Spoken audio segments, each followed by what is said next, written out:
Want to kick them out of Middle East. That way they want to make a greater Israel. Have you seen that? Yes, I know exactly what that is. Yes, they want to take Saudi Arabia, Lebanon, Iraq, parts of Iran, and they want to make greater Israel.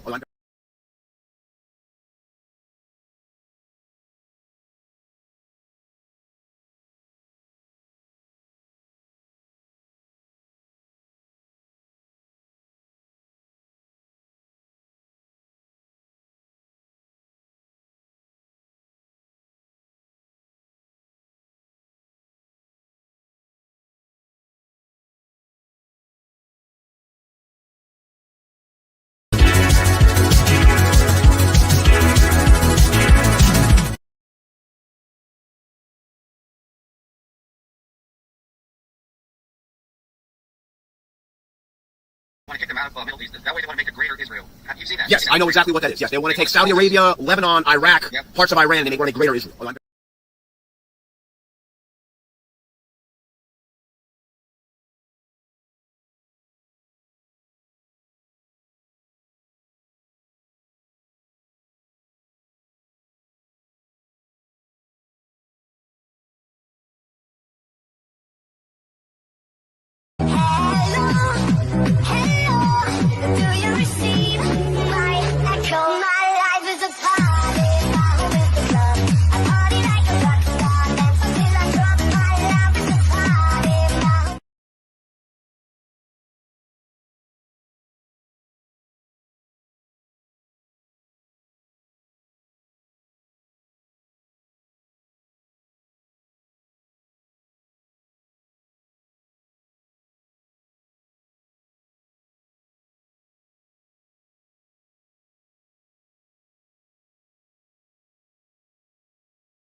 It's time to get tough. We need a COVID-like response to anti-Semitism.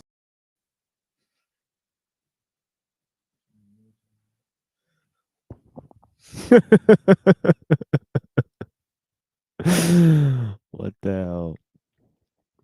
Yeah, Pill Eater, did you see my cannabis song or not?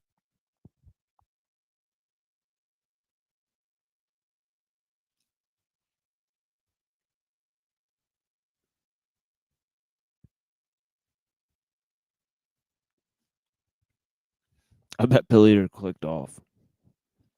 This fucking guy. Yeah. I'll show my brother.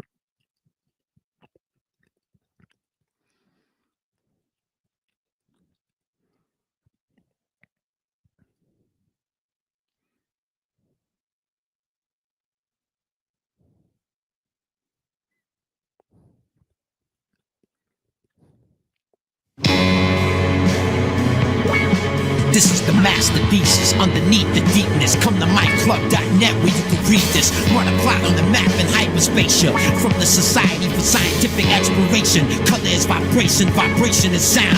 Sound resonates through the mouth. Check it out, what I say vibrates no less than 9 ways. South, southeast, west, southwest, east, north, northeast, northwest. And the black and white images fade to gray sound waves. Trap my adversaries like a mouse in a maze with a bewildering array of lyrical display. The best best of bits, orbitally rearranged monoatomic elements with a depth intelligence, the highest professorship. My English etiquette compels me to not say it if I can't spell it, bitch. My circularized third eye sees all. Atlantis was surrounded by 4 sea walls. I read 1/4 of the Library of Alexandria before it was burnt to the floor. I wish I could have learned more about the shapes of the sacred geometry they used to draw.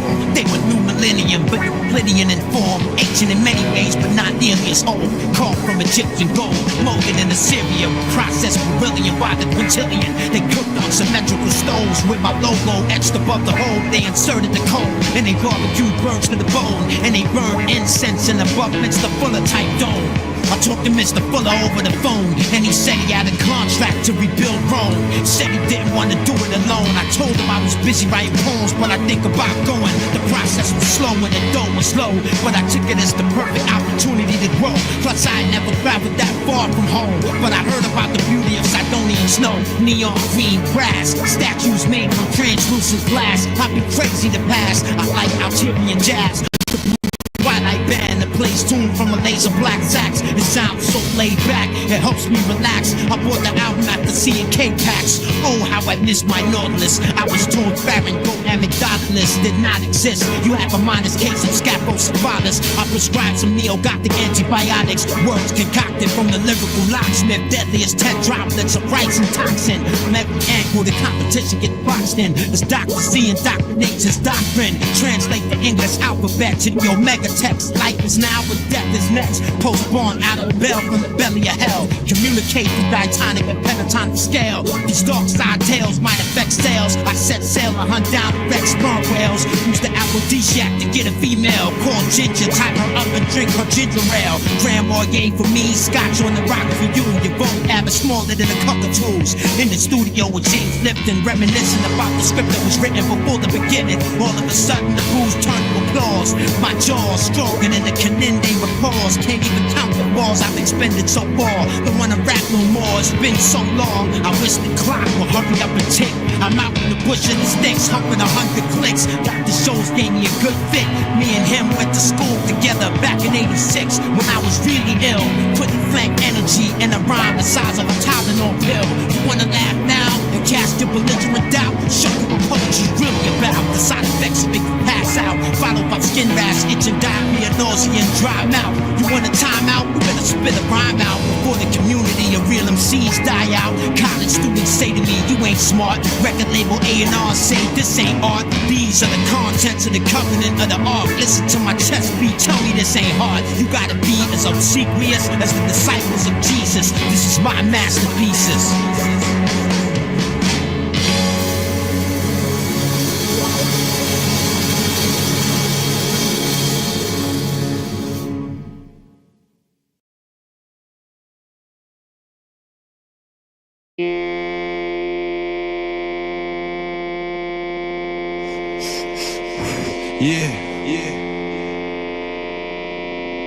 I know that's the effort that you have to make if you really wanna go far. Silent Cliff, Deck Record. Yeah, Wu-Tang. Huh? Killer Priest, MCD, Two Eyes, Axilla. Wow, come on. Yeah, wow. What it is? Yeah, like this. Real though, come on. You get caught in a web of intrigue and deceit. Niggas like y'all could never fucking speak. When I'm about, you get quiet, start speaking in whispers. You missed us, your wish was just that you could diss us.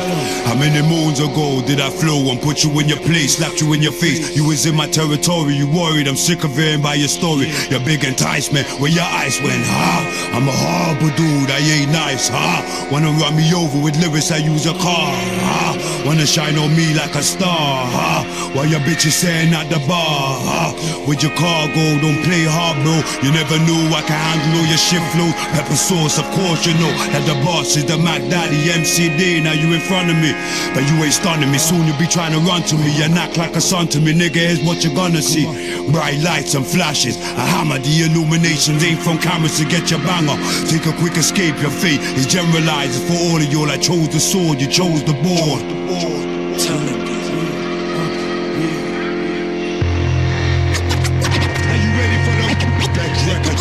MCD, I see you here.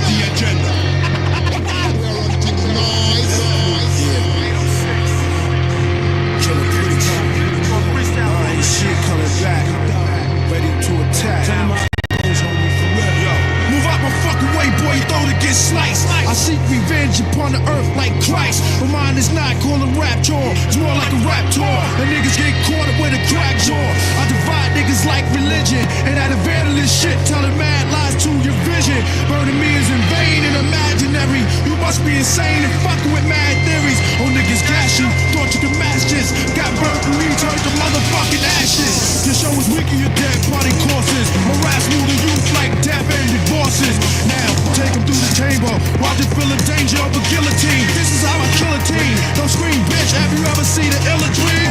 Or a nightmare, causing you a slight fear.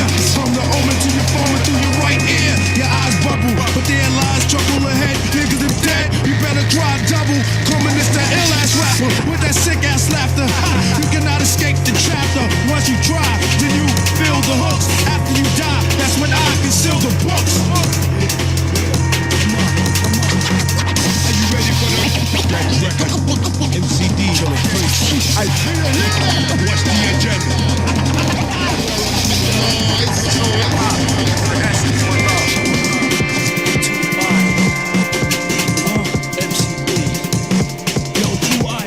Round my size, get your arm torn off by the sawn off double barrel shotters. You think it's hot, man's make it hotter when they scope you like a train spotter.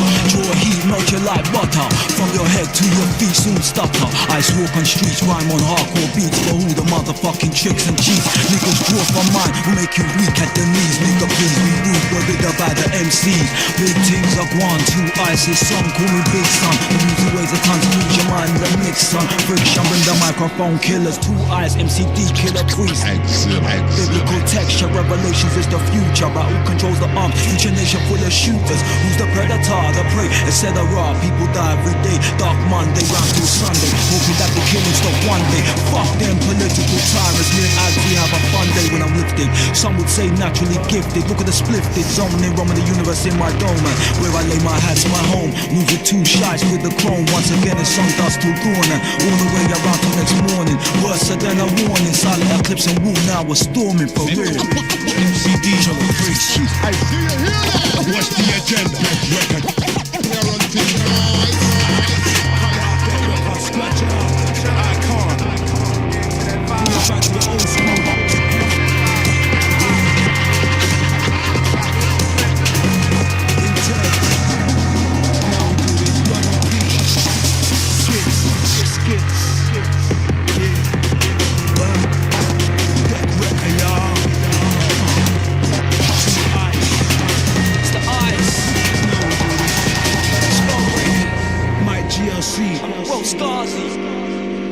All my women up in this piece. Raya, Chica Bonita. You know how we do this. Sandra. Yeah. Silent eclipse on this thing, say. For my real kids. Throwing up in graffiti pieces. All my break dancers. Keeping it real, keeping it live. What? Why? Peace.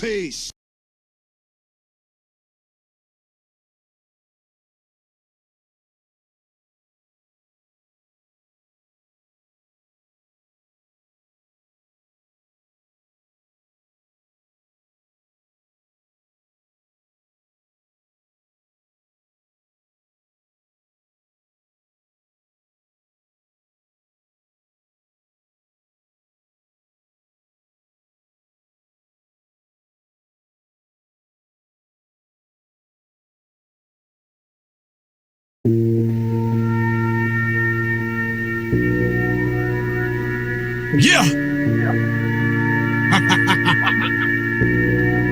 Rat. Heavy metal kings. Billy Idol. Videocracy. Listen, it's a burgundy bath. Everybody get turned into ash. Big and evil, just something I made my personal task. The G36 put you in surgery fast. Everybody die regardless who first or who last. Death almost got me twice, but he mercifully passed. I'll take your face off without using surgical mask. I wouldn't call it an eagle, but I'm certainly gassed. This isn't the Desert Eagle, but it's certainly smashed. If I don't get money from rhyming, that's a fateful day. I'ma have to take it back to the kitchen like Rachel Ray. I don't put no work in with bitches, I'm trying to break the day. Anywhere in my environment is not the place to play. If I'm hungry and need a food, I pull a scully down. I don't fuck with workers, I'm gunning whoever run the town. I got enough clips with me to spit 100 rounds. I'm the father of Christ, and y'all are just a son of clowns. I don't think that y'all can fuck with Vinny, but let's see. I'm a had it fucking lava looking like Jet Li. Everybody who is anybody respect me. I'll have you bleeding out your back like it's a jet ski. Motherfucker was really real, really ill. Run up on you, hit you with this really steel. Yo, we really will. From windshields, windpipes, and car seats. You died on the Bill Parkway next to Canards. Motherfucker was really real, really ill. Run up on you, hit you with this really steel. Yo, we really will. From windshields, windpipes, and car seats. You died on the Bill Parkway next to Canards. Brutal tribes indulgence slavery to human sacrifices. Shooters back to vices capable of proving lack of life with no compassion. Ratchet, action, flashy, fashion, plastic, cash assassin. Faster than the flash of massive body count. Surpass the sound barrier is shattered by the splatter rattle. The way you shake your sober, got to kick back and dislocate your shoulder. Decapitate your head and chop you in half. Pop you in laugh, rob you in death. Find you amongst the cowards and fads. Find me holding the rifle on the watchtower with plans. So never underestimate me or the power of past. Lock you in a room with the lion, now how would you last? You can't fight the king of the jungle, he'll devour you fast. Put you underneath the dirt next to the flowers and grass. At the funeral, mamas and dads get showered with gas. Kill one of us and we'll kill one of you counterattack. Thousands of stacks, I'm hustling these powders and cracks. Motherfucker was really real, really ill. Run up on you, hit you with this really steel. Yo, we really will. From windshields, windpipes, and car seats. You died on the Bill Parkway next to Canards. Motherfucker was really real, really ill. Run up on you, hit you with this really steel. Yo, we really will. Through windshields, windpipes, and car seats. You died on the Bill Parkway next to Canards. I fucking pick and peel your chain, official pistol game. Kill devil hills of Pennsylvania. We be ripping change, you little pencil brains. Before I lose to you, I cut my nuts and split my veins. All y'all do is bitch complain. Penny and pills, plenty of still. On the block with 50s and krill. Word to Vinny and Bill in South Philly for real. My hood is guineas and Campbells. Niggas and dirty Irish who think that they say it crow and oh. My fam know the stream, fuck the man. Yo, no book him Dan, no you ain't Rambo. To put 20 in your hand, bone with my fam. That's where them grams go, soft white. My niggas call it that damn snow. And fuck hip hop, I got sick pie and ziplocs. I get from stoners in Cali, rockin' flip flops.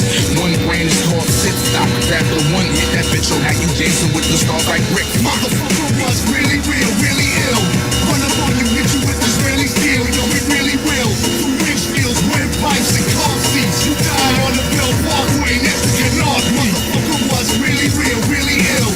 Run up on you, hit you with this really steel. Yo, we really will. From windshields, windpipes, and car seats. You died on the Bill Parkway next to Canards. Yo, we have brought back together the gorillas and wolves, the illest of goons, the women still with killers and fools. Pretty soon we breaking in your office building with tools. Assassinate the CEO for catching feelings and moods. It's still of the moon. Got us raising hell on the block. If they manipulate us like a pretty face and smelly twat, tell me what is power, cash, handguns, and haram. A brutal pass between thieves, priests, nuns, and Qurans. I'm on a path that has the cast, has bigger and better things. I build with veteran medicine, men headed to Medellin. Bring the noise and avoid the vicious cycle of prison. It's all poison. Cool G rap, Michael Bivins, speed and NASCAR room.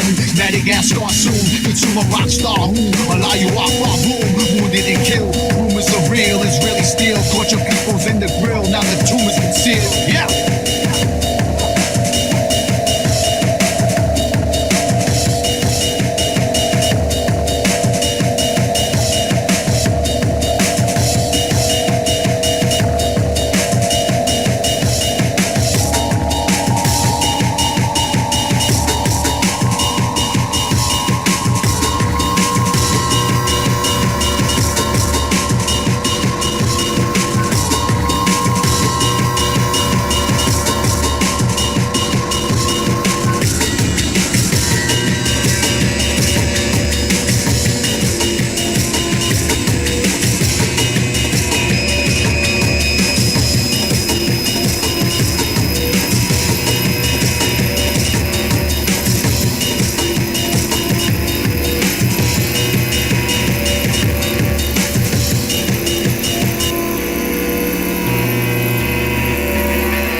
himself. He becomes subject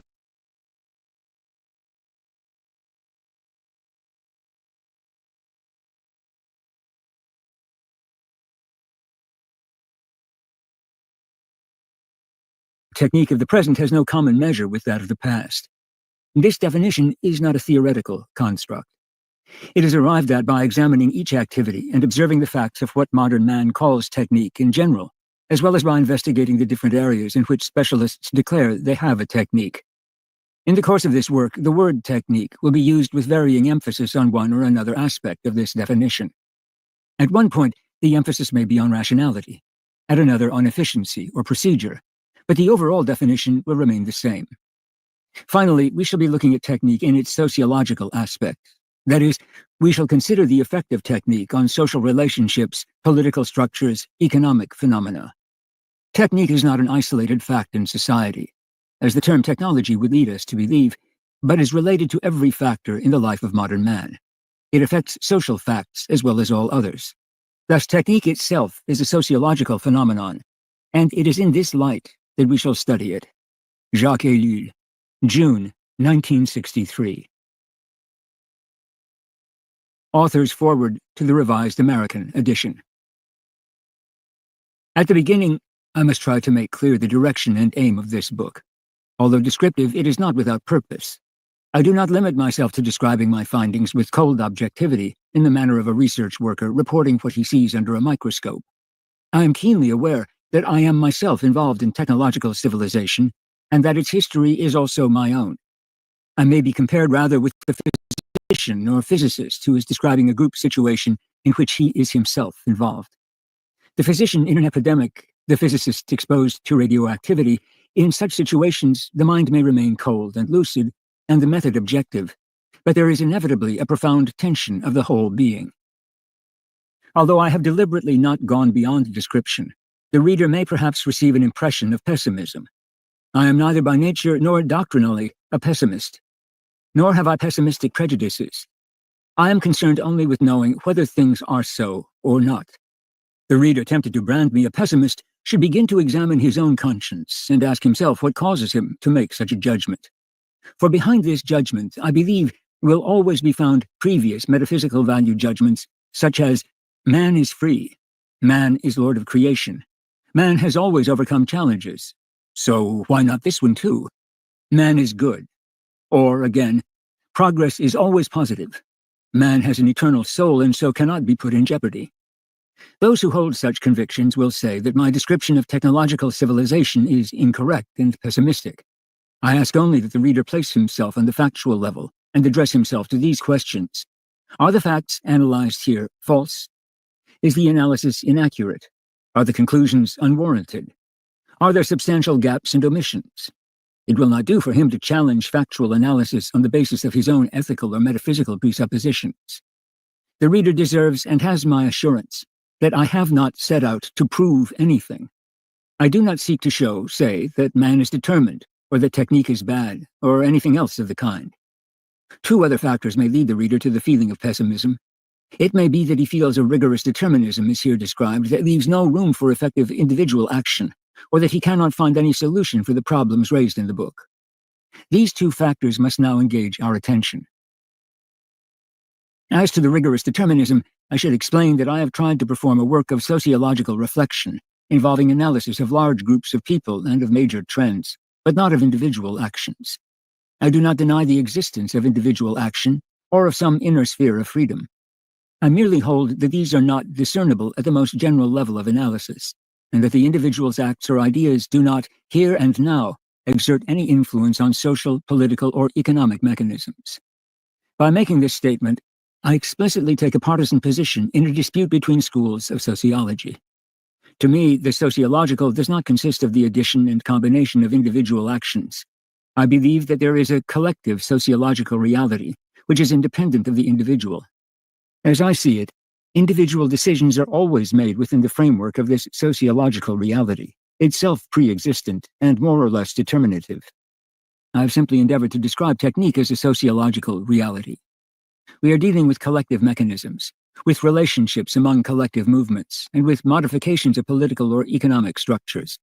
It should not be surprising, therefore, that no reference is made to the separate, independent initiative of individuals.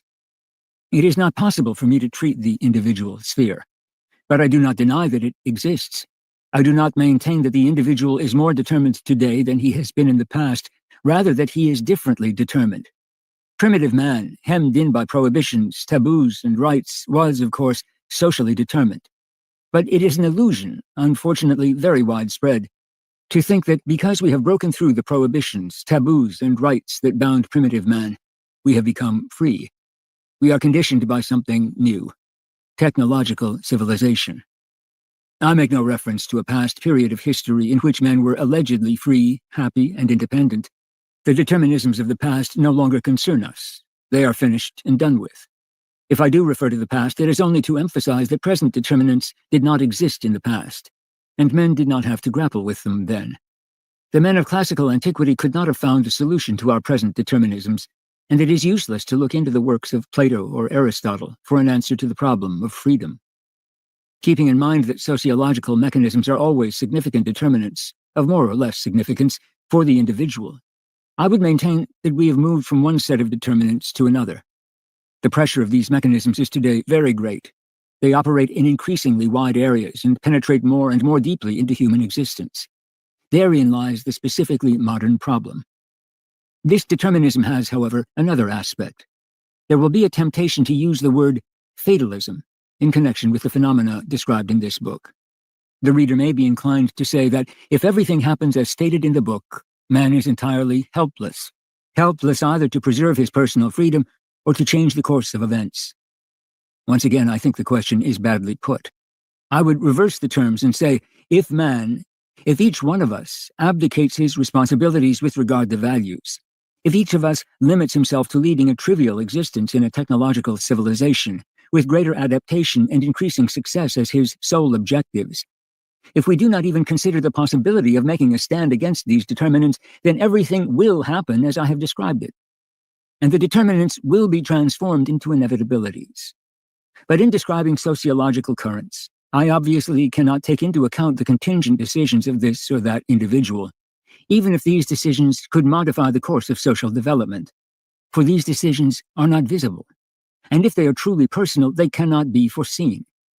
I have tried to describe the technical phenomenon as it exists at present and to indicate its probable evolution. Fatalism is not involved. It is rather a question of probability, and I have indicated what I think to be its most likely development. What is the basis for this most likely eventuality? I would say that it lies in social, economic, and political phenomena, and in certain chains of events and sequences. If we may not speak of laws, we may, at any rate, speak of repetitions. If we may not speak of mechanisms in the strict sense of the word, we may speak of interdependencies. There is a certain logic, though not a formal logic, in economic phenomena, which makes certain forecasts possible. This is true of sociology and, to a lesser degree, of politics. There is a certain logic in the evolution of institutions which is easily discernible. It is possible, without resorting to imagination or science fiction, to describe the path that a social body or institutional complex will follow. An extrapolation is perfectly proper and scientific when it is made with care. Such an extrapolation is what we have attempted. But it never represents more than a probability, and may be proved false by events. External factors could change the course of history. The probable development I describe might be forestalled by the emergence of new phenomena. I give 3 examples, widely different and deliberately so, of possible disturbing phenomena. 1. If a general war breaks out, and if there are any survivors, the destruction will be so enormous and the conditions of survival so different that a technological society will no longer exist. 2. If an increasing number of people become fully aware of the threat the technological world poses to man's personal and spiritual life, and if they determine to assert their freedom by upsetting the course of this evolution, my forecast will be invalidated. 3. If God decides to intervene, man's freedom may be saved by a change in the direction of history or in the nature of man. But in sociological analysis, these possibilities cannot be considered. The last 2 lie outside the field of sociology and confront us with an upheaval so vast that its consequences cannot be assessed. But sociological analysis does not permit consideration of these possibilities. In addition, the first two possibilities offer no analyzable fact on which to base any attempt at projection. They have no place in an inquiry into facts. I cannot deny that they may occur, but I cannot take them rationally into account. I am in the position of a physician who must diagnose a disease and guess its probable course, but who recognizes that God may work a miracle, that the patient may have an unexpected constitutional reaction, or that the patient, suffering from tuberculosis, may die unexpectedly of a heart attack. The reader must always keep in mind the implicit presupposition that if man does not pull himself together and assert himself, or if some other unpredictable but decisive phenomenon does not intervene, then things will go the way I describe. The reader may be pessimistic on yet another score. In this study, no solution is put forward to the problems raised. Questions are asked but not answered. I have indeed deliberately refrained from providing solutions. One is that the solutions would necessarily be theoretical and abstract, since they are nowhere apparent in existing facts.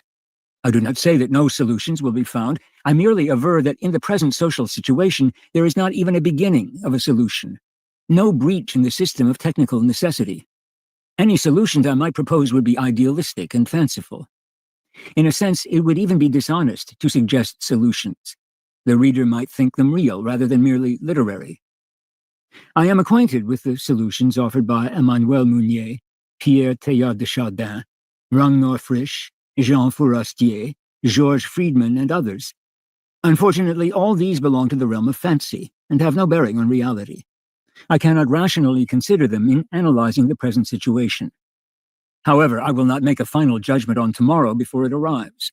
I do not presume to put chains around man, but I do insist that a distinction be made between diagnosis and treatment.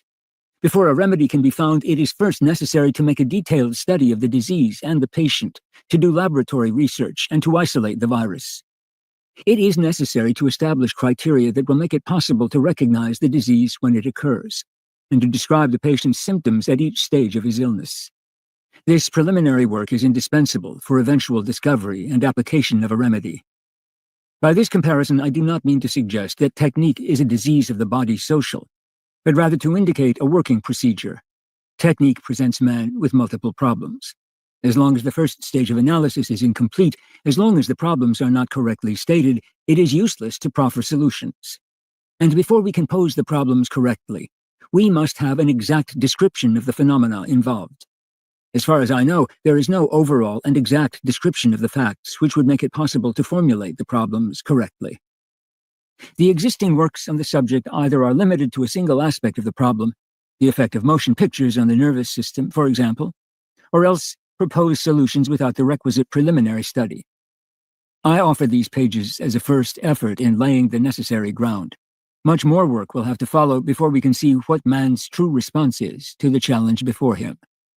But this must not lead the reader to say to himself, all right, here is some information on the problem, and other sociologists, economists, philosophers, and theologians will carry on the work, so I have simply got to wait. This will not do, for the challenge is not to scholars and university professors, but to all of us. At stake is our very life, and we shall need all the energy, inventiveness, imagination, goodness, and strength we can muster to triumph in our predicament. While waiting for the specialists to get on with their work on behalf of society, each of us, in his own life, must seek ways of resisting and transcending technological determinants. Each man must make this effort in every area of life, in his profession and in his social, religious, and family relationships. In my conception, freedom is not an immutable fact graven in nature and on the heart of man. It is not inherent in man or in society, and it is meaningless to write it into law. The mathematical, physical, biological, sociological, and psychological sciences reveal nothing but necessities and determinisms on all sides. As a matter of fact, reality is itself a combination of determinisms, and freedom consists in overcounting and transcending these determinisms. Freedom is completely without meaning unless it is related to necessity, unless it represents victory over necessity. To say that freedom is graven in the nature of man is to say that man is free because he obeys his nature, or to put it another way, because he is conditioned by his nature. This is nonsense. We must not think of the problem in terms of a choice between being determined and being free. We must look at it dialectically and say that man is indeed determined, but that it is open to him to overcome necessity, and that this act is freedom. freedom is not static but dynamic, not a vested interest but a prize continually to be won. The moment man stops and resigns himself, he becomes subject to determinism. He is most enslaved when he thinks he is comfortably settled in freedom. In the modern world, the most dangerous form of determinism is the technological phenomenon. It is not a question of getting rid of it, but, by an act of freedom, of transcending it. How is this to be done? I do not yet know. That is why this book is an appeal to the individual's sense of responsibility. The first step in the quest, the first act of freedom, is to become aware of the necessity. The very fact that man can see, measure, and analyze the determinisms that press on him means that he can face them, and by so doing, act as a free man. If man were to say, "These are not necessities. I am free because of technique," or despite technique, this would prove that he is totally determined.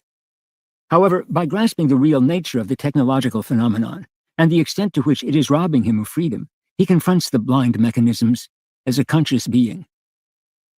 At the beginning of this foreword, I stated that this book has a purpose. That purpose is to arouse the reader to an awareness of technological necessity and what it means. It is a call to the sleeper to awake. Jacques Ellul, Le Meilleur Pessac, Gironde, France, January 1964.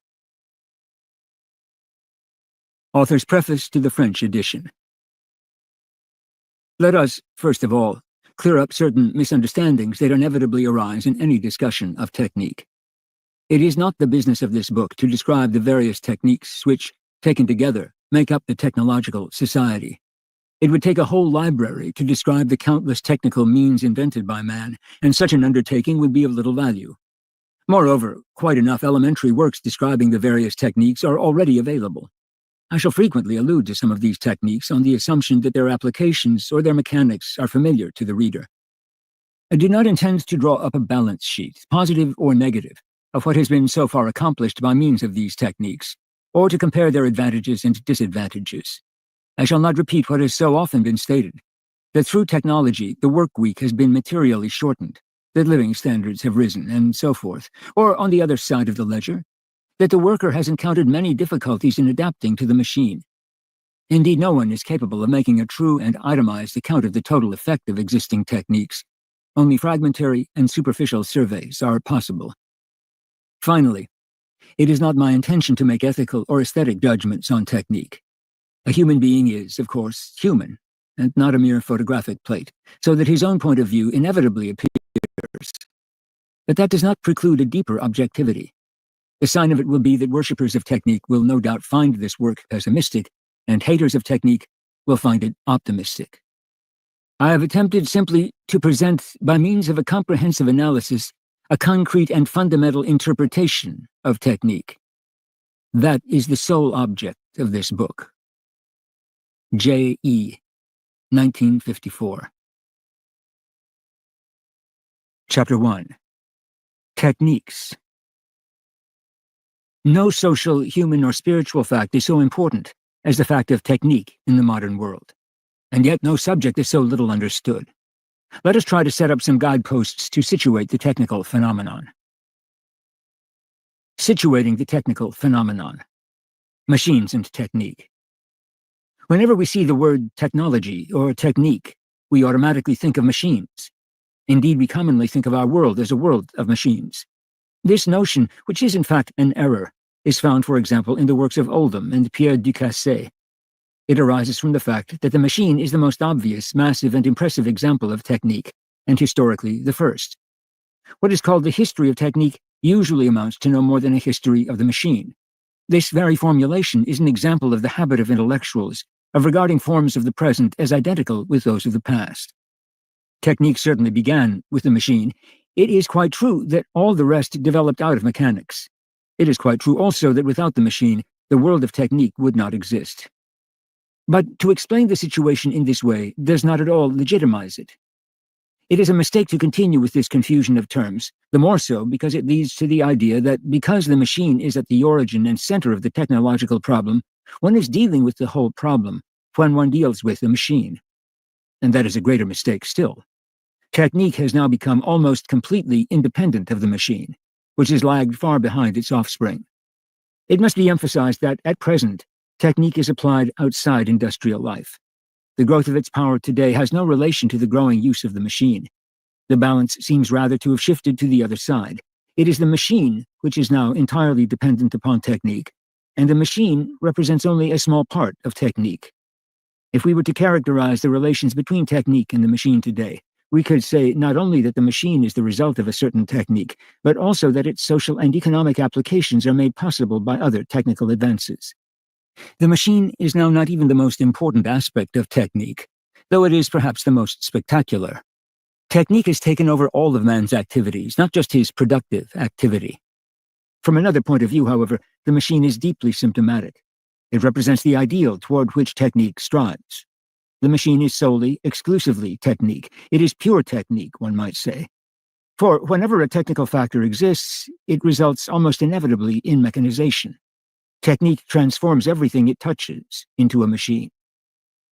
Another relationship exists between technique and the machine, and this relationship penetrates to the very core of the problem of our civilization.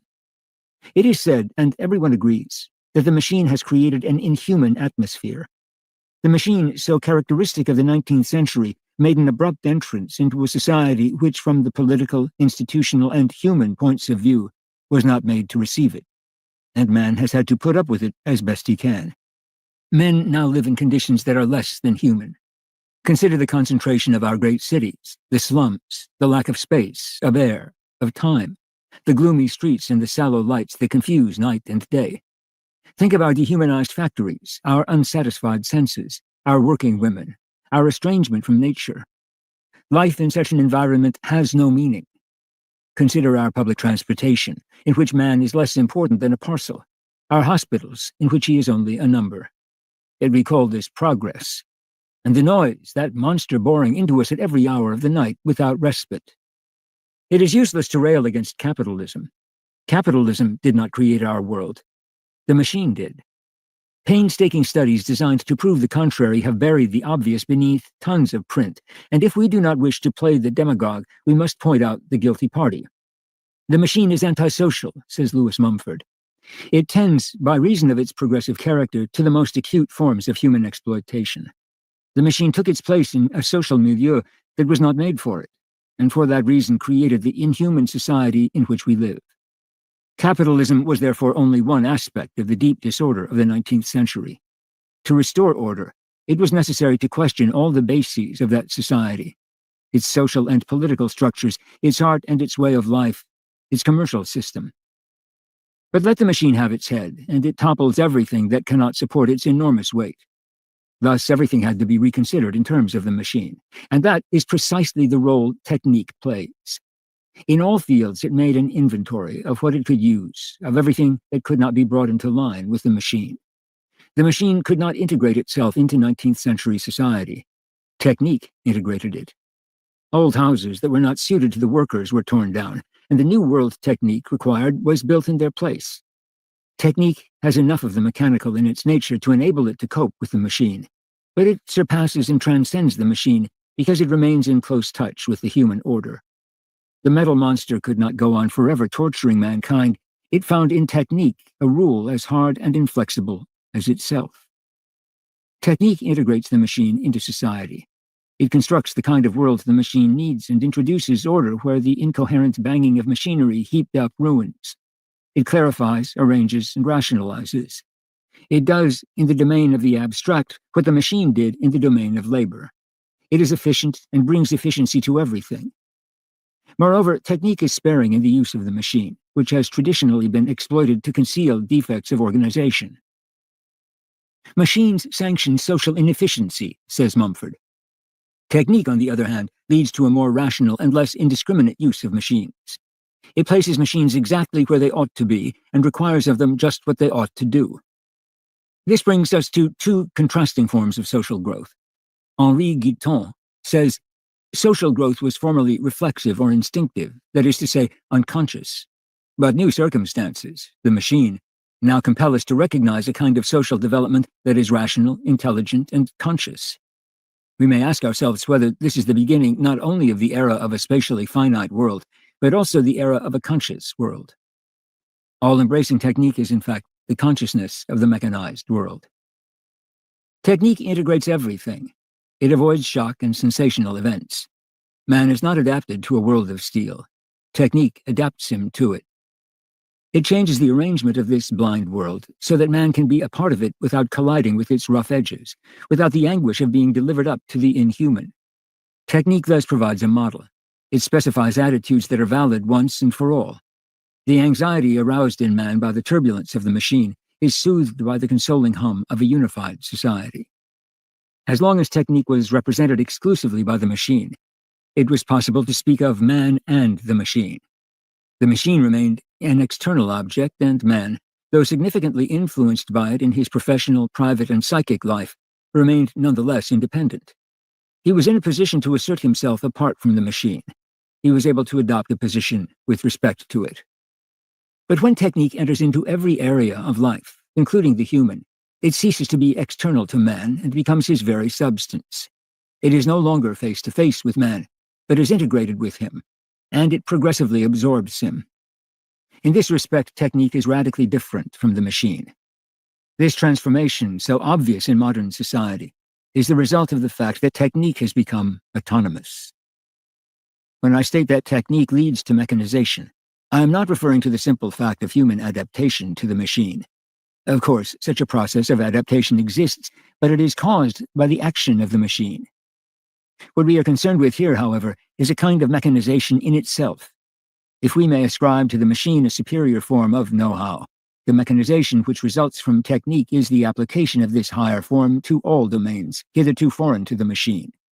We can even say that technique is characteristic of precisely that realm, in which the machine itself can play no role. It is a radical error to think of technique and machine as interchangeable. From the very beginning, we must be on guard against this misconception. Science and technique. Almost immediately, we come up against the second problem. It is true that it is another pons asinorum. One hesitates even to mention it since the question has been so often discussed. The relation between science and technique is a standard subject for graduate theses, in all the trappings of 19th century experimental science. Everyone has been taught that technique is an application of science. More particularly, science being pure speculation, technique figures as the point of contact between material reality and the scientific formula. But it also appears as the practical product, the application of the formulas to practical life. This traditional view is radically false. It takes into account only a single category of science and only a short period of time. It is true only for the physical sciences and for the 19th century. It is not possible, therefore, to base a general study on it, nor, as we are attempting to do here, an up-to-date review of the situation. A few simple remarks suffice to destroy our confidence in these views. Historically, technique preceded science. Even primitive man was acquainted with certain techniques. The first techniques of Hellenistic civilization were Oriental. They were not derived from Greek science. Thus, historically speaking, the relationship between science and technique ought to be reversed. However, technique began to develop and extend itself only after science appeared. To progress, technique had to wait for science. Bernard Gilles has rightly said, in this historical perspective, technique, by means of repeated experiments, posed the problems, derived general notions and the four primary elements, but it had to wait for the solutions, which science provided. In the present era, the most casual inspection reveals an entirely different relationship. In every instance, it is clear that the border between technical activity and scientific activity is not at all sharply defined. When we speak of technique in historical science, we mean a certain kind of preparatory work, textual research, reading, collation, study of monuments, criticism, and exegesis. These represent an ensemble of technical operations which aim first at interpretation and then at historical synthesis, the true work of science. Here again, technique comes first. Even in physics, in certain instances, technique precedes science. The best-known example is the steam engine, a pure achievement of experimental genius. The sequence of inventions and improvements of Salomon de Cosse, Christian Huygens, Denis Papin, Thomas Savery, and so on, rest on practical trial and error. The scientific explanation of the various phenomena involved was to come much later, after a lapse of 2 centuries, and even then it was not easy to formulate. There is still no automatic link between science and technique. The relation is not that simple. There is more and more interaction between them. Today, all scientific research presupposes enormous technical preparation, as, for example, in atomic research. And very often it is some simple technical modification which allows further scientific progress. When the technical means do not exist, science does not advance. Michael Faraday was aware of the most recent discoveries concerning the constitution of matter, but was unable to formulate precise theories because techniques for the production of vacua did not yet exist. Scientific results had to await high vacuum techniques. The medical value of penicillin was discovered in 1912 by a French physician, but he had no technical means of producing and conserving penicillin. Misgivings therefore arose about the discovery and led to its eventual abandonment. The majority of investigators in a laboratory are technicians who perform tasks far removed from what is commonly imagined to be scientific work. The research worker is no longer a solitary genius. As Robert Jung says, he works as a member of a team and is willing to give up his freedom of research as well as personal recognition in exchange for the assistance and equipment a great laboratory offers him. These two things are the indispensable conditions without which he cannot even dream of realizing his projects. Pure science seems to be yielding its place to an applied science, which now and again reaches a brilliant peak from which new technical research becomes possible. Conversely, certain technical modifications, in airplanes, for instance, which may seem simple and mechanical, presuppose complex scientific work. The problem of reaching supersonic velocities is one. The considered opinion of Norbert Wiener is that the younger generation of research workers in the United States consists primarily of technicians who are unable to do research at all without the help of machines, large teams of men, and enormous amounts of money. The relation between science and technique becomes even less clear when we consider the newer fields, which have no boundaries. Where does biological technique begin and where does it end? In modern psychology and sociology, what can we call technique, since in the application of these sciences, everything is technique? But it is not application which characterizes technique, for without technique, previous or concomitant, science has no way of existing. If we disown technique, we abandon the domain of science and enter into that of hypothesis and theory. In political economy, despite the recent efforts of economists to distinguish the boundaries between science and economic technique, we shall demonstrate that it is economic technique which forms the very substance of economic thought. The established foundations have indeed been shaken. But the problem of these relations, in view of the enormity of the technical world and the reduction of the scientific, would seem to be an academic problem of interest only to philosophers, speculation without content. Today it is no longer the frontiers of science which are at issue, but the frontiers of man, and the technical phenomenon is much more significant with regard to the human situation than with regard to the scientific. It is no longer in reference to science that technique must be defined. We need not pursue philosophy of science here, or establish, ideally or intellectually, what may be the relations between action and science. What we must do is look about us and note certain obvious things which seem to escape the all-too-intelligent philosophers. It is not a question of minimizing the importance of scientific activity, but of recognizing that, in fact, scientific activity has been superseded by technical activity to such a degree that we can no longer conceive of science without its technical outcome. As Charles Carmichael has observed, the two are closer than ever before. The very fact that techniques advance with great rapidity demands a corresponding scientific advance and sets off a general acceleration. Moreover, techniques are always put to immediate use. The interval which traditionally separates a scientific discovery and its application in everyday life has been progressively shortened. As soon as a discovery is made, a concrete application is sought. Capital becomes interested, or the state, and the discovery enters the public domain before anyone has had the chance to reckon all the consequences or to recognize its full import. The scientist might act more prudently. He might even be afraid to launch his carefully calculated laboratory findings into the world. But how can he resist the pressure of the facts? How can he resist the pressure of money? How is he to resist success, publicity, public acclaim, or the general state of mind which makes technical application the last word? How is he to resist the desire to pursue his research? Such is the dilemma of the researcher today. Either he allows his findings to be technologically applied, or he is forced to break off his research. Such is the drama of the atomic physicists who saw that Only the laboratories at Los Alamos could provide them with the technical instruments necessary to the continuation of their work. The state, then, exercises a very real monopoly, and the scientist is obliged to accept its conditions. As one of the atomic scientists put it, "What keeps me here is the possibility of using for my work a special microscope which exists nowhere else." Jung. The scientist is no longer able to hold out. Even science, especially the magnificent science of our own day, has become an element of technique, a mere means. Mos. There we have, indeed, the final word. Science has become an instrument of technique. Later, we shall consider how it has come about that scientific utilitarianism has gained such momentum from technique that a disinterested piece of research is no longer possible. It has always been necessary to have a scientific substructure, but today it is scarcely possible to effect a separation between scientific and technical research. Indeed, our omnivorous technique, and this represents in part Einstein's thought, may in the end make science sterile.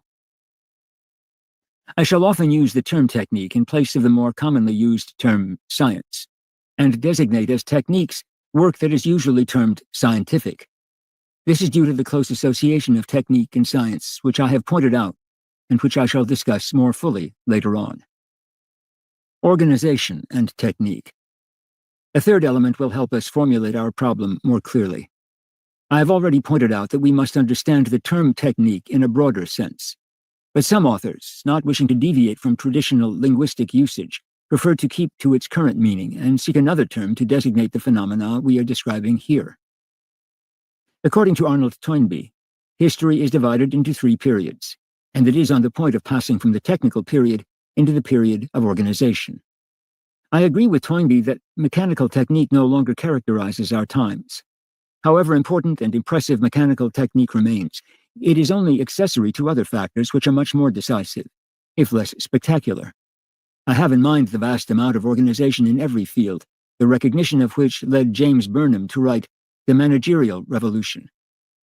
But I cannot agree with Toynbee in his choice of terms or in the line he draws between the technical period and the period of organization.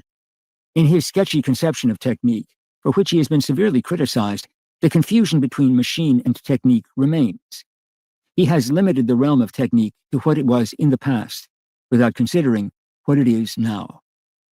In reality, what Toynbee calls organization, and Burnham calls managerial action, is technique applied to social, economic, or administrative life.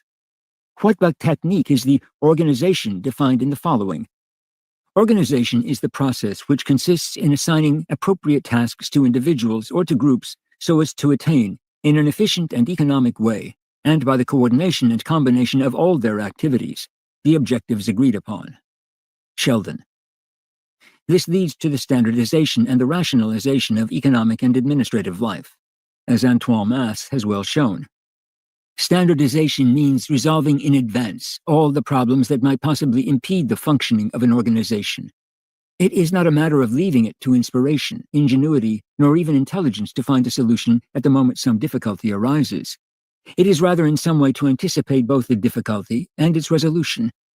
From then on, standardization creates impersonality, in the sense that organization relies more on methods and instructions than on individuals. We thus have all the marks of a technique. Organization is a technique, and André L. Vincent had good reason to write, "To approach the optimum combination of factors, or the optimum dimension, is to accomplish technical progress in the form of a better organization." It will no doubt be asked, what is the point of discussing these terms, since at bottom you are in agreement with Toynbee? But these discussions are important. Toynbee separates centuries and phenomena which ought to remain united. He would have us believe that organization is something other than technique, that man has in a way discovered a new field of action and new methods, and that we must study organization as a new phenomenon, when it is nothing of the sort. I, on the other hand, insist on the continuity of the technical process. It is this process which is taking on a new aspect. I would say its true aspect, and is developing on a worldwide scale. What are the consequences? The first is that the problems created by mechanical technique will be heightened to a degree as yet incalculable as a result of the application of technique to administration and to all spheres of life. Toynbee believes that this organization, which is succeeding technique, is in some way a counterbalance to it, and a remedy, and that is a comforting view of history. But it seems to me that the exact opposite is true, that this development adds to the technical problems by offering a partial solution to old problems, itself based on the very methods that created the problems in the first place. This is the age-old procedure of digging a new hole to fill up an old one. A second consequence: if what we are witnessing is only an extension of the domain of technique, what was said above about mechanization is understandable. Toynbee writes of organization as a phenomenon whose effects cannot yet be seen. However, we can be confident that the final result will be that technique will assimilate everything to the machine. The ideal for which technique strives is the mechanization of everything it encounters. It is clear, therefore, that my opposition to Toynbee, even if it appears to be merely verbal, is significant. The technical age continues to advance, and we cannot even say that we are at the peak of its expansion. In fact, some decisive conquests remain to be made, man among others, and it is hard to see what is to prevent technique from making them. Thus, even if this is not a question of a new factor, it is at least clear now what the phenomenon involves and what it signifies. Definitions. Once we stop identifying technique and machine, the definitions of technique we find are inadequate to the established facts. Marcel Mauss, the sociologist, understands the problem admirably and has given various definitions of technique, some of which are excellent. Let us take one that is open to criticism and, by criticizing it, state our ideas more precisely. Technique is a group of movements, of actions generally and mostly manual, organized, and traditional, all of which unite to reach a known end. For example, physical, chemical, or organic. This definition is perfectly valid for the sociologist who deals with the primitive. It offers, as Mauss shows, numerous advantages. For example, it eliminates from the realm of techniques questions of religion or art. Magic, however, ought to be classified among techniques, as we shall see later. But these advantages apply only in a historical perspective. In the modern perspective, this definition is insufficient. Can it be said that the technique of elaboration of an economic plan, purely a technical operation, is the result of such movements as Mauss describes? No particular motion or physical act is involved. An economic plan is purely an intellectual operation, which nevertheless is a technique. When we consider Mauss's statement that technique is restricted to manual activity, the inadequacy of his definition is even more apparent. Today, most technical operations are not manual. Whether machines are substituted for men or technique becomes intellectual, the most important sphere in the world today, because in it lie the seeds of future development, is scarcely that of manual labor. True, manual labor is still the basis of mechanical operation, and we would do well to recall Junger's principal argument against the illusion of technical progress. He holds that the more technique is perfected, the more it requires secondary manual labor, and furthermore, that the volume of manual operations increases faster than the volume of mechanical operations. This may be so, but the most important feature of techniques today is that they do not depend on manual labor, but on organization and on the arrangement of machines. I am willing to accept the term organized as Mauss uses it in his definition, but I must part company with him in respect to his use of the term traditional. And this differentiates the technique of today from that of previous civilizations. It is true that in all civilizations technique has existed as tradition, that is, by the transmission of inherited processes that slowly ripen and are even more slowly modified, that evolve under the pressure of circumstances along with the body's social, that create automatisms which become hereditary and are integrated into each new form of technique. But how can anyone fail to see that none of this holds true today? Technique has become autonomous. It has fashioned an omnivorous world which obeys its own laws and which has renounced all tradition. Technique no longer rests on tradition, but rather on previous technical procedures, and its evolution is too rapid, too upsetting to integrate the older traditions. This fact, which we shall study at some length later on, also explains why it is not quite true that a technique assures a result known in advance. It is true if one considers only the user. The driver of an automobile knows that he can expect to go faster when he steps on the accelerator. But even in the field of the mechanical, with the advent of the technique of servo mechanisms, this axiom does not hold true. Footnote: mechanisms which involve so-called feedback, in which information measuring the degree to which an effector, that is, an oil furnace, is in error with respect to producing a desired value, that is, a fixed room temperature, is fed back to the effector by a monitor, that is, a thermostat. In these cases, the machine itself adapts as it operates. This very fact makes it difficult to predict the final result of its activity. This becomes clear when one considers not use but technical progress, although at the present time the two are closely associated. It is less and less exact to maintain that the user remains for very long in possession of a technique, the results of which he can predict. Constant invention ceaselessly upsets his habits. Finally, Mose appears to think that the goal attained is of a chemical or a physical order. But today we recognize that techniques go further. Psychoanalysis and sociology have passed into the sphere of technical application. One example of this is propaganda. Here, the operation is of a moral, psychic, and spiritual character. However, that does not prevent it from being a technique.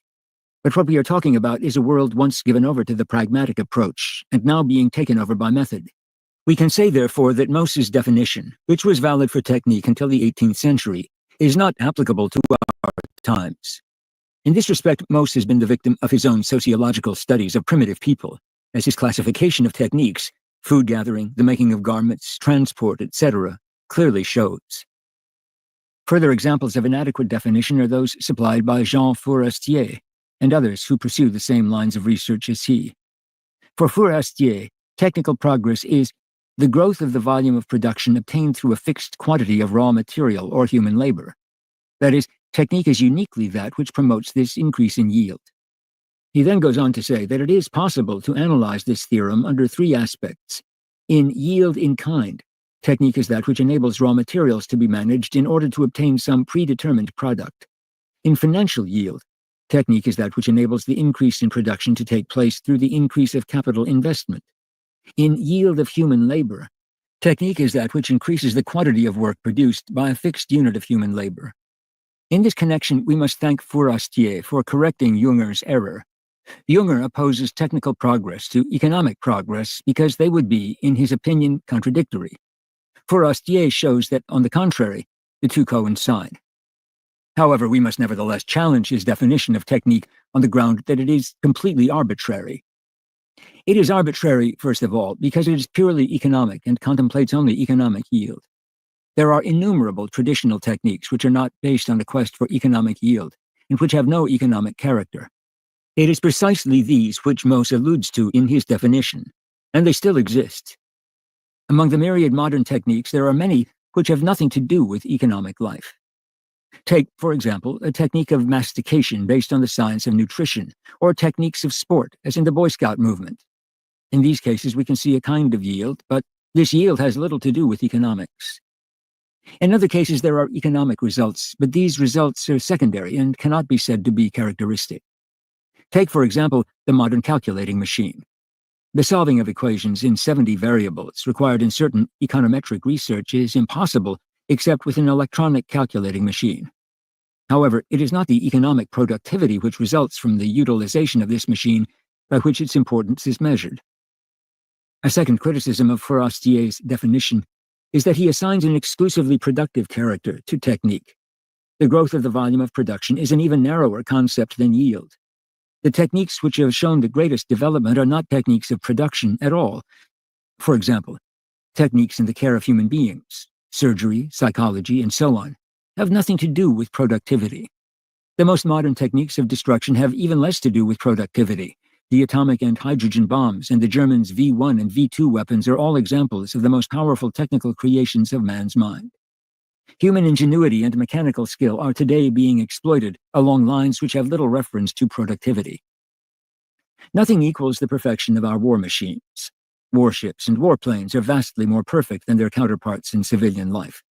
The organization of the army, its transport, supplies, administration, is much more precise than any civilian organization. The smallest error in the realm of war would cost countless lives and would be measured in terms of victory or defeat. What is the yield there? Very poor on the whole. Where is the productivity? There is none. Vincent, in his definition, likewise refers to productivity. Technical progress is the relative variation in world production in a given sphere between two given periods. This definition, useful of course from the economic point of view, leads him at once into a dilemma. He is obliged to distinguish technical progress from progress of technique, which corresponds to the progression of techniques in all fields, and to distinguish these two from technical progress, properly speaking, which concerns variations in productivity. This is an inference made from natural phenomena, for in his definition, Vincent is obliged to recognize that technical progress includes natural phenomena, the greater or lesser richness of an ore, of the soil, etc., by definition the very contrary of technique. These linguistic acrobatics and hair-splittings suffice to prove the inanity of such a definition, which aims at a single aspect of technical progress and includes elements which do not belong to technique. From this definition, Vincent infers that technical progress is slow. But what is true of economic productivity is not true of technical progress in general. If one considers technique shorn of one whole part, and that its most progressive, one can indeed assert that it is slow in its progress. This abstraction is even more illusory when one claims to measure technical progress. The definition proposed by Forestier is inexact, because it excludes everything which does not refer to production and all effects which are not economic. This tendency to reduce the technical problem to the dimensions of the technique of production is also present in the works of so enlightened a scholar as George Friedman. In his introduction to the UNESCO Colloquium on Technique, he appears to start out with a very broad definition. But in the second paragraph, without warning, he begins to reduce everything to the level of economic production. What gives rise to this limitation of the problem? One factor might be a tacit optimism, a need to hold that technical progress is unconditionally valid, which leads to the selection of the most positive aspect of technical progress, as though it were its only one. This may have guided Forestier, but it does not seem to hold true in Friedman's case. I believe that the reasoning behind Friedman's way of thinking is to be found in the turn of the scientific mind. All aspects, mechanical, economic, psychological, sociological, of the techniques of production have been subjected to innumerable specialized studies. As a result, we are beginning to learn in a more precise and scientific way about the relationships between man and the industrial machine. Since the scientist must use the materials he has at hand, and since almost nothing is known about the relationship of man to the automobile, the telephone, or the radio, and absolutely nothing about the relationship of man to the apparat, or about the sociological effects of other aspects of technique, the scientist moves unconsciously toward the sphere of what is known scientifically, and tries to limit the whole question to that. There is another element in this scientific attitude. Only that is knowable which is expressed, or at least can be expressed, in numbers. To get away from the so-called arbitrary and subjective, to escape ethical or literary judgments, which, as everyone knows, are trivial and unfounded, the scientist must get back to numbers. What, after all, can one hope to deduce from the purely qualitative statement that the worker is fatigued? But when biochemistry makes it possible to measure fatigability numerically, it is, at last, possible to take account of the worker's fatigue. Then there is hope of finding a solution. However, an entire realm of effects of technique, indeed the largest, is not reducible to numbers, and it is precisely that realm which we are investigating in this work. Yet, since what can be said about it is apparently not to be taken seriously, it is better for the scientist to shut his eyes and regard it as a realm of pseudo-problems, or simply as non-existent. The scientific position frequently consists of denying the existence of whatever does not belong to current scientific method.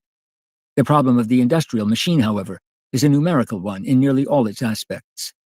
Hence, all of technique is unintentionally reduced to a numerical question. In the case of Vincent, this is intentional, as his definition shows. We embrace in technical progress all kinds of progress, provided that they are treatable numerically in a reliable way. H.D. Laswell's definition of technique as the ensemble of practices by which one uses available resources in order to achieve certain valued ends also seems to follow the conventions cited above, and to embrace only industrial technique. Here it might be contested whether technique does indeed permit the realization of values. However, to judge from Laswell's examples, he conceives the terms of his definition in an extremely broad manner. He gives a list of values and the corresponding techniques. As values, for example, he lists riches, power, well-being, affection. And as techniques, the techniques of government, production, medicine, the family, and so on. Laswell's conception of value may seem somewhat strange. The term is obviously not apt.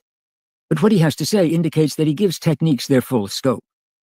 Moreover, he makes it quite clear that it is necessary to show the effects of technique not only on innate objects, but also on people, I am, therefore, in substantial agreement with this conception. Technical operation and technical phenomenon. With the use of these few guideposts, we can now try to formulate, if not a full definition, at least an approximate definition of technique. But we must keep this in mind. We are not concerned with the different individual techniques. Everyone practices a particular technique, and it is difficult to come to know them all. Yet in this great diversity we can find certain points in common, certain tendencies and principles shared by them all. It is clumsy to call these common features technique with a capital T. No one would recognize his particular technique behind this terminology. Nevertheless, it takes account of a reality, the technical phenomenon, which is worldwide today. If we recognize that the method each person employs to attain a result is in fact his particular technique, the problem of means is raised. In fact, technique is nothing more than means and the ensemble of means. This, of course, does not lessen the importance of the problem. Our civilization is first and foremost a civilization of means. In the reality of modern life, the means, it would seem, are more important than the ends. Any other assessment of the situation is mere idealism.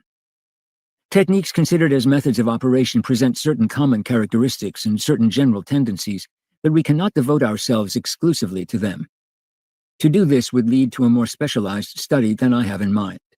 The technical phenomenon is much more complex than any synthesis of characteristics common to individual techniques.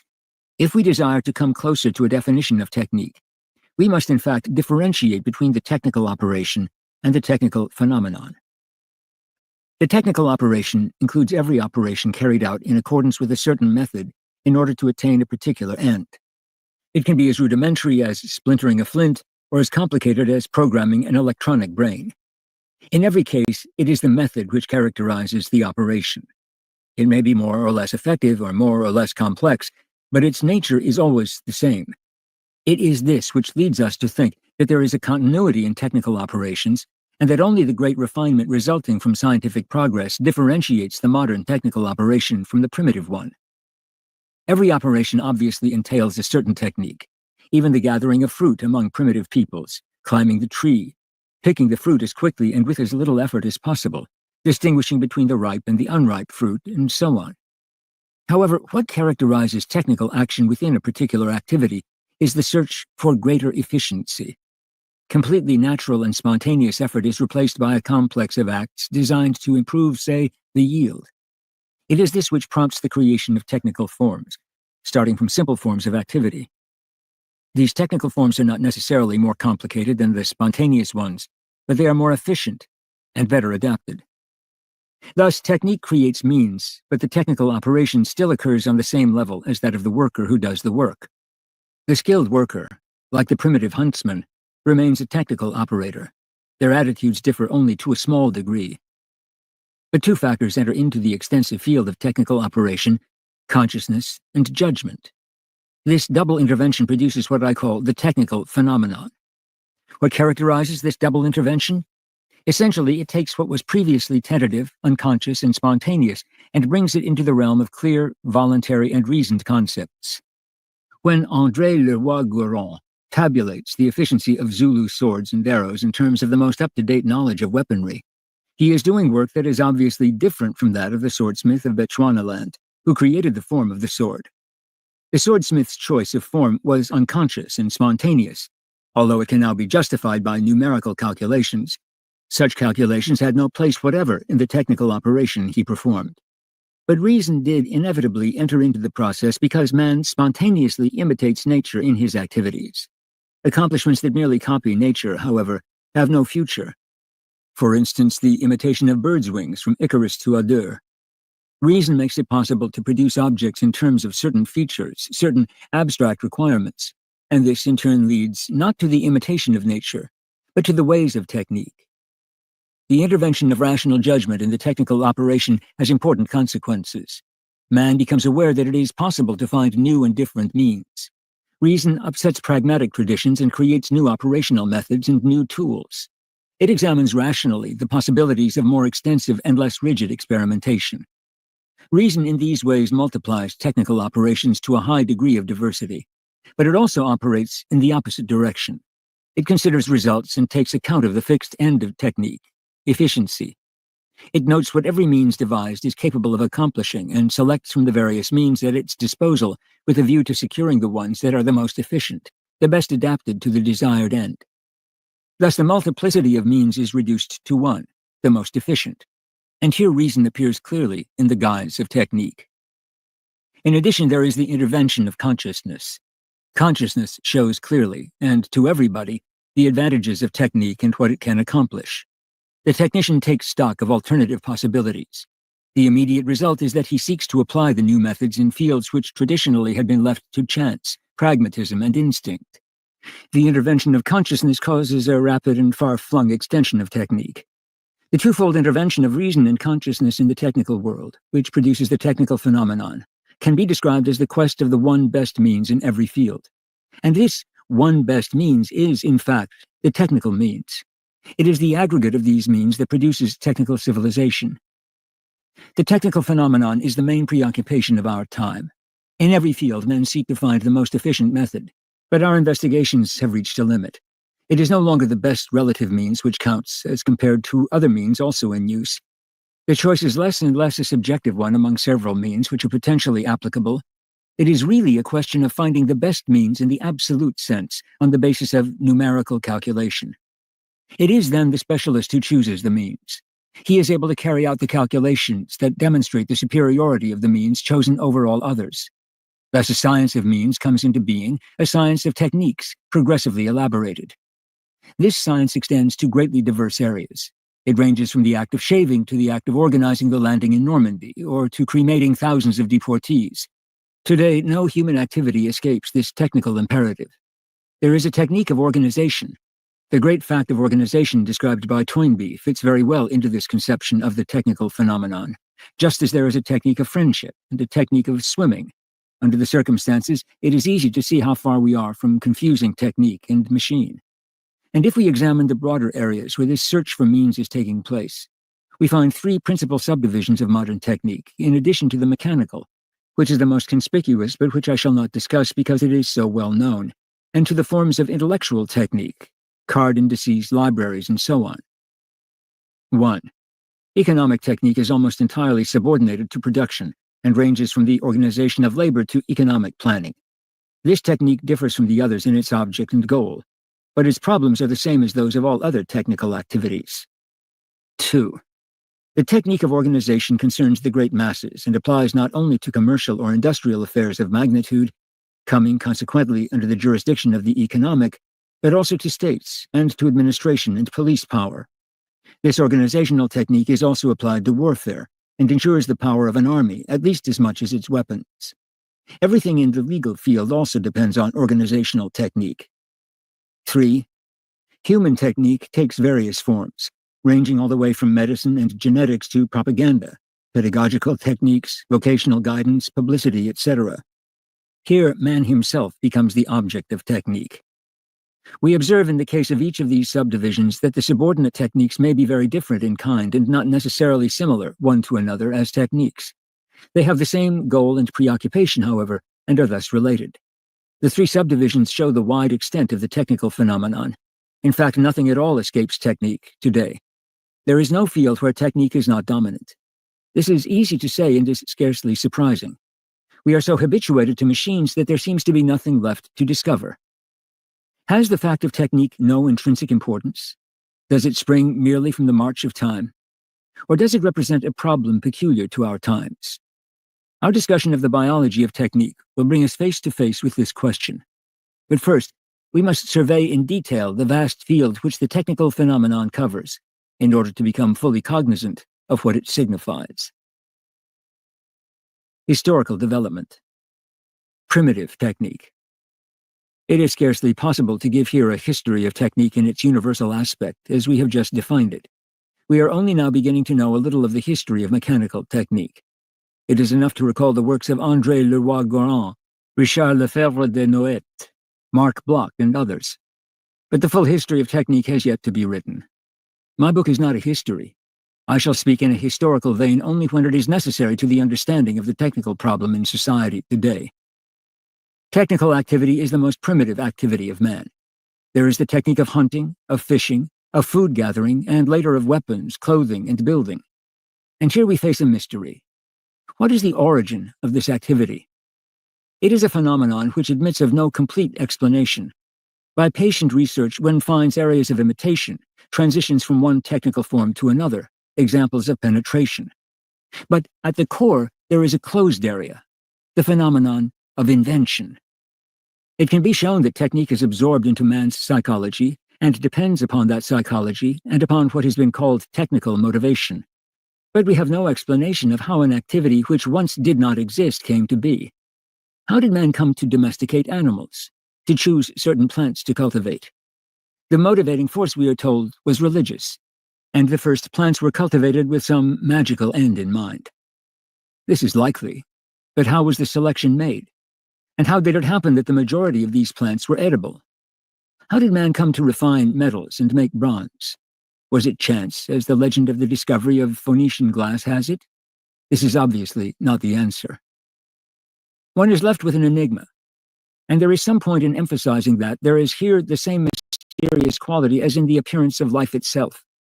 Each primitive operation of man implies the bridging of such an enormous gulf between instinct and the technical act that a mystic aura hovers about all subsequent development. Our modern worship of technique derives from man's ancestral worship of the mysterious and marvelous character of his own handiwork. It has not been sufficiently emphasized that technique has evolved along two distinct paths. There is the concrete technique of Homo faber, man the maker, to which we are accustomed, and which poses the problems we have normally studied. There is also the technique of a more or less spiritual order, which we call magic. It may seem questionable. Nevertheless, magic is a technique in the strictest sense of the word, as has been clearly demonstrated by Marcel Mauss. Magic developed along with other techniques as an expression of man's will to obtain certain results of a spiritual order. To attain them, man made use of an aggregate of rites, formulas, and procedures which, once established, do not vary. Strict adherence to form is one of the characteristics of magic. Forms and rituals, masks which never vary, the same kind of prayer wheels, the same ingredients for mystical drugs, for formulae, for divination, and so on. All these became set and were passed on. The slightest variation in word or gesture would alter the magical equilibrium. There is a relationship between the ready-made formula and a precise result. The gods being propitiated obey such an invocation out of necessity, all the more reason that they be given no opportunity to escape compliance because the invocation is not correctly formulated. This fixity is a manifestation of the technical character of magic. When the best possible means of obtaining the desired result has been found, why change it? Every magical means, in the eyes of the person who uses it, is the most efficient one. In the spiritual realm, magic displays all the characteristics of a technique. It is a mediator between man and the higher powers, just as other techniques mediate between man and matter. It leads to efficacy because it subordinates the power of the gods to men, and it secures a predetermined result. It affirms human power in that it seeks to subordinate the gods to men, just as technique serves to cause nature to obey. Magic clearly displays the characteristics of primitive technique, as Louis-Guérin indicates when he says that technique is a cloak for man, a kind of cosmic vestment. In his conflict with matter, in his struggle to survive, man interposes an intermediary agency between himself and his environment, and this agency has a twofold function. It is a means of protection and defense. Alone, man is too weak to defend himself. It is also a means of assimilation. Through technique, man is able to utilize to his profit powers that are alien or hostile. He is able to manipulate his surroundings so that they are no longer merely his surroundings, but become a factor of equilibrium and of profit to him. Thus, as a result of technique, man transforms his adversaries into allies. These characteristics of material technique correspond perfectly to the characteristics of magical technique. There also, man is in conflict with external forces, with the world of mystery, spiritual powers, and mystical currents. But there, too, man erects a barrier around himself, for he would not know how to defend himself by his own unaided intellect. He uses any means that will serve him both for defense and for adjustment. He turns to his own profit the hostile powers, which are obliged to obey him by virtue of his magical formulas. Masson-Ursel, in a recent study, confirms this. He shows that magic is basically a scholasticism of efficiency, which man employs as an instrument against his environment. That magic is pragmatic, it has a precision that must be called objective, and that its efficiency is demonstrated only in certain consecrations or disqualifications. Masson Ursel rightly believes that magic preceded technique. In fact, that magic is the first expression of technique. Finally, we have had two streams of technique from the very beginning. How does it happen that we never take cognizance of the second? There are a number of reasons. We can leave aside the causes that come from modern psychology. Because we are obsessed with materialism and do not take magic seriously, it has little interest for us, and we are unaware even today, as we study technique, the techniques that relate to men, that we are drawing on the great stream of magical techniques.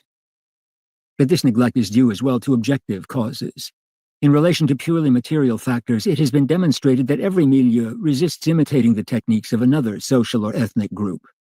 Surely this resistance was much stronger in the realm of magical techniques. Here were all the taboos and prohibitions, the immense strength of magical conservatism. Then, too, whereas material techniques are relatively distinct and independent of one another, magical techniques are rapidly elaborated into a rigid system. Everything is of a piece. Everything is dependent upon everything else. Consequently, nothing can be meddled with, nothing modified without threat to the whole structure of beliefs and activities. Hence their weak expansive power and their strong power of defense against alien magical techniques. The realm of magical practice is limited, and there is little or no diffusion. Propagation begins with spiritualist religions which are not bound to special magical rites. There is then no possibility of choice between different rival magical techniques. Yet expansion and choice are decisive factors in technical progress. There is no real progress in the realm of magic. Here lies its fundamental difference. There is no progress in space, no progress in time. Indeed, the tendency of magic is to regress. And because magical technique is tied to one ethnic group, to one given form of civilization, it disappears completely when that group or civilization disappears. When a civilization dies, it transmits to its heirs its material, but not its spiritual apparatus. Tools, houses, and methods of manufacture live on, and, more or less reincarnated, are to be met with again. There may be a temporary material regression in periods of great destruction, but the lost ground is recovered, as if a collective historical memory made possible the recovery of what had been lost several generations before. But magical techniques, rites, formulas, and sacrificial practices disappear irremediably. The new civilization will fashion its own new stock of magic, which has little in common with the old. Only a set of generalizations so broad as to mean nothing, and over hasty analogies, create the belief that magical forms are perpetuated and renewed. Indeed, they live on only in the minds of the initiates, and not in any human or social reality. Consequently, a magical technique that is not passed on in time or space does not follow the same evolutionary curve as material technique. There is not a progression of discoveries built one upon the other. Rather, discoveries remain side by side and do not affect one another. There is another factor in the regression of magical techniques, the problem of evidence. In material techniques, choice is relatively simple. Since every technique is subordinate to its immediate result, it is only a question of choosing the one that produces the most satisfactory result. And in the material domain, that result can readily be seen. That one form of acts is superior to another is a judgment not beyond a normal man, in spite of the extreme difficulty primitive man experienced when faced with such a choice. But with magical techniques, the same certainty or force of evidence does not exist. Who can judge their relative efficiency? Magical efficiency is not always to be measured by a clear material result, such as making rain fall, but may have to do with some purely spiritual phenomena, or even with material phenomena over a long period of time. Here matters are not clear, nor the choice easy. The difficulty becomes even more acute when we think about the uncertainty of the reasons for failure. Was a magical technique really inefficient? Or was the one who used it incompetent? The common reaction is to blame the magician rather than the technique, and here again we see an element of immobility in magic. The two great streams of technique which we have traced from their beginnings evolved in completely different ways. In manual technique, we observe an increase and later a multiplication of discoveries, each based on the other. In magic, we see only endless new beginnings, as the fortunes of history and its own inefficiency call its procedures into question. Explanation becomes even more difficult when we note that in the magical domain, too, our own era has achieved an overwhelming superiority. Our magical techniques have become really effective. These techniques, obviously, must not be confused with religious life or anything of that kind. This is purely a social phenomenon, both in aim and in form. However, the two aspects of technique, although both are social, are sharply separated, and would seem to have interacted very little anywhere. Greece. Technique is essentially Oriental. It was principally in the Near East that technique first developed, and it had very little in the way of scientific foundation. It was entirely directed toward practical application, and was not concerned with general theories, which alone can give rise to scientific movements. This predominance of technique in the East points up an error which is found throughout Western thought: that the Oriental mind is turned toward the mystical and has no interest in concrete action, whereas the Western mind is oriented toward know-how and action, and hence toward technique. In fact, the East was the cradle of all action, of all past and primitive technique in the present sense of the word, and later of spiritual and magical technique as well. The Greeks, however, were the first to have a coherent scientific activity, and to liberate scientific thought. But then, a phenomenon occurred which still astonishes historians: the almost total separation of science and technique. Doubtless this separation was less absolute than the example of Archimedes has led historians to believe, but it is certain that material needs were treated with contempt, that technical research was considered unworthy of the intellect, and that the goal of science was not application, but contemplation. Plato shunned any compromise with application, even in order to forward scientific research. For him, only the most abstract possible exercise of reason was important. Archimedes went even further. True, he rationalized practice and even made applications to a certain degree, but his machine was to be destroyed after it had demonstrated the exactness of his numerical reckonings. Why did the Greeks adopt this Malthusian attitude toward activity? There are two possible answers. Either they were not willing, or they were not able, and it is likely that both are true. Abel Ray has devoted the 5th volume of his Science Technique to the Greeks. According to him, Greece in her decline became incapable of sustaining the ideal of hard, disinterested labor, the ideal of an essentially contemplative intelligence disdainful of all utility. She then fell back on the techniques of the East. She was involved in them by her own techniques, for she had nonetheless sought to satisfy men's vital needs in spite of the contempt in which she held them. Confronted with technical necessity, Greece lost her inventive genius and turned to Eastern technique. She did not know, says Abel Ray, how to find the bridge between know-how and know-why. This is true for the period of decadence, the 2nd and 1st centuries BC, but it does not seem to be the case in the preceding period. In the 5th century BC, Greece experienced rapid technical development, although later it came to an abrupt halt. In their golden age of science, the Greeks could have deduced the technical consequences of their scientific activity, but they did not wish to. Walter asks, did the Greeks, obsessed with harmony, check themselves at the very point at which inquiry ran the risk of going to excess and threatened to introduce a monstrosity into their civilization? This was the result of a variety of factors, most of which were of a philosophic nature.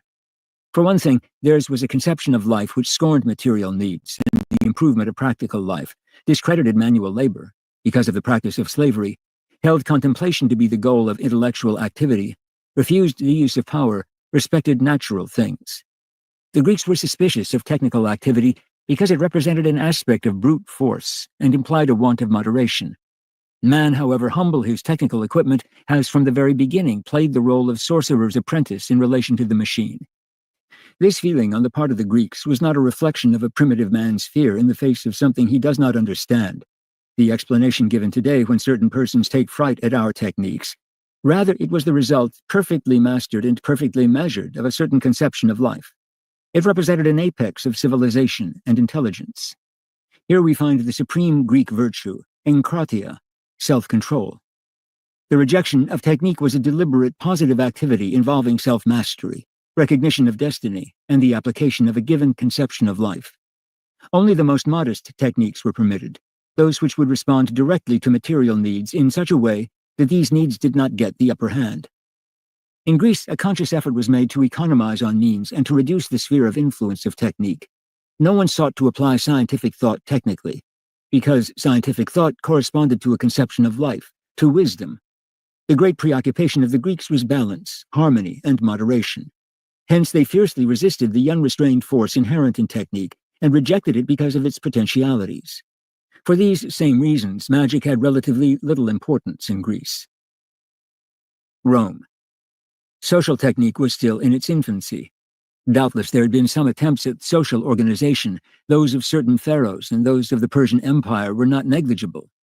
But such organizations could be maintained only by police power, whereas the exact opposite is true of genuine social organization.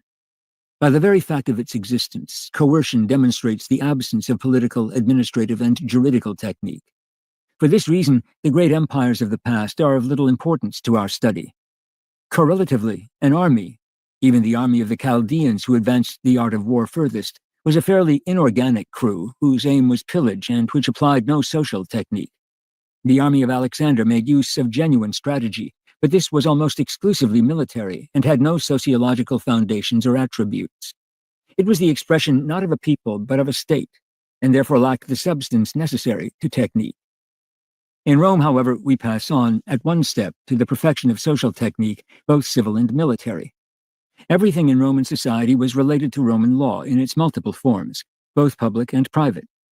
To characterize the technique of this law in the period during which it flourished, from the 2nd century BC to the 2nd century AD, we can say, first of all, that it was not the fruit of abstract thought, but rather of an exact view of the concrete situation which the Romans attempted to turn to account with the fewest possible means. This realism respected justice and acknowledged history and necessity. From this concrete experimental view, which the Romans held consciously, their administrative and judicial technique developed. And a kind of discipline appeared, the use of a minimum of means. This discipline, which probably had its foundations in religion, is one of the secrets of the whole development. To the degree that the Roman had to respond to necessity, and at the same time not permit himself excessive luxury, it was necessary to refine every means, to bring it to perfection, to exploit it in every possible way, and to give it free rein, without shackling it with exceptions and secondary rules. No social situation developed which did not immediately find its response in organization. Nor could this response be the creation of a new means, but rather the perfection of an old means. Indeed, the proliferation of means is thought, even today, to denote technological weakness. A second element in the Roman development of organization was the search for an equilibrium between the purely technical factor and the human factor. Judicial technique did not begin as a substitute for man. In Roman judicial technique, there was no question of eliminating initiative and responsibility, but rather of allowing them to operate and to assert themselves. It was not until the 3rd century AD that judicial technique attempted to deal with the details of life, to regulate everything, to foresee everything, thereby leaving the individual in a state of complete inertia. But the great judicial era of Rome was one of equilibrium. The law laid down the framework and supplied the means that men could use in following their own initiative. Of course, this presupposed a civic sense corresponding to the technical conception. The equilibrium between the two was evident in the system of procedure we call bureaucracy. In it is found, with an almost disconcerting simplicity, the perfect type of procedure. And there we find that one of the conditions of technique is respect for the individual, who is not yet considered apart from society. A third characteristic of Roman technique was that it was directed toward a precise end, the internal coherence of society. This technique was not self-justifying. It did not have as its raison d'être its own self-development. And it was not imposed from the outside. It was not a kind of scaffolding which held independent elements together. It sought rather to promote cohesion. The foundation of society was not the police. It was an organization which enabled society to make the least possible use of the police. A wide variety of techniques, religious, administrative, and financial, were obviously needed to execute this design, but in no case was there recourse to force. When it appeared that the state would be compelled to use force, the organizational sense of the Romans led them to abandon a given project rather than attempt to maintain it by force. Force is never economical, and Rome was economical in all things. This social coherence was the first judicial technique the world had known. It was also the basis for the Roman military system, which was a direct expression of civil society in that it had the same respect for efficiency and economy. From it came the development of organs of transport, food supply, and so on, and the Roman conception of mass strategy and the refusal to create heroes. Combat was thus reduced to its most utilitarian level. A fourth element was continuity. The judicial technique of the Romans was consistently being readapted in accordance with the historical plan. It involved a policy of watchful waiting while circumstances were not propitious, at the same time making preparations for the right moment, and when that moment came, carrying out the plan decisively. As regards material techniques, the Romans did not develop them as brilliantly. From the 4th to the 1st century BC, and after the 2nd century AD, there was almost total stagnation. Tools and armaments no longer evolved. But from the 1st century BC to the 1st century AD, a technical revival took place. Practical necessity, on the economic and military levels, and with regard to transport, was met by the production of animal-powered machines, forges, water wheels, pumps, plows, the screw press, cord-operated ballistic engines, etc. The Romans possessed a remarkable understanding of applicability. Their judicial system could be applied always and everywhere in the empire. It was adapted to an unfailing continuity, and these were totally new phenomena which Rome introduced. Later, Rome was allowed to drift into a technical vertigo. The end was near. Christianity and technique. The East, passive, fatalist, contemptuous of life and action. The West, active, conquering, turning nature to profit. These contrasts, so clear to popular sociology, are said to result from a difference in religion. Buddhism and Islam on the one hand, on the other, Christianity, which is credited with having forged the practical soul of the West. These ideas are hardly beyond the level of the rote repetitions found even in the works of serious historians. It is not for me to examine religious doctrines in themselves, or as absolute, if unrealized, dogma, but rather to interpret them sociologically. After all, I am not writing theology. I am writing history. And there is a world of difference between dogma and its sociological application. I shall not touch upon the personal interpretation of religion, which concerns the relationship between the individual and God. This being the case, it is obvious that certain statements call for modification. For example, the assertion that as a consequence of the teachings of Muhammad, the Islamic conquests of the 7th century are evidence of pacifism. This might also be said of the determined Islamic resistance to Western encroachments during the last 2 centuries. We attribute to Buddhist indifferentism the remarkable artistic, political, and military development in India from the 2nd to the 5th century. In fact, however, these civilizations were little advanced technically, though they had developed in many other areas. Christianity in Russia, on the other hand, gave rise to a mystical civilization which was indifferent to material life and had no technical drive and no interest in economic exploitation. Ah, yes, is the reply, but Christianity in Russia had Eastern overtones. Here, then, indifference to technique would appear to be a question of temperament and not of religion. Another embarrassing fact. When in her decline, Greece applied herself to technical inquiry and the development of industry, she looked to the East for methods.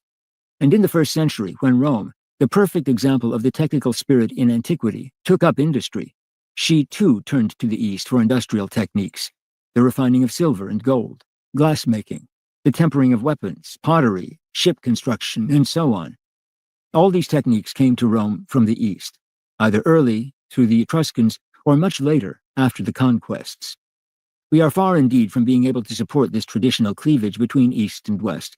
In fact, during classical antiquity, it was the East which possessed the concrete, inventive mind that grasps the truth and exploits it. The West is making a prodigious advance in technique at the present, and the West is traditionally Christian. Nor can it be maintained that Christianity is a negligible factor in that advance. However, there were several distinct historical periods in the West. The West was officially Christian until the 14th century. Thereafter, Christianity became controversial and was breached by other influences. What do we find from a technical standpoint in the so-called Christian era, the period from the 4th to the 14th centuries, the sociological moment?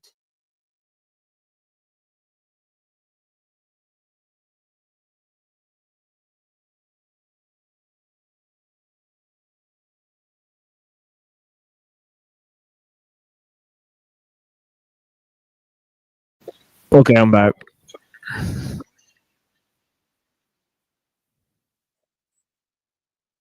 A guy who literally ran. Can you turn down your microphone? It feels like you're yelling at us. Because you're arrogant and not of Jesus, and you don't want to have His son chats. knows that. His son knows Dude. that. Tom. Who stayed away better, Abby or Dom?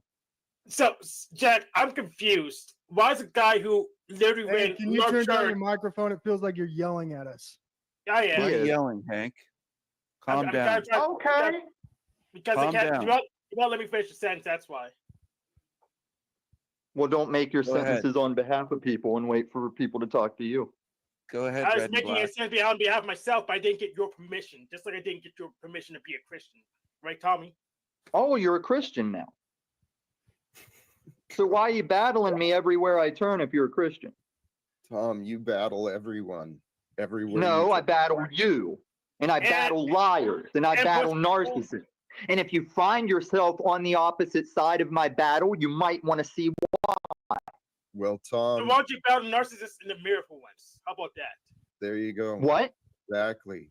You see, I can't tell what the fuck he said. Don't say there you go. Tom, Tell me what he said. Battle the narcissist in the mirror. I'm not a narcissist, faggot. Yeah, you should see. Jack. You should see. Great show, Jack. I mean, great energy. Totally right in line with everything you've ever made before. I came here, honestly, because I thought something new would happen. But you're doing the same shit you always do, and I'm loving it. This pedo crackhead. Did you see him mention me and Abby? Pretty interesting. I don't know. Pedo crackheads. All right, that all these people support. Watched you, and you're excellent at it, Stephen. Here's something I was thinking earlier. There is, Call me King Stephen. No, I see an amazing, like, ragtag group of misfits that are so talented. If we could just find a way to work together peacefully, we could have so much fun and we could get some truly amazing shit done. But praise God, let's have fun right now. Praise King Stephen. No. I'm the king of kings. Crystal consciousness in the chat room is attracted to me. Stephen, you are delusional. Delusional. No, Yeah. I'm very on point. Yes. No, you believe in things that are not real. Jack, you keep behind repeating things that Jack. are not real. Jack, You didn't behind even the make an scenes, avatar to reflect your I've been overweight marketing. self or your obesity. This isn't That just an king avatar. Behind that the king should scenes, be I've like been 3 marketing. times larger. It should have I really have been fat, marketing, chubby Jack. cheeks. Should look overweight. I have been The marketing. clothes are Jack's way too nice channel. for an avatar, you know. Dude, you're Stephen. gay. Provo, shut up. Whoa. Go ahead, Jack. What's with the homophobia here, Talcott? He's calling me gay. That's not cool. I know Stephen lacks character. Masonry, brick wall, and diamond sign. Actually, Stephen's stuck in his character. He thinks his character has value, and he doesn't understand that it diminishes his negativity, diminishes his worth. So, Stephen, you're the only one who glorifies yourself. And yeah, you live in a world like you believe. Oh my God, these people are so nuts. Yes, and that's kind of my point, Jack. Sometimes we can't all work together because there's people who can't get all just stuck on themselves, stuck in their own ego. So that's why we should do our thing over here, and they can be crazy over there, just so we can get something done. That's honestly what I've been hoping to do more of, is to separate away from the insanity. But at the same time, life brings us what life brings us. And I know for a fact that when these characters, Tommy, I'm looking at you. You clearly want attention. When you learn humility, you can actually be one with Christ. But as long as you're all prideful and arrogant and seeing the world full of nothing but liars, well, guess what you are? You're a liar. That's right, Talcott. I've learned sorry, if you have more. No, I'm here to listen to you. I've learned a lot from the online behavior, a lot about people. And seriously, this one stands out so obvious to me. The boastful King Stephen, right? And then the god of all media.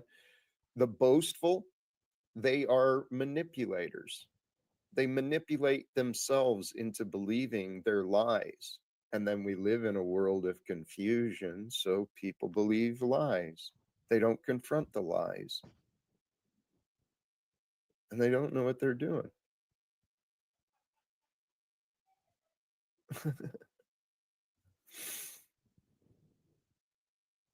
I don't know. How would you guys describe sacred? What would be sacred to you? Oh, brother Hank, you must go first again, please. Sacred to me. Sacred to me is the thing that puts me at peace. Just knowing that I woke up every day. That's pretty much enough for me.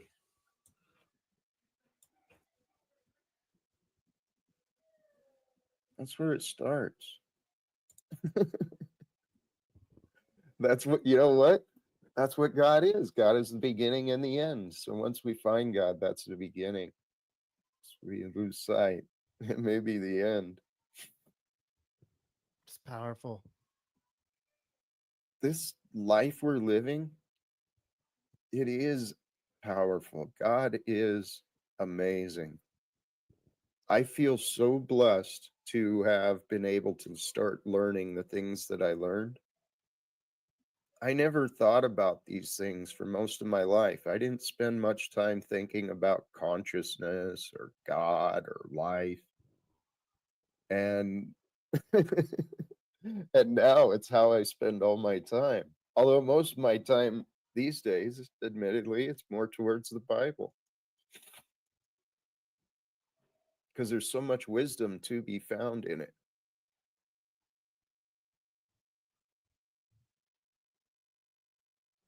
But what if?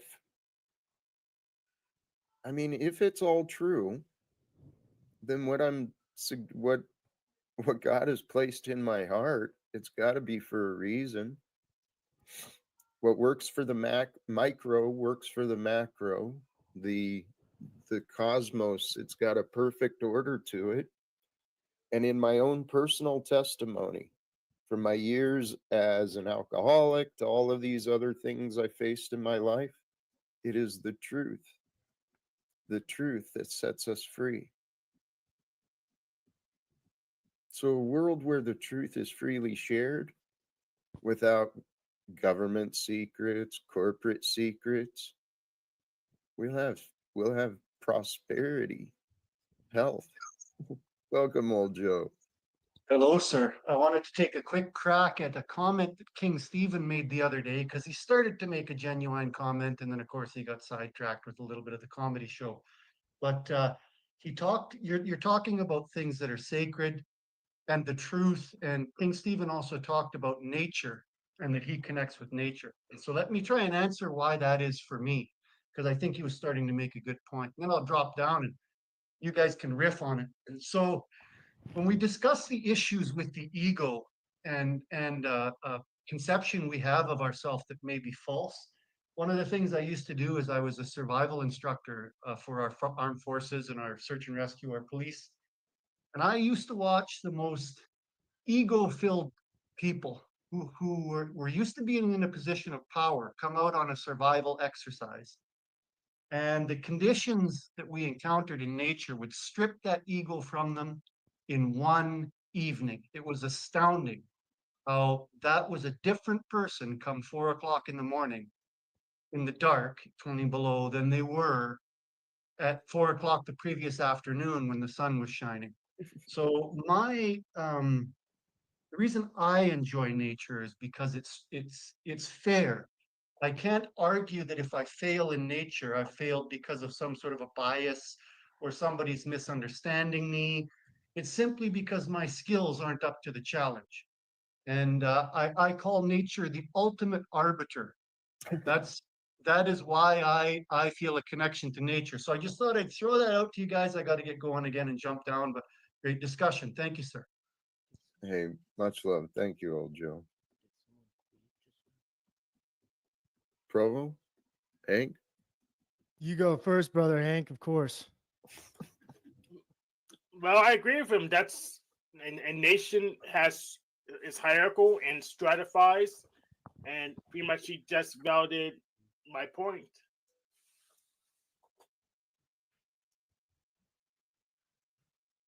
Wow, wise words, Hank. Thank you.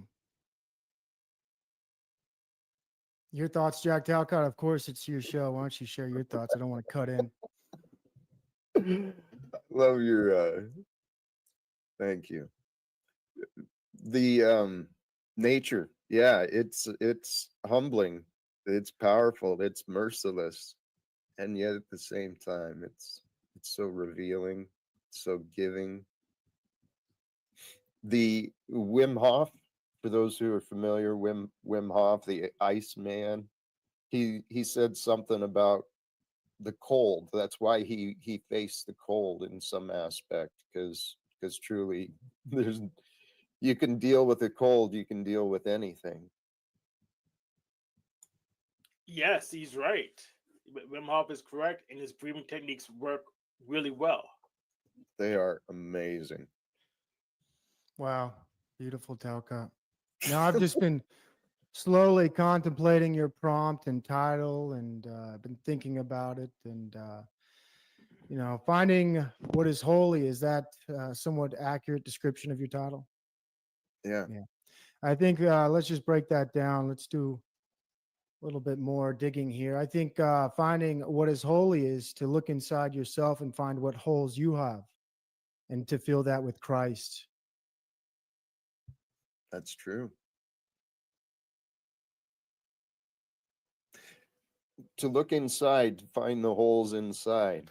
That's the what comes to my mind is like the shadow work, going within to see where our corruption is, where are we holding resentment and judgment, where are we carrying selfishness and bitterness.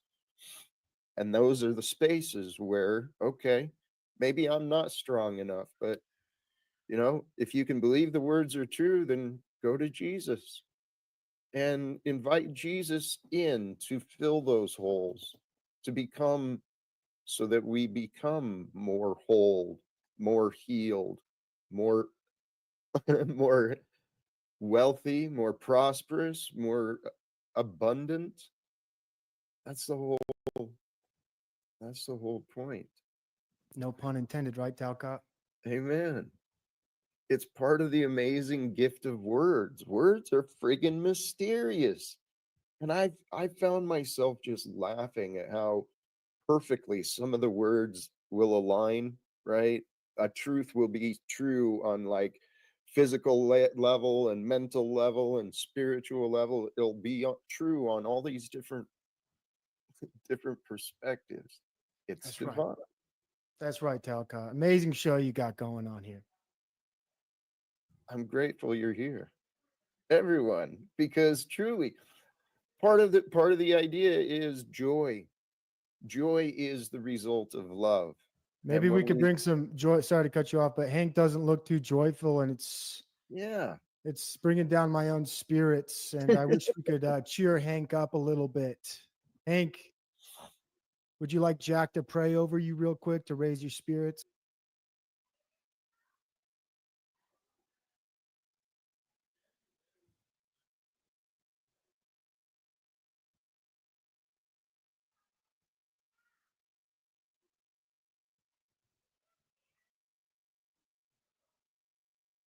Day after day. And it can be saddening, right? It can be saddening when we see people we care about just self sabotaging, destroying themselves. I'm sure that's how some people felt about me when I was drinking, but we can't always help those who don't want to change. Welcome, Machine Lies. Greetings. Greetings, sir. How are you doing today? Feeling blessed, brother. Truly blessed. Yeah, that's great. You went away there for a while, but it looks like you're back. Blessings. Yeah. Hey, you would be a man with, I'm sure, many different perspectives to share regarding the topic of finding the holy, the sacred. Anything come to mind? Oh yeah. Yeah. Yeah, I think that um you know, I think it's true that God is one. I think nature is one. right? So I think it lets us know that, that God and nature are unique. So I mean, from that, I could only come to one conclusion, that man is also unique, and so I do think that all three of these things are connected, and yeah, and I think what it comes down to is that, man is made in the image of God, but we're also made out of the clay of the earth, right? So, as they say, everything is connected. There's no such thing as coincidence, and I say, not everything happens for a reason, but nothing is random. That randomness is the myth, Progress is a myth. I think change is an illusion. And I also see blesses and curses up there. I think, Yes. yeah, I think freedom is the gift that is both a blessing and a curse, definitely. That's, you know what? It can be, certainly. Freedom is an interesting concept that's been misunderstood, especially in America. I didn't understand freedom until until I started seeking to know, right? And truly, the path to freedom, it's through the teachings of Christ. It's faith and goodness. And it all makes sense too. That if we trust that we're part of the one living truth of today, whoever we are and however we are, we're a part of God's creation. And God's eternally with the creation, as is the heart of God, right? The love of Christ. It's here eternally present for us to become aligned with. But in the world of make believe, right? We've got all these presidents and police and all these other titles and positions. People aren't living with honesty. And when we don't live with honesty, we start believing in lies. And when we start believing in lies, well, then we live in delusions. And some people are so afraid to just change their mind because their delusions will be shattered. Yeah. And that's why I think, you know, as you said, Christ speaks, words of majesty, and he really says, he says, if your right eye offend thee, pluck it out and cast it from thee. So you can't have divisions within yourself. He says a house divided cannot stand. So there can't be division in the house. He says a man cannot serve two masters. So there can't be division within the workplace.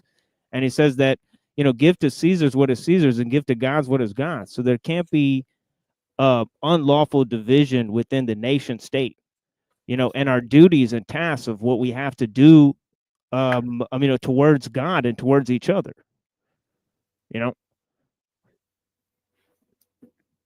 I see the potential for our world to shift towards that happening. I believe I believe God's going to allow us to experience this change, right? Because the end times are the beginning. It's just the cycles of time. It continues. It's so beautiful and magnificent for us to be alive at this time. And honestly, Machine Wise, I don't know if you heard me, but I mentioned there's an amazing, incredible group of misfits. I include you and me amongst the misfits, right? But God brought us together for a reason. Oh yes, of course. Hey, welcome, Noel. Anyway,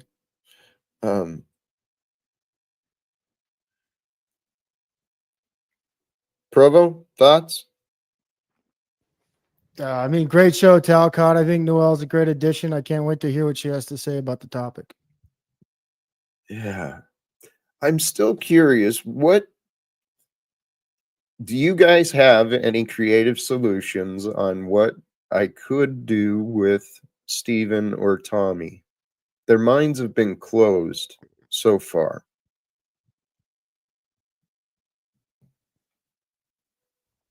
Hank, you're first. You're the darkest person on the panel. Yeah.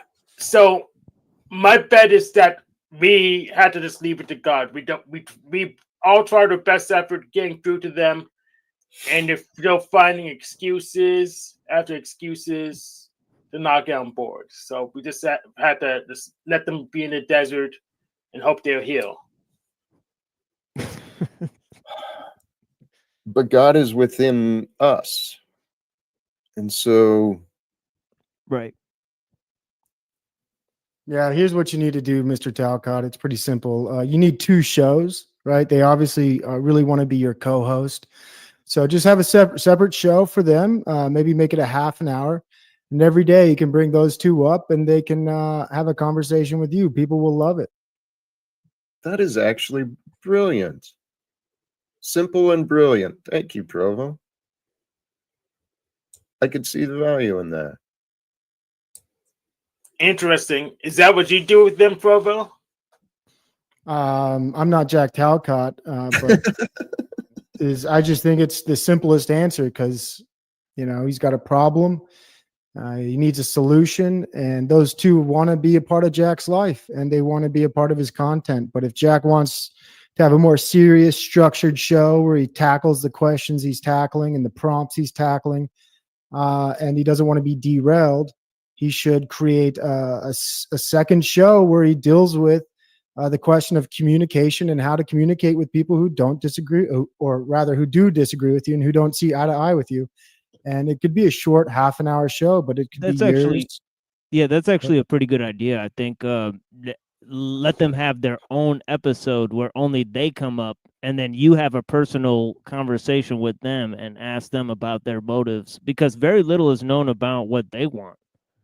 Because I've heard them talk so much. I've heard their opinions on other people a lot, but who they are, what they're about, is a mystery to me. And so, I'm more interested in, because Tommy's described himself as a Christian. I know very little about, or I've learned very little about what type of Christian beliefs he espouses or he's willing to promote. Right, so maybe that would be a good start. Yeah. So I've watched a whole bunch of his show, and basically he's just a random plot. He didn't even ground it to an actual church. So I know I've watched them shows. I know about them. But the thing is, I don't recommend this because they haven't tried to work with Jack before. And even when we gave them the whole show before, multiple times we tried to give them the whole show, they wouldn't be compliant. So it's kind of like we already tried this idea. Well, maybe perhaps, or I'm just talking about a separate show, dedicated time. Could be a half an hour. It could be the pre-show. And then Jack clears up his energy and his chakras with the community and other people who want to discuss his ideas and who want to be engaged in the thoughts Jack is currently engaged in. But every day to do continuously what he's doing by bringing them up and derailing his own show, that should just be a separate event, because you can people like it. You can keep it going. The numbers go up. They love seeing the loony bin. So I'd say maybe there's other ideas you could do. You talk about communication with them, Jack. Not communicating is communicating. That is true. That's a path you can take. That's pretty deep, Yeah. I think. Yeah. Yeah, but I don't think either of you would actually tolerate that. Machine Lies and Provo. I don't think if you had people who were compliant, weren't following your instructions, you would give them a whole segment to themselves on the show. Well, on the contrary, I've actually tried that with them. I've actually tried not communicating with them as a form of communication. So, I've actually taken some of that advice. So, I'd say it works, yeah, because they still talk about me, so they're still communicating with me. So, yeah, you're right. As they say, the damage is done. So whatever needs to be said has been said for now. So, And with that, it looks like you're at an hour mark, Jack. That's all the time I have today. I'm going to have to wrap it up. But hey, great panelists, great show. Shout out to everybody who came on the panel tonight. Just regular Steven. Hank O'Flame, always an honor being right next to you. You're one of the best panelists out there, dude. You really are. You're just amazing. Noel, honored and blessed to be next to you. You as well, Machine Lies. Jack, have a great rest of your show. God bless. and Godspeed on your goals. Yeah, have a good day, sir. Thank you. Much love, Provo. Thank you for joining. Sincerely. Always a performer. Performing high levels, even. Where were we? Oh, well, we could go anywhere. The idea of hungering for the truth, that is a path that I found myself on. And if you think about it from a mental aspect, right, we're feeding our mind with knowledge. It's real easy to get, just like with the physical, it's real easy to get caught up in a regular diet of fast food and garbage, not really giving ourselves much nutrition. It's the same way in the mind, especially with these damn algorithms and, you know, all the devices seeking our attention. It's really easy for us to start limiting our diet of intelligence by just, I don't know, taking what's given. But if we open our mind and allow our minds to be open, innocent, you know, renewed like that of a child, whatever our age is, that's the way we're to be. Because when our mind is already filled with all these assumptions and conclusions and memories and labels, we get, I don't know, my experience was I ended up pretty confused. I wasn't thinking things through as clearly as I thought. And I spent a lot of time thinking about memories, living in the past.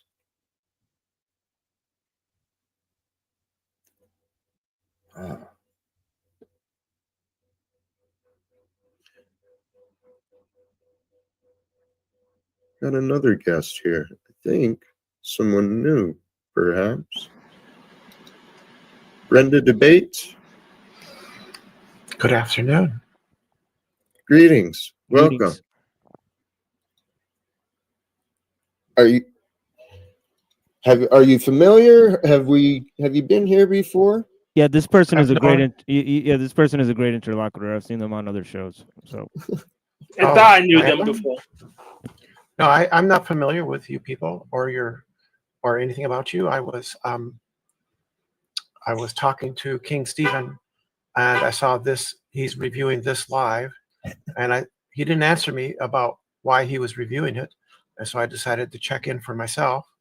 I'm an atheist, and but I see that this is some kind of religious thing. So I don't know if you want atheists in here or not. I just don't think that the world and everything is as dire as everybody says it is. Oh, I agree with you. Yeah, and King Steven's reviewing this because this is his favorite show. yeah, I think Jack he seems like a very angry person. Yeah, I think Jack would agree with you that things are not as gloomy as people think they are.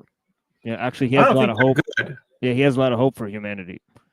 I don't think they're good, especially in the United States right now, with our dictator king. But it's not. I don't live in a demon-haunted world. I'm not surrounded by demons. These things aren't real. Yeah, me it's either. just people, and people do bad things, and that's all it is. People doing bad things. There's no demons. There's no magic. There's no spells. There's no magical curses you can cast onto people. None of that. All of that would actually be, in traditional Christianity, heresy. Right? Well, Brenda, it's a pleasure to meet you. You are welcome here, regardless of faith opinions. As long as we can communicate, everyone's welcome. Welcome to you, Flow State. What up? I'm just here to finger Hank. Ah, damn it. Too slow, Dusty. Hey, welcome, Malpero. Yeah, so I make the rounds. Go ahead. I don't want to interrupt people. I make the rounds. Usually I debate people who think the earth is flat because that is fun. That is really dumb. Oh, I debate those people too. Oh my. Yeah. And I also go to Discord, and I go to like politics Discord and debate in the religious debates and the philosophical debates with people. That's what I enjoy the most. Oh, that's cool. Maybe Well- I'll meet with you later. I'll restream this to my channel if I ever debate you. I just don't go into politics too often because I prefer the StreamYard panels. Well, I'd like to, just briefly give you an idea of me. I am religious about love.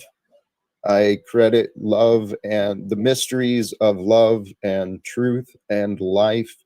I credit that to one source, one creation of the universe. So initially, I started out with the idea of the universe created me, and now I've accepted the idea of God, the word God. So, and my story did eventually bring me to trust and accept the value in the Christian teachings and in the Bible. But were you raised Christian? Were you raised Christian? No. But where I am, really? That's unusual. Where I am today is, well, what you said about the the state of the world and what's happening in Washington, D.C., I find that to be completely unacceptable. Yeah, a lot of people do. And part of my main purpose of joining online is to connect with other people who are willing to say no more, so that we find Is a way. someone like eating? Sorry. Yeah, but I don't know what people mean by no more. I don't know what they mean typically. That sometimes we don't agree on what. Sometimes I want more of what they don't want. Boy, you asshole. I'm not sure. Yeah, sometimes I want things that other people don't want. So I because I'm transgender, I want things like political. I want freedom to be myself, and some people don't want me to be myself. And I think I should have that freedom. And I think other people who are gay, lesbian, bisexual, transgender should be free. And a lot of people don't want that now, and they're upset about it. So that would be my position on those things. I also want political freedom. I think Trump is going to be. I don't want these concentration camps that he's setting up for migrants from South America or Latin America. I don't think that's good. Are you eating? No, I'm not. What is that scraping sound? Oh, I'm sorry. I didn't realize my mic picked it up. I'm mixing up some dip. Okay. Yeah, it right? is. You take cream cheese. You take cream cheese, spices. Hey, Brenda. Garlic and other spices. We don't know, Brenda. Please. Okay, I've been patient. You please pause. We don't need the recipe, okay? And What's the matter with that? The noise has been coming through. I put it away. Thank you. I'll get the rest of that recipe from you later. It's really simple. You just buy some onion mix. Onion soup mix. He just said he doesn't want the recipe. Now you're going to give him the recipe. It's just onion soup mix and cream cheese and other spices as you wish. Congratulations, right? Brenda. Cooking is great. Cooking is a way that people come together in communion with each other. Jack, don't prove Steven right. Well, I'm guessing this is now Brenda's show. So Yeah, with Brenda. Sure. Tell us everything else that you want to talk about. Oh, sure. Yeah, I don't believe in God. I don't see any reason to posit a mind into. I'd like to talk about gender independent solution, mind. I'd like to A talk about body independent gender mind. I don't see any reason. I don't see any reason to accept that. Well, then. And I don't have any delusions. I don't have any delusions. Okay, can you please pause? Huh? You're very fixed in your opinions. You've repeated yourself a couple of times already. You don't know that. You don't know that. No, you don't. You don't know that. My Well, opinions you're change. you're very okay. Your opinion's not going to change if you're not listening, if you're not open to other ideas, because I can explain why I believe what I believe, but you kind of miss the point of what is happening here. Okay. And God bless. I'm sorry. You don't know what you don't know. Yeah, it's the first time here. So fill me in. Well, you just met Tyrant Cot. I'm getting I have better. a rather thick skin. I have a rather thick skin these days. So transphobes and homophobes, I don't pay them any mind.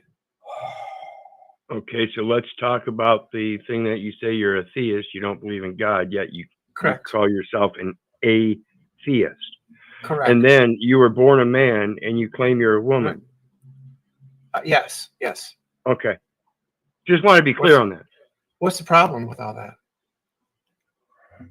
Why are you looking for problems? I mean, let's just. Well, he's implying that there's some kind of problem.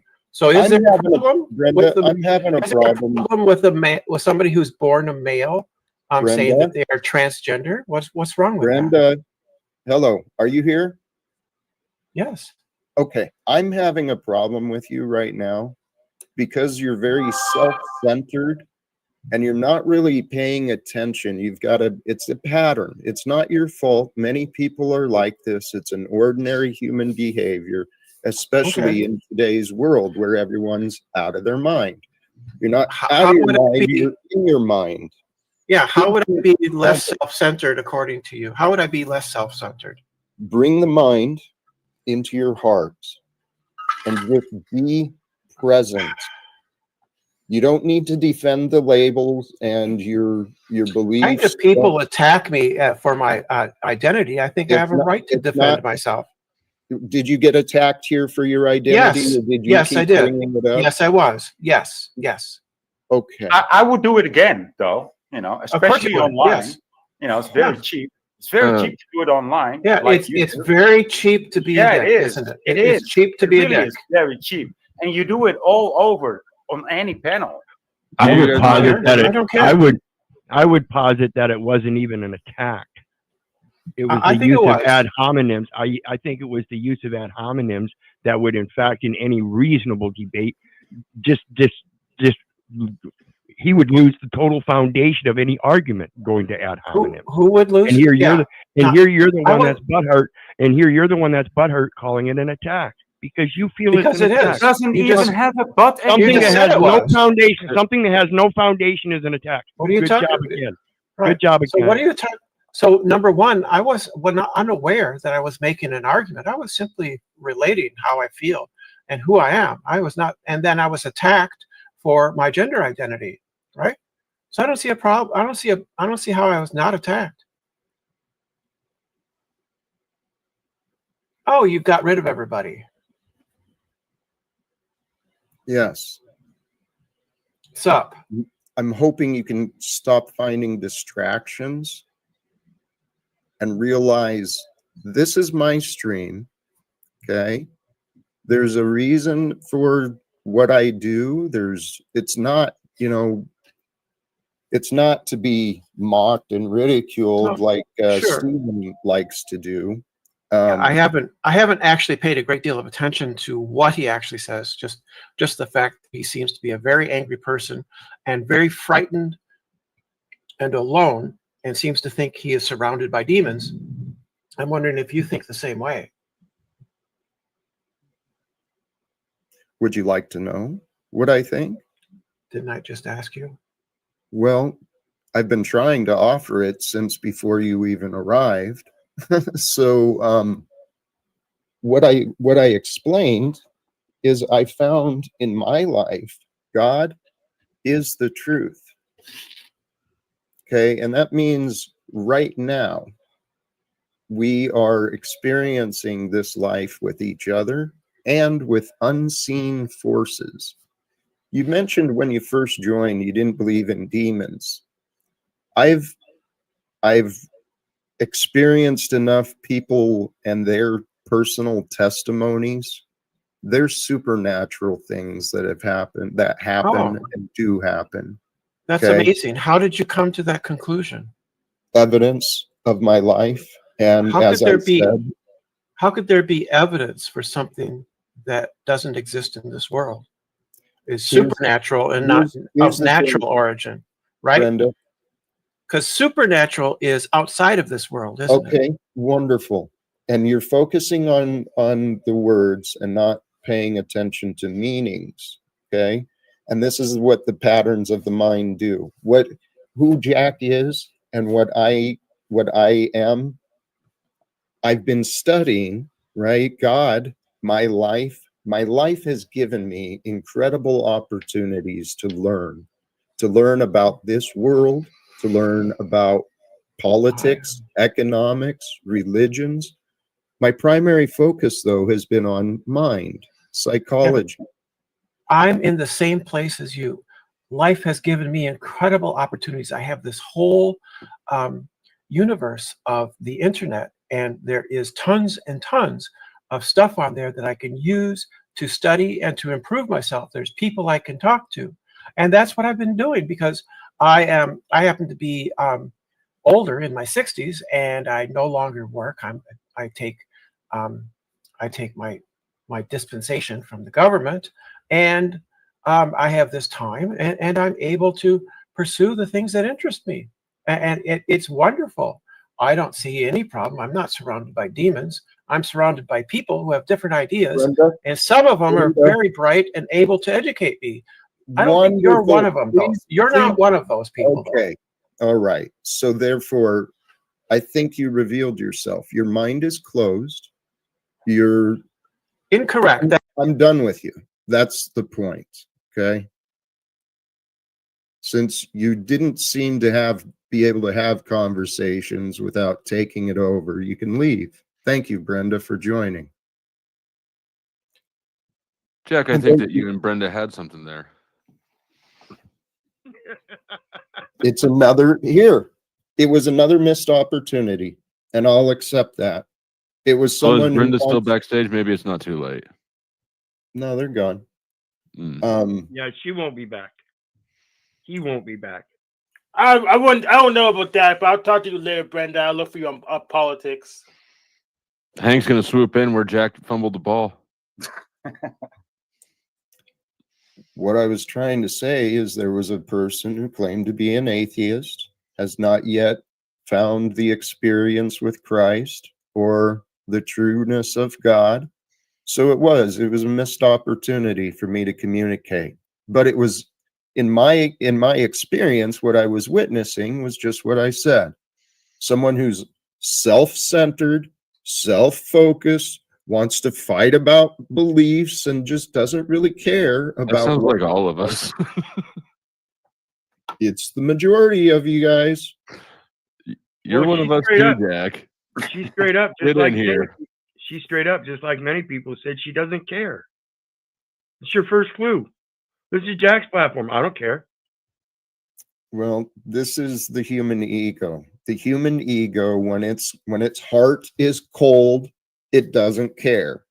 And that's where the mind comes in. The world we live in, and actually this topic of blessings and curses, it's through the power of word. I lost where I was going with that. Sorry. Yeah, you were talking about blessings and curses is through the power of word. I think that was a very powerful statement, actually. It is the truth. The words we speak. I don't remember why I was bringing that up. There was something prior, though. It had to do, I don't know. You know, guys, this life we are living, it does not have to be this complicated with each other. When we tell ourselves we don't care, that's where I was going. We are cursing ourselves to lack care. And when we lack care, eventually we'll see ourselves doing things that we're not proud of. That means we're going to lose our self-worth. We're here to care. We're here to love. We're here to uplift each other and encourage each other to create a better world for the world. Not me. You are. You just haven't accepted that fact yet. You're in denial still.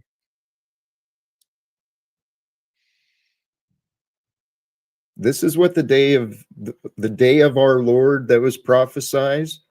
I predict what it means is the truth, right? The truth will no longer be denied. When we unite together to release the truth, to set the truth free, confronting the liars, that's what we need to do in Washington, D.C. That's all I've been saying. Simple as that, guys. So Jack, this is how you're and Tommy are similar. You say just because we don't accept the conclusion, we're just denying it, either not just thinking through on our own, saying, hey, the assumptions don't lead to this conclusion. Was there a point? Oh, absolutely. Just because we don't agree with the conclusion doesn't mean we just didn't think about it at all. Well, what if that's true?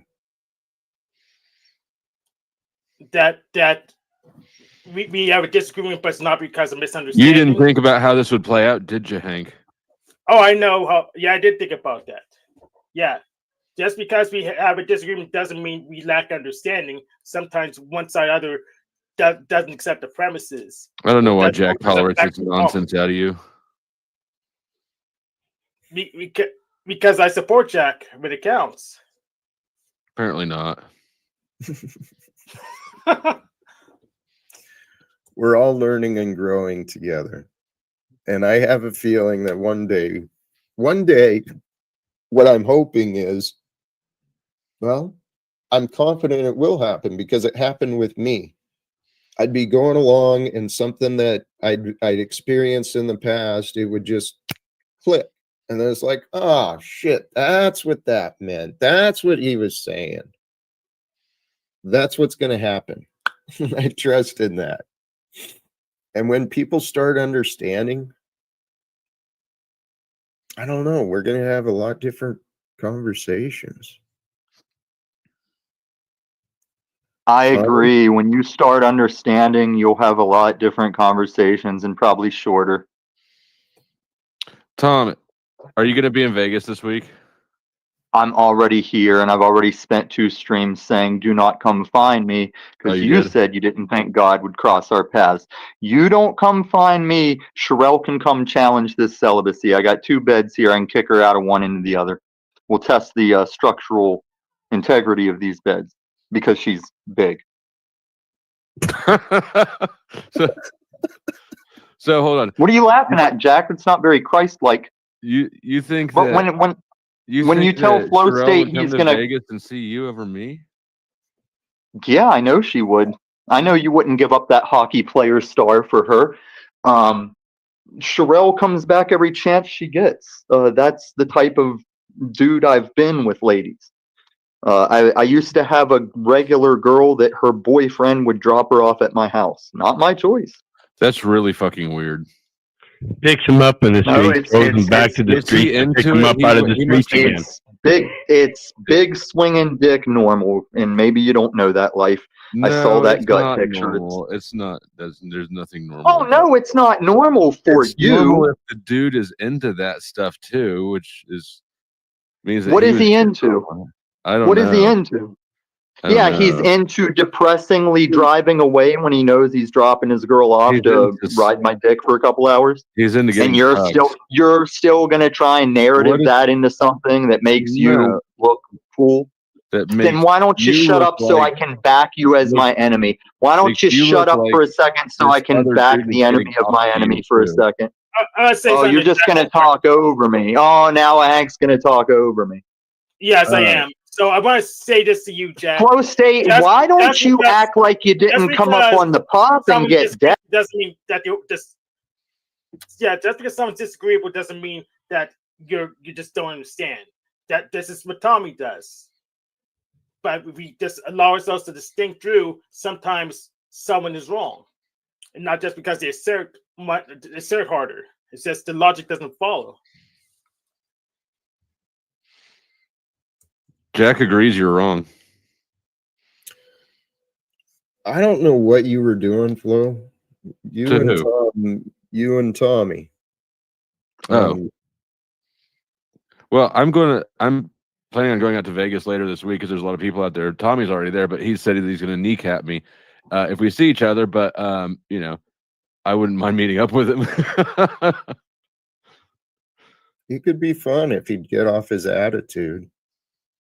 I don't know if he can. He can. Do you think that I should meet up with Tom, or do you think that he'll kneecap me? Hell yeah!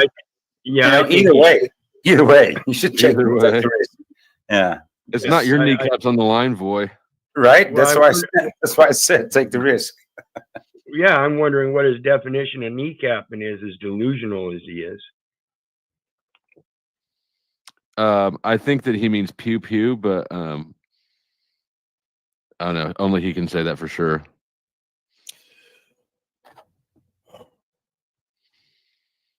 Well, if that were his true intent, meeting up with another man to use a pew pew is kind of cowardice. I actually want to. Someone brought it up earlier, and I actually want to better understand Tommy's view on what it means to be a Christian. Right, and since you backstaged me through all that, I guess we're just going to have to schedule a pop, and I can't promise you'll get a lot of time. I am your Panelverse president. You're going insane and homeless. You're already both of those things.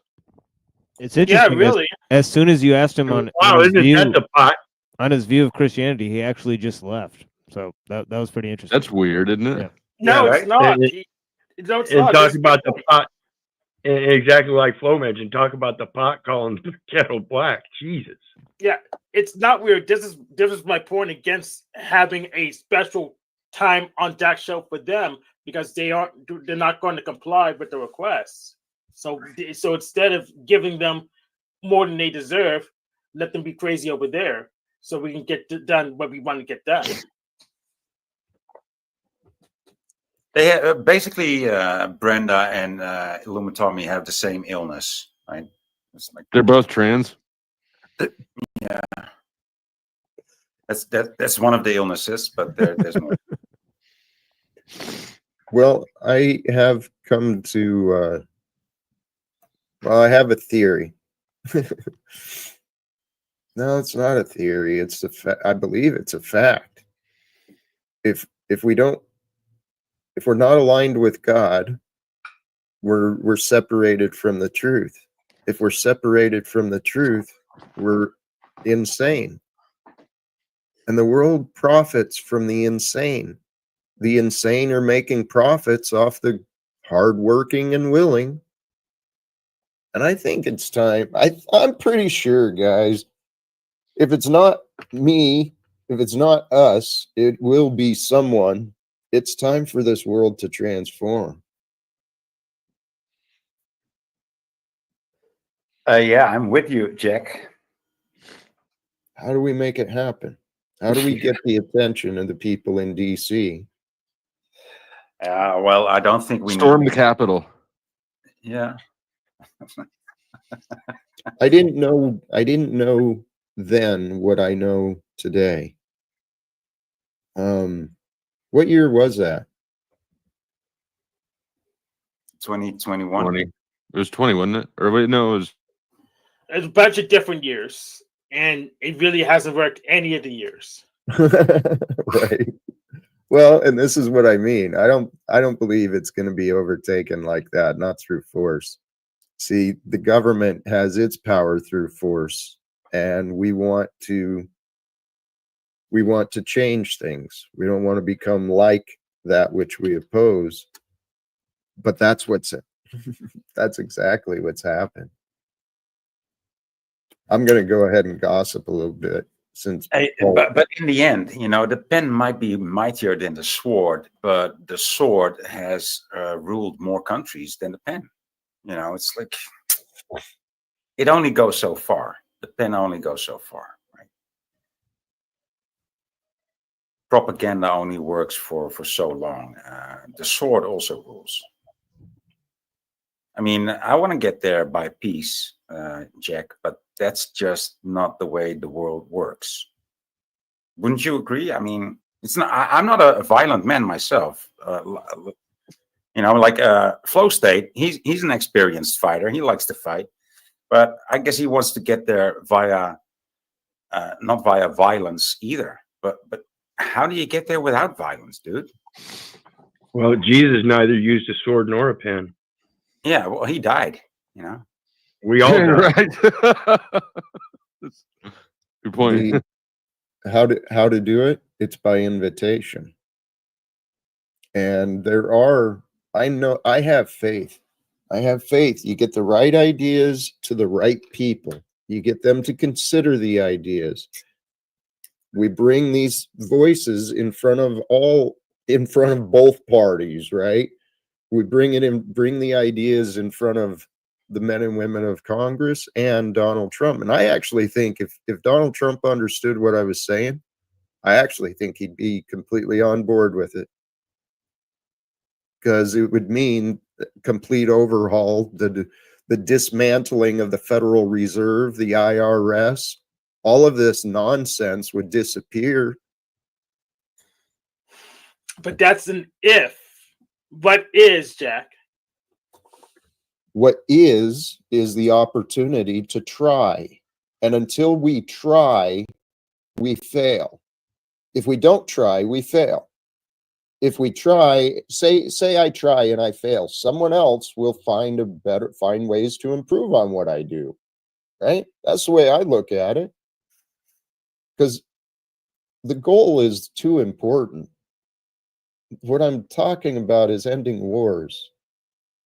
I don't claim to know all the answers. I don't need to know all the answers to know that it's time for wars to end.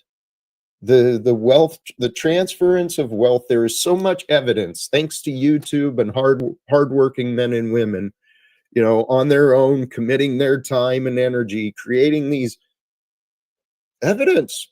That's what these documentaries are. It's evidence of history, showing the corruption, the way the government has infiltrated the media, the way the wealthy have controlled the masses through propaganda. People buy things not because they want things, because they've been conditioned to buy things. It's insane. And here's what gives me hope. Boy, I can understand there's always been war in the past, but from what my life has allowed me to discover, what God has allowed me to find, there are so many amazing men and women alive today. They're not as well known. They're not out there for the fame and the profits, but they're really sharing wisdom. And so there's a spiritual revival. There's a spiritual awakening that's happening all around the world. Yeah, and that is what you need, for a good army. You need some morale, So that's a good thing. Thank you. Listen, I'm talking about an army, Jack, and it's not necessarily to off everybody, but it needs to be an army. You need to fight. I mean, you need to fight. You're gonna encounter some resistance, right? So you gotta have this fighter spirit, this warrior spirit. Whether you want peace or not. I mean, yeah. There's gonna be victims, Jack. There's gonna be people that that's. Yeah, and I was just going to say, in regards to those victims, on both sides of the war, there's going to be victims.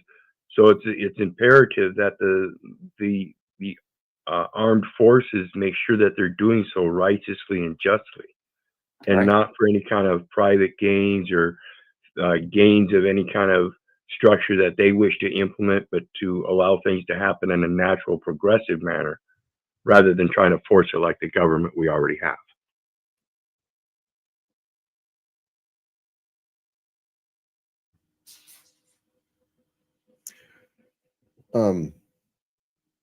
Sorry, my mind drifted, and I went to pull something up. The Beatitude. or the Beatitudes, right? The Sermon on the Mount. It's totally off from what you guys were discussing, I think, and I apologize for that. But the idea of the meek shall inherit the earth. This came from that sermon I have linked in the description too. Meek is not weak. Meek, as I understand from the original Greek word, it's more in line with the word tame, right? So what does it mean to be tame? It means you're strong but controlled. You're controlled strength. That's the way we're to live, is with a controlled strength, not controlling others, but with a controlled strength in ourselves, with the faith and the power of Christ, right? As a true sovereign here on earth, we can claim that when we own it. When we become responsible for our sovereignty, we own it. When we become responsible for our health, we own it. We've got to become responsible for who we are, how we live, and most importantly, how we treat one another.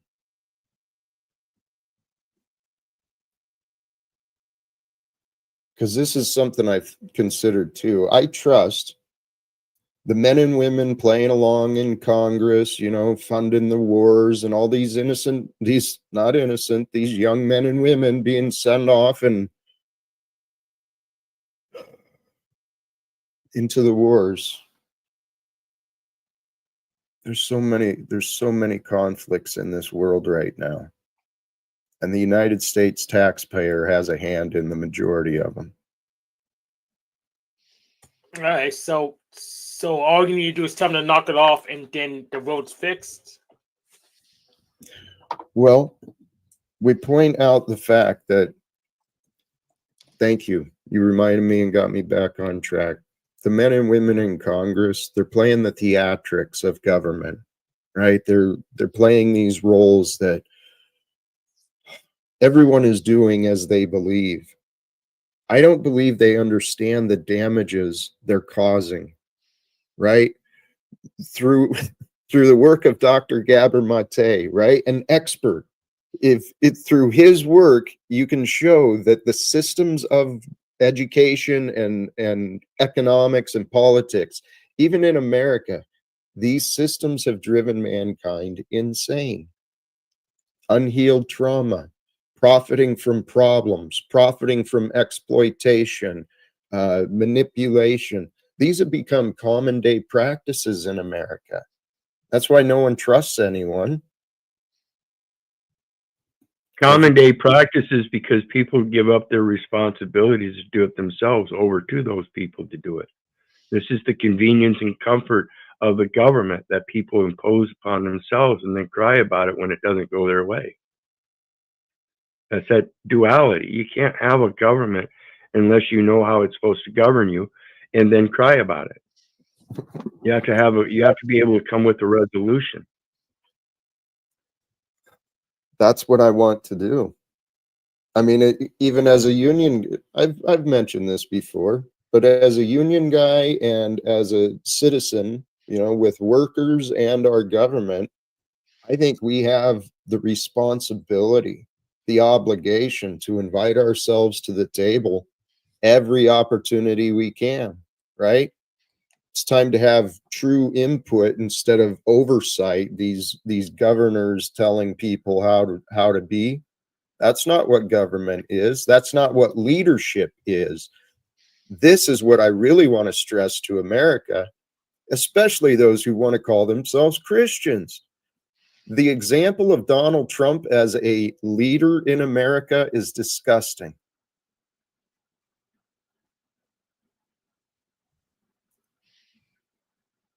Leaders serve. Leaders are honest. Leaders are humble. Leaders care. And you know what? Maybe I shouldn't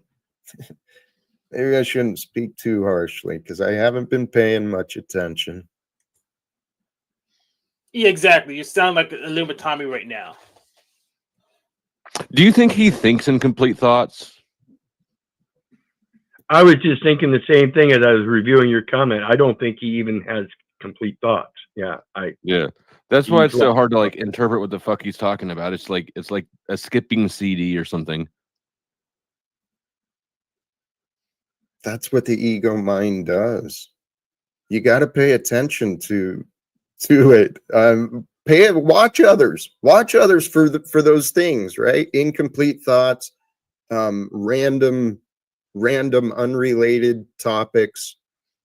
It's the symptoms of a wandering mind, and a wandering mind is lacking focus. That's how we But it's drive not the lacking company. I bet there's a lot of voices in there. Right. Yeah, it's quite reactive of a mind. Yeah. But do you think, Jack, that the ego is? Do you regard the ego as a bad thing? Well, it depends on the definition of bad. Okay. Here, I actually compare the ego to the Antichrist. It's yeah, okay. So that's an answer there. That yeah, okay. It's built within us. But here's my idea on the big picture as well, is that even evil, it's given by God. It's allowed by God. It's brought forth for a purpose. So within us, there is the tendency of evil. There is the tendency of selfishness and corruption, manipulation, all sorts of things. And those can be bad, but even the bad skills can be used for good things. And that's why if we can take our anger and use that as motivation to move us forward, it's a powerful driving force, right? If you direct it in a healthy way towards your, exercising or project construction. Anger is a powerful force to drive us and move us. Fear is as well. But those are the dark sides of life. The light comes from love. And when we allow love to lead us, right, through our choices. So the next thing I'm doing in my day, the next project, whatever I'm doing, it's done with the idea of love. Love in the best ways that we can. That's the way to find fulfillment. The way to find a life of our dreams, it's to do the things we love. But if we convince ourselves we don't care about others, we'll stop caring about ourselves. We convince ourselves we don't care about ourselves, we'll stop caring about others. And if we don't care, we'll never find the joy and the peace and the fulfillment that love brings.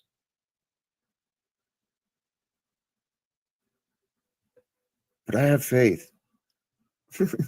I have faith that what we're doing, these conversations, I think these are helpful. I do. I hope that those who tune in, I hope you find some value in what we discuss. At least you believe in tough love. Yeah. You believe in tough love, Jack? Well, again, it depends. Love can be tough to understand. For instance, you're like if your child is doing something wrong, so you discipline him because if he keeps doing that, he's going to grow up to stick his finger in sockets and shit. Or, don't do that. And so you discipline them so they don't do that no more because it's for his own good. To teach. I know what you're talking about. You said the word discipline. And typically, particularly in many tough households, discipline comes with punishment. Now, punishment has been used a lot in our modern day worldly ways as a form of correction.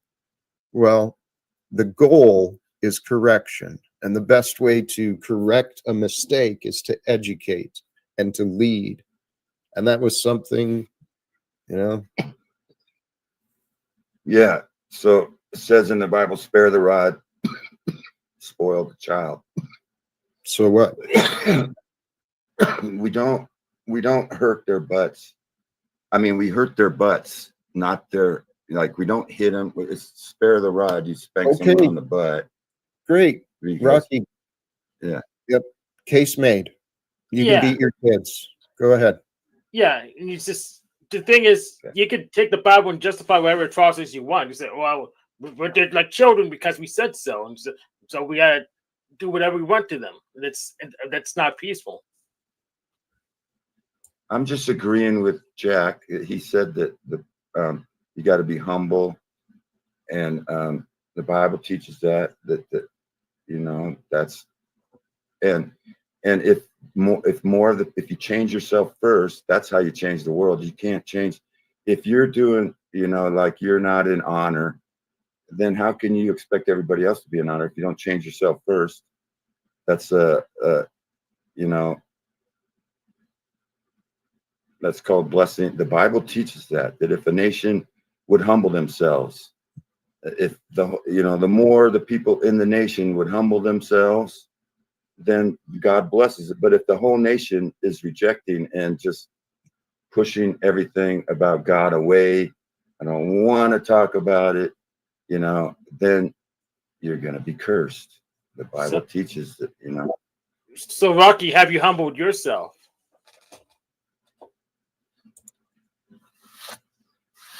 Well, I don't know. I tried to humble myself. I don't know everything. I'm just sharing what I think I know. It's not easy to humble yourself if you're Rocky. I mean, come on, look at the man. You know, it's not.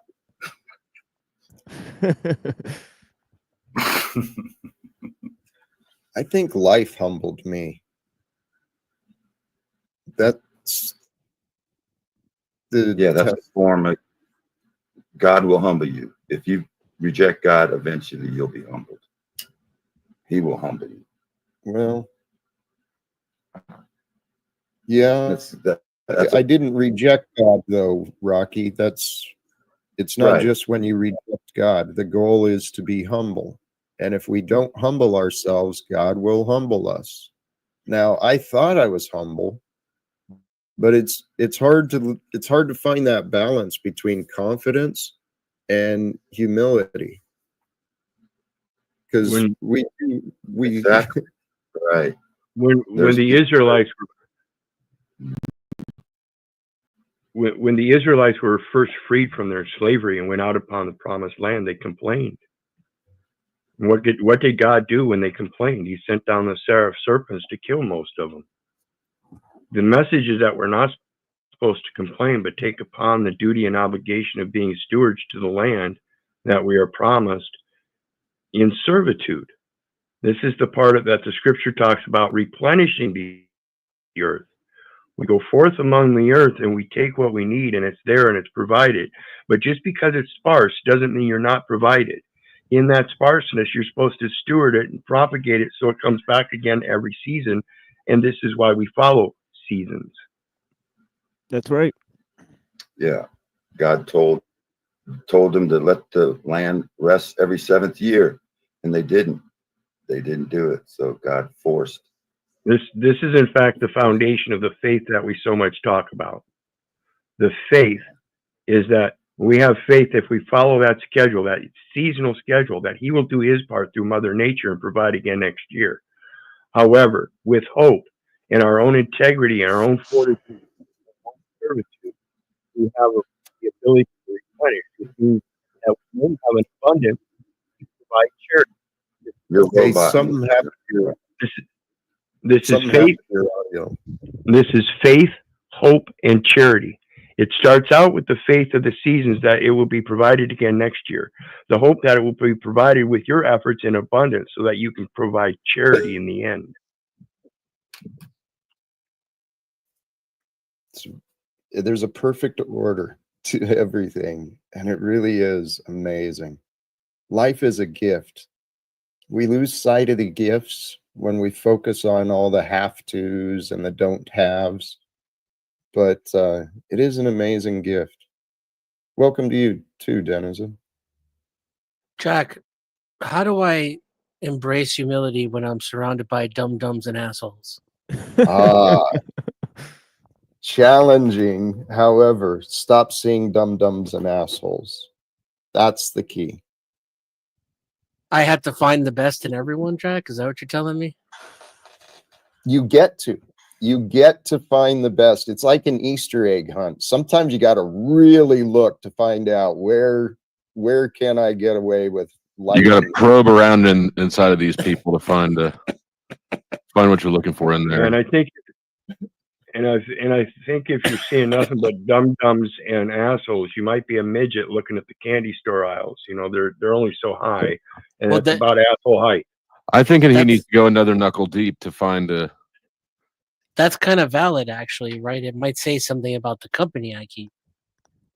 So what do you guys? What are your experiences? Do you find that most people are not too bright and they're kind of like their morality's all fucked and whacked?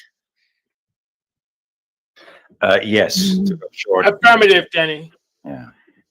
What I've been doing is asking myself, why am I attracting this? Yeah.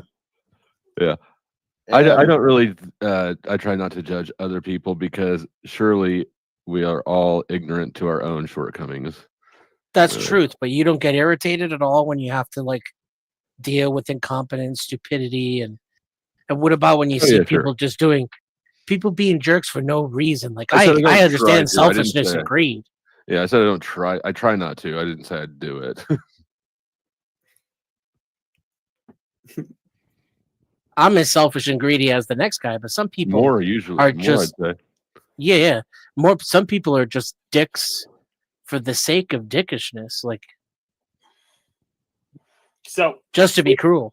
Yeah, pretty much do your thing over here and let them be crazy over there, because sometimes they can't get with the program enough to stop the get out of your way. I find real virtue in humility, though, Hank. Like there's a real benefit, but I find it hard to hold on to. Those are challenges for you, and that's the way I look at it. Right? You look at life as an adventure, as a game. Then the obstacles can just be challenges, and so I see some people as okay. I don't want to be judgmental. I don't want to be, upset by people being people. So I guess I get to be creative and be creative in what you can understand so that you can understand. And truly, everyone is operating at their level of awareness.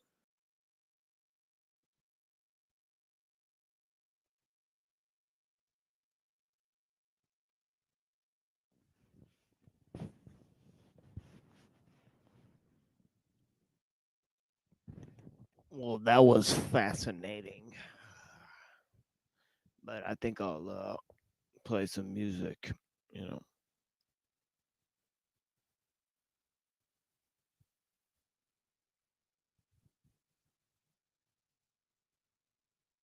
And we'll be back.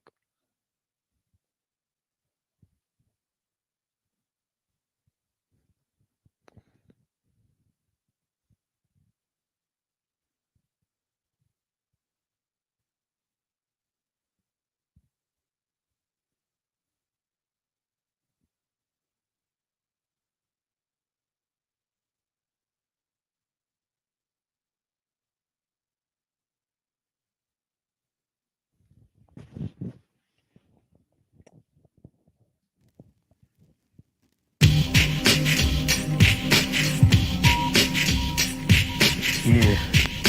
The invasion assignment. Ghetto Apostles. General Grimm. Sergeant Spaz. Lieutenant Bless. Captain Freestyle. Report to your military post. Baby J. C-12. The industry. Give up the ghost. Yeah, we win the war cause we bomb first, just like when they palm burst. Snipers with the Vietnam verse. Ghetto apostles doing God's work. Pushing camouflage shirts. Marching through your trenches in your concerts. We win the war cause we bomb verses like Renee Palm burst. Snipers with the Vietnam verse. Ghetto apostles doing God's work. Pushing camouflage shirts. Marching through your trenches I'm in that your gorilla concerts. in your midst, stalking with an army of assailants. I got your organization under surveillance. You moved your pawn to squares, left the king unveiled. Diagonal invasion, soldiers marching in for the kill. This is a war, joy ranks, play your position. Put the industry in checkmate, force them under submission. Your whole perimeter is surrounded by my legion. You trapped inside the center of an isolated region. Wow, glass shatters, bullets scatter. No evidence of fingerprints to C12 matter. Black Bishop moving in, attack the queen. Sabotage front line, the industry's in quarantine. Position final core, prepare for violence storm of silent war. Map your survivor course, mount your Rhine horse and grab your sword. Hip hop the Holocaust, grab your holy cross, your crescent and star. Witness your empire fall like Sodom and Gomorrah. Refer to your Bibles, Qurans and Torah. Blessed be the high exalter, divine curer, humanist pure. Staring in my rival's eyes, I analyze, cross-examine and paralyze all those who choose to itemize lies. Yeah, we win the war cause we bomb verses like Renee Palm burst. Snipers with the Vietnam verse. Ghetto apostles doing God's work. Pushing camouflage shirts, marching through your trenches in your concerts. We win the war cause we bomb verses like Renee Palm burst. Snipers with the Vietnam verse. Ghetto apostles doing God's work. Pushing camouflage shirts, marching through your trenches in your concerts. Continue infiltration by firebomb detonation, phases and laser scoping, choking from smoke inhalation. Secret Service agents are coming at me. I got a hit in my spray. Do a grenade setting on the sprinkler system. I specialize in fear, terrorizing your earwaves like dropping off thermonuclear bombs in subways. Here to stress your life. Painting pictures of death, ancient scriptures with your silhouette. I'm cold as winter, bringing the earth tremors that burst your inner saint to my sanctment of war. That laughed at how I banged them. Foes copping the plea, should have took the opportunity to flee. I bring terror to theaters like the Phantom. My thoughts reveal a Navy SEAL approaching ghetto walls. Enemies force field jackets get stained from open sources. Non-negotiable terms for your surrender. I eat your weak arsenal and burn in the cinder. We win the war cause we bomb verses like Renee Palm burst. Snipers with the Vietnam verse. Ghetto apostles doing God's work. Pushing camouflage shirts, marching through your trenches in your concerts. We win the war cause we bomb verses like Renee Palm burst. Snipers with the Vietnam verse. Ghetto apostles doing God's work. Pushing camouflage shirts, marching through your trenches in your concerts. Rendezvous, special operations team arsonist. Switch the disc and get out of there fast. We don't wanna take no risk. Codename freestyle, alias the asthmatic, automatic, full metal jacking statics with the diplomatic, bureaucratic tactics. We got the area secured now. Triple the C4 and get rid of the whole floor. You copy? I copy that. We got the whole music business wired. So when this shit blow, your whole empire's expired. We can live lavish and still build on the mathematics. Flowing precise, cut carrots, rock ice, and still civilize the savage. Dancing in the Garden of Eden, gotta think along, breathing, glancing back at days I used to be behind them bars with heathens. Blast like the Aztecs, cash checks, blast checks, collect all of my assets from sales from the cassettes. Iceless but priceless, top of the price list, probably the first up on your heist list. You might miss or not. Well, you were talking about it, and that's what I thought. And then we got distracted on the, well, maybe or something.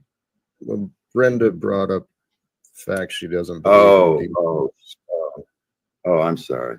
I thought that's all it was. Rocky, yeah, there's a lot of mysteries to this, to history, to the mere existence of humanity. While we've been around for a while, it's a mystery. How did we get here? How did we become the way that we are? And I do believe that there are deep underground military bases, many of them. There's quite a bit of information on how the government has been spending the taxpayers' money. And I think it's time for some truth to be set free. I'm pretty sure that's what God has planned for the day of the Lord. The truth shall be set free. There will be no more secrets, no more lies, no more human trafficking, no more exploitation. We're going to create a world that's worthy. I'm gonna have to get a new job then. Yeah. Yes, but when it does come out, can you handle the truth, or would you say, no, I don't like this, God, take it away? And Guantanamo Bay is going to fill up quick, guys. No, it's not going to be Guantanamo Bay stuff. There's not going to be trials. There's just going to be, the fire of judgment. I think there's not going to be court cases and everything, and that's not what That's not what the horrible day of the Lord is about, But if that is, it would be an excellent solution, an excellent final solution. But yeah, we can only hope for that. Well, we can also and to be on his right side, right? And then even then, it's going to be a horrible day. Yeah, you said that, a horrible day of the Lord. I think you're missing the point unless you're a non-believer. No, but I think I think even for believers or non-believers, it's going to be a terrible day. We're all sinners, dude. We're all sinners. So. Oh my God, I'm trying so hard to communicate. No, I didn't want to offend you. How many of us are repenters, though? I think it's described like that in the Bible, Jack. I don't know what does that mean. The terrible day of the Lord, right? No, repenters. The terrible day of the Lord. In the basic context, in the basic context, most of the time when a man does something wrong, inherently we have some innate will in us to make it right. So Jack, when the terrible day of the Lord is when the wicked are separated from the righteous, and those without Christ are dead, and the righteous through Christ live. So Jack, Christ, he paid your penalty. Hey Jack, where's Margot? Where's Margot? Where's Margot, Jack? I don't want to be by him. Shut up, bitch. Now I am awake. Where's my Thank mom? God. Shut up, Stay Flow. Shut up, Jubilee. Shut up, everybody. Shut up, Jack. So, Jack, when the truth does come out, are you prepared to accept it, or will you play peekaboo and deny it, and that's God to take it away from you? This movie starts at 7:20. Thank you for joining. No, this is why you don't take vaccines. I'm feeling it's time to wrap up. We made it to the 2-hour mark, and I think it's time to wrap up. Yeah. So Jack, this is a serious question. When the truth does come out, are you prepared to accept it, or we beg God to take it away from you? And that's God why you mistaken me. We didn't really want to see. Well, Hank, considering the past events of my life where the truth really shattered me, destroyed my entire life, and the facts I was facing, destroyed my reputation, everything was destroyed. I cried about the truth I received, but no, I would never ask for the truth to be taken away. I am so grateful for everything that God has allowed me to learn, and I continue to grow in my gratitude and my learning. And that's what I think is going to be the solution for the world. We stop fighting over beliefs and we start fighting for what is true. The truth is, people don't want to stop fighting right now, and you tell them knock it off. It doesn't work on everyone.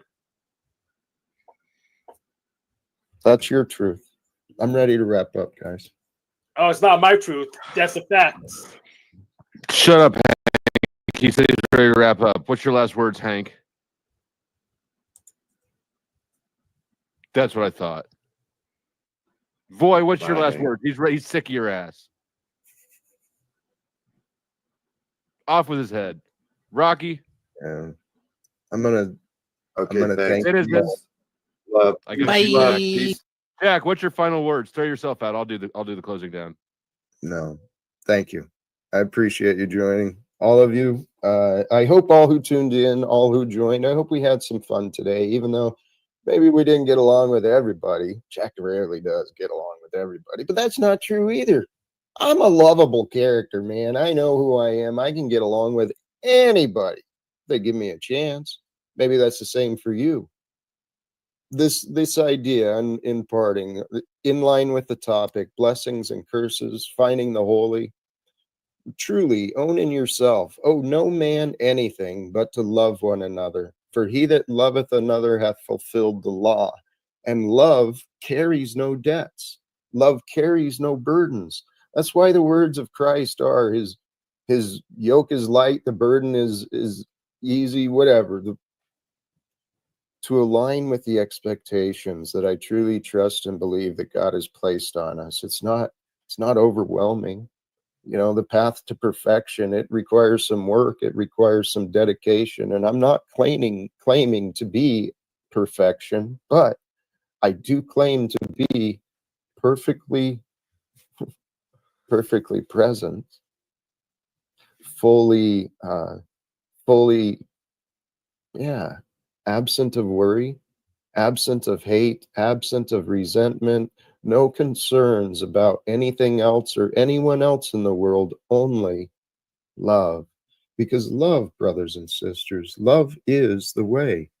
It's the commandment from Christ. For those who call themselves Christians, that's the message. And how are you going to consider yourself filled with love if you're absent joy? Joy is a great part of life. It's part of being a child of God. And as we grow up into these adults and we take on all these titles and identities of different parts of who we think we are, it's really easy to become a character that you don't enjoy. It's really easy to become a character that doesn't bring forth your best life. I've lived that way. And I'm committed to improving more and more and more. So brothers and sisters, thank you again for the patience the past couple of days, especially you've been so supportive and encouraging and who have been with me for so long. Thank you. My love is true and my appreciation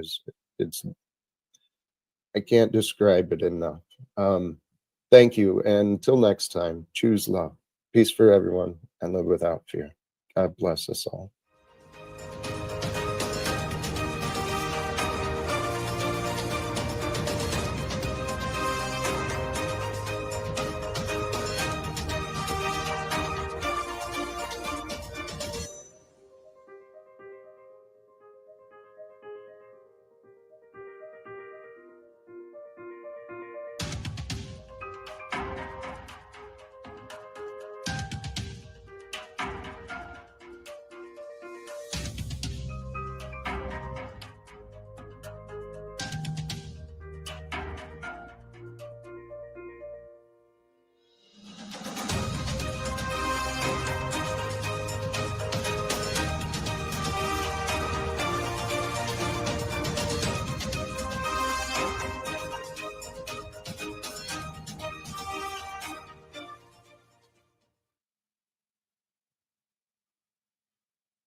Holy cows, man.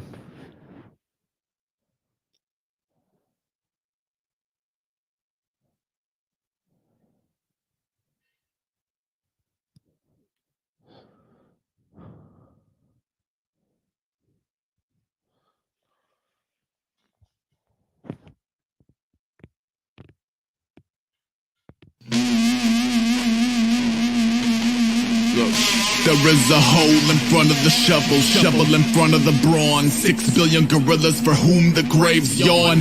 Each with it is mulish days to choose his tool of trade. Dueling blades that cue the cruel charade and fuel the flames. You would clue the crew into the civil. Just get the food and land like you the man. And clue the coop over the pit bulls. Dash back, flash, the compassionate nano police who sat beneath an avalanche of jagged and adequate season. I would stop the violence more than I was Pontius Pilate. Cops and robbers riot by the fives of noxious sirens. A is gullible, he figure all man equal no-brainer. Take it as friends and neighbors bid and cater. Moms raised the babies to a very churchy 80s. Sunday mornings reinforce the waiting gates of Hades, and he brazen, but apparently inferno bound now. But when a man of cloth recite his wrongs, he wouldn't bow down. The punishment should fit the reasons you must punish him. Never puncture skin or pull the colored rugs from under them. Two opposing motherships shall not employ the gunner's deck, cause brotherhood's the public good, do not employ the unctuous in you. Observing how the giveth is disproportionate to the taketh away, decide to make it this day.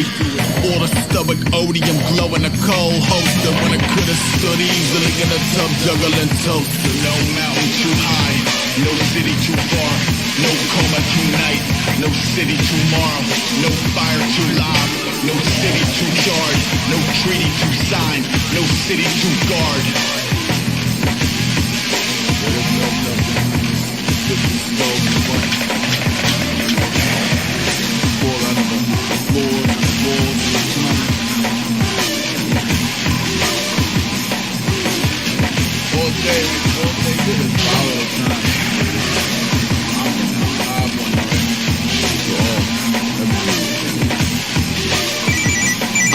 Phone up with a grown-up mode approach. Skin crawling off the drawl and I would claw the awkward tone up.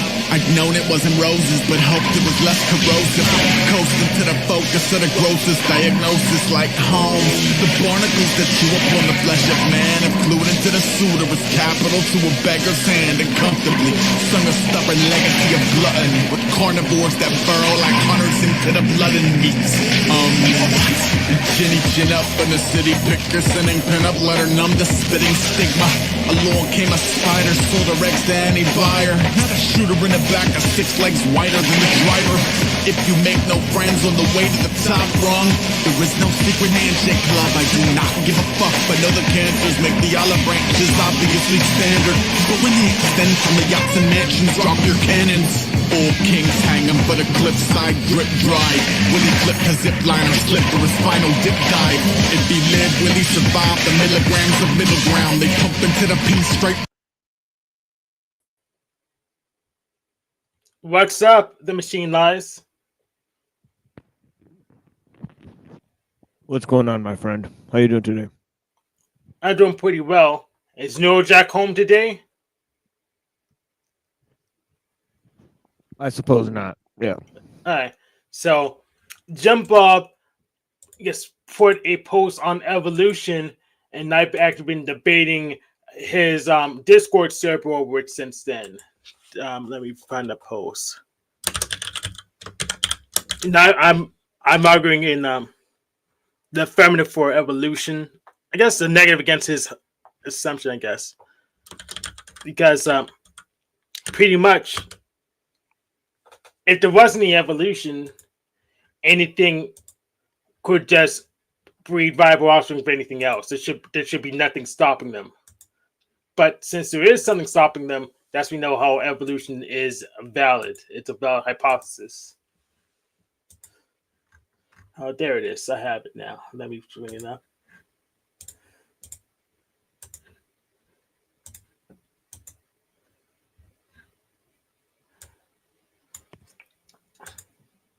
Okay, it's I shared it. You should be able to see it.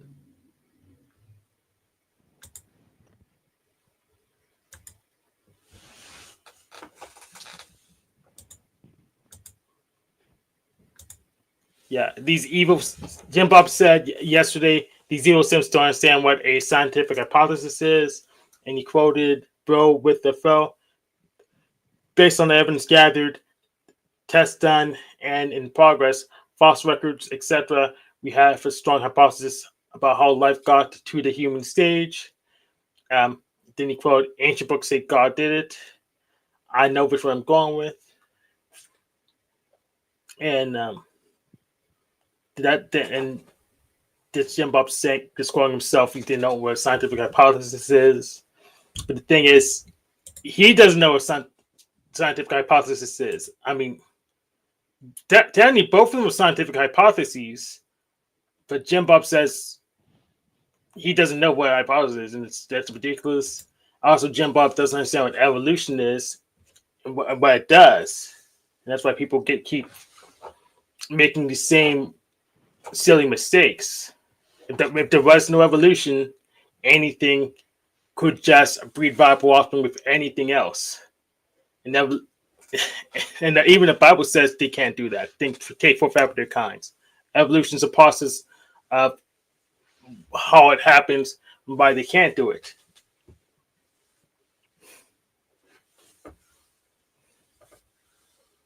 And we call that barriers between breeding population species. That's a set of, I guess, things that can breed with themselves, I guess.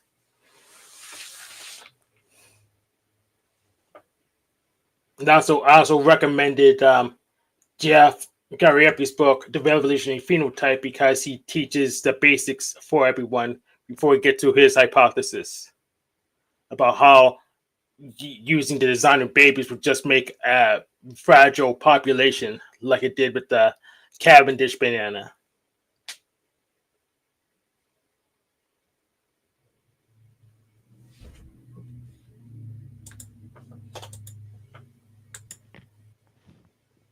Yeah, I don't know if you heard what I read yesterday about cybernetics. I missed it. Yesterday was my split shift, so I missed it. Do you want to give me a quick recap?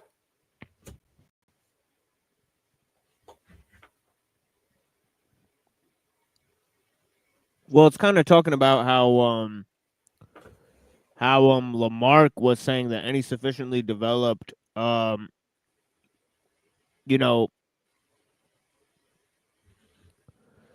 intelligence has a sufficiently developed physical apparatus to go with it. So then essentially they were saying that intelligence is measurable, right, in complex systems. And then they were saying that the thing that they're missing is mind. And then he's talking about Alfred Russel Wallace. This is Gregory Bateson. And he's talking about different theories of evolution and how, essentially Alfred Russel Wallace was talking about the theory of natural selection, but he was also proposing that nature is like a cybernetic model and that it's an intelligent system. Yeah, whereas Stephen Wolfram would call it a cellular automaton.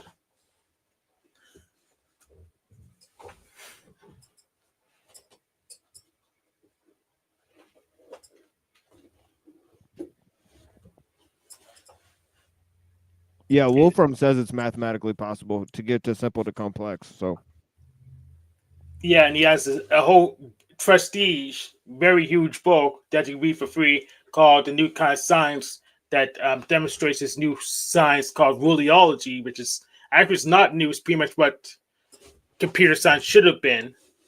But yes, so he has a lot of demonstrations he can run. yeah, live. but it's the thing that you have to extrapolate cosmic evolution. Once you extrapolate that it's happening on a planet-wide scale, there's no reason to not think it's happening on a universe-wide scale. Yeah. Exactly.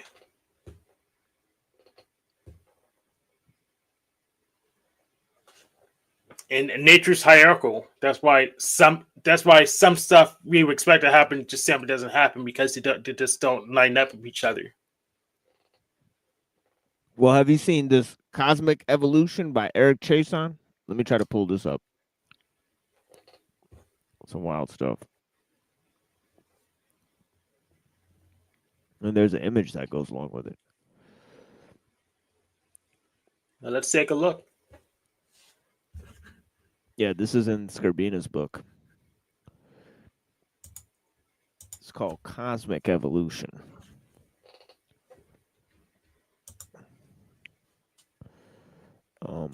Cosmic Evolution, Eric Chason. Okay, let me go to images.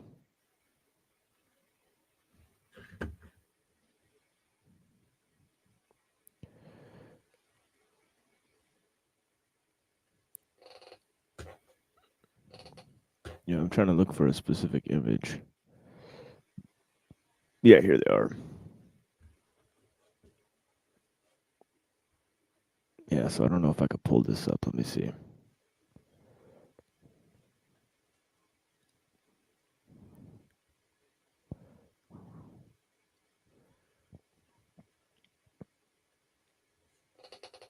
Okay, so let me go put it like this. then maybe we could see it.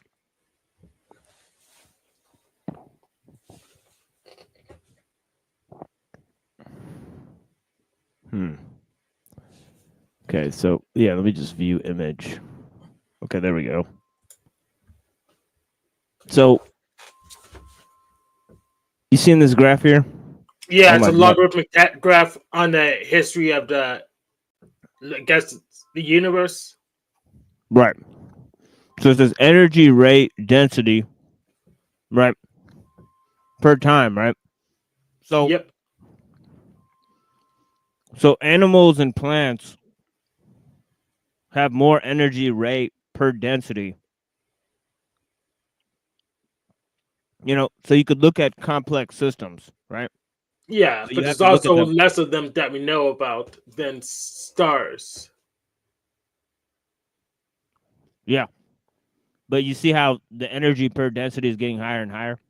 Yep. And then you look at human society, you know, it's it's way harder to predict changes within human society than it is within animal kingdoms, right? It's Yep. fairly easy to predict changes within animal kingdoms, right? Yes. Once you observe them for a long period of time. But human society, any number of factors could cause large scale changes. Right? So you're dealing with the complexity on a much greater scale. So yeah, it's wild stuff. It's like if you look at information or energy per density and these other factors, it looks like, yeah, this is Eric Chason in Cosmic Evolution. Let me see if I could find. There's a video of him explaining it too. Let me see if I can find that.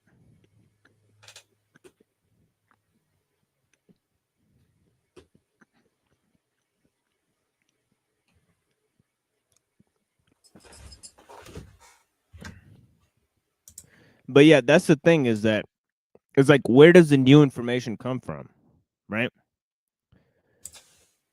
It essentially defies the second law of thermodynamics. You know what I mean? It doesn't. No? No, it doesn't, because the information is just a combination of what's there. That's why we can have more combinations of a deck of playing cards than atoms in the universe. Right, but on the order of complexity that I just showed? Obviously, yes. Through random changes? Just do the math.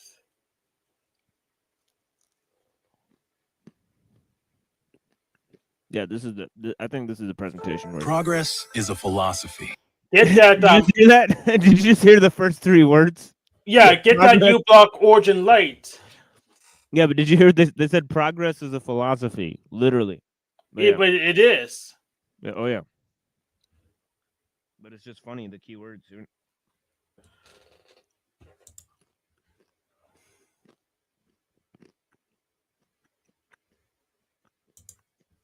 It's unfortunately shades of gray all the way down in nature. It's a mixture of chance and necessity, which the great French biologist Jacques Monod in the 60s, in existentialist France at the time, said it would be a mixture of the both. Let me go to this first. Welcome, sir. Thank you, Yvonne. And I'll Good to be start here. right in. Thank you. I'll start right in with asking, how did this very complex idea arise in your head? How did you come to that about the evolution of the whole cosmos? Well, when I was a student in Cambridge at Harvard, I tried to take a course that I realized I couldn't because it didn't exist. I had always wanted that bigger picture, that world view. I wanted to know more about how I fit into the bigger scheme of things. So then after many years of transitioning through the Harvard system as a student and a postdoc and becoming a young faculty member, I coerced a senior faculty member to come with me to create this course that I had always wanted to take as a student, so other students might take the course, but I never knew whether anyone would show an interest in it. Little did I know, within a few years, the science course we were teaching, Cosmic Evolution, was the largest science course on campus because students were voting with their feet. Yeah. They also wanted a world view. Yes, they wanted to know how they fit into the bigger picture. But you were ahead of the game even while you were a student in that case, that this took my shape that predecessor, early. though, at the Harvard Observatory was Carl Sagan. Yeah. And he was onto this. Yes. And his predecessor at the Harvard Observatory was Harlow Shapley. Yes. And he was onto this for decades. So I'm just the latest in the line of people who have been onto this idea. You put it together, I guess. I'm trying to that was quantify it. I'm trying to right. bring numbers. I'm trying to Yes. bring mathematics. I'm trying to bring empirical understanding to the great ideas that these Right. other predecessors had. Right. Well, in your idea, you have a unifying theme. Can you explain it? As how did you put the whole universe together? 20 words or less there. Well, basically, I look out the window. Yeah. And I wonder where everything came from, how it all came to be, in particular among the galaxies, stars, planets, life, and society that you mentioned. Yeah. How complexity has risen over the course of time. In a particular sense, I'm fundamentally a thermodynamicist, and I realize that the universe must be, according to the second law, breaking down over the course of time. How is it that these islands of complexity have risen increasingly so? So that's what's driven me to understand quantitatively. How is it that islands of complexity can exist for long periods of time in an otherwise great sea of chaos and disorder? And emerged in a kind of regular order as well. So, well, that's the empirical finding. There was no a priori idea that the galaxies needed to precede the stars, or the stars needed to precede whatever. This is an empirically built, it's an observationally garnered idea. A sequence of ideas. And so we're finding that the story seems to move along the so-called arrow of time, from the simpler systems to the more complex systems, from the inorganic systems to the organic systems, perhaps from chaos in the old-fashioned Greek sense to order that we have all around us. One of the interesting ideas that you have brought up in your books is the notion of chance and necessity, which fits right in with the whole thermodynamic idea. A lot of people, of course, think that Darwin, with regard to biological evolution, thought that chance was trumping all the time. It was all chance. But he never really said that. In fact, it was a long conversation I had while hiking a mountain in Switzerland with Ernst Mayr, who eventually lived to age 100, but he would have been in his 80s at the time, who stressed upon me that if you read carefully The Origin of Species, which hardly any biologist I know has read, actually, you realize that Darwin suggested that it was both a mixture of chance and determinism, or chance and natural selection. And so Ernst Mayr used to always say, really, in putting in another term, that it was a mixture of chance and non-random elimination. If a life form, or if a galaxy, or if any kind of a system that had some degree of complexity was suddenly changed by chance, it would then respond. It would either adapt or adjust, but it would do so according to fundamentally the laws of physics. And it's neither chance nor necessity. It's not randomness or determinism. It's unfortunately shades of gray all the way down in nature. It's a mixture of chance and necessity, which the great French biologist, Jacques Monod, in the 60s, in existentialist French.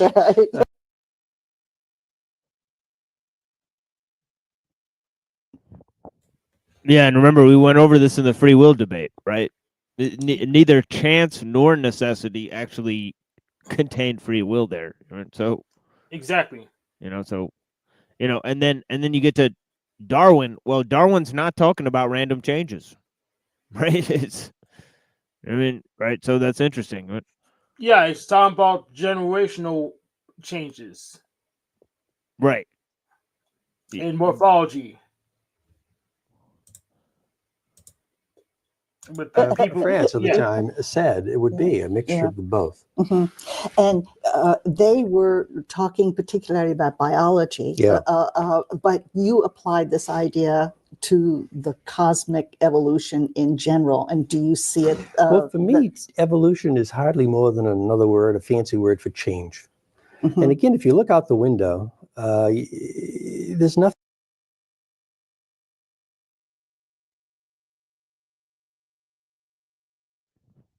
That's an interesting statement, right? It's a very low standard of proof for that, right? He said evolution is just another word for change. And it's in this context, yes. Yeah, in this context, when he says you got cosmic evolution, that this is a synonym for change. But yeah, in biology, it has a specific meaning. Right. And that's the thing that, you know, you could play with the biological view a lot if you either expand or collapse the definition there. So it's a very interesting game there. But yeah. Yep. Nothing permanent except change, as we often say. We sometimes attribute that to the Greek philosopher Heraclitus. I don't think he ever said that. He did say pantare in Greek, which means all flows, all fluxes, nothing stays the same. Those fragments exist. And it was probably the best observation anybody ever made 25 centuries ago. Pretty good, pretty good, yeah. So we are trying to take this universal change, which I then call cosmic evolution, and apply it to not just life forms, but inanimate systems, indeed more advanced systems such as cultured systems, and see whether or not we can demonstrate a unity in evolution. It's Heraclitus, right? Science and philosophy go the way of Heraclitus. Why? Because Parmenides says change is an illusion and everything is one, so you can't start philosophizing. There's nothing you can do there. You know, and then you have Zeno's paradoxes. You can't do math or logic, so you know he internally combusts the whole system. You know, whereas Heraclitus, yeah, once you accept change, you can do philosophy, you can do science, no problem. Yeah. From the physical evolution through the biological evolution through cultural evolution. As a result, the kind of evolution we know best, which is neo-Darwinism, it becomes a small subset, albeit a very important one, in a much grander scheme of evolution writ large throughout the entire universe. But so it was fairly self-evident to you to see this kind of underlying theme. It's a strong word. Again, I'm an empirical materialist. I'm trained as an experimentalist. I demand that ideas be tested. So I might have had this idea, as others did too, but as I throw more and more data on the idea and test the idea with more and more observations and experiments and empirical findings, I find that the idea continues to hold up reasonably well. But it's not just an idea. It's an idea that's being quantified. It's an idea that's being tested. Yeah. Very important part of science and the scientific method, of course, in all of its confusion and bias and subjectivity, is that we must test those ideas. Yeah, right. You have talked about complexity a great deal. Can you tell us this, because this evolves as well? Tell us about what you had in mind with complexity. Well, there's simplicity and there's complexity. If you back me into the corner. Yeah, and that's the thing: randomness, complexity, change. Emergence. I mean, you have to define all these things. I mean, these are imaginary concepts. In order to observe them, you have to define them. Yeah, it's how concepts work. There's a Hegelian dialectic. Yeah. So, you have to define what you mean by change in order to measure it. So just like we saw in that graph, it's energy per density. So, you have to say what's changing. I mean, right? So, but yeah. Yeah, I see Rocky Shepherd in chat dropping his programming in. Just doesn't understand the topic as usual. No, this is true though. He absolutely seemed like he was a racist, or because he said because I think his Origin of the Species was also titled Preservation of the Races. Right? So yeah. Yeah. Well, even if he was racist, it doesn't mean honeybees can create viable offspring of grizzly bears.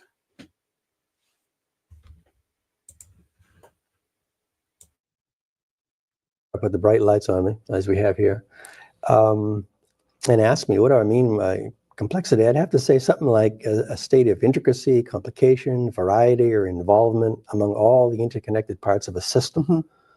A system which is an assemblage of things, of components that are interacting independently, aside from and differentiated from their surrounding environment. So you have systems and you have environments. And in many ways, these systems, should there be, this is my hypothesis, a sufficiently optimum flow of energy through those systems can maintain their structural and functional integrity for a certain period of time, as long as they have a...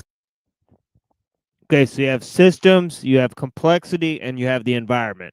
Systems exist within an environment, and they yield complexity within the system. So he's laying out different relations to define what he means by complexity. Flow of energy through them. You and I maintain our structural integrity for about 70 years on average in the West. A galaxy or a star maintains its structural integrity for the last billions of years. But basically all these systems seem to be growing in complexity, some faster than others, some more robustly than others, because they have a flow of energy through their systems and then a flow of wastes and the products into the environment. Okay, just one more thing on that can you say in general, when do you call it complex? When do you call a system complex? That's why we're trying to develop a complexity metric. Nobody has developed that. Okay, that's most of my colleagues in physics hang their hat on entropy, which is a very slippery term. We could talk about it forever and never understand it. Especially with this kind of scale. Yeah. Nor have I ever come across an entropy meter, like a thermometer, maybe a thermometer. I don't know how to measure entropy. I don't know, even as a physicist, how to define it well. I certainly don't know how to utilize it in a mathematical setting as well as I'd like to. Among my biology friends, rather than energy, they would prefer in many ways to embrace information and information theory. I'm a simple physicist, kind of like a country doctor. I take something that I... Yeah, that's exactly what Bateson was proposing, using Lamarck and Russell as opposed to Darwin, right? Yeah, it wouldn't make that big of a difference, so I'm not really worried about it. In fact, we added a bunch of Lamarck's back to the current modern interpretation evolution anyway. So, like epigenetics, that's a Lamarckian thing. Right. It's more intelligent because that system is functioning within an environment as he's describing here, right? So it's more complete in its analysis, right? Yep.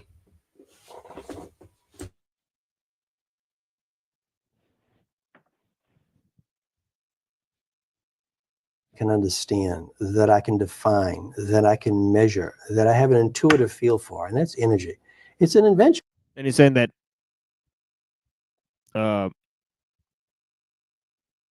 energy is more tactile thing to measure than entropy, but still he's saying that what we're really measuring at the end of the day is information, right? But yeah, I think that information and energy have a direct relationship. I think there was a formula. Let me look it up.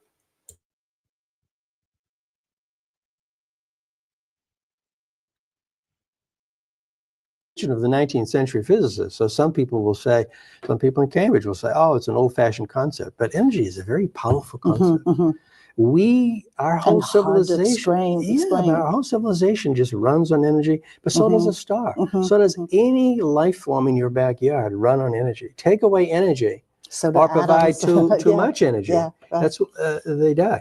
That's why there's an optimal range of not too little and not too much. It's kind of like watering a plant. Too little or too much. Is it just right amount of energy flow through these systems? Okay, so they don't really have a real good handle on complexity. It's like a lot of these concepts, but that's at least there's an understanding that there is such a thing. We just don't know where to draw a line, perhaps. But I can show you the lines that are drawn between and among, let's say, galaxies, stars, planets, life, and society in terms of the amount of energy flowing through those systems per unit time.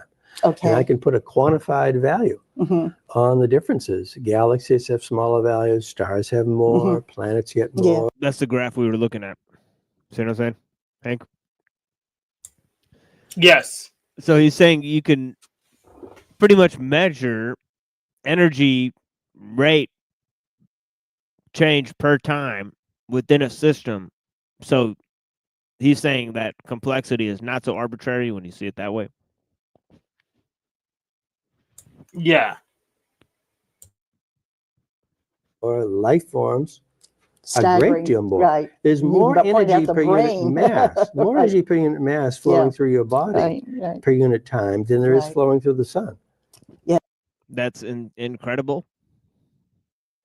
Can you imagine that, Hank?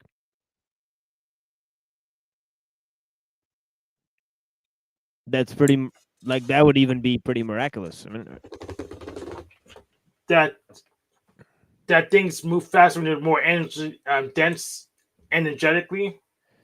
Than the sun, yeah. Crazy. No, because the sun's not that dense, so I'm not really surprised.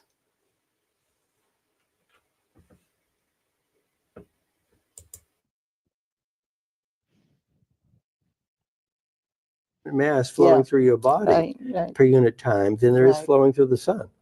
Yes, mass flowing through a great deal more. Right. There's more energy per unit brain. mass, more Right. energy per unit mass flowing through your body Right. per unit time than there is Right. flowing through the sun. Per unit, a Staggering, great deal more. right. There's You more even pointed out energy the per unit brain. mass, more Right. energy per unit mass flowing Yeah. through your body Right. per unit time than there is Right. flowing through the sun. Yes.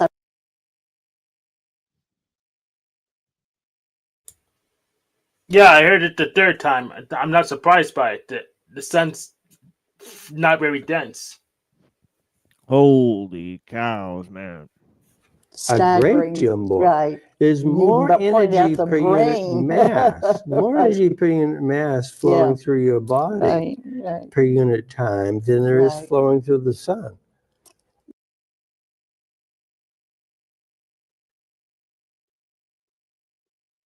Yes, I About remember this. 1,000 times more energy per unit mass per unit time. And throwing through your brain is upwards of nearly 1,000,000 times more energy per unit mass. So it's a per capita measure than flowing through the sun. That was, I thought, an excellent point in your book. I remember that vividly, and the scale going up to your brain, and then it becomes almost staggering that the human brain, which is not that big, but it uses this disproportionate amount of energy if you take that into consideration. So thank you for setting the stage there. I'd like to run through, and unfortunately we're running through your epochs. You've got, is it 7 epochs in the universe, and this is done so beautifully in the book that I think they in the pull up a books, I graphic guess, of it. taken together, that people will be well rewarded to read them. Start with the beginning, with the particle epoch. You make some very good arguments, if I recall, about the different models of the universe. You went through these 3 models. Would you start us with that? Well, my favorite model philosophically as an idea is an oscillating universe, one that has no beginning and has no end. It just always has been oscillating. Currently, it's expanding, and then we'll come back and bounce into another. And it avoids any need for a big bang or an ultimate end. However, there's not a shred of evidence for that model. So I have to kind of put that in my back pocket and hope that maybe someday I'll observe something that might bolster it. But right now, the leading model is one that has a beginning and probably has no end.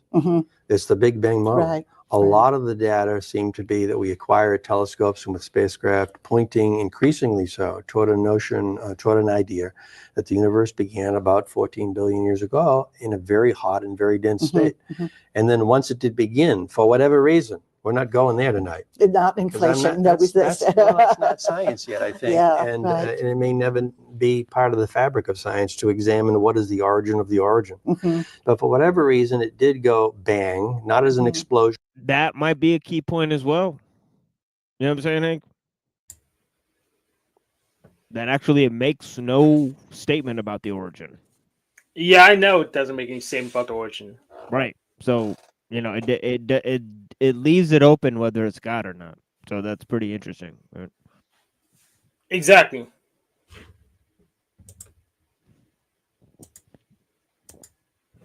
Yeah, I think that's a strong point because it's like, well, it doesn't really say anything about, you know, God.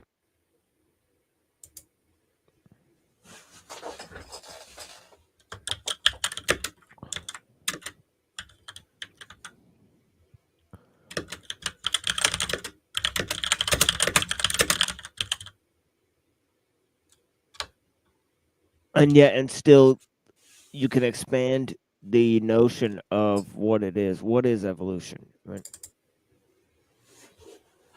It gets interesting. I like that video.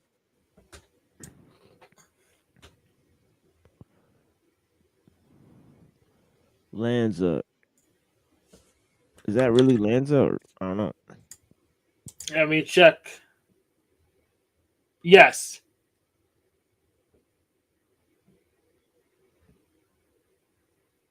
Yeah, I could tell by what they're saying. That's absolutely Brown's boy.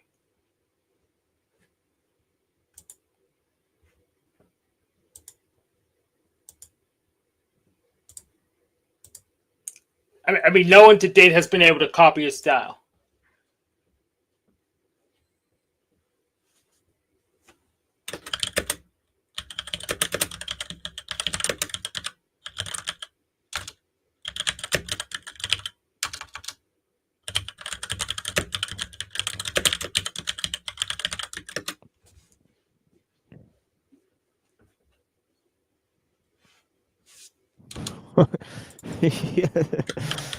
Yeah, he said some.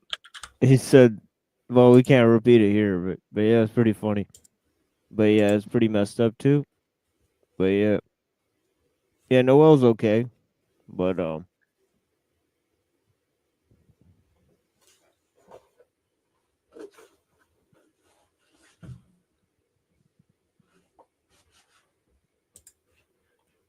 Yeah, I like Noel. yeah, she seems like okay kid.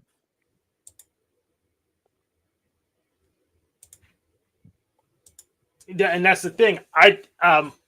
Jack Talcon and I aren't in lockstep. I can like people he doesn't like. Like I like Cynthia. Yeah, I like Brenda. I don't know why they.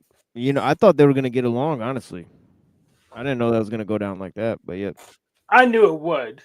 really? Yeah, really. Wow. Because atheists She's too insistent. Yeah. So pretty much atheists like to play this peekaboo games and right.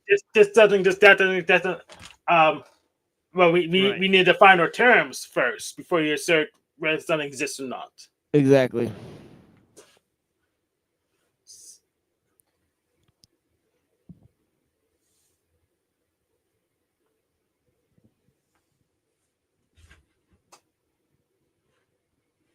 Yeah, because if we don't define our terms, then you could just be empirically wrong.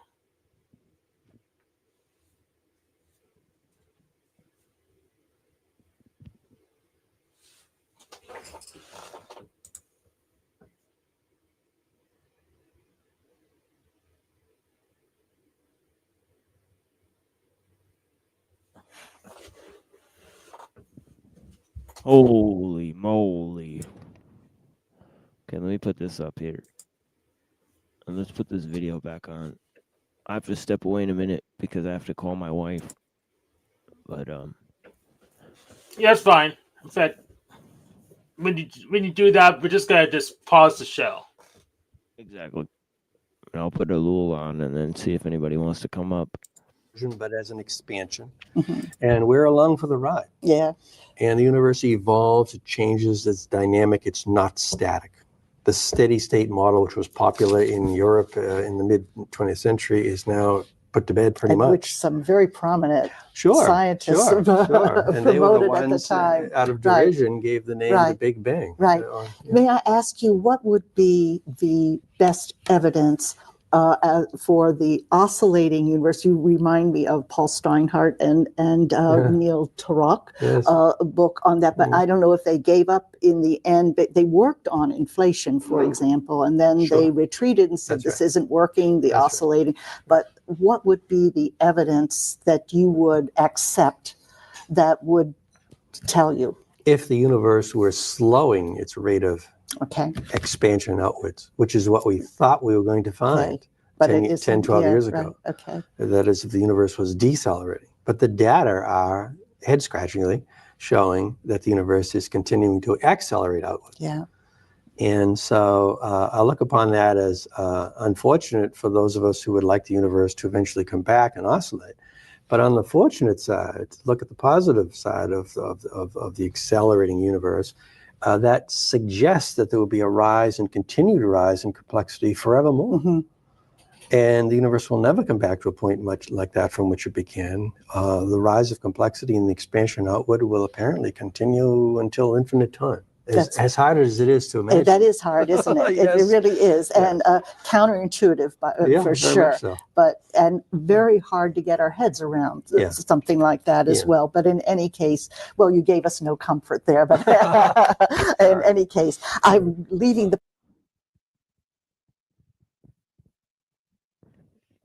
Yeah, so I don't know if most people know that that's what physicists actually say. Right? They say that the universe came from a single point, expanded outwards, and yes, that expansion is not slowing down, but it's actually accelerating. Right? So yeah, as they said, it actually makes no sense at all. Yeah, it doesn't make much sense. I mean,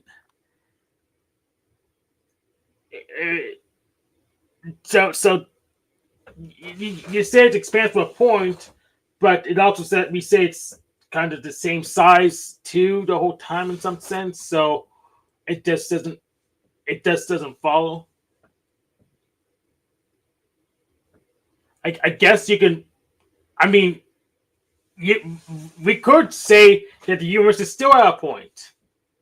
So yeah, because the space is infinitely full and it's infinitely dense. So, how is it expand? I don't know. Where's There would have to expanding be into? an increase of some type of information. Yeah, but where's expanding into? So that's why I'd rather say it's curvature because that's actually coherent. If it's negatively curved, then observations make sense. Not this expansion thing. It says expand from a point. Well, we could still be at a point now. It depends on what background we're at. So if there's like a super space and we point at where we are, then we are still at a point. So the narrative just doesn't make sense.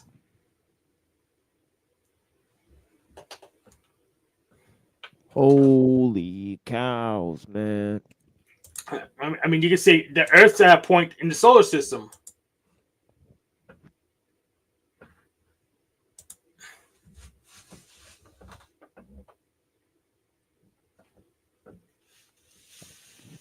Oh my god, I'm still trying to get over the sun thing. I know it wasn't surprising for you, but good lord, this is just too much for me. I mean, it's a cloud of gas. I don't know why you're surprised. Well, just the fact that it fucking gives life to we need it for life. That's what's fucking shocking. It's not that dense though, which is why we're more dense than it is. There should honestly be aliens living inside the thing. There's no way this is real. But yeah. There could be. We just can't really go there because it's too hot for us. Yeah. Have you ever heard of Nassim Haramein? No. Yeah, he had all these videos where he's like, look at these things flying out of the sun. And he's talking about how alien spacecrafts were coming out of the sun. Wild shit, man. But yeah, he's kind of cuckoo. You know what I mean? Yes, like Rocky. The particle. Well, Rocky is just normal. Rocky is a regular old guy. But Nassim Haramein, he seems like he's a mega occultist. Now, Rocky believes in lizard people under the DC, so.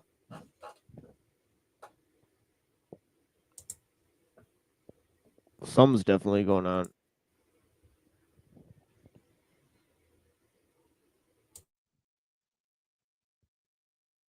Epoch behind you really quickly. Yes, right.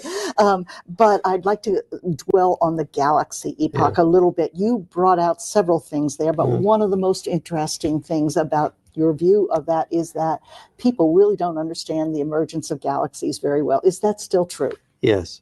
It's probably the origin of galaxies is probably one of the 2 or 3 great missing links in this entire story. origin of life and origin of intelligence might be. Yeah, there's stuff in space that's fucking weird. Like they talk about like pulsars and quasars and shit. Like, where the fuck did that shit come from? Relative to us, it's always been there.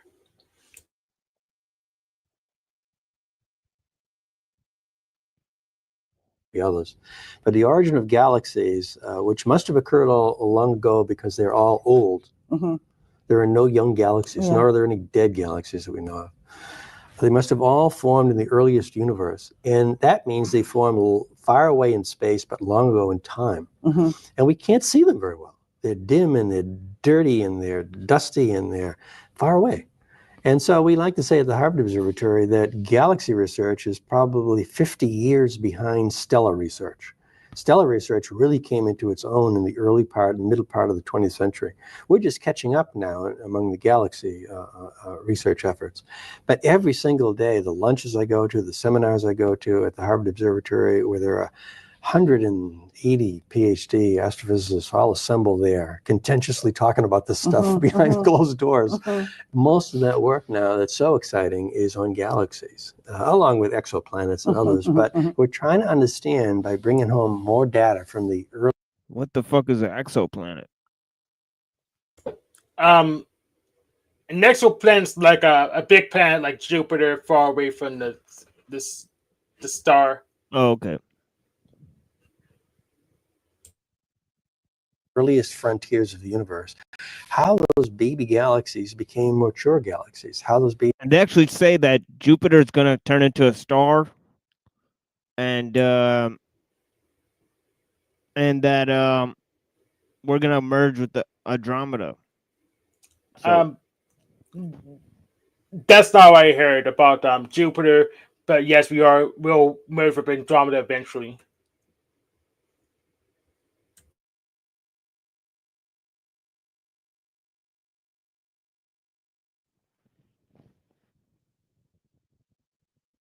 Baby galaxies emerged. Yeah. How those first structures brought together enough atoms to make a galaxy. You need 10 to the 68 atoms to make a galaxy. That's a lot of atoms. You cannot do that by chance and chance alone. Yeah. You cannot build a single galaxy in the age of the universe by chance and chance alone. Yet there are, we estimate, about 10 to the 11 or 100 billion such galaxies. Right. Again, it's chance and necessity. Yeah. There must have been a mixture in the early universe, the same as there is now. Whereas there were elements of chance that brought atoms together, but then the laws of physics also were involved with chance to assemble and to bolster the development of these early galaxies. And that's what's struggling now with telescopes like Hubble and its successor called. How many universes was in his data set that he could say it couldn't happen by chance? How many universes did he study? It was just one. He can't make that claim. He doesn't have enough data.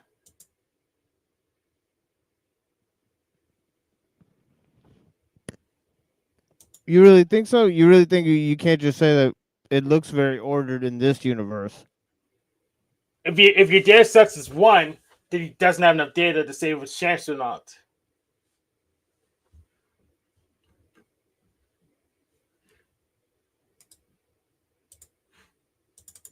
You can't speak of chance on a constant.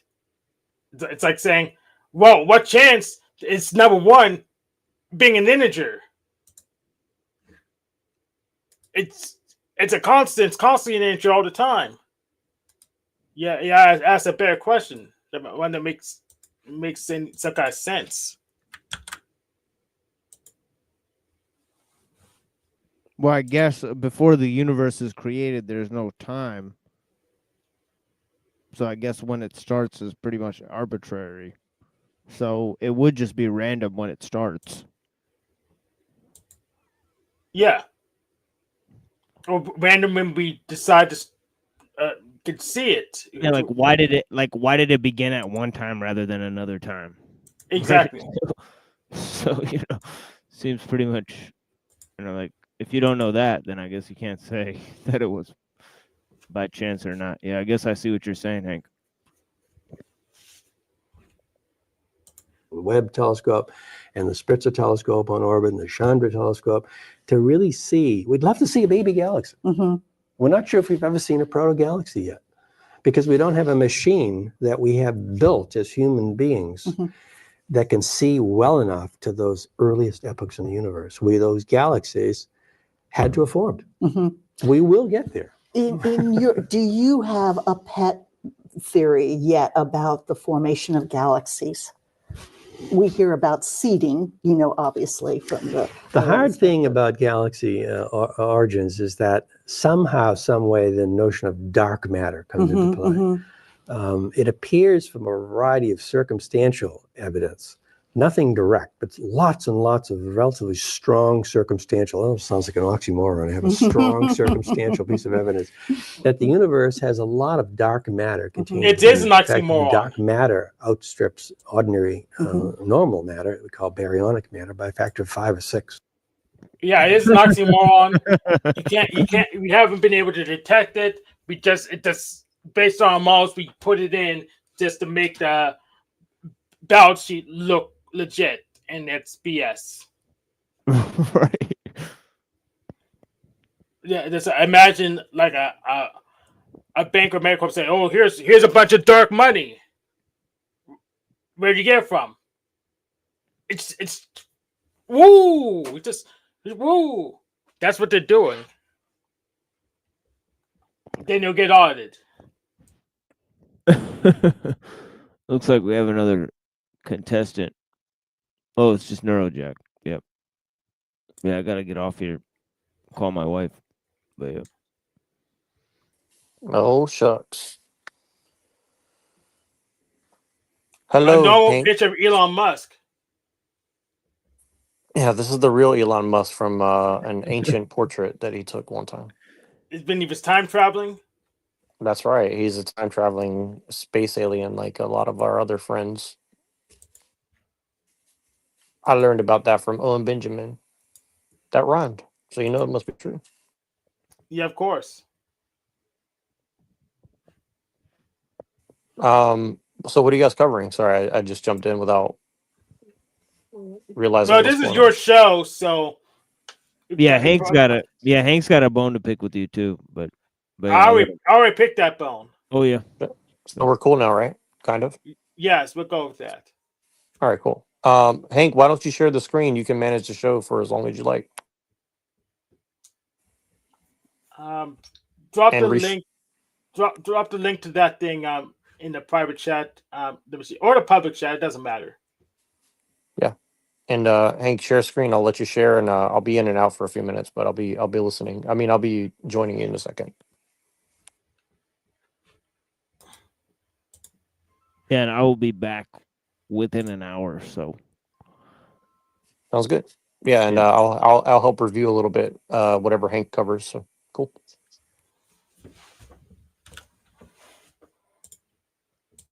I actually wasn't even expecting you. I thought we'll just pause the show for now because I actually need to do something too. So we'll just pause the show. Okay, I'll put something up in a second. Okay, cool. Then come back when you're ready. Just let me know when you're ready. Hey, message me. Okay. Okay.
packed up, ingredients stacked up. My laptop downloaded their military cookbook PDF. Elements, everyday chemicals at my reach. Household bleach to extract the potassium chlorate. Boiling on a hot plate with hate. Recipe for disaster. Plastic bomb blaster. I mix up 5 parts wax to Vaseline. Slowly dissolving gasoline. Add to potassium in a large metal bowl. Heat like dough, so they leave real slow. Gasoline evaporates, cool dry place. I'm strapped up, cross my chest, bomb belt attached. Deeply satisfied with the plan I hatch. Electrodes connected to a gas cooker lighter. Switch in my hand, the situation demands self-sacrifice. Hitting back a vice with a 50-pound price.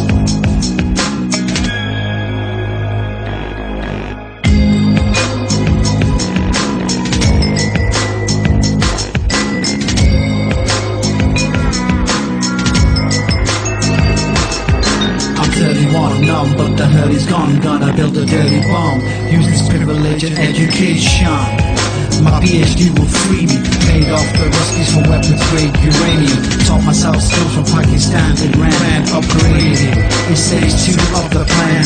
Rage, a thermonuclear density gauge. Stolen by the Chechens from a base in Georgia. I get some cobalt 60 from a food irradiator. So easy to send the infidels to their creator. It takes a dirty mind to build a dirty bomb. Simplicity is numbing, genius is dumbing down the situation to a manageable level. To make the world impossible to live for these devils. A suitcase of Semtex, a mobile phone trigger. Blow them all to hell for $1 million figure.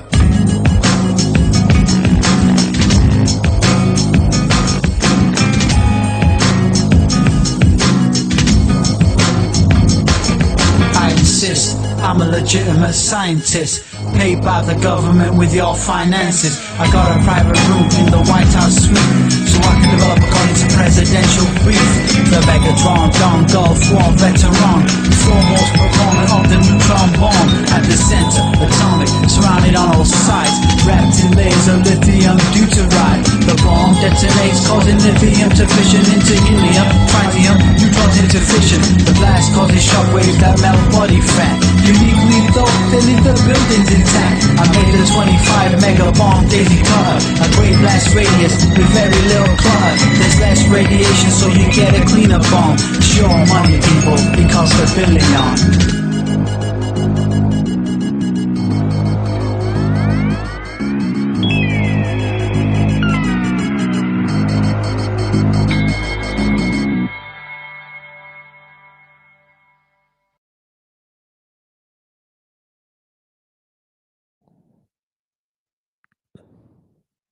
What happened to Hank?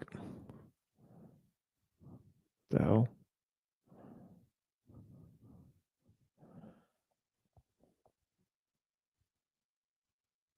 Son of a bitch.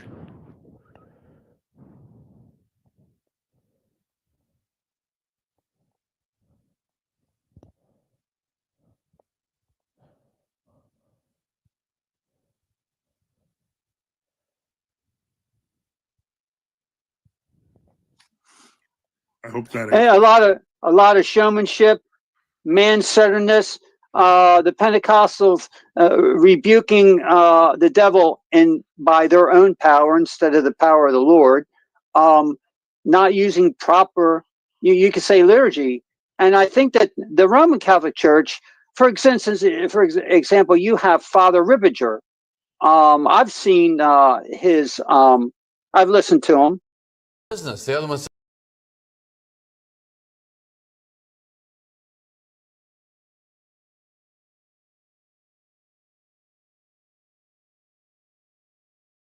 exorcism prayers ancient.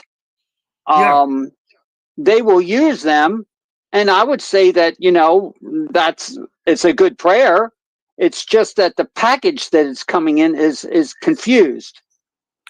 I have a great quote on this. It says, "Sometimes the demons work miracles in order to lift into pride the man who believes himself to possess the miraculous gift, and to prepare him for a miraculous fall. They pretend that they are being burnt up and driven out from bodies where they are dwelling through the holiness of people whom they truly know to be unholy. In the gospel we read, there shall arise false Christs and false prophets." and that's from Father Seraphim Rose, Orthodoxy and the Religion of the Future. Yeah, they can definitely perform like wondrous works and things. I mean, like, is that even going back to like when Moses challenged, I think it was Pharaoh and his wizards or whatever they were, and they were able to cast down sticks and turn them into snakes, just like God was able to, that kind of stuff, especially for the purpose of deception, especially for the purpose of the Antichrist, which is to mimic or to take people away from Christ. Right. Absolutely. Yeah, they'll the demons will act like, oh, we're burning up and we're getting cast out and all this stuff for people they know that are really unholy, and it's to give the appearance that this person is holy, maybe lift them in pride. And it kind of reminds me of this Elder Ephraim story that came out with OE recently. Yeah. Okay, so I want to get back to the comments, and plus I want to give John a chance to ask a question because I know he's been here for a little while. If you wanted to ask a question or you had a comment, etc. Greetings, John. How are you? Good. How are you doing today? I'm okay. Good. What's your question, comment, thought, challenge? You name it. Well, I kind of wanted to give a little bit of a comment. So I don't know a lot about True Orthodox, but I came across your discussion with Craig Truglia, and I'm a little bit actually more interested on getting your perspective on things when it relates to like common orthodoxy compared to true orthodox. We would say we're common orthodoxy, and they're the weirdos that change the calendar. Sorry, yeah, that's what. Yeah, okay, yeah, fair enough. I was just really thrown off a little bit by Craig Truglia. It was a little bit surprising because usually he comes off usually pretty unbiased, seems pretty chill, like like in debates and stuff like that. But he was kind of being like the moderator to it, and I just felt like he was really like leading on the debate and the attack on you, and it kind of like it took me off guard a little bit because usually like I just feel like Truglia, like usually from like a lot of the videos and live streams and debates he does, like he seems to be more calm or not. Maybe I haven't watched enough of him to determine that, but usually that's how I felt. I don't know. I just felt like he was kind of attacking you. So I was kind of thinking to myself, like, what would have created, this animosity, his hostility. And so, I understand, like, I'm trying to look a little bit more into it. It seems like it's an issue regarding the calendar and ecumenical issues. Is that kind of the main concern? It's a little more complicated than that. And again, I'm not a huge fan of throwing shade on Craig on my channel. I kind of thought I said enough, but I will say this because it has affected me personally. Craig basically, he was with the Bulgarian New Calendarists, and then more recently, about 2 years ago, as he became more aware of things like ecumenism, etc., he joined the Row Corps under the Moscow Patriarchate. We're of course critical of that because there's other Row Corps churches that are not with the Moscow Patriarchate, and we would kind of respect them more because the Moscow Patriarchate has been heavily involved in ecumenism and Sergianism for decades. So the problem is it's kind of like an inconsistent position, but it's the position that they had cultivated a following for marketing, and I almost call it like jumping into another pot that's still boiling. So basically the goal, and I knew this for a while, even though I had, previously a more positive relationship with Craig. Well, the goal was basically always to make sure nobody found out about True Orthodoxy because it would just be a lot easier if no one did. Because it's one thing you'll hear about the Greek Old Calendarists, but they won't tell you about the Bulgarian Old Calendarists, the Romanian Old Calendarists, the Serbian True Orthodox, the Russian True, and you start realizing it's a giant worldwide thing. But since people generally tend to, a lot of people, especially a lot of recent conversions to Orthodoxy in the past few years, have been fairly low information, it was pretty easy to hide that until certain high-profile things happened. And then I feel like Craig personally felt invested in kind of putting a lid on it.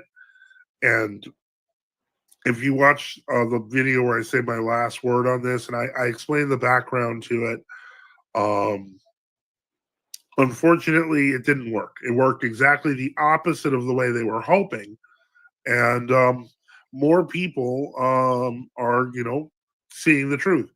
Now, you've been waiting a while. You heard me talking about how I felt kind of oppressed since then, because I think a lot of people are angry and the demons are able to manipulate that. But the fact that you're here and you saw it in the way basically the rest of us saw it tells me that there's more positive than negative, and maybe I should buck up a little and stop being such a weakling. Interesting. Well, I wish I had more. Jesus, Oh, sorry. Go ahead. well, I'll say quickly. Jesus said, "You will be hated by all for my name's sake," and in the last days. So, I mean, I would say this that's all. too, as far as not to interrupt you, Father, but I just did an episode on high treason, which is the Moscow Patriarchate leading Rokor into the communion, and this was released by Subdeacon Nectaris. It's an extremely important background on what happened, and specifically the jurisdiction that Trujillo is part of. So that can be found on my channel. So. When you have the church Hello, it's me. This Is is that a you, real power move. Mr. Mustache Man? And so, it's something to take very seriously. And my take on it is that there's more to come. Unholy appetite. Is that and that you, we my need to be friend? strengthened and really ask the Lord to help us in these days, because, I could blend like our conversation on the occult, on Satanism, with the culture of the rock bands. So I'm going to go on this etc. other panel for a And minute, and this, in a the minute. Hold on one Moscow second here. Stay here for a Patriarch, second. the Unholy collision appetite. Don't of move. their infiltration, the communistic influence, of course, in the Moscow Patriarchate, and which is basically Satanism.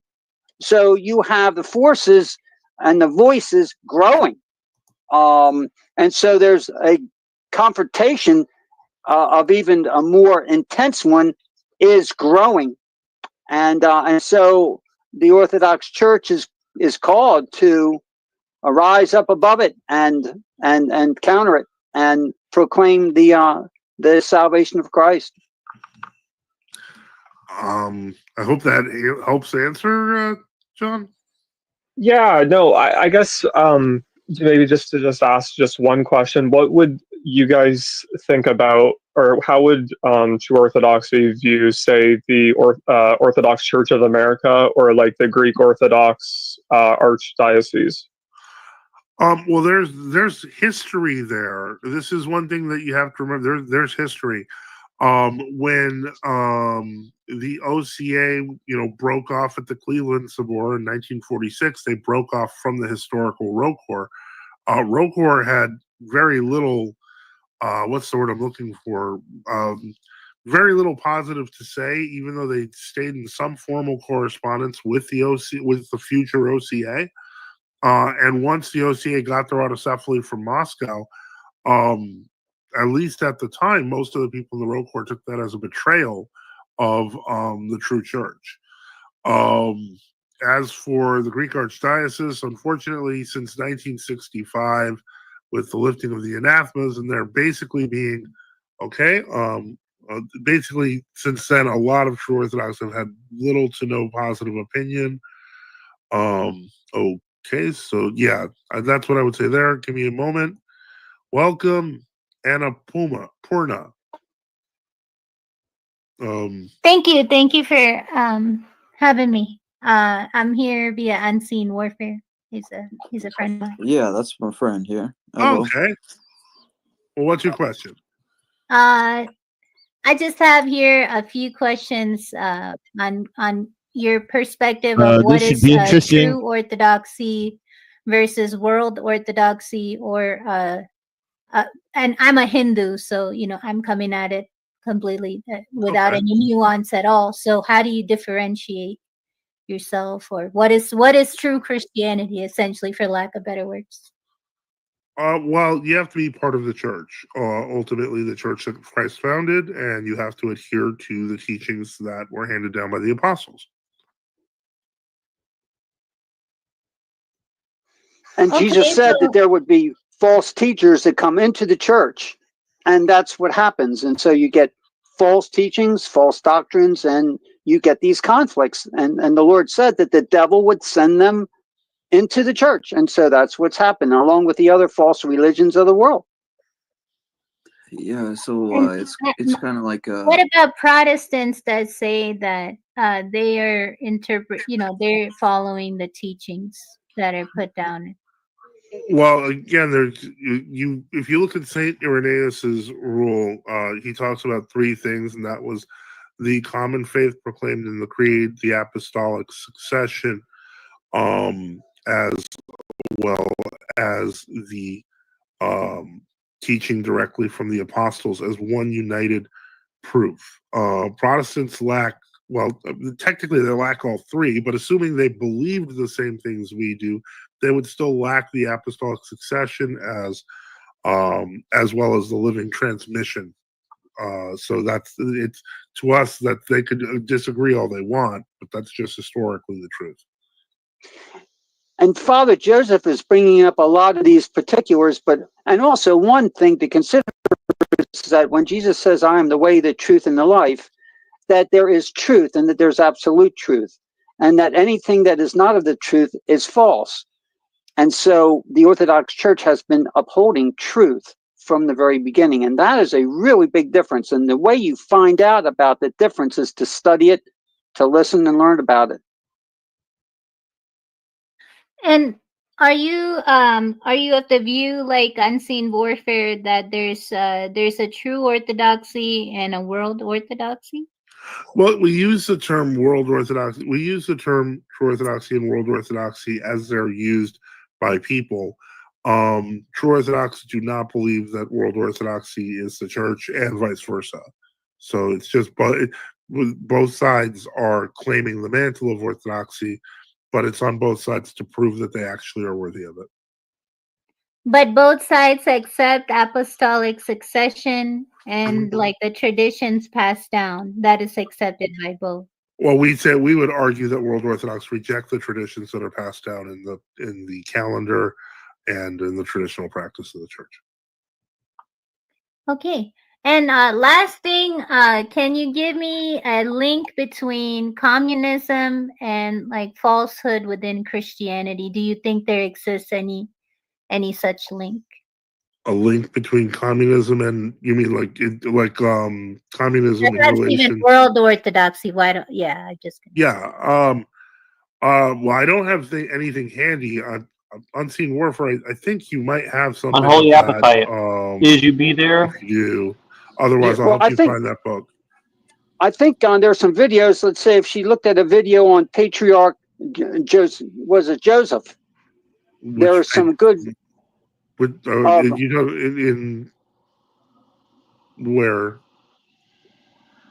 The videos on what Patriarch of Joseph during the time of the Sergian debate in the the 19. You mean Saint Joseph of Petrograd? Yeah, he wasn't the patriarch.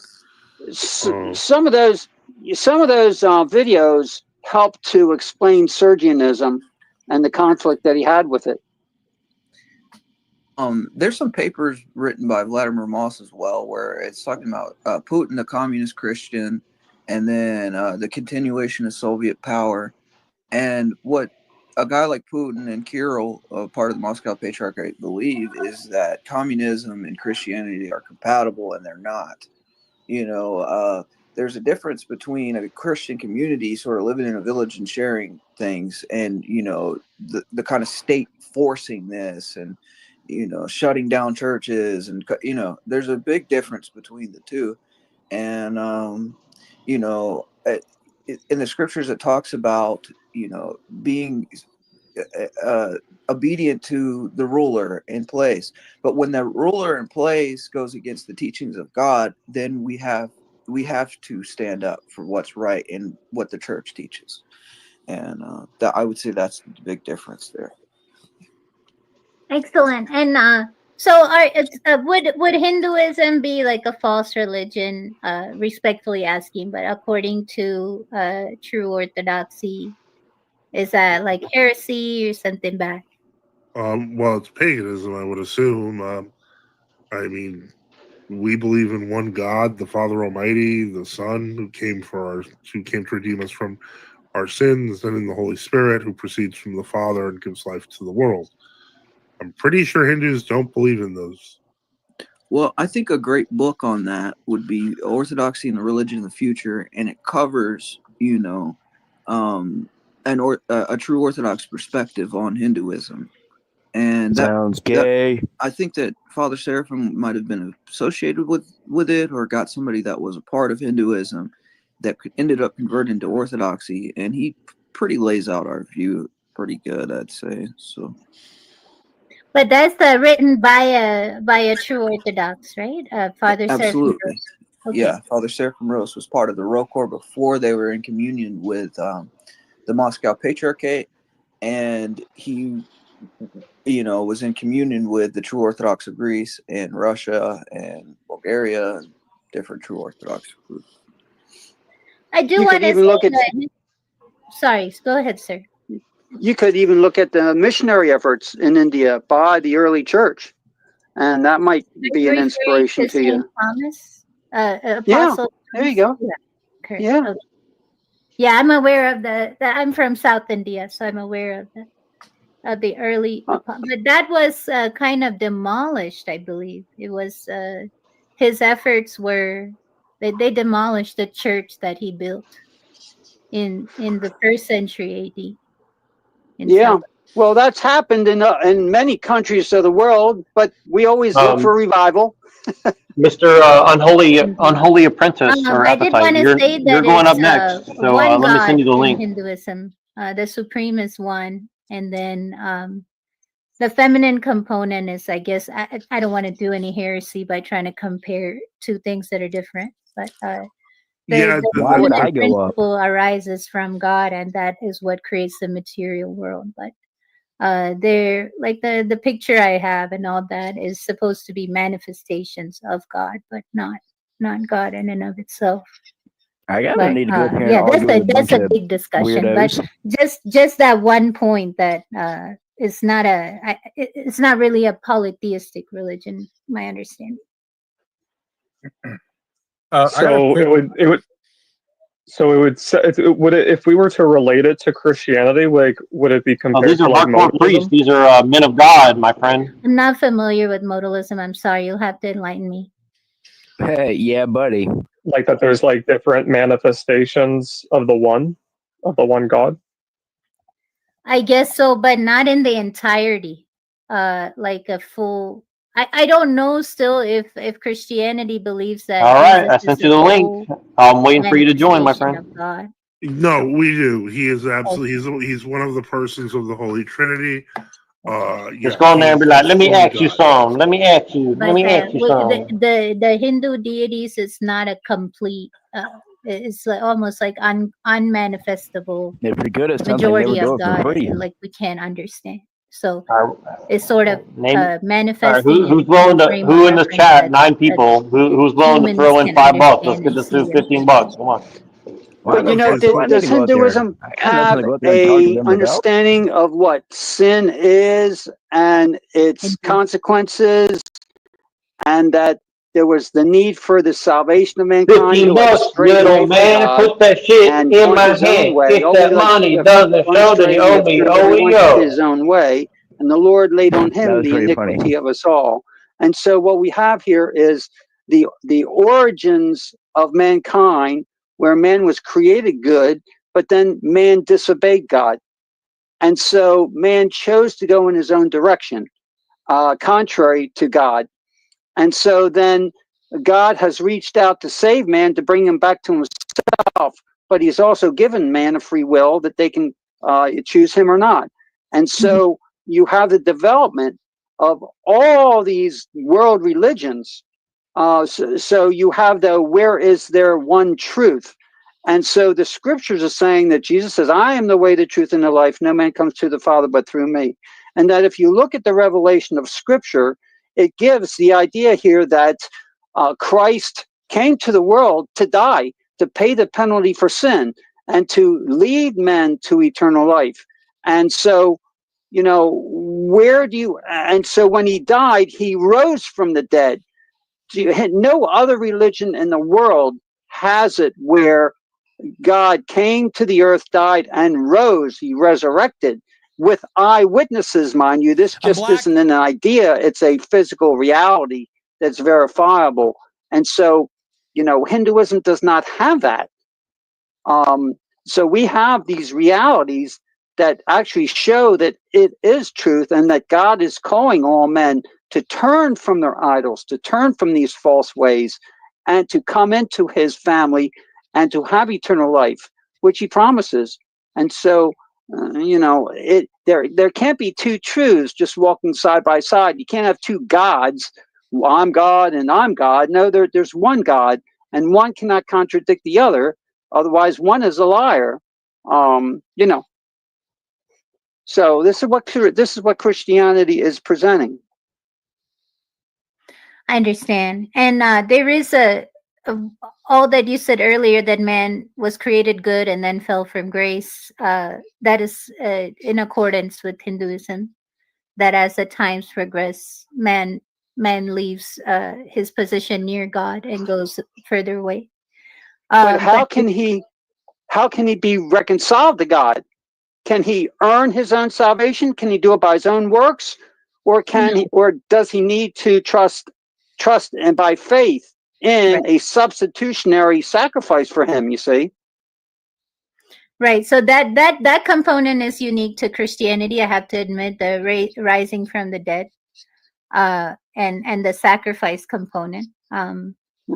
In Hinduism, God always comes to right the wrongs, essentially, to bring back justice to the world. That's the and a lot of it is just moralistic. It's a code of ethics, and that's the same with Buddhism and others. There's karma, so there is consequence.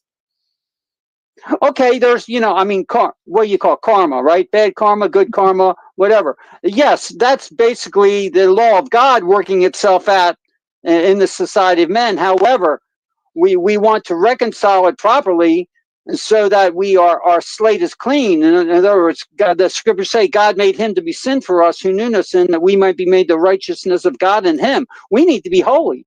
When we stand before God, when we die, which is a consequence of sin, when we die, we want to be holy. Otherwise, we're not going to be accepted into the kingdom of God. So Christ was made sin for us. And so therefore, when we trust in him, we are cleansed. And so this is the reality that the other world's religions don't have. And it's done by faith. It's not works oriented, which is what the Pharisees were trying to do, and which is what the world religions are trying to do. I would disagree with you, sir, because Hinduism is not based on works, because there is no amount of works that can erase karma, especially if one thing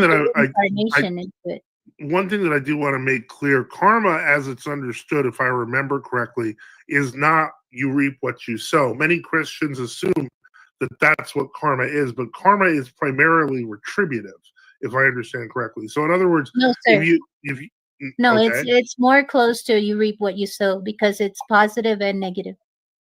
I was under the impression that it was primarily negative. But it's also cumulative among lifetimes. So we believe that we come in with all this, and that it's unresolvable with infinite lifetimes, but it's only resolvable through faith, as he was saying. That's the belief. Can I ask a question? Like you mentioned that you mentioned that Hinduism is monotheistic. I don't think I've ever heard any Hindu say that in my life. There's a variety of gods. Deities. Deities. That's another word for gods. But that's not God. Deities are gods. Well, that's not God to us. That's not the supreme. Okay. So is there a supreme in Hinduism? Yeah. What's the supreme? Well, it's essentially undescribable. There's a word for it, Paramatma, which means universal soul, I guess that you could translate. But everything that is arises from God, but is not God, essentially. It's like we can have a little bit of a view of God, but we don't really know all of God. Well, the thing is that the Apostle Paul said, you have an unknowable God, but we present to you this unknowable God who came in the flesh. So you don't have a personal God. You have an unknowable God. Now we will grant that there are things about God that are unknowable. That doesn't make it impersonal. I didn't say that because the religion is there to connect with God. Otherwise, why else is there Hinduism? So that's the point of the religion. On where I was supposed to argue with these people about. Well, I said impersonal because you're just promoting an idea. Where is God as a person? Because you just can't have a idea floating around that made the world. We have a person in the form of the Father, in the form of a Trinity, and then Jesus Christ, who came to the earth in the flesh. So, Christ came to the earth. He walked on the earth, and men have to deal with him as a person. He made his claims. He was God. He said he was God. I and the Father are one. And then he fulfilled his task, rose from the dead, and we have to deal with him as a person. And so, where this isn't just an idea, which is what all I'm hearing you're saying, because Christianity says God is a person that we will have to deal with and stand before this person on the day of judgment. But the Father is not a person, right? The person is Jesus. Jesus was incarnate, so he has the human divine nature, but they're all personal. They're persons in the Trinity, the Father, the Son, and the Holy Spirit. They're one in essence, though. Yeah, and undivided. Yeah. Yeah, Jesus was the Word of God manifest in the flesh. You don't have to go argue with them, but you can go ask them just ask them a question like why as a Protestant manifest in the flesh.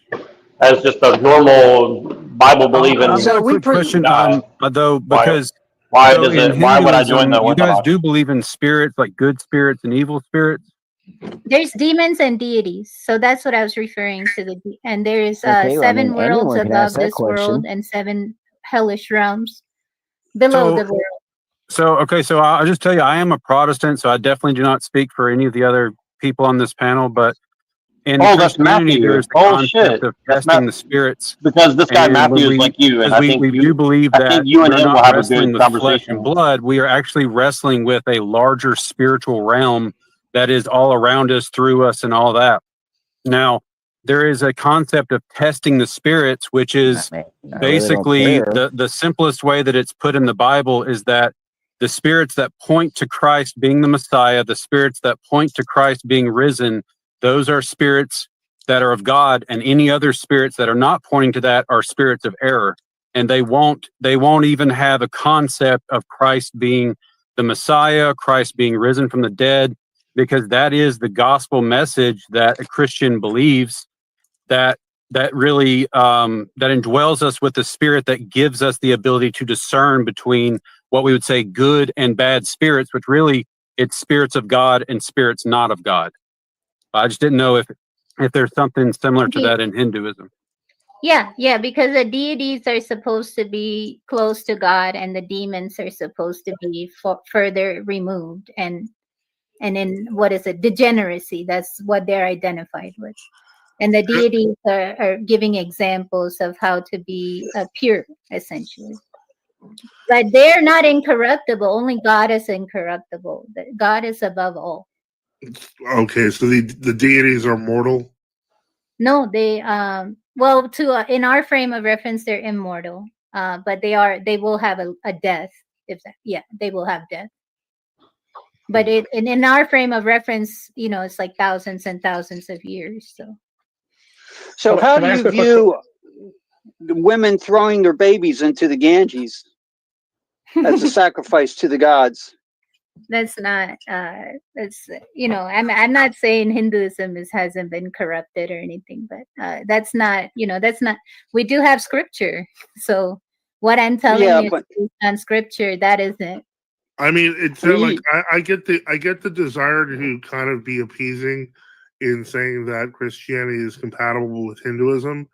I will say, however, that when I made a joke on Twitter probably 3 or 4 years ago, it was there was a video of like I forget where it was in India, but it was a bunch of I guess people like left food for bears or something, and I made some dumb off-color comment.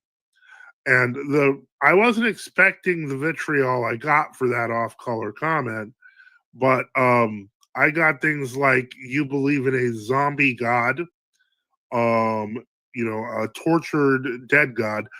I did That's learn. so funny because I was raised, pre whatever social media, but I was taught to view Christ as an incarnation of God, just like Krishna. But that's my family teaching me, right? So when they taught me those stories of our incarnations of God, he said, my grandpa would always say, "Oh, and then Jesus has come. You should also view Jesus the same way. There's no." I know.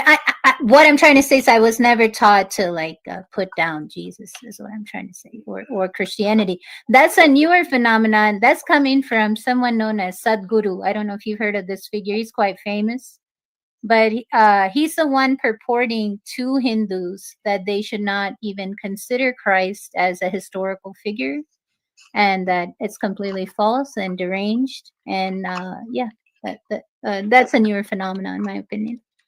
Right, and you had somebody like Vivekananda who would consider Christianity the lowest truth or something, and he would there was a scale for truth, and Vedanta was at the top and Christianity was at the bottom.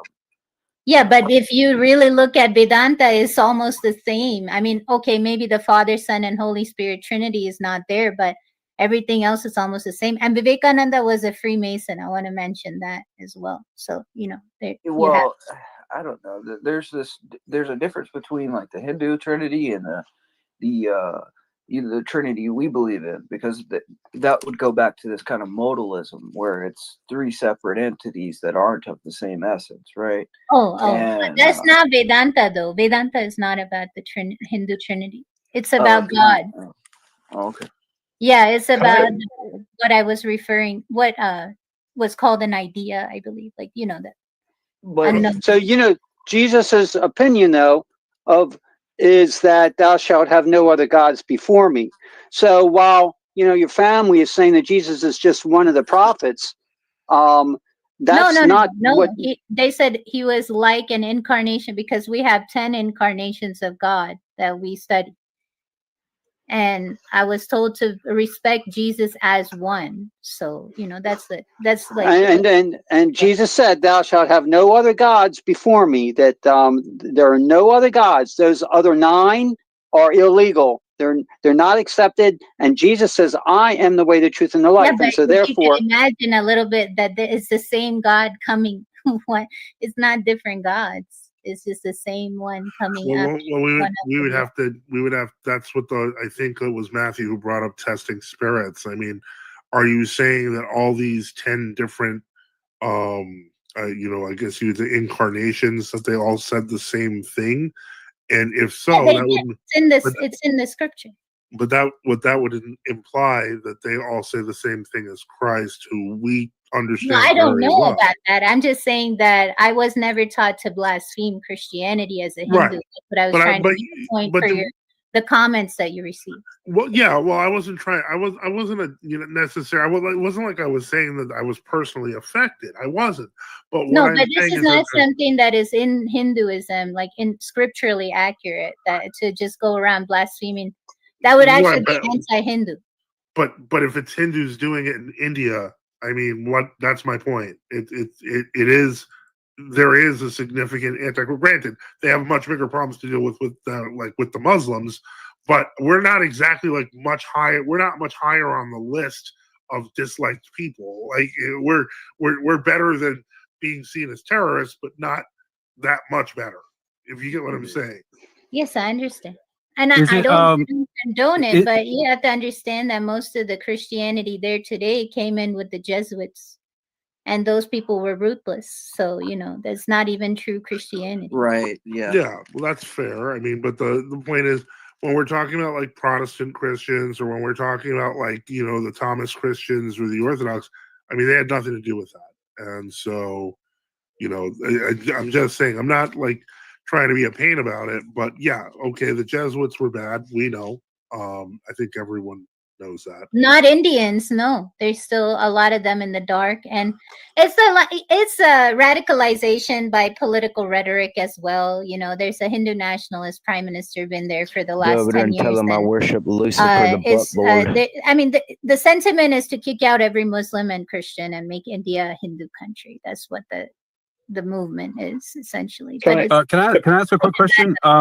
You said that we are always separate from like in Hinduism, we're always separate from the divine.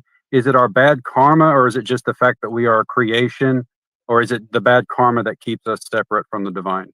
So we aren't separate. We're part of God. It's just that the larger part, like the creation is part of God. It's just that the larger part of God isn't born and doesn't die. That's the understanding.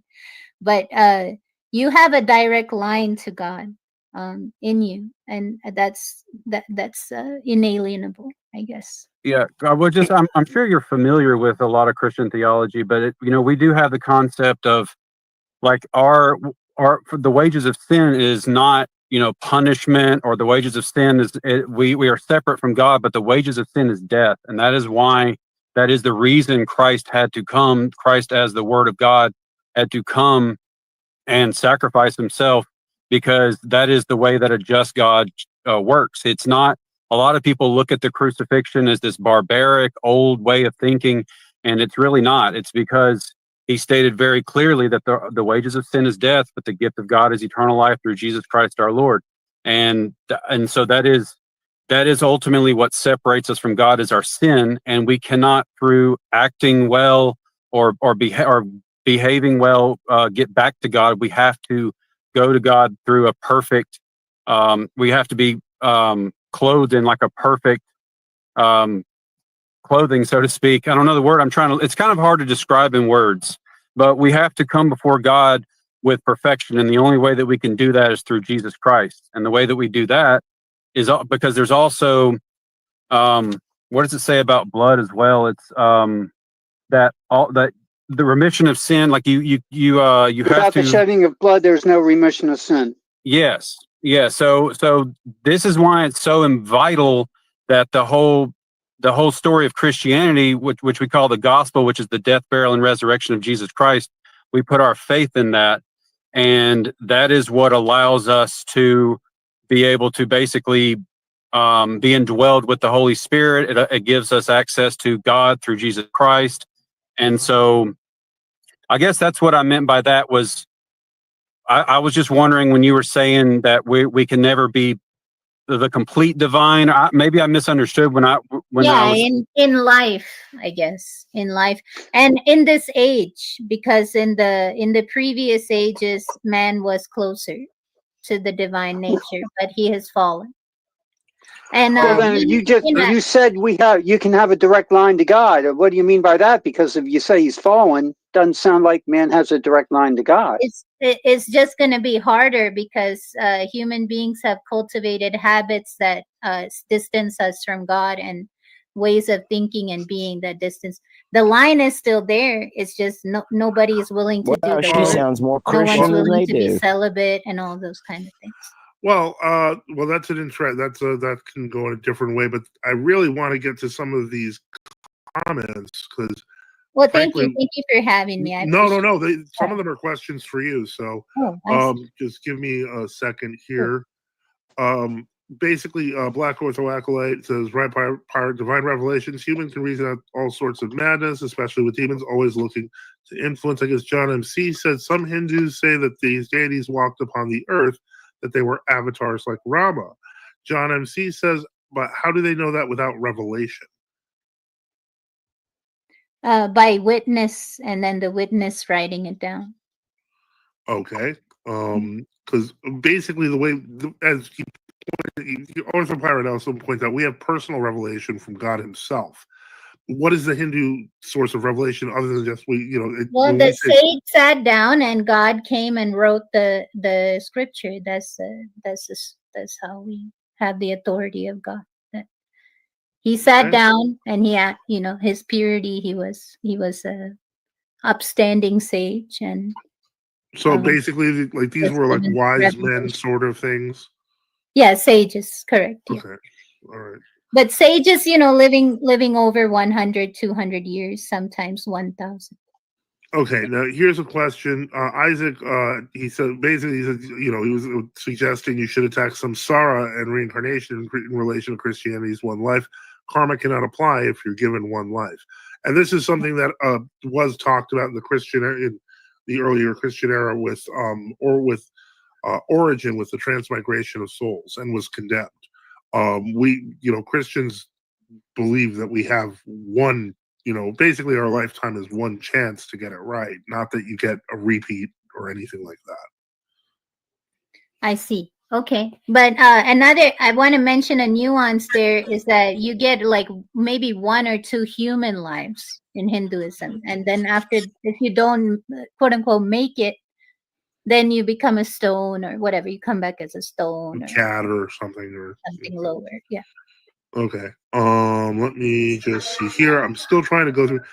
Ortho Pirate had another question. What is the Hindu justification for good and evil? Well, those concepts are highly explored in the scriptures, and there's a universal good. I mean, there's like a universal principle of what is good and then what is evil. And evil acts are like rape and murder and I don't know, sin. I mean, even eating animal flesh is kind of seen as not very. Welcome, Reader John. So I wanted to bring up this. God bless you. Could I ask a question? Yeah. Go. Yeah, I just wanted to ask just one more last question before I leave. Is there any association with the Hindu god in relation to the caste system? No, actually. So the caste system is not scriptural, essentially. It's administrative. There is some caste, the words for the caste, like Brahmin, they do have a Sanskrit meaning. A Brahmin means somebody who's pure in spirit, essentially, but it's been relegated to the priestly class. Go over and tell them to worship Satan. The caste system was corrupted about 1,500 years ago, where it became hereditary and not by merit. So there were 4 organizational classes for 4 different peoples in society, just to make society work efficiently. And you weren't born into a caste; you were classified based upon the talents that you showed. So, are there different schools of thought in Hinduism now? There have been, for more recently. 1,000 years, if that's recent. Yeah. Yeah, that's recent for you guys. So.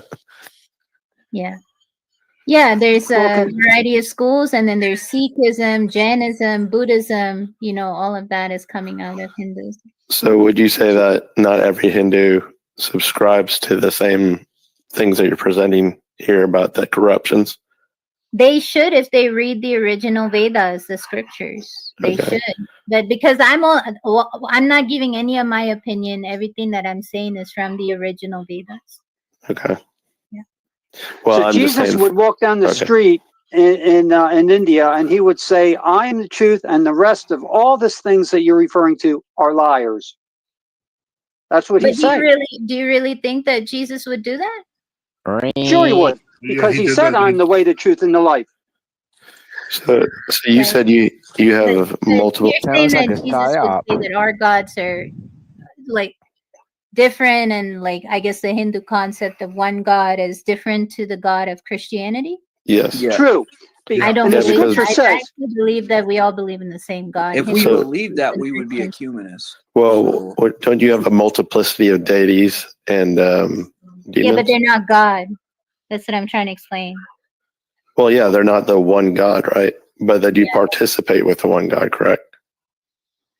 I mean, it depends. They're not incorruptible, so Yeah, the I same understand. rules apply to them as humans. And So would you there say, have been deities that fell from grace. hmm and would some of those deities, do they indwell statues and carvings and stuff? So the statue and carving, it's much later. So that is Of course. probably only Yeah. 2,000 years old. Yes. And before that, the temple used to be in nature. So if a cow spontaneously gave milk upon a stone, that stone would be considered having sacred energy. And so Yeah. people would start bringing offerings of flowers and stuff to that area in a natural spring or whatever area it was.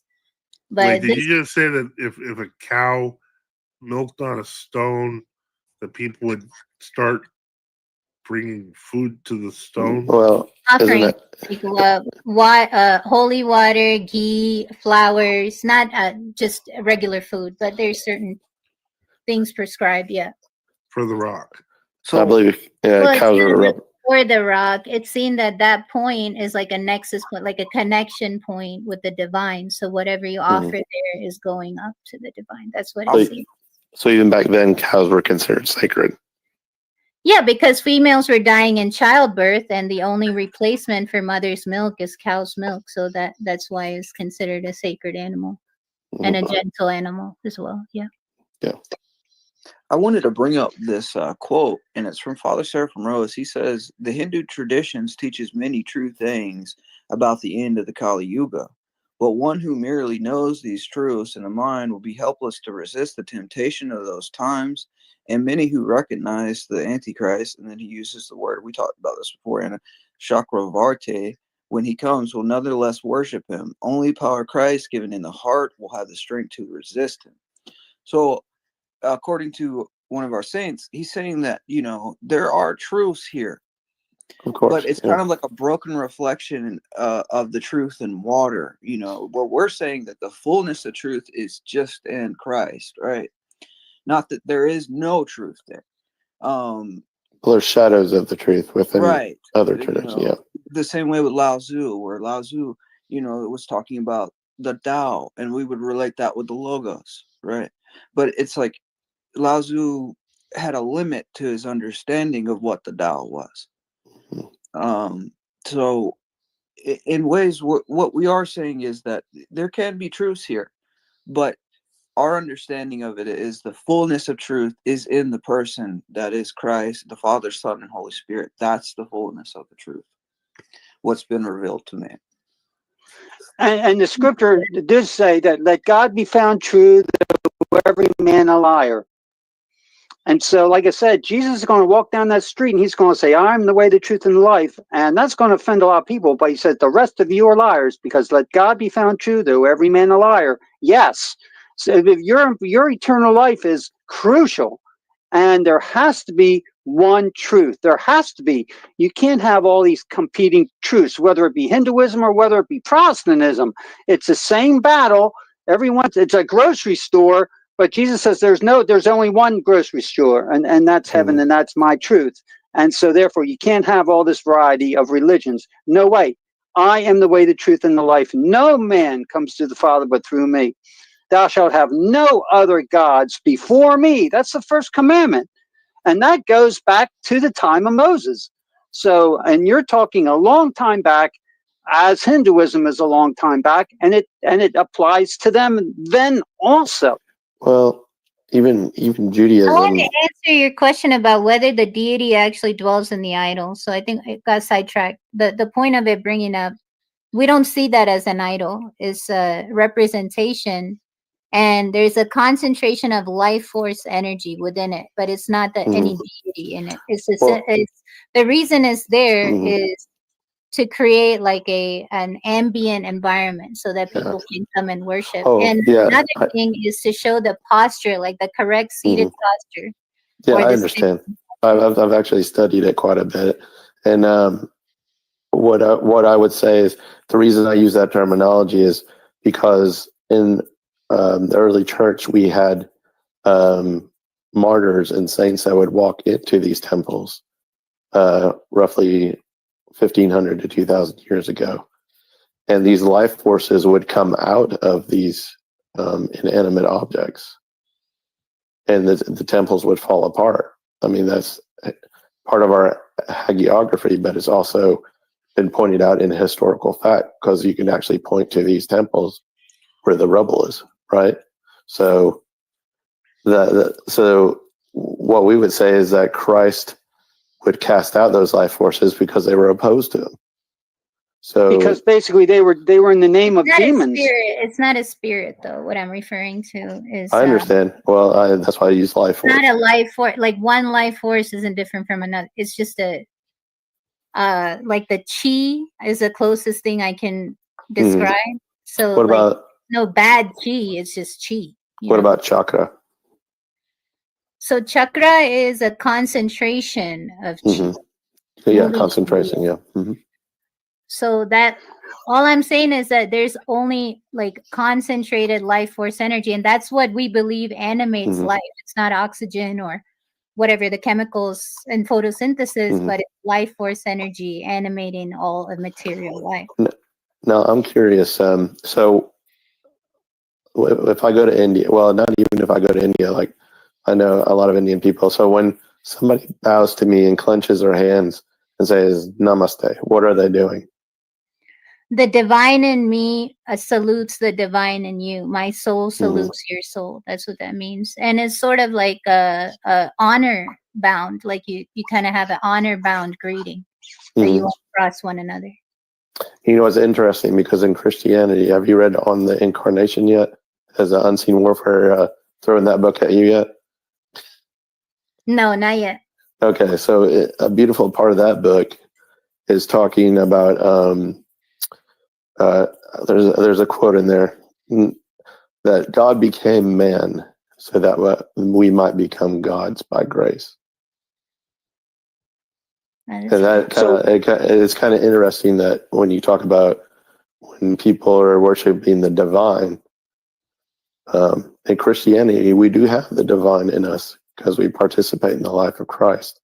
So it's actually Hinduism kind of points towards Christianity as we know it.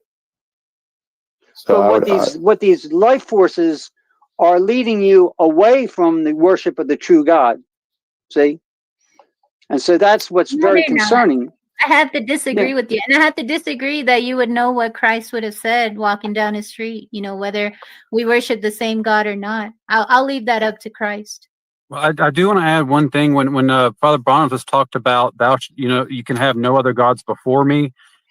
Some people will misinterpret that as like, oh, God just has to be the number one, and then you can have number 2, 3, 4. Whereas the actual what it's saying is you can have no other gods in my sight. That's when it says you can have no other gods before me. It doesn't mean I have to be number one God. It means no other gods in my sight whatsoever.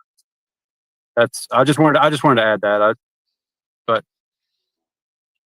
I just want to note that the concept of Christ walking down the street and saying your teachings are false is actually in the Bible itself, because that's what he actually. The Jews. It's not towards the Hindus. Well, that's because of the fact that he lived in Israel, not in India. Yeah, but we were not sacrificing babies, you know. It's to the Moloch and stuff. Like that's what I'm getting at. Well, why did St. Thomas come to India?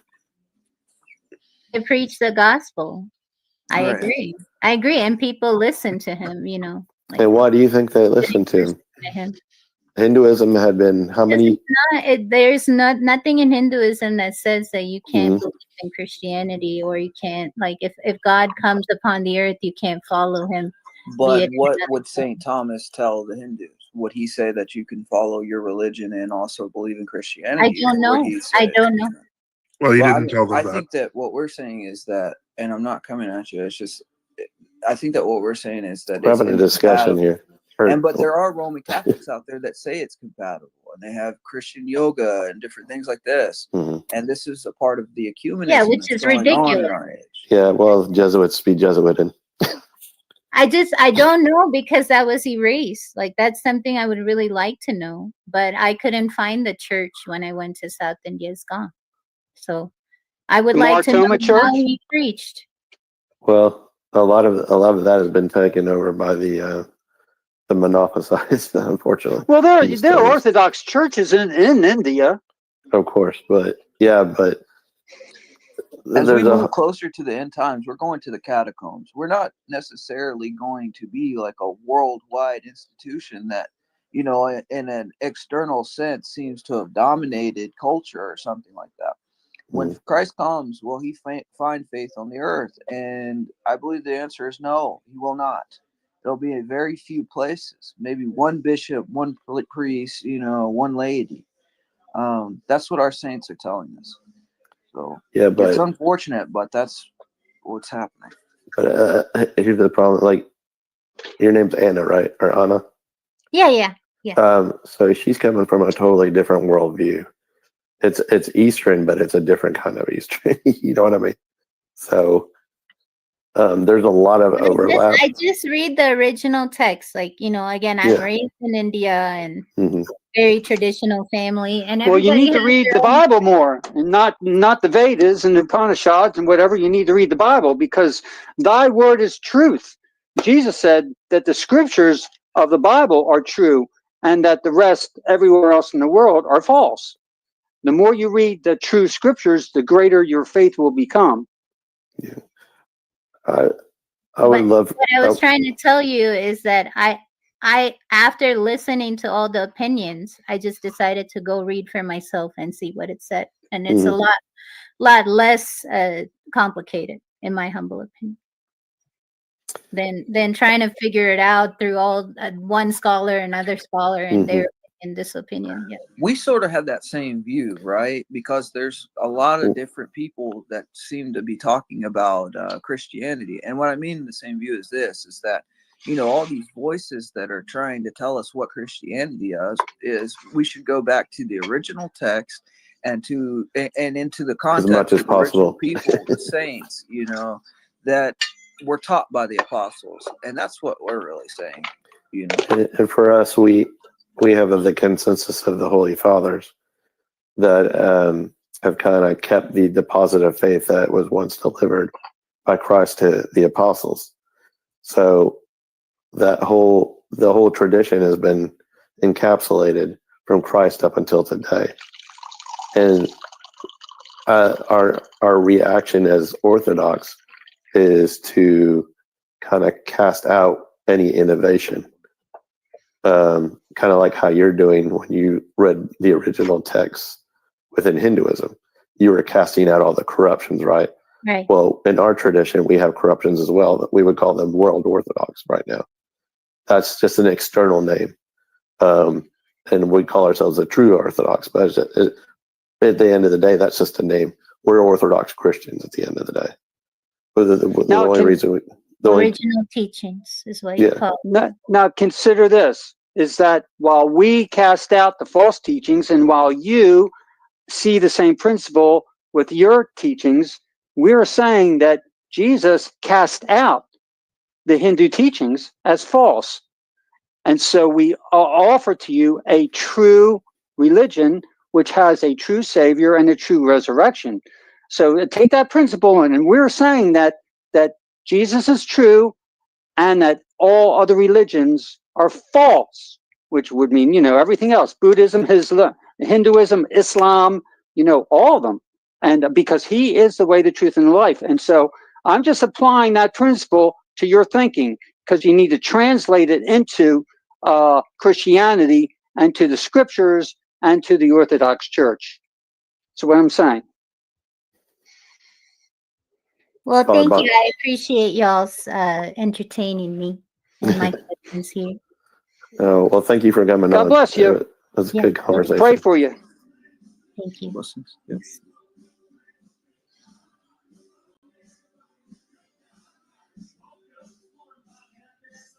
All right, Matthew, what do you got to say? Sorry, I had to take a quick trip to the gas station. Okay. No, that was a good talk. Oh, I think you're muted. Black Horse Acolyte, thank you for supporting the channel. Do Hindus believe the Bible is true and from God? I would say that most don't really know what it is, and I guess she probably would have just kind of syncretized it to her own beliefs. They have their own scriptures, and this is what I gathered from here. Yeah. Yeah. Well, That's good. She's asking questions. Yeah. Oh, yeah. I would love her to read on the incarnation. That would kind of rock her world a little bit. Well, she, you Unseen Warfare. She's your friend, so definitely you should give her that book. Okay, I guess he's muted, but anyway.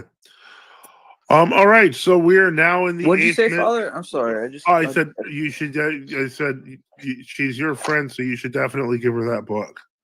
Oh, I got you. Yeah, I will. I'll do that. Yeah. Let me take a look here. We're getting lots of comments, and obviously I can't put them all on the screen, but we're also in the 8th minute of the 3rd hour, and let me see here. Man, I came on late. I had so many thoughts for earlier. Yeah. Oh my goodness.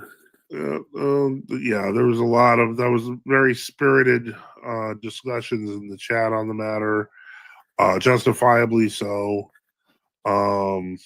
Sunrise, no one's I did want to say something to you, Father. Just know that you're strengthened by our prayers for the whole Craig thing. Yeah, I realize it. I think I realized that a little today.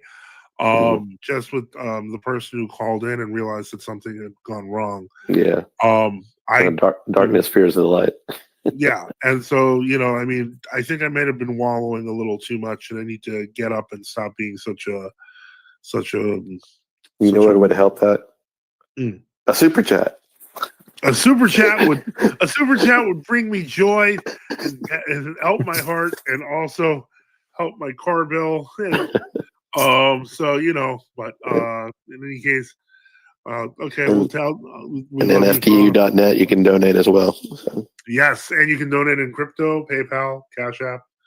All of those are available. I will mention I tried Wise, Wise.com. I thought it would help like with international stuff. It didn't much. WXVE, which god does she believe is superior? None of them apparently. That's so.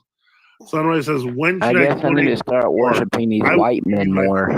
Sir. I'm just kidding. I don't even have. I got a PO box too. I'll just give you my address, okay? Isaac says YouTube takes 30%. By the way, if you didn't know, but garner support. That is true, and I will say I'll just put it up on YouTube. So, who just left? Okay, I think that was Unseen Warfare, so hopefully it comes back. All right. And white men. PayPal and Cash App don't take very little. People, pay me a shekel, buy me a coffee. Worship the white man. People are asking about support on YouTube. I will say this: they're gonna pray for my devil worshiping ass. And I have been since the end of November. I've been receiving monthly payments. These monthly payments have grown. Those super chats get added into that. That's right. Pay the white man to worship the white man. I'm going to be honest with you. On somewhere around the 4th week of January, I will receive a check for about $355, which is almost my mortgage. In total, our expenses here come out to roughly around that's a pretty cheap mortgage. $1,100 to $1,300, and thanks to the kindness of our supporters, our community, we've been able to cover that. Wow, isn't that amazing? $800 Sounds like a psyop. That's a killer. And unfortunately, I do have to find a way to get that paid. Because of that weird APR, which I didn't beg for some more money. But I believe that falls in the hard money Jesus category, which means it may be financed by very individuals of questionable conscience, but unfortunately that is now John MC writes this is interesting. There's 2 types of modern myths about Jesus. One that he spent his lost years in northern India at the feet of gurus, and 2, that he survived the crucifixion, went to Srinagar. Yeah, and neither of those are really supported. I remember the book Jesus Lived in India. That guy also did a thing on the Turin Shroud, and had a kind of a unique take there. Okay. Not that's in French. So it's a joke about eyebrows, boy. I just want a fucking donation for a copy. Go back a few coffee and episodes. call it a night. Okay. Hard to double check, but on the incarnation of the word is free on Apple Books for anyone who's an Apple user. Makes it very easy to share that book to people through text and email. Okay. Good to know. Adrian Wine says the true gospel has to be preached about the world before the end can come. Very true. So we got a lot of work on our hands. Yep. Hey, do Orthodox believe that they don't believe in the rapture at all?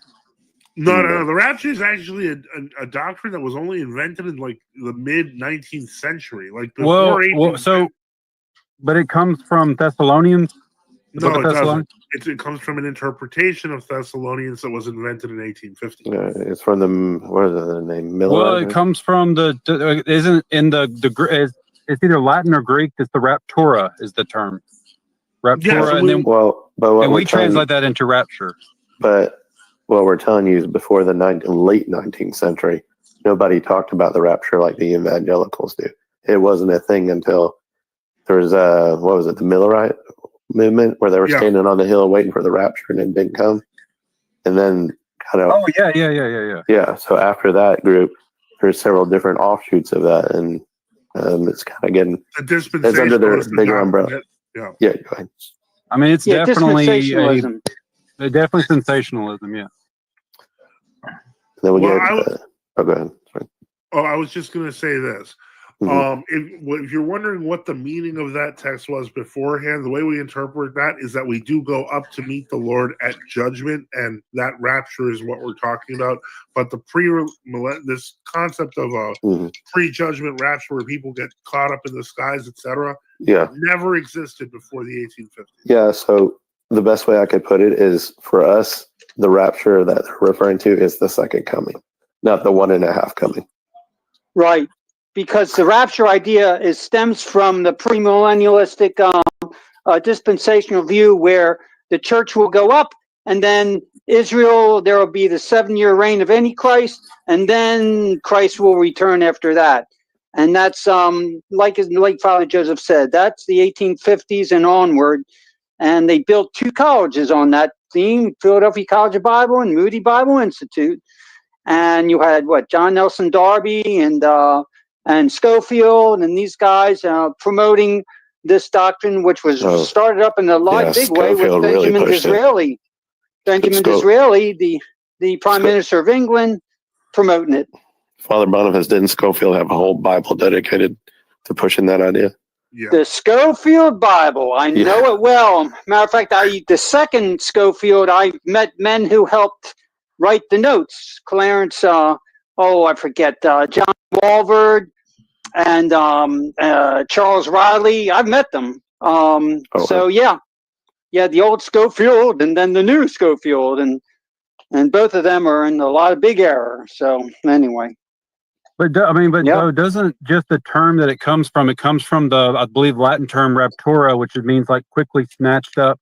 And we can get off this because I actually, believe it or not, that to me is not a salvific issue because there's so much confusion around it. The scriptures, like you said, are very, they're very manipulated. It's used to spread a lot of false gospel. So I get that, but there is a lot in Thessalonians about, or what about like the returning of Christ? That's not a concept in Orthodoxy either? That's the second coming. That's the second coming. Correct. And that's when we'll be caught up in the sky with him. Yeah, the Greeks call it parousia. Well, that's what I thought. That's what I assumed like rapture is, right? No, it's not the same. Yeah, we'll be raptured up if we're still alive. Well, that's what the rapture. That, from my understanding of Protestant rapturism, I just made that turn up, but that's what it is. It's like Christ comes up in the sky after he separates the sheep from the goats. Wait, I'm sorry. Say that again. So Christ comes back and he judges the world, right?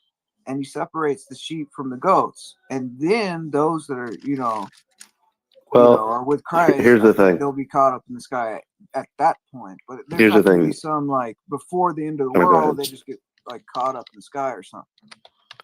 Well, it even says in Scripture that Christ is going to come the same way he left, and he ascended into heaven. So he's going to come from heaven, right? Yeah. So we will be raptured up, but that's at the second coming.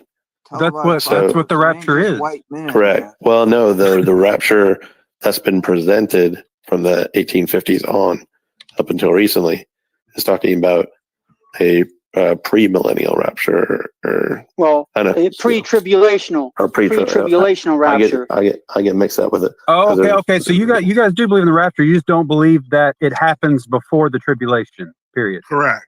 Okay. Yeah, I get lost in all the pre-post and all that stuff. See, I thought you just didn't believe in it at all, like rapture period. No, rapture is literally the second coming. Okay, good. Actually, I think it's fascinating because I've studied this. If you look into the scriptures, you have the analogy of when a Roman general would return from his campaign victorious to the city of Rome. The people would go out to meet him and come back with him in his victory march into the city. Yeah, because there'll be And I signs in think it has heaven. a good analogy where our king is coming back after his victory. He's bringing his angels and his saints with him. And those that are on the earth are going to be caught up to meet him, and they're going to turn right around and come back to the earth and establish his kingdom. But that's a good scenario for a new earth, right? And after. That's right. This world will be in flames. It'll a fervent heat.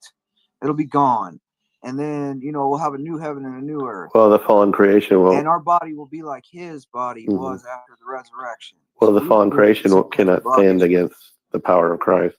So Orthodox do not support the Left Behind series, is what you're saying, because this is a problem. No, but it's very entertaining. No, I haven't seen the movies. I never saw the movies. I read the whole series. That was kind of some crazy stuff. Didn't they make the Antichrist a Romanian or something? Yeah. Yeah. Well, Antichrist is supposed to be from the tribe of Dan, so he's going to be of J descent. Yeah, Cleave to Antiquity says pre-trib rapture makes no sense. Yeah, it doesn't. Okay, I'm not sure what televised apocalypse is saying because he's got some interesting but not kind of weird comments. Well, come on up here and share your weird comments. Yeah. Dude, you don't want that. Okay, never mind. Go away. All right. Well, thank you so much so far for everyone who's assisted. Thank you for that. That Cash App donation. I will start doing this more regularly. Just I don't know whether people want their names up. I don't know how they, how that goes, but I really appreciate it. It helps a lot. Yeah, see, there you go. There's the bullshit. People like him getting the money talking about God and Jesus. So it definitely ain't about saving souls. It's all about that money. Unseen worships Money. white men and gold idols. Stop being silly, and I will ban you from the chat, man. Yeah. Unless you donate for the NFTU. They're gonna ban me. See, look, they're gonna ban me unless I give the white man money. Give the white man money. It's okay if those white men ask for money. No, I'm just saying, we gotta fix the car here, buddy. More gold, man. Make the trolls pay. Cleave to Antiquity says, man, I just read a book today about Freemasonry by Reverend E. Cahill. So interesting to see the history of Masonic subversion. Thoughts on Freemasonry? I can promise you, Cleave to Antiquity, people, I think every single one of us in this panel could probably devote an entire show to it. I think Unseen Warfare just did. Yeah, Unseen Warfare just did do that. So, yeah, I just dropped a pretty lengthy, I watched on-the-fly show on Freemasonry today. So it was actually really good. You need to check it out. I'll check it out. I actually haven't seen it. I've been all over the place all day today, and I'm getting old. I can't keep up with Unseen Warfare's length of streams. Some of them are 3 or 4. Hey, but I got a lot to talk about, man. I know. Apocalypse says, so tolerant of you Christians banning people. You betcha. I will totally do it. I love it when I ban people who say dumb things. We just call you a money changer and we cast you out. Goodbye. Yeah. Orthodox Traditionalist Publications it says, is how many Brown's people have boy. read This the is history of resistance so fake far? shit that I was Curious. telling y'all about. I read it This cover is to exactly cover. what I'm talking about. They're only on here for money. They don't give a shit about saving. I'm waiting for the souls. digital edition. Oh, that's right. Yeah, Reader John wants a digital edition of Orthodox Traditionalist I'll take a Publications. I guarantee you, these guys found out that Jesus I'll Christ take a wasn't a master white man. PDF. They would stop following him. When you, Cleave to Antiquity says, drop the link. Are you? There's a link at the top. Drop the link to the. There's a link at the top if you want to talk People to like us. this But if is you're talking exactly about the why I link don't to the fucking bother Unseen trying. Warfare video, give that to me in private chat, Unseen, and I'll put it in the chat. I got you. Ortho Pirate says, my wife and I are reading it, and I guess I'm just losing control over the rules with things. I still love that name, Ortho Pirate. I wish I would have chose that name. Every World Orthodox person needs to read that book, History of Resistance. You really do. It's an amazing book. Oh, he just edited it. The History of Resistance. It'll be ready tomorrow. Hopefully, it's not a major change. Okay. Oh, so not digital. This is the stream, Cleave to Antiquity. If you are interested, I am putting it down. No, trust me, I know I'm right. At least I'm upfront and honest that I want a $5 donation so I every am once in a while. hoping, These people just use wow, religion he as a edited fucking way to get it out of you. Man. What do you mean Okay. I edited it? Yeah. No, I got to buy that one too. Oh. Well, I don't know. No major change, just a correction. Someone pointed out, thankfully. So it might just be like a typo or something. I mean, not that I'm saying that's what it is. That's easier to fix with digital editions. Just say. That's true. Well, I respect it either way, man. If you're, found Let me see here. Matthew dropped off, I guess. He'll be back, God willing. According to Albert Pike, Masonry is Kabbalist Judaism at the highest levels. Yup, he did. I would not be surprised. A lot of the rituals are used in Mormonism Luciferian too. doctrine. He says the 31st, the 32nd degree, and the 33rd have to hold to the Luciferian doctrine untainted. Don't kneel before an idol of Oh, hey, can you guys hear me? Yeah. Welcome back. My phone is literally dying, so I guess I'll talk to you guys later. Thanks for having me on though for so long. Have a good night. All right, What kind of phone is it? It is a Google phone. Oh man, you need to get the newer one. It's better battery. Yeah. Easy to charge, I'm sure. Well, this is not the newest one. It's the one. What is it? Is it 8 or what? I forgot what the pixels are at right now. It's 9. Yeah, I got the one before. It's got a lot better battery, but yeah, I'll talk to you guys later. Okay. God bless. God bless. Okay. That's right. God bless them cash apps for them white men. Make sure you go send all your money to the balding white man right there. Thank you for supporting the channel. Presbytera Maria for $10. Thank you for the discussion with Unseen Warfare's friend. Keep for your prayers. May God lead her to the truth. Yeah, but they're Christians. Thank you so much. Yeah. Again, it was a very interesting stream, and apparently we had a very animated panel for it, so it was good. And excuse me just one second. So this is a great thing. I wish I would have my comparative religion notebook with me. Huh? I said I wish I would have my comparative religion notebook with me. My degree is in religious studies. So. Yeah, I'll tell you that if there's someone you have some questions about Hinduism and you're wondering, she's the one, and a furnace. I will be. I hate to sound like the a closed-minded person, but I have no questions about Hinduism. I understand. Especially with the milk rock, I was done. I was like, okay. But anyway, we just got that super chat, so I've added that to the screen there. Thank you so much, Chica Maria. Really appreciate it. We are now in the 26th minute of the third hour, and so again, this is a live Q&A stream, so you can jump on live if you have questions, comments. Okay, I was trying to behave. I wanted to say, do not lick the milk rock. You give food to the milk rock. Bring the best food for the milk rock. Oh my gosh. The milk rock's going to become a thing. This is going to become like the Marble King. Like the milk rock is just, I'm sorry. It's funny though. We bring food to the milk rock. Okay, I'll stop. We're waiting for t-shirt designs. Just like. Okay, Orthodox Traditionalist Publication says you got a degree in RS. Yes, I do have a bachelor's in religious studies. Nice. Father Joseph, I agree. Hello from Sunrise. Are there more Protestants or atheists in the U.S.? There are more Protestants, but atheism is rising. Welcome, Sunrise. Hello, Father. How are you? God bless you. I'm doing good. Let's continue on. I'm not sure who has the radio. Is that I can't? Who is it? But anyway, No, it's loud. I'm sorry, guys. just lower the volume. Hello, Tokyo. Okay. Upright man, Lingam languages, the milk carton king. Maybe Milk Rock is like a chia pet. No, dude, Father, you're old enough. Remember those little got milk? Oh no! Oh no! Pet Milk Rock. I'm putting all these up just because now I'm like, this is at least the Rock has the right to raw milk. Got Milk Rock. Hey, Milk Rocks. Pop Rocks, Milk Rock. Okay, I'm done. I'm done. Oh yeah.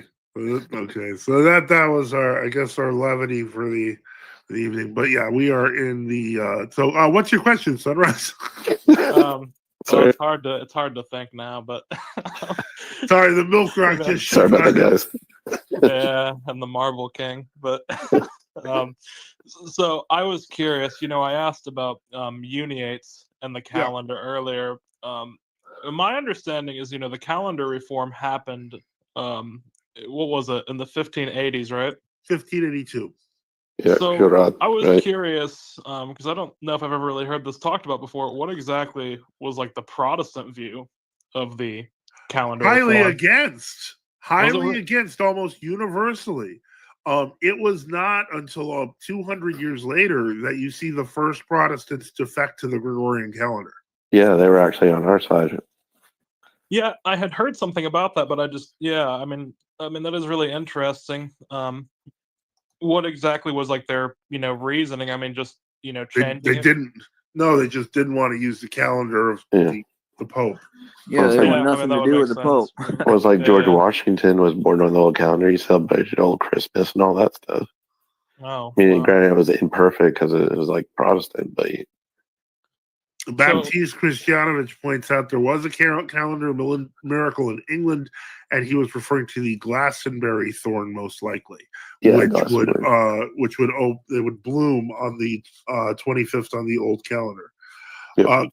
Cleveland Antiquity says George Washington was a Mason. We are aware of that. Well, yeah, I know that. The point of this was that it's historicity, not Mason. The point is that the old calendar was even in use in America in its early days. Yeah. So,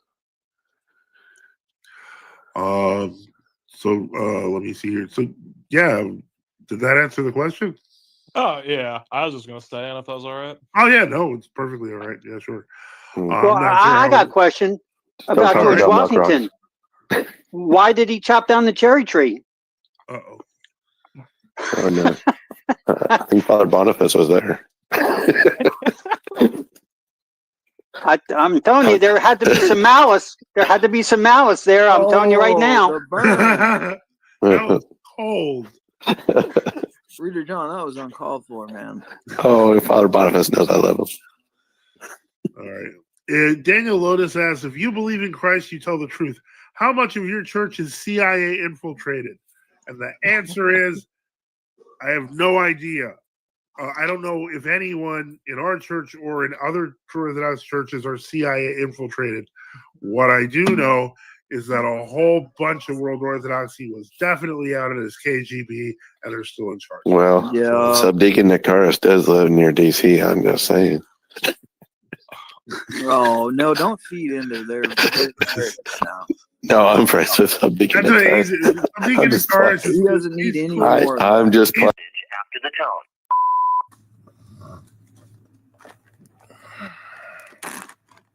Chris, you ever redline your car? No, I'm sure it's such a rush, bro. My mommy said I should drive safe. Your mom doesn't let you redline your car? You got to redline it. All right, she's a classic car guy. What kind of cars is she into? Ferrari. Well, that's what you do when you sell a car. What a gay little car. 250 GT California. How much do those go for? 100,000.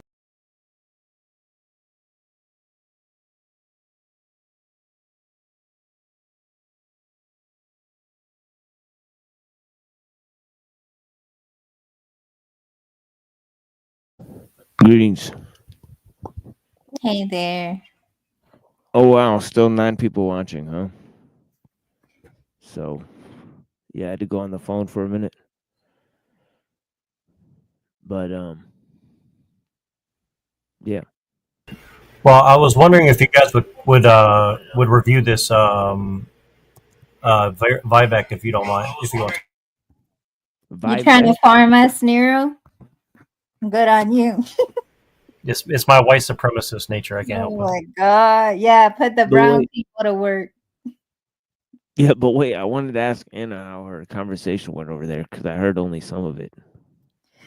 I mean, I wish we could have gotten deeper. I guess I had higher hopes, higher expectations. I guess like Father Bonifaci, he was more like proselytizing. And I was trying to kind of get into this quote unquote spiritual meat of both Christianity and Hinduism. Who is this fellow? Unholy Appetite. Is this somebody we know? This televised apocalypse, inner Oh, darkness, I think. Oh, okay. Yeah, I thought this was one of the Orthodox Christian fellows. You look very orthodoxed. Oh, well, I guess my psyop is working. Yeah. But Unholy Appetite. Oh, okay. I think he's trying to spoof on, yeah, he's trying to spoof on Unseen Warfare, I think. But yeah. Oh Well, shit. I don't know. It's interesting, but yeah. Yeah, but I was wishing like to get more. I didn't want it to be a either or debate style, but I guess their audience too is like kind of like, oh, I just kind of wish it was we could have got more into the nuance. I think the audience was responding well to it as well. Yeah, I think yeah. Oh, I got them $10. Apparently. Oh, nice. A woman said I was great and gave them super chat 10. Wow. Well, that'll work. Yeah, You know? well, you know, it may be an offering to God. That's it. Exactly.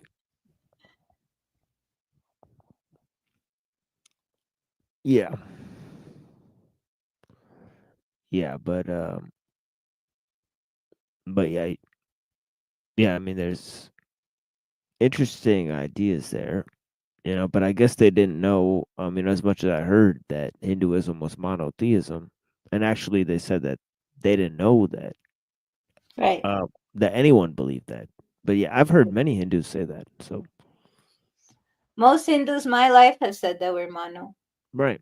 So, you know, what Yeah. it is what it is. But again, like, you know, it's whatever. Maybe Father Swayden seemed a little bit more open than Father Boniface. Boniface, he might be, yeah, Boniface is hardcore. Yeah, and I mean I get it, you know, Yeah. South and all. Like it's Oh yeah. expected. I just expected a little bit more, like that they. Yeah, Boniface's grown on me the more I see him. I get see. where he's coming from. But yeah. Yeah, he's hardcore. His acumen, you know. Yeah, he's hardcore. I wish He's one of the more hardcore people. I got to see more of who, like, what they're teaching. Yeah, if you watch Boniface for a while, you wouldn't have gone in so guns blazing because Boniface is very hardcore. But yeah. I see. Yeah, he's more. I was guns a blazing, huh? I thought I was trying to. No, you were a little bit. Yeah, you were going in there a little bit like. That's funny. I thought I was tame. That's so funny that you said that. I wouldn't have gone in that hot, but yeah, I don't know. Oh yeah. shit! I was like, wow, you're being very courageous. I was like, I've I've been very off. Yeah, I've been very like hesitant because the thing is that I don't want to ask too deep of a question and offend anybody. You know? Yeah. That's the thing. Yeah, that's that's my true. main thing. Is like I don't want to, ask a question that might. Well, he got a appear real as if he got a real offended Because if I they're said are they elders. owned by the Jews. Oh, what's that? He got real Well, did you offended when go I up asked there? him. No, I asked Did him in you the go? chat. I Oh, okay, in the wanted to, chat. but I'm not in the mood for arguing, really. Oh God. Yeah, that would have been. Yeah, that would have been disastrous if you went up there. But yeah. But yeah, Annapurna. Yeah, that's. Yeah, I was surprised at your boldness, but yeah. Anna's got bigger balls than most of us. I can tell you that. Well, we're gonna go on Mel's panel, so we'll see who has bigger balls What then. do you like? What do you mean? Because he's an elder. He's elder, right? So like we should respect our elders. Is that what you're talking about, Timo? Right? Like so you just kind of you respect their ego, I guess. Yeah, No, I no. I mean, I would. Yeah, that's part of it, but more so, I wouldn't go and talk. I wouldn't go and compare my belief systems with theirs over there. Oh, really? No, no. I would just go and ask them about their particular set of beliefs. Right? Like I would just Right. want to. Whoopsie. Yeah. But yeah, That's that's you, Nero. if you want my personal opinion, and I'm just. Well, I take responsibility. It was my idea. Yeah, you played me, you a-hole. What the heck? Well, Lance, yeah, I think Neuro was sending people in there. So yeah, Well, he suggested, I mean, it wasn't like I was a gun to my head or anything, I but I seduced it. I seduced it. I was kidding. No, I saw what was going on.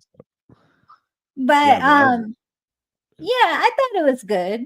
I'm Oh, glad yeah. I had the interaction. Oh yeah, it went pretty much cordial. It was more Well, cordial. we'll have you baptized in the next 6 months. I'm sure. No, I was kidding. Oh my God. Jesus. See, you're already learning. No, I was kidding. Just joking. But yeah, that's gonna be a highly watched episode there. For sure, it's gonna bring the viewers up. You think that's flattering. Thank you. Oh yeah. Because I was on the phone, but I could hear. When Bonifaci was like, "Oh, you just walk through Jesus would have walked through here and said all these false That's right. gods." I'm not getting on to make them white men money. Yeah. Yeah, there's a lot of I interesting didn't even stories. know they have a super chat, y'all. I didn't even pay attention to the chat. All you need, until all you said it. need is 1,000 subscribers to get super chat. Yeah. No, you need 400 watch hours too. 400 watch hours? Yeah, per year. Is that not the rule for you? Gosh, maybe it has different rules for different folks. I don't know. I don't know what the rule But is. it's for me, it's 1K sub and 400 watch hours. Right. But 1K subs is also one of the things, right? I would Yeah, think the 1K subs is harder than the 400 watch hours. I see. I would assume that. What did you do to get 1,000 subs? Well, I went on. I was presenting on Santos Bonacci's channel. No, I'm saying. No, So I'm just asking like a rhetorical. No, I'm just asking like a rhetorical question. Like, what would anybody do to get 1,000 subs if they didn't produce 400 watch hours? Or, What you That's can the buy way your that- channel, or you can do 2 videos of gameplay that get a lot of attention. I've seen a lot of different iterations of it where it's not really genuine, but it Yeah, can be for sure. For a fact, YouTubers go and I swear they all get together in like a fucking Discord chat and say, "What can we all do that's exactly the same?" So that way we can all get paid for it. Because a few days ago, I saw Neon Slice, which he's like a gameplay person. He's really good at getting good gameplay grades or whatever. But he claimed on a video the other day it was his first time playing Dino Crisis, and he's got like thousands and thousands of views. And then like literally 2 hours later, another YouTuber who has thousands of subscribers claimed that it was the first time he played Dino Crisis. And I'm like, I've been playing Dino Crisis since I was goddamn like 8 years old. Where the fuck is my 20,000 subscribers? It's all fucking rigged. Everything on YouTube is fucking rigged. Just about everything that you view, it's all fake. Just like the Mr. Beast stuff. You're not going to convince me that this is really what the content that, yeah, because I want to go watch a bunch of people compete for millions of dollars knowing that I'll never get to. Okay, yeah, it's just fake and gay. I agree. But Well, it's very creepy how personalized it is, because it's like it targets you with your goals and stuff. You know what I'm trying to say? Oh, I agree. Well, if you were fake and gay, you'd be rich. Exactly. Oh, I should be more Yeah, fake so and would gay. So would I. No, I don't think I'm gonna do that though.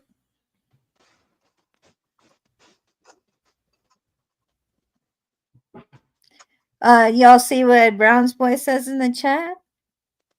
It's like a seed money or whatever. Like if you see like somebody is super chatting in a chat, then you're more likely to do a super chat. So Yeah, I've heard that before. Yeah, so what like he's saying. like you have an agreement that you'll super chat this much. Oh, we should start doing that then. Let's start doing that. I mean, which one of us has super chat enabled? None of us, Nero. We should just put $5 in the pool and we all just pass it around every day. Well, I think I'm willing to split the StreamYard with y'all. I wanted to bring that up. I mean, like, I guess in a private line of communication, but I just said it. I think we should split the cost for one StreamYard, at least. I don't know how much TML and Eurojack are paying, but I got a hefty bill that I didn't ask for last month from StreamYard.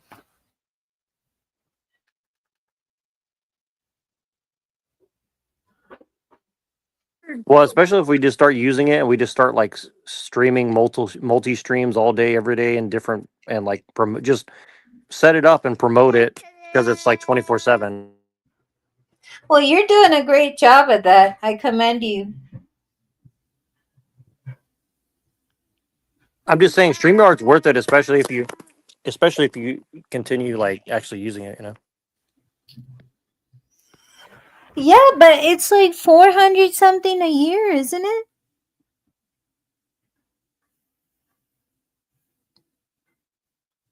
It's not cheap, is what I'm trying to get at.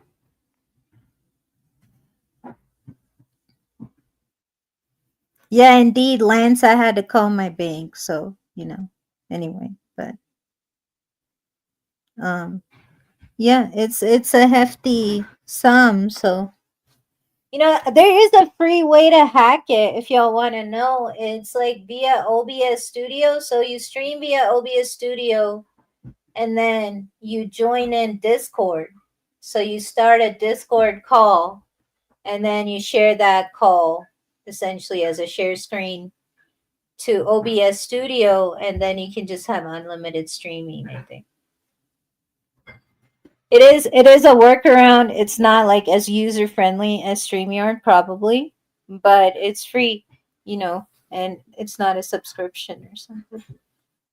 So, but I do like the little things. I mean, you could do a lot with OBS. You could have a background and stuff, and yeah, I mean, yeah, but it is nice to have the StreamYard. It's convenient, but there is a way to bypass it for those willing.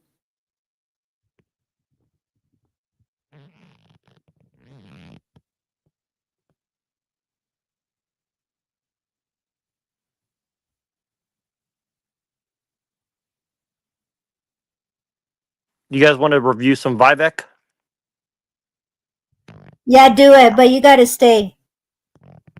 Oh, I'm always here. Oh my God! Like, this is why Brown's boy calls you a Fed, Nero.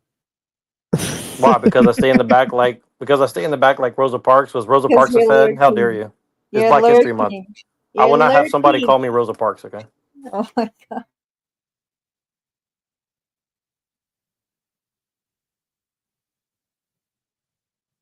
Bro. My mommy said I should drive safe. Your mom doesn't let you redline your car? You got to redline it. All right, she's a classic car guy. What kind of cars is she into? What was the one in Ferris Bueller's Day Off? Ferrari. They had to restart the odometer or reset the odometer. Well, that's what you do when you sell a car. What a gay little car. 250 GT California. How much do those go for? $100,000. Get out of here. Now we're doing a return to classical elegance here. How did they back in the day when they wore hats to take the train? How did they not adjust their balls 50 times a day? It wasn't. The ball adjusting wasn't documented. I've never seen it on an old TV. That's key right there. This classical elegance thing. Right? They're trying to do a classical resurgence. Right? Oh, really? So he's kind of dropping it in, huh? Yeah, he's like, panties. Yeah, he's like coming in with the psyop.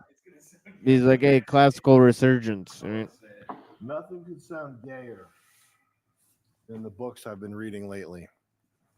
See, there it is. Another classical thing. And he's got the suit on. He's got a white suit on.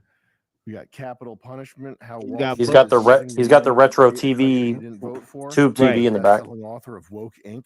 right here, and we have Truths, the future of America first. Luckily, this is written at a 4th grade reading level, so pretty much anybody can pick this up.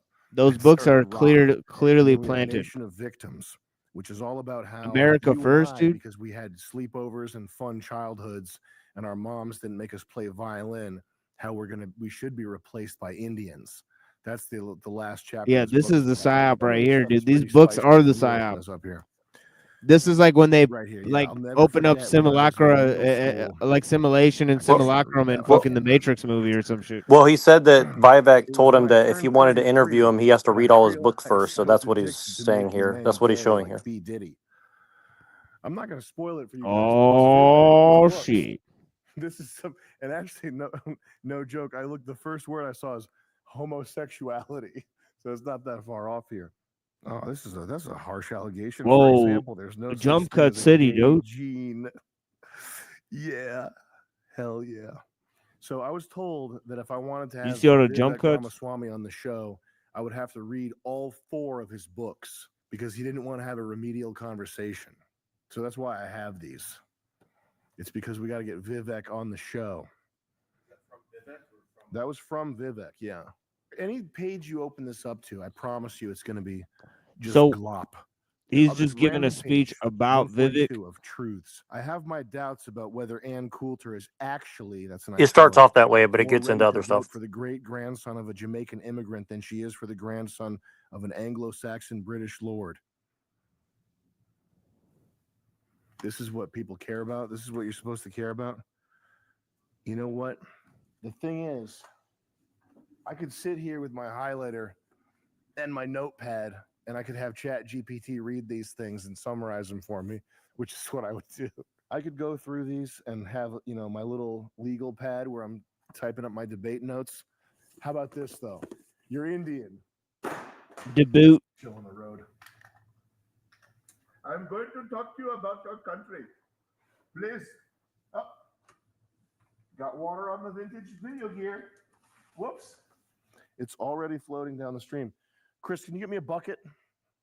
It's already dripping everywhere, Chris. Emergency. There we go. Hey, guys, welcome to the Sam Hyde Show.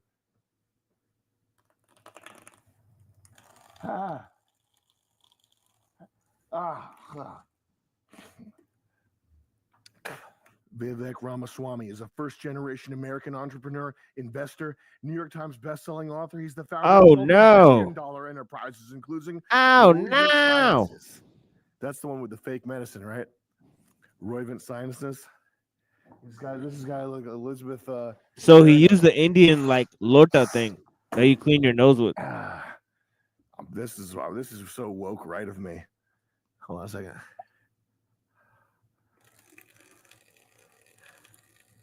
Perfect. Chris, could you go give this to a young kid? Hold on, I gotta go take a piss. Right on So time. we're learning about show production right now. Step one, or when you're surrounded by video stuff, you want to keep it liquid cooled. Okay? We do liquid cooling, keep this stuff soaking wet.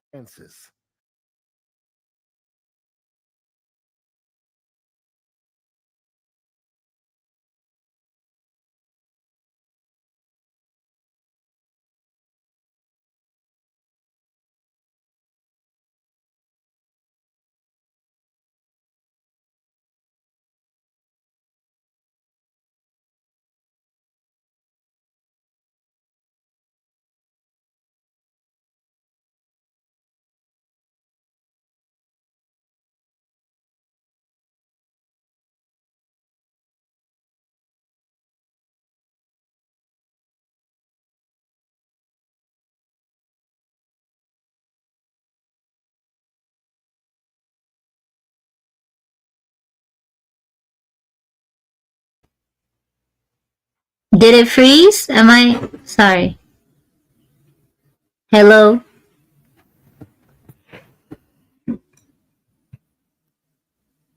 I'm pretty sure he paused it because T-Mail stepped away. Oh, sorry. Sorry about that. All right, I'm back.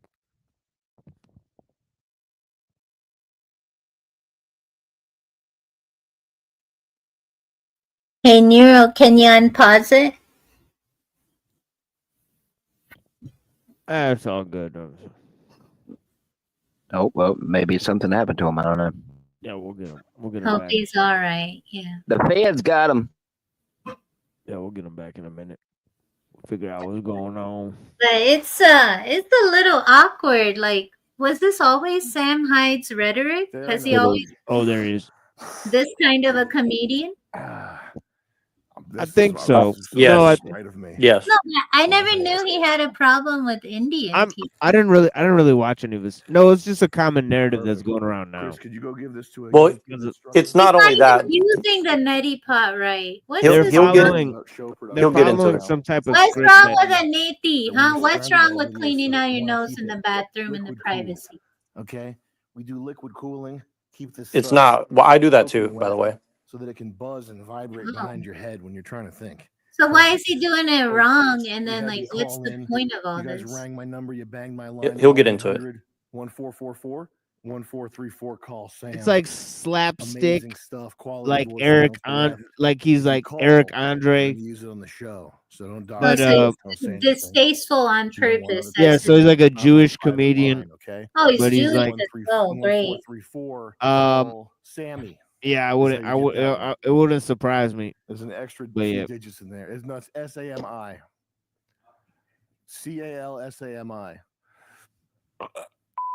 Hi, Sam. Right now, my family is going through a pretty big upheaval. Our new landlords at our shop are Arab, and they're kicking us out to put up a chop shop vinyl car wrapping business.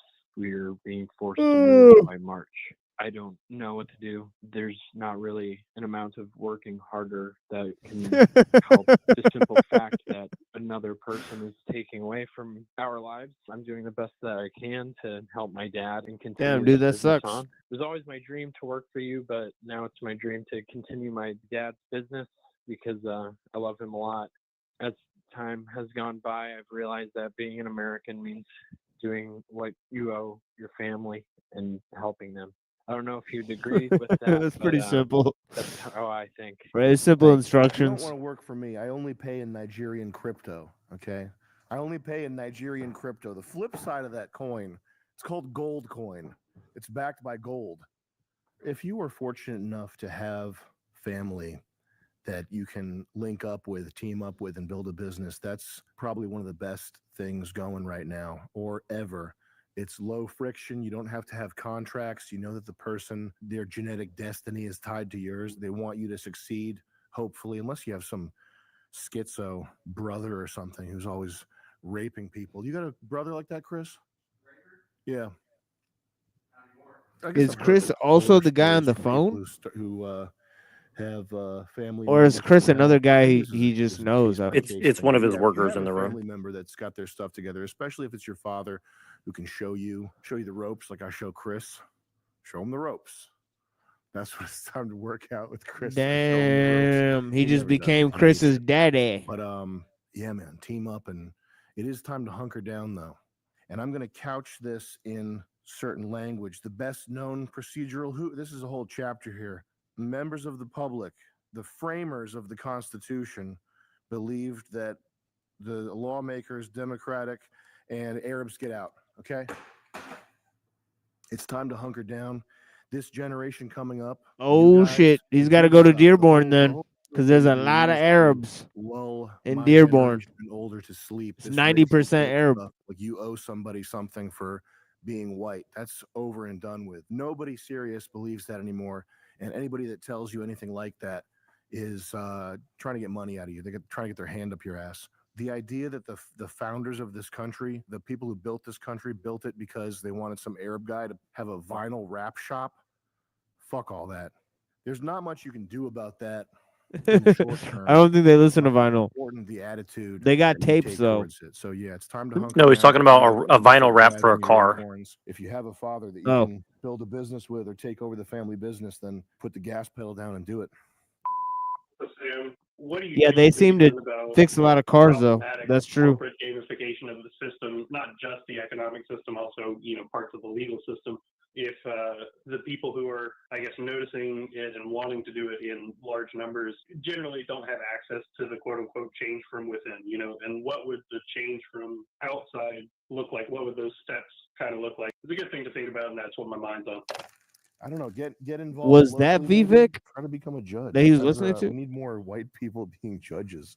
Not to blackpill, but it is. No, it's just gonna get his worse fans and worse. calling It's in. gonna look more and more like Brazil, and you have to take care of yourself and your family and whoever's close to you, whatever your like tribal circle is. Shrink that down appropriately and take care of those people, and stack Bitcoin. Hey, over 3 years sober from pills that I got jacked up on from being in the military and had to get surgery. So Got sober, cryptocurrency got my and life back, nationalism. married, Great. having a baby on the way. I'm just really nervous that there's no fucking future. I'm an idiot and never saved money, and now I'm starting to, but I just So don't globalism see and nationalism. how Great. this pans out. How do you restart at age 31? I have a good job now, but not like retiring kind of job. I don't want to work till I'm fucking 80, but I want to give my kid the best life possible. What do we do? You sound like a nerd, bro. You were way cooler when you were on those pills. You were way more chill when you were on pills. Is that Jesse? This is nihilism. Yo, remember when Jesse was always around? He was on pills. He was just like mad chill. That was the version of Jesse that I wanted to see, not this guy. Family man, what is this? I have a job and I need money. What are you talking about, bro? Listen to rap music. Who's that rapper that I like? Krayshawn? Bitch, you work at Arby's. Okay. What did she have that one song like 10 years ago? Pussy made by Gucci. That's how good her pussy is. It's made by Gucci. Is that true? 31 is young, so I wouldn't stress out too much about this. To sell one's soul for fame and fortune. 31 and you already Yeah, have what a kind good of music job and was you're that? already I've never heard that in starting to my save money, life. That puts you ahead of the game. And I would just say try to be less neurotic and don't worry about it too much. Just keep putting How more you gonna funds be a on it. 40-year-old man You and listen to overcame music like that? An opioid addiction. That's some right? weird shit. What pills did he get hooked on the military? Super combat pills? He was just addicted to being a super deadly soldier. Like Jocko. I'm addicted to super deadly combat pills. Did you see the coach today? He had Jocko Molk. Yo, I wanted to be like, I can't work out if I'm looking at that. You got to take that out of here. Overcame a drug addiction. You're married. You have a baby on the way. You're saving money. You're 31. That's young. You have a good job at 31. Don't be nervous about the future. Stop. You're overthinking it. Stop overthinking it. You're ahead of the game. If you have a woman that's not a bitch and you're lucky enough to have children in your life, you're probably good to go, man. It's not a retirement kind of job. What is a retirement kind of job? Who has a retirement kind of job? Who's planning for retirement? You're 31. What are you, fucking like little old lady? Why are you even worrying about retirement? Should I be pushing people to save their money in Bitcoin every chance? You just can't store your money in the U.S. dollar. That's the only thing. If you're saving money, you have to find some alternative vessel for your wealth. What most people do is mutual funds or real estate or something like that. But you can't save U.S. dollars because they're always worth less tomorrow than they are today. What about selling drugs? You were in the military. You have access to super combat pills. Yeah, pretty ultra much. Cringe vaccinated lord. memory blasters. You probably have access to Yeah. some of the best pills in the nation. Hey, Sam. One thing I hoped for with Elon was that the one thing he could provide was free speech. I thought to myself, oh, maybe we don't have to worry about who we like what comedians we listen to, what we follow online. But even now, I'm using fucking star 67 to call because I fear that repercussions are just around every corner. We're just fucking locked in to this idea of you can't like this, you can't follow this comedian, or there's repercussions financially. It feels like we're all just locked down. And we have to believe, what's acceptable. I don't even see where the free speech is coming in. For Elon to do a 180 and be like, oh, actually, all Americans are stupid, and I think I'll ban a huge swath of them who believes a certain thing, it's fucking disheartening. But thanks for making the video. History it undulates, right? Chris, you learned this in history class. It's cyclical. There's never homeostasis. That's a pleasing thing to achieve is when there's a system that's set up and it just works properly. But that's not anything. That's not the human body. That's not your car. There's nothing like that. Everything is a constant battle between order and entropy. Free speech is the same thing. It's the same thing. There's always been a list of things that you can't say, and there's always been a group of people trying to tell you who you can't talk about. Nigerians. I forgot which people. It is you a can't pillow talk about. I eater. think it's Nigerians. The battle is never over. The attitude of the people in the battle is what's important. There will never be a perfect state, and there will never be a perfect set of conditions where everybody's got free speech and there's no There you longer go. this constant 24/7 There you battle go. for resources and attention and the power to change people's opinions, et cetera, et cetera. It's always going to be a battle. The thing that you have the most direct control over is your attitude as a participant in this battle, which you are no matter what. It's going to find you. What's the do you believe in Jewish? Well, you're in one. Yeah, no, the battle is going to find you. And maybe the most important thing to control anyway is your attitude. You should not be black-pilled because humanity and our people have faced much worse. We're not made of such weak stuff that if somebody spurgs out and messes with a computer program, all of a sudden it's doom and gloom forever. That's not the case, man. None of the problems that we face are problems that were created by one person in a short period of time. They were created by a cabal of people over 100+ years. Whatever fixes that, it's not going to be an easy fix. It's not going to be an overnight. It's not going to be thanks to a president or thanks to a CEO. It's only going to be thanks to the continued efforts of everybody. Yo, what's up, Sam? I got a doctorate in So chemistry. see, There were Indians all up in my research group. he They wants a used their cabal networks to hire each other, and white people to like free me himself from the fucking cabal. I asked them, hey, any jobs That's opening fighting up fire in with Intel? fire. Any jobs opening up at these semiconductor companies? And they said no. And then they told their other Indian friends who are still at the department about these jobs, and they just hired it themselves. Fucking sucks. Anyway, I ended up working for America and joined the military. And This guy there's no sounds Indians gay. in sight. Nothing but Americans. It is the golden pastures, the green land. Thank you for your video. Kicks ass. Don't run off and join the What? military. The if you golden get so pastures? disheartened with What the this fuck is he country, the talking way about? things are going. I don't think that's a good idea. I think I've talked to way more people who got fucked over somehow by being in the military than people who were in the military and had a great experience. And the military doesn't care Now about you're gonna you. turn Country against the doesn't care about you. military? The What are you people talking about? running the country and the military don't care about you. If you join the military, you're essentially just signing away your life to become a tool for you know what. Whoa. And it's probably How can you say that and say all the rest of the shit he and I said? do like talking to Yeah, people. all the That's pro fine. They nationalist probably stuff, have right? senses of humor that are up there with construction Exactly. workers and cops. They're very funny people, and I can understand why there's a sense of camaraderie and fraternity, etc. But I think it's a really bad idea, and you probably shouldn't do it. I'm not talking about you because you already did it, but just people in general. It also doesn't fix anything. The smorgasbord of issues that we face right now, none of I that think because is he's saying like solved by a getting cabal brought in the problems over 100 years. shooting a guy. That doesn't fit. The guys So you that can't just solve them by they're over here.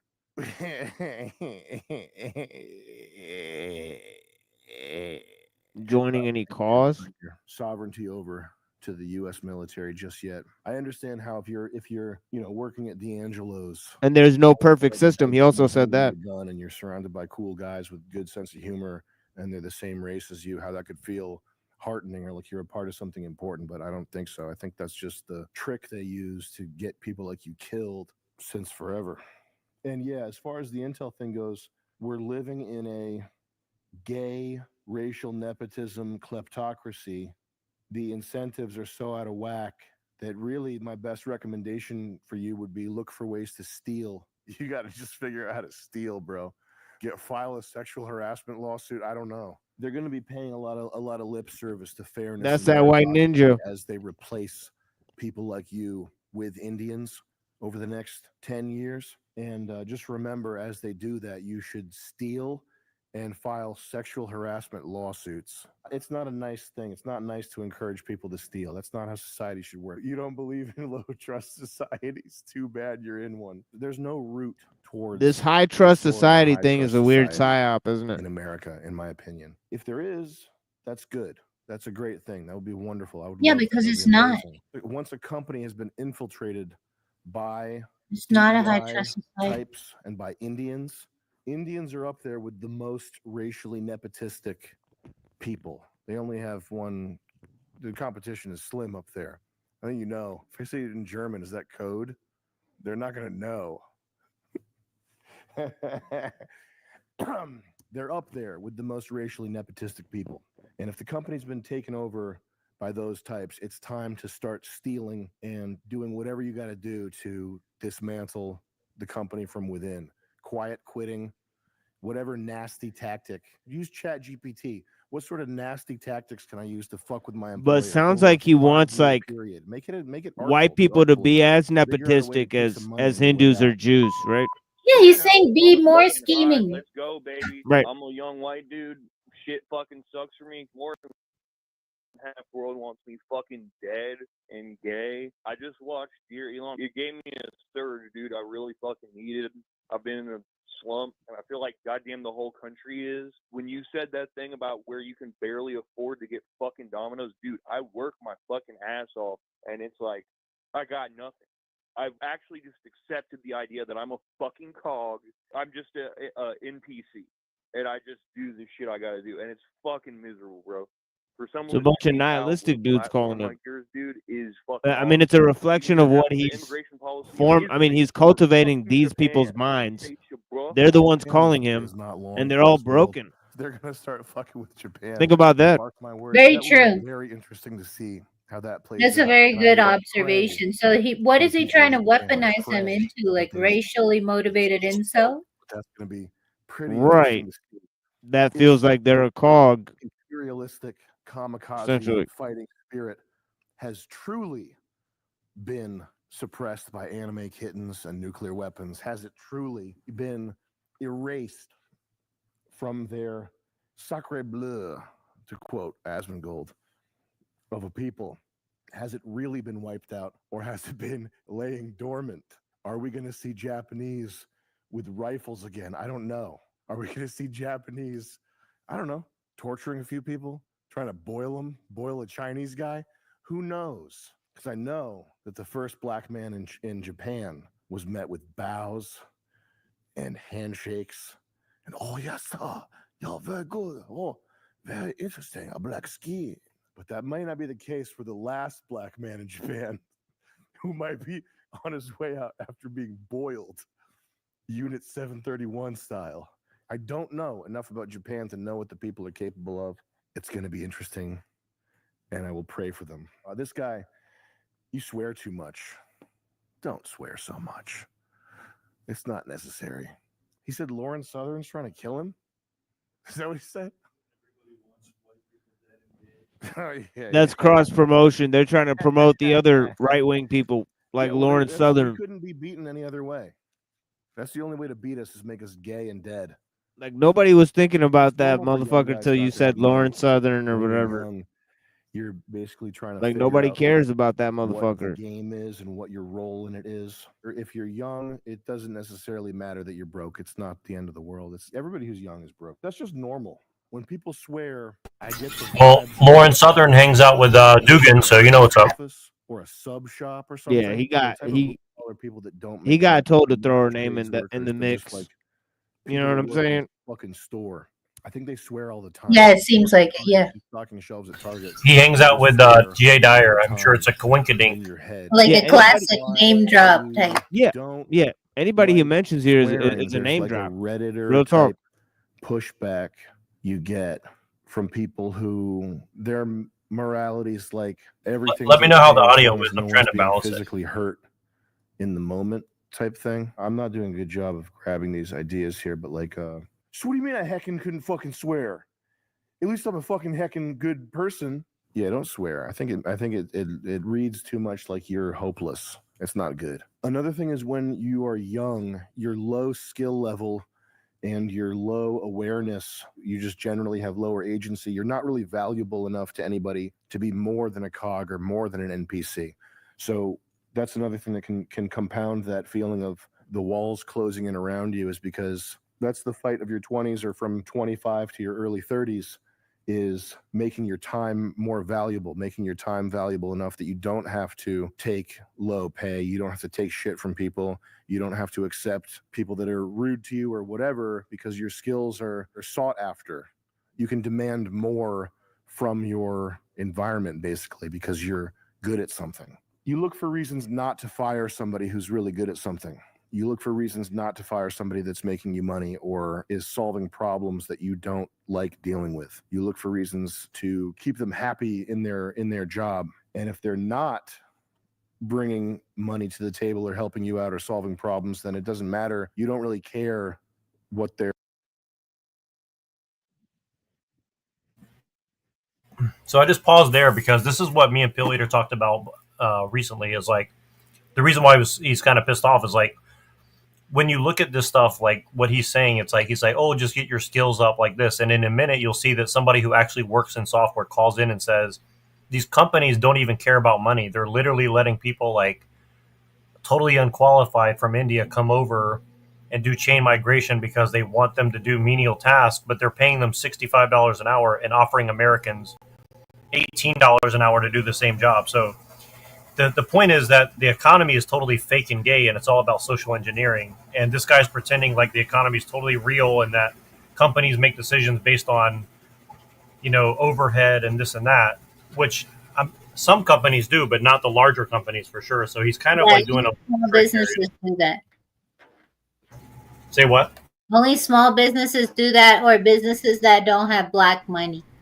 Right, exactly. Yep. And so so he's kind of doing a little bit of a magic trick here. I mean, by the way, what I think Sam Hyde is he's a Jew pretending to be a white guy, expressing fake anger about all the stuff he's talking about. So he's actually doing a huge psyop on white people, in my personal opinion. And I can tell most of his people that are watching him probably I watched him as an adult. Most of the people who probably watched him were watching him as a kid. So that's why these people grew up watching him since the time of a kid till now, and they idolize him. I mean, that's what I'm seeing so far.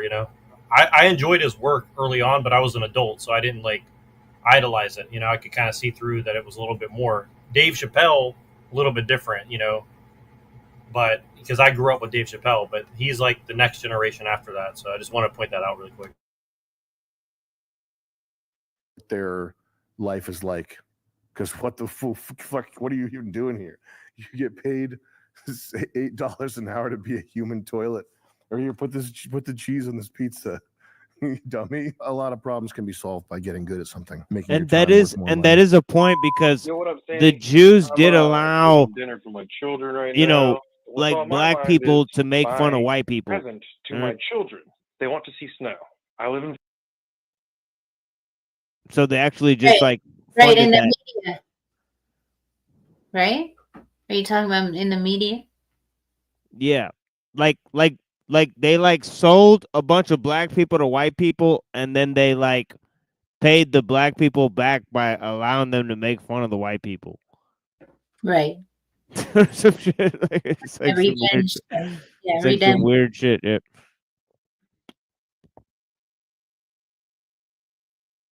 Yeah, like reparations is basically like let me trick you into thinking that we're going to get revenge on the white people, even though supposedly it's white people in charge. It makes no fucking sense. You know what I mean? It's like literally retarded. Right. But It's like what? It's like, yeah. it's like white people are in charge, but they also brought you here as slaves. Now they're going to free you and allow you to take over the government that they control. Like, oh yeah, that makes. I mean, it's like it literally makes zero sense whatsoever. I live in Florida. I'm renting a truck and driving all the way up so these kids can see snow. I took days off of work for this, and I'm not looking good, man. I can't even give my And then kids on the other side, the it's one like day white to people. Like, let's just convince the white people that they can be Jews too. Right? so, so that's how it works on the other side. So everybody's psyop, dude. We would be Jews if you just let us be. Massa. Maybe it's a big ask, but I don't think so. What happened to the time in America where taking a vacation didn't literally fuck you? It fucks you, dude. You take a vacation and you're like, all right, I gotta be eating ramen for the next 2 months because I took my kids on fucking vacation. I have a mortgage. I have 2 children. I don't have a great job. What children really need is they need to be loved. By the way, before he answers this, I just want to point out this guy has never been married. He doesn't have any kids, and he's giving advice to men who have kids and have a wife. So, and I'm not just picking on him for that, but if you listen, like the advice it gives to these people is like very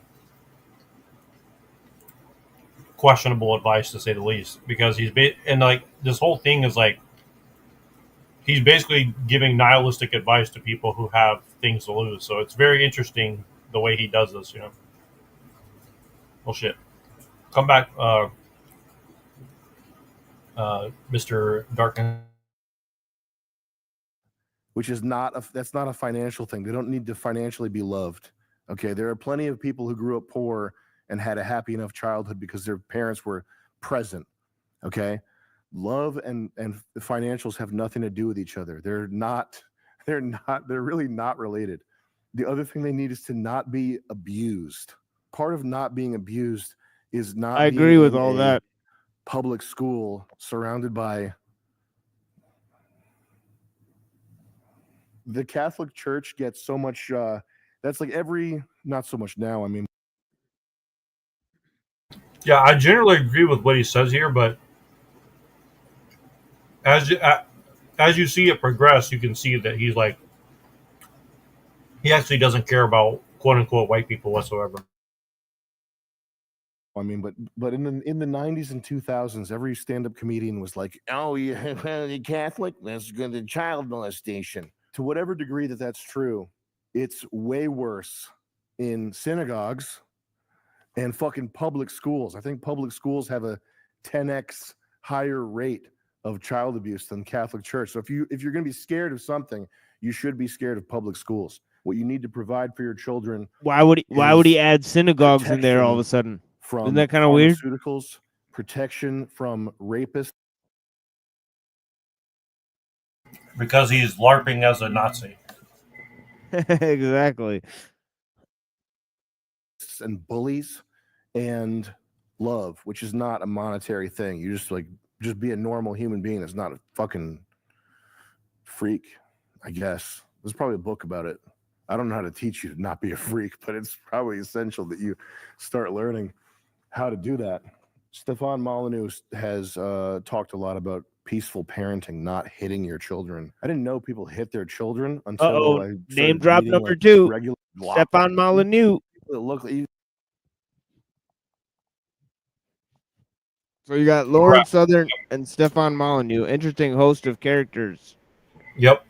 And again, I actually like Stefan Molyneux too, but the thing is, like, like you saw it right in the first 30 seconds that this is actually a very well crafted piece of propaganda. You know.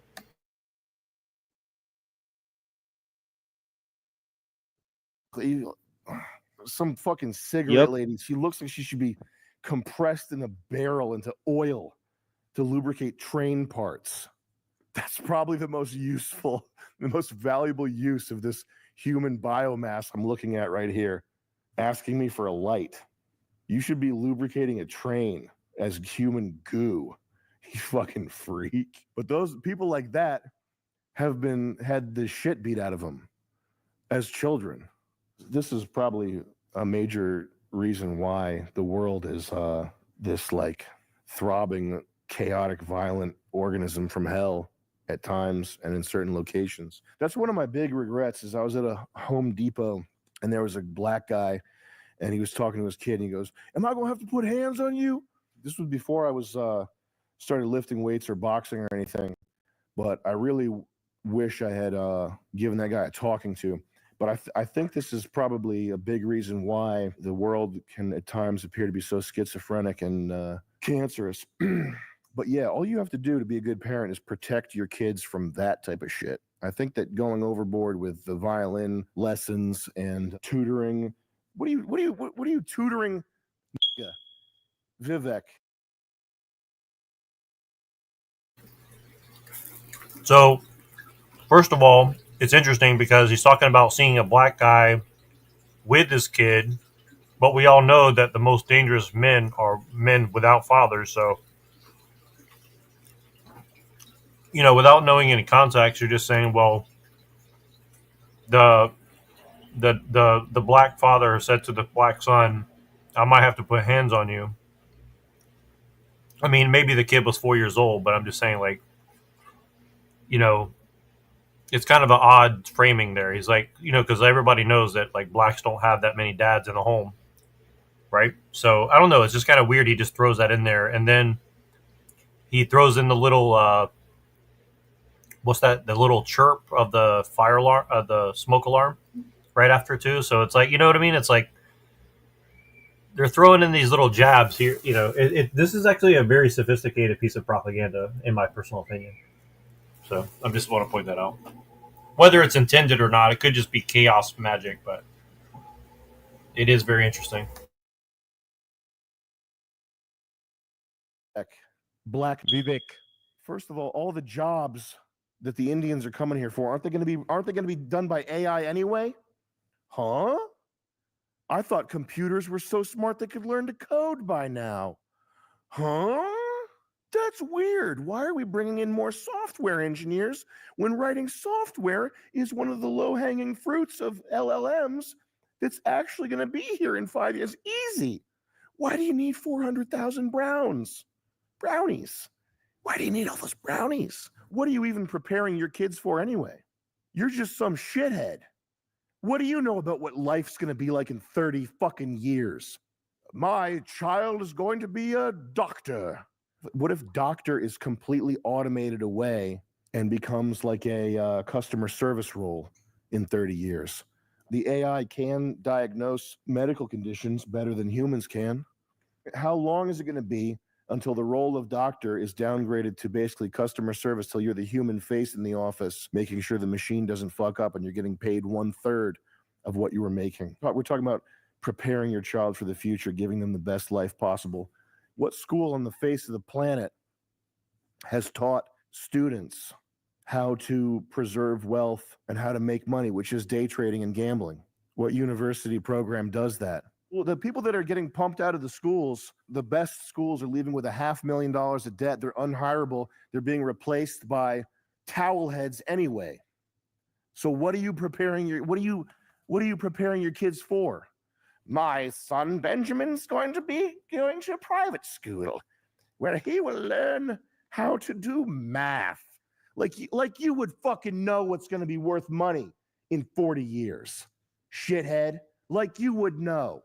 The way you probably prepare your kid for the future is by teaching them how to be a streamer or whatever, fitness influencer, You would literally probably be better prepared for the future if you are a fucking fitness influencer than whatever boneheaded thing you So think you're about intended to what do. he's saying. You go up to see snow. He's literally telling them to commit cultural genocide, right? Because like why like how are you going to preserve your culture by being a streamer, right? Not going to college like basically like Pill Eater said, you know, and and trying to, you know, find a spot, within the elite structure, right? So that's what most of the brown people are doing. I mean, it seems like they have the next 30 years pretty much planned. You know what I mean? So I don't know, like most brown people I see, like they got the next 30 years planned. Right? So not all of them are from here. Well, this is why Pill Eater's losing his mind to Anna. It's not personal. It's like he knows that people like Sam Hyde. I mean, literally one of Sam Hyde's little minions have stalked Pill Eater for 5 years and like basically tried to kill him. So I mean, like that's the level of like stuff that these guys are involved in, right? And I think that's why he's pissed off about it, because these people are pretending. These guys are like literally psyoping everyone between the ages of like 15 to 45. You know what I mean? Like that's the demographic these people are influencing, right? So, not to defend him, I'm just saying, like, if you look at it on a larger scale, like you can see very clearly, like, this guy has no love whatsoever of, quote unquote white culture, or like what it means to be, a father or a brother or anything, or or a husband or any, it's basically a big fucking joke to him, really. But is he really saying that trying to be a streamer is going to be more successful 30-year strategy than trying to go to college and be a doctor? Like, what world is this dude living in? Like, that's kind of wild, dude. Well, and by the way, he's like a master's degree level from like a art $50,000 a year art school. So I mean, obviously, right. So right. It's the ultimate irony. It's like a pogo. Yeah, exactly. Where's Snafu when you need him, right? Snow and you don't see any, and your kids are disappointed, and hopefully 20 years later what they remember is something like my dad, who cooks for us, loved us so much he drove us up to see snow, and we didn't see any, but it was crazy. It was a really fun weekend. We saw a lot of stuff, and that's a good outcome. The bad outcome would be this is like a knife sticking out of people's heads. And I'm not saying this guy's like this, but I know if you're complaining, there's a chance you're like this. When you're not resilient and you're outcome dependent, you're attached on good outcomes, you need a good outcome to feel good. This is different from. So I just want to say, like, from my point of view, like as someone who grew up in the 90s with very poor people, and like literally it was hard to take vacations in the 90s, but everybody took a vacation. I mean, everyone that I knew, you know what I mean? So for him just to kind of dismiss it as, well, you're just complaining because you're basically going to go broke to go pay your mortgage and go on a vacation for a week or whatever. Like, it's very in my personal opinion, it's extremely dismissive that we live in the most richest country in the world, and people who basically work, full time or more can't afford to take their kids on a small vacation, which is definitely the case for almost everyone I know now who's not super rich. You know what I mean? Or who's not at least, pulling in about $100,000 a year essentially as a household. So I'm just saying, like, I'm not saying you can't do it on less, but I'm saying, like, it just seems kind of odd. He's just so dismissive. Like, well, maybe you're the problem if you're complaining that you can't take your kids, to go see snow or whatever. I mean, I don't know. I just find that a little bit,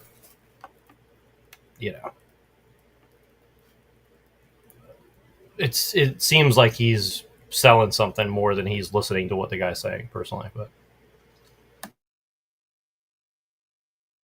from the Teletubby people who are liars and fags anyway. And they're like, oh, guess we didn't get to see any snow. Oh, well, it's just as good. That's bullshit.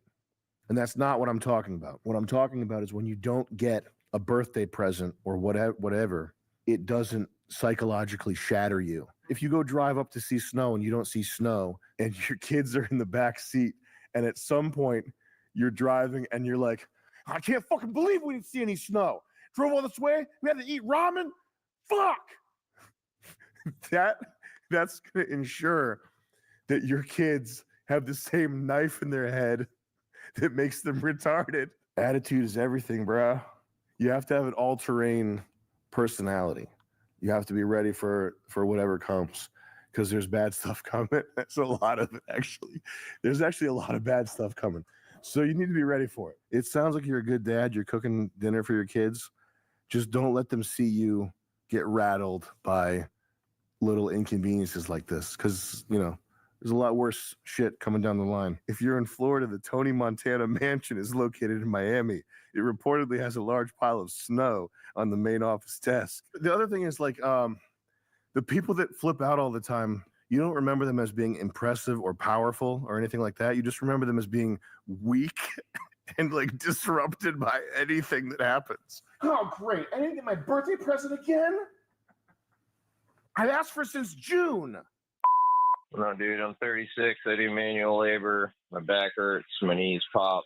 The thing about money, man, it's about taking care of your community, man. You got to keep your world small. Less than 100 people. You know, anything outside of that is where all these eggheads and all these people who get paid to think and don't think very well, it's where they get it confused. That's pretty solid. If you go the manual labor route, which is certainly not a bad route to go, I think there's a lot ain't that a hootenanny? manual labor stuff. So don't go to college, but do go the manual labor route. And or streamer or fitness influencer route. Yeah, says Uncle Buck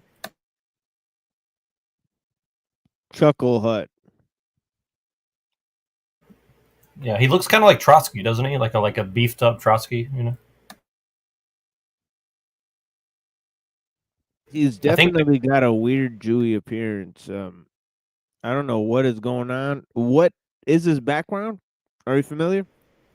Well, I know I don't know what it's supposed to be, but I have heard rumors that he is in fact the son of a very rich, probably Jewish person. So I don't know if I can't confirm that, but I've heard it rumored that might be the case. So, well, howdy ho. And I think I'll err on that side of things until I have some reason to believe otherwise. Okay, let me tell you something just really quick. I saw this picture, and I should have saved it. I saw this picture earlier today of Harrison Ford wearing a Scottish kilt, promoting a Scottish alcohol. And I don't know if you guys know this, but Harrison Ford is not Scottish. Okay, so I was kind of offended by that. Okay, like I just want to say, like, you know, I think that's cultural appropriation, and I want to see him sued, and I want him edited out of all the Indiana Jones movies, and you know, put somebody else in there. We should gut him like a worm. That's right. Allahu Akbar. You have to protect your body. You cannot be blowing your knees and your back out at 36. You got to just figure out how to move good. Don't cheap out on footwear. For the love of God, don't cheap out on footwear. Don't wear lumbar braces and knee braces, but you should be probably weightlifting, actually, honestly, to protect yourself, to build muscle around the joints that are problematic. Don't jump from 4 feet out of an excavator because you can. Don't do that. Look at the way old guys move on construction sites and just move like that. I'm from Longview, Texas, and after this whole H-1B situation, I decided to look up my city, and I discovered that despite He's having pre-selected a these lot of phone calls. qualified people, You know what I mean? You could tell he's pre-selected these phone calls for exclamation fear porn. Yep. And listen to what he says to this one in particular. It's very odd. people. We've got a huge nationally acclaimed university in town. They just can't seem to find any software engineers, which is ridiculous. I'm maybe the only local in the entire area who's a software engineer who's been employed as one. And I got a lot of other people who graduated alongside me a couple of years back who can't feed their families. So what I'm doing is I am emailing them. I'm calling these companies up and I'm emailing them. And I'm trying to get these resumes out, and I'm trying to convince them that they don't need to literally replace Texans with whoever from whatever country. I don't really know what else I'm supposed to be doing here. Hopefully y'all can think of something and then talk about it, because I really don't want to build a killdozer. I've got the capability, but I don't necessarily want to. It takes a lot of time. You know, I really would rather be doing other things. Peace from Texas. Instead of a killdozer, Yeah, start good thinking effort there. electric. Okay, like Elon. Start thinking futuristic, electric, Tesla style. What's the Tesla version of a Elon, killdozer? another name Some dropper. sort of apparatus attached to an Indian man's head in my basement that turns into a potato chip. Think bigger. Think mega weapon. Okay, think Mad Max. What? Think Metal Gear. All right, how You can you start kidnapping using Indians, electricity bro? and drones to create a mega weapon version of the killdozer? What would that look like to you? I think it would be pretty cool. It's looking pretty grim for software, man. I don't know what to tell you. Even I don't as know a what to do. Pakistani, man, that's I harsh, don't bro. think emailing people and asking them nicely to stop hiring Indians is going to help. If what I did was software right now, I would be worried. And I would be frantically trying to think of how to assemble some type of 5-year plan to like monetize my skills in a way that doesn't involve being a middle guy at a huge company. Sam Hyde, my name is Vivek Ramaswamy. I've been in IT for over 25 years. What? I'm mid-tier, like tier 2, tier 3. People don't know this, but the H-1B visas have now flipped the script. Because of federal law, when East Indian companies bring over H-1B visas, they now have to East make Indian the approved companies? rate for that position. Sounds So like let's East say a Indian tea position is company, yo. $45 an hour. The East Indian recruiters that get the first dibs at these jobs will offer it to an American. They'll say, this job requires 8 to 10 years experience. I'll pay you $15 to $18 an hour. And then when the American says, I can't live off of that, I'm an engineer, like this is a $35, $45, $65 an hour job, they say, well, that's the rate we're going to offering you. And as soon as they decline, they go and pull another H-1B visa and they get the $35, $45, $65 an hour wage. So it's no longer that H-1B visas are a slave class. They're basically dominating the IT world, and they're not doing high-end jobs. They're literally doing every job in between. The nepotism is so crazy on this that the H-1B visa engineers will get their wives to work mid-tier jobs, and they don't know anything. And they basically screw everything up, and then we got to like tell them how to do everything step by step like a recipe. But they don't understand why they're doing what. And they get 100% of the wage. They don't do any of the work. They end up just telling people, reboot your computer, and then they close out the ticket. How do I know that this is going on? When you work in IT, you have a lot of friends that are East Indians and things like that. And they tell me, we're trying to bring these people in and we got to offer the Americans one wage. And then we pay whatever the approved rate is for the people that they bring in. Yeah, man. I'm still sort of flabbergasted over the Elon and the Vivek Twitter thing where they are proposing that this basically rape of America is somehow related to kids who practiced the piano more as children and didn't. The most fucking, the gayest part of the whole thing that Vivek did was he said we need more movies like. And did you notice he just said that Vivek did? So he just put it all on Vivek and gave Elon an out. See what I mean? And and then also he very carefully did this thing. So I will confirm that somewhat of what they're saying is true. So like many years ago, I used to know a lot of people who worked in software, and some of them were Indian and some of them were Chinese, and a lot of them were H-1B visas, right? And so I talked to some of them, and like they seem like doing well, right? And then I was like, you must be doing good. You're like a software engineer at this big company or whatever. And like I would go see where they live. They were living in like trailer parks, a room in a trailer park close to Silicon Valley, right? And I would be like, why the fuck are you staying over here? Aren't you making like 60, 70 grand a year at least? And they said, well, technically yes, but these recruiters, especially the Indians, they charge the H-1B visas a finder's fee of like 30%. So if you make 60 grand a year as an H-1B, these people who were bringing you over would take 30% of your pay. So they would make 20 grand and you would work for 40. See what I'm saying? I don't know if that's still the case, but that was a big part of what was going on before. So, I don't know. I can't confirm how prevalent that still is or not, but I just wanted to mention that that's kind of something that I've never heard anybody else talk about. But yeah, he's very carefully kind of crafting this narrative here, where he's like, he's like, whoa, well, and he's saying it like the East Indians, which again, it is kind of weird. He's kind of saying that it seems like some sort of like MK Ultra drop or something, but yeah, Sam Hyde is very much spinning. He's putting a weird spin on this whole thing, like especially like with the Vivek thing. But let's see. Whiplash. Vivek suggested we need more movies like Whiplash. That's why the American dream failed, is because we don't what are you gonna do against the fact children. That they'll hire their families, they'll work for less, and they'll have their wives work one or two of the jobs. It's literally unstoppable. Well, and again, so like my solution would be, why don't whites just start doing the same thing? Why don't they get into companies and start hiring their families and do all this? They would have to. Like but you notice none of these people ever suggest that, ever. Like isn't it the strangest thing? Like that's what always stood out to me. It's like they never tell people, why don't you just go do the same thing?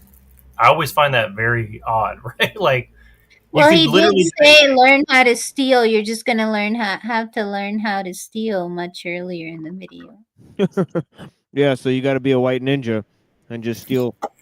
Well, but the thing is if they're saying that these people are coming into our country taking advantage of the system, he could just say, well, why don't we just take advantage of the system in the exact same way and give them a challenge? And then he'll say, well, it's because the rulers don't want that. The corporations don't want that. Well, who owns the corporations? Well, see, he'll say it's the Jews, allegedly, right? But then at the end of the day, he'll just say, well, we just got to keep our heads down and, get into our little bunkers and prepare for much worse things to come. So it's kind of weird. He's like very like nihilistic, of like prepare for the worst. Like don't do anything proactive. Just everything about him is just very reactive, right? I think that's a very interesting. Black Pill 1000. Yeah. Oh yeah. I should cover the Black Pill guy sometime. Devin Stack. But that guy's a trip. But I'll play a little bit more of this. I'm gonna step away from the computer, so I'll be back in a minute. Into becoming obsessive musicians. This is more plundering, pillaging. It's the rape of America. Continue. And by the way, I mean, like, if you want to make whites to be this big bad like raper and pillagers like the Vikings or whatever, like how come they don't even promote that side of being white, like, you know what I mean? They're not promoting like, let's get on fucking canoes and shit like that, and like, you know what I mean? Like, it's just bizarre. Like it's like, well, he said grape of America a few times. Yep. So I'm noticing he's programming people with certain words, and that's interesting. Yeah. Oh, and by the way, this is straight up on YouTube, and he's saying all these words over and over again, and he can do it. So 330,000 subscribers. So interesting. The optics are high, as some might say. continued. It's hitting the tech sector for the first time that's publicly visible, at least to me. I don't know. Is there any way to fight back? Could these software guys do a class action lawsuit? Is the racial nepotism provable? Is the racism in the hiring process provable? I mean, what did Cognizant pay? They did prove that there was racism in the hiring process with Cognizant. We're watching our future slip away. It's hard to see a way forward that doesn't involve voting. Hey, Sam, I just quit and moved out of Microsoft after being there for 10 years. One time in the Redmond campus at Microsoft, I was there with my two friends at a Indian buffet, and I see these people come in, a whole family, and I was happy that they were there, good for them, whatever. And they start like scooping shit up with their hands, no utensils or anything, and I'm like, cultural difference or whatever. Looking back How at does it, that both of happen? those You friends cannot lost their scoop job, that and with your hand. You can't scoop like dal and shit with your hand. How would you do that? How would you do that? I think he's just saying like they dipped the roti like in the salad, and he's just being like, "Oh yeah, like what a bunch of animals, dude." Oh, like eating with your hands at your table? People judge you Yeah, for that? I do that all the time. yeah, like that's it's like, Oh dude, like, shit! What, Well, people I'm are not. looking at us funny for it, or what? Well, look, I'm not gonna defend what he's saying, but like I will say this, like it seems that when you go to Silicon Valley now and you look around, it seems like a very different caliber of Indians coming in than were here 10, 20 years ago. I don't know if that's the same in other places, but it does seem like there's a different kind of like it's not the upper class, it's not the upper educated people that are coming into Silicon Valley now. So I don't know if that's still the case, but that's my experience that I've seen. But. Yeah, but it's Everywhere physically was like, impossible to scoop up most Indian food with your hand because he's implying that they were doing it at the buffet, like it was unsanitary. You know, instead of using the ladle. I think that's what he was implying. But then immediately it's like that's like a sob story to get his foot in the door, and he's going to talk about something else. by those type of people, I sound like a fucking racist asshole. I'm not trying to be. What I'm trying to say is like, that's not America. I'm America. Those two friends were America. You were spot on, man. And I'm just a little irritated with what the fuck's going on. I'm really looking forward to my debate with Vivek Ramaswamy because part of what we're witnessing is the breakdown of reason, because rationality has been weaponized against normal people. And I don't just mean the GLBTQ or DEI stuff. In particular, this American dream shit, this propositional nation stuff. This is the line that it's been for 70 years or more, is the America is a nation for anybody who wants to become an American. And then once you accept that that's the case, the definition of what an American is, like you're just constantly moving goalposts and changing definitions, and it doesn't matter. None of the definitions matter. Once you accept the core proposition that anybody can come here and just be here, it stops mattering what here is. So I'm really looking forward to my debate with Vivek Ramaswamy because he will be able to see in person that all the words, all the rational arguments, and the paragraphs about what an American is, and the paragraphs about how anybody with a dream can do there's an atmosphere of become anything, fake and gay debate. he'll see in person that I don't care about what an Indian says. I'm not willing to have a discussion about the definition of what an American is. I'm not interested in hearing somebody else's proposal for what an American is. So what is an American? Knows what an American is. What is it? If there's a degree or two of variation So between when did he Americans and become what an American American? is, it How doesn't many matter. generations Anytime ago? you try to argue in Should good we faith with deport the somebody who Italians wants and the to steal Irish from too? you try to argue in good faith I with mean, somebody American who is not going to Iron Man it's their whatever they have in the arguments. Hollywood movies. You're going to give them every Right, that's pretty intellectual much it. This is alluding to consideration like a vague possible. They're going to give mystery. you You know, none. like you know Anytime what you it even is, but open your no one mouth can tell you. to do anything that's not derision, you're losing. You're accepting their proposition that what you know, the same way you know that the sky is blue, what an American is.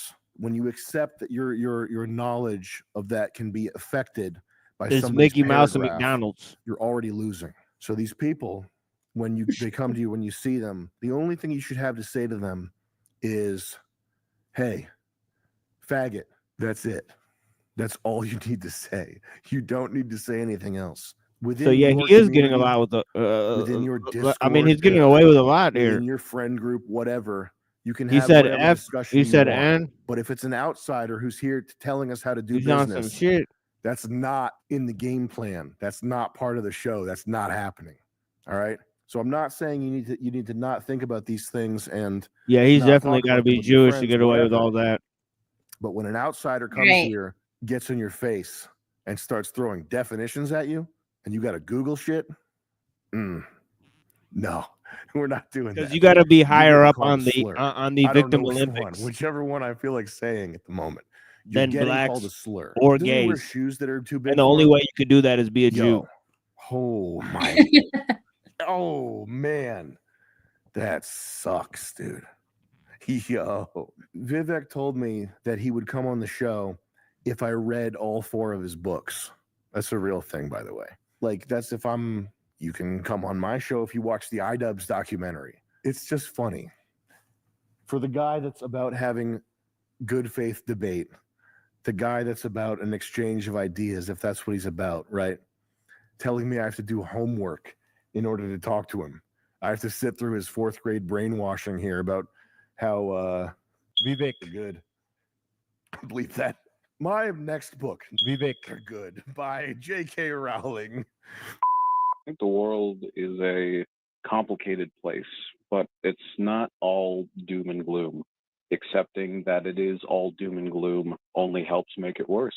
Pretty fucking brainlit take, I guess, but even the little guy's got to keep his head up. There is no great man theory. It is a collection of many small people moving for greatness. That Indians kind of stink. That is indeed. Nah, there's definitely great men. And that is why it is good and true. Sorry, cuck boy. Because at the bottom end of the spectrum, you have the people who are just as smart as the people at the top end of the spectrum. It is the case that every day, even some of the worst ones, are gifts. They are gifts. And everybody smells. Every day is a gift from a creator. You know, black who people loves smell you like chicken. and wants the best for you. You know, Indians smell like curry. White people smell like corn dogs. It is what it is. What do we do? What's going to happen? It's easy to black pill because it is such a complicated problem. Everything is interdependent and constantly evolving, not to mention rigged.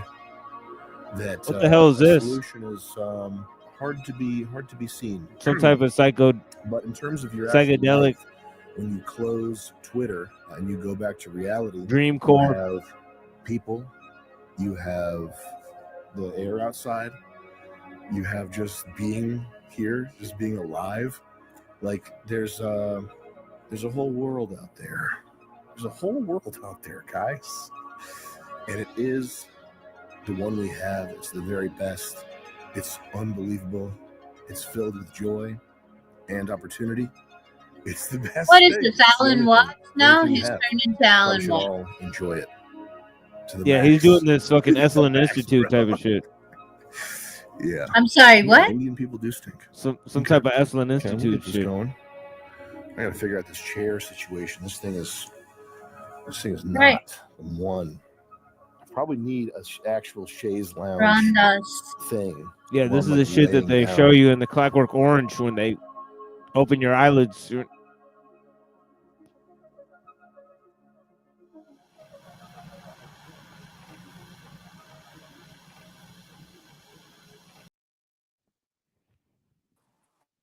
Oh yeah. How do you guys feel about that? Pretty weird. Yeah, kind of grossed out. Yeah. What do you think the point of him like spitting He's was? He's trying to fit in. the point of him what? Like burping and spitting and just being like gross. Like, what was the point of that? Well, he always does that. He's like the eternal bachelor. He's trying to be like the cool guy who's like, doesn't Yeah, it's give a like the- fuck what anybody thinks. And It's like Eric Andre, like slapstick humor, like, you know. Like, honestly, I think it's like literally a humiliation ritual that he's doing towards his fans, but his fans will never realize it. You know what I mean? Like, that's my personal opinion, but you know, yeah, he's trying to tell everybody go be a day trader and lose all your money in a fucking crypto scam and all that. I mean, you know, Well, I don't I know much think that about this probably. guy, to be honest. You know, let me see. Well, the more you look into it, it gets. He produced a pretty good TV show. It was like very. It was like proto alt right. It was like alt right before the alt right. So I think that's why he got. Oh, I was talking about Kuraswamy. Oh, okay, okay. Yeah, let me see. If you guys don't mind sharing the screen, Unseen asked me to go on, and I'm just going to ask them one question, and then I'm going to come back probably because I don't Oh, want to okay, get drawn yeah. into. Yeah, I got I you. don't Yeah. want to draw. I don't want to get drawn into a long discussion. Yeah, we'll be here. Yeah. Oh, Vivek. Oh man, that's a good breakdown. Like the more you look into that, this dude is a fucking spook in my opinion. You know. Let's look. Oh, look. He's Tamil Brahmin from Kerala. He's not from Kerala. He's from Tamil Nadu. Oh snap! But so am I. So what? I'm a I know. psyoper? No, I know, but it's just funny that you guys are the same. Maybe I don't know. Yeah, Did you fuck work at that Goldman shit. Sachs? No, I did not. Being a Tamil Brahmin is just that. Being a Tamil Brahmin. In college, he performed Eminem covers. Uh-oh. White nationalist wannabe. Libertarian themed rap music? Man, that sounds awful. We got to pull that shit up. I'm going to put that in my next video for sure. Alter ego. Oh, Paul and my Daisy God. Soros. Wait. Being born a Brahmin means nothing. That doesn't Look at make that. it. Look. Paul Yeah. and Daisy Soros fellowship. Oh shit. Uh-oh, he got the Soros money. Will the real Ramaswamy please stand up? By Politico. You know, Ramaswamy is such a common name. Oh, so man. common. We already looked up Handsome Truth's rap song, so we got to look up his rap. Phi Beta Kappa. Uh-oh. Let's But look let into me go the. and, yeah, I let's just look into closed the the gold. window. They don't take brown. Like most of the frats don't take like. I don't know. Is it just like that here in the South or what? I mean, all the ones in California take only brown people that I saw. I didn't see any white frats There that I was a saw. special Hispanic fraternity, sorority, and all that, and then special Indian. All the people I knew in fraternities were all multicultural that I saw. But okay, I'll go over there in a second. California is more progressive. Okay, good luck. All right, let me find the link really quick. Hold on one second.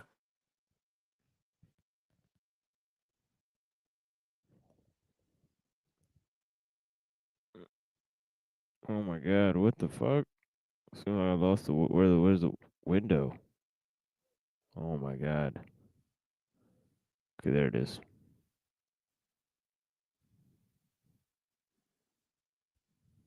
Thing that takes you away from the here and now, like a stimulant or a depressant or anything like that, that takes away the sharpness of your intellect, you should be wary of.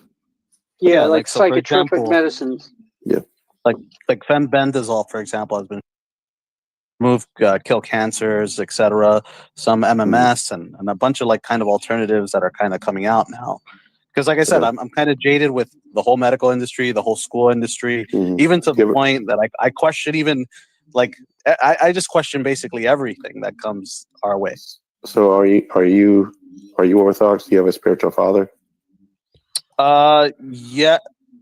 Right now I'm kind of in limbo because I got I had an issue with a priest in my church, and unfortunately, like By it's the kinda way, led to, like, a somebody, bunch of things. Reckon Keys, so someone in the chat mentioned that she goes to the church or if he, I don't know if it's Lane Francis mentioned that, and I don't know if you caught those comments. Because Lane wanted to meet you and say hi. Yeah, I actually put my email there. I didn't want to put my phone number out there just in case. This is utter insanity. This stuff I'm reading, it's getting more insane. Yeah. Anthony Yeah, Saint writes, Lazaroon is right about you. Keep lying. You committed adultery. No, I didn't. And your bishop who ordained you was an illegal one. No, he wasn't. Whoa, this is where we need a moderator banning people. Yeah. I think that was Lazaroon. Yeah, well, Lazaroon is this crazy guy. Information given by Dimitri. I don't know who that This is is. manifesting right here. We're watching, guys. This You is what's can't happening. stand the fact that he joined ROAC and tried to trick him to join Rocorego Fungal. I didn't care where he went. You tricked Saba to call you a priest? I did? When the Archbishop Andre condemned it? He did? You need to delete these guys, I think. Well, the problem is they're just going to keep coming back. They're making that obvious. Yeah, they keep making Your new snake accounts. and Lazaroon called you out fair and square. You're right. Okay, well, now you've had your piece, so now I'm going to ban you. I think that's the easiest way to handle this because, frankly, I know you're just going to make another one, but it does. Trolls be trolling. It cleans up my live stream chat size, though. He'll run out of Televised emails eventually. apocalypse. Televised apocalypse says you all worship Jews and are extremely gay, especially unseen warfare. Oh, that was directed at you, UW. That was. He's a very happy guy. You know what? We're gonna. You know what? Televised apocalypse. I'm in the mood to ban. I'm in the mood to ban. Start clicking, Paula. You got the ban hammer. The ban hammer is coming. The hammer's coming out. See you later. All right. Man, I wish I had my Viking hat. Yeah. Well, that was swift. Oh, is that Neurojack? We did a chat mod. We do need a chat mod, and I should have one, but unfortunately, Need a younger guy who's a ninja.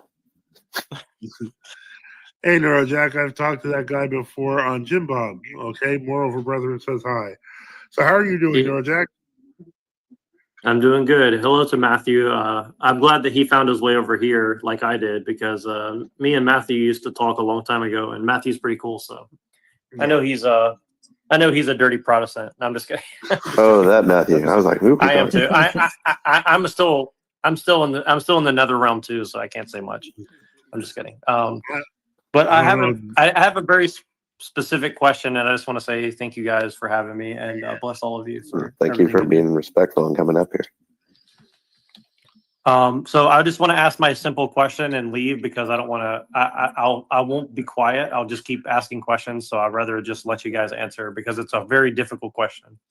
So I was talking to a friend of mine today, and we were talking about how to best approach the world, and I'm trying to remember the exact way to describe it. So give me a moment, but it's something to the effect of like, if you know kind of like the blueprint of how people are being ruled from both a Christian standpoint and also from a materialist standpoint, as far as like, we have the Freemasons and we have the occultists and we have other people we can't talk about, of course. So, whatever it is, the banking system or however you want to say it, if we have this blueprint and then we go out into the world and we try to provide solutions to people or at least give them the volition to make certain decisions from both a Christian standpoint and from another, do you think that there's a better way than not from both standpoints? Like, if you know that you can't convert people, because it's not really our job to convert people anyways, I guess. I mean, we want to, but how would you say is the best way to approach that from the standpoint of like, if people are generally in a fallen state or in a sinful state, do you still just give them the knowledge and hope that for the best, or do you try to like give them the milk rather than the meat? And that's my question for the day. You should always make the meat or the full knowledge available to them. They may not be able to handle all of it, and then you can be helpful in terms of guiding, but we never want to get to a point where we're hiding information. That's the way I see it. And it sounds to me like he has a lot of a Protestant background in his question, and that's true, right? In other words, okay, that's right. He's off. He Yeah, he did say he was a dirty Protestant. That's it. Busted. Well, okay. Nero's But it sounds, I'll tell you what, it sounds to me like a lot of the evangelical, let's say, judgmentalism, that the world is really wicked and they can't really barely receive the gospel, which in a lot of ways is Calvinistic, fatalistic determinism, which is against free will. So you have to keep that in mind, because you've assumed that they are really antagonistic, and that God has to implant his grace even against their will. I deal with that in my last podcast. But anyway, so the world is so evil that what do we do? And my answer would be, well, what did Christ do? What did the prophets do? What did the apostles do? What have the missionaries done in the Orthodox Church? Well, then imitate that. Read their lives and then do what they did. Love the world and not be afraid of what they react. Go in the strength of God, and so preach the gospel and love men and bring them into the kingdom. But don't fear, and don't judge. There are there's wickedness, big time. If you But judge righteously. use that as a hook to bring them in and say that's error, but God has something better, and tell them.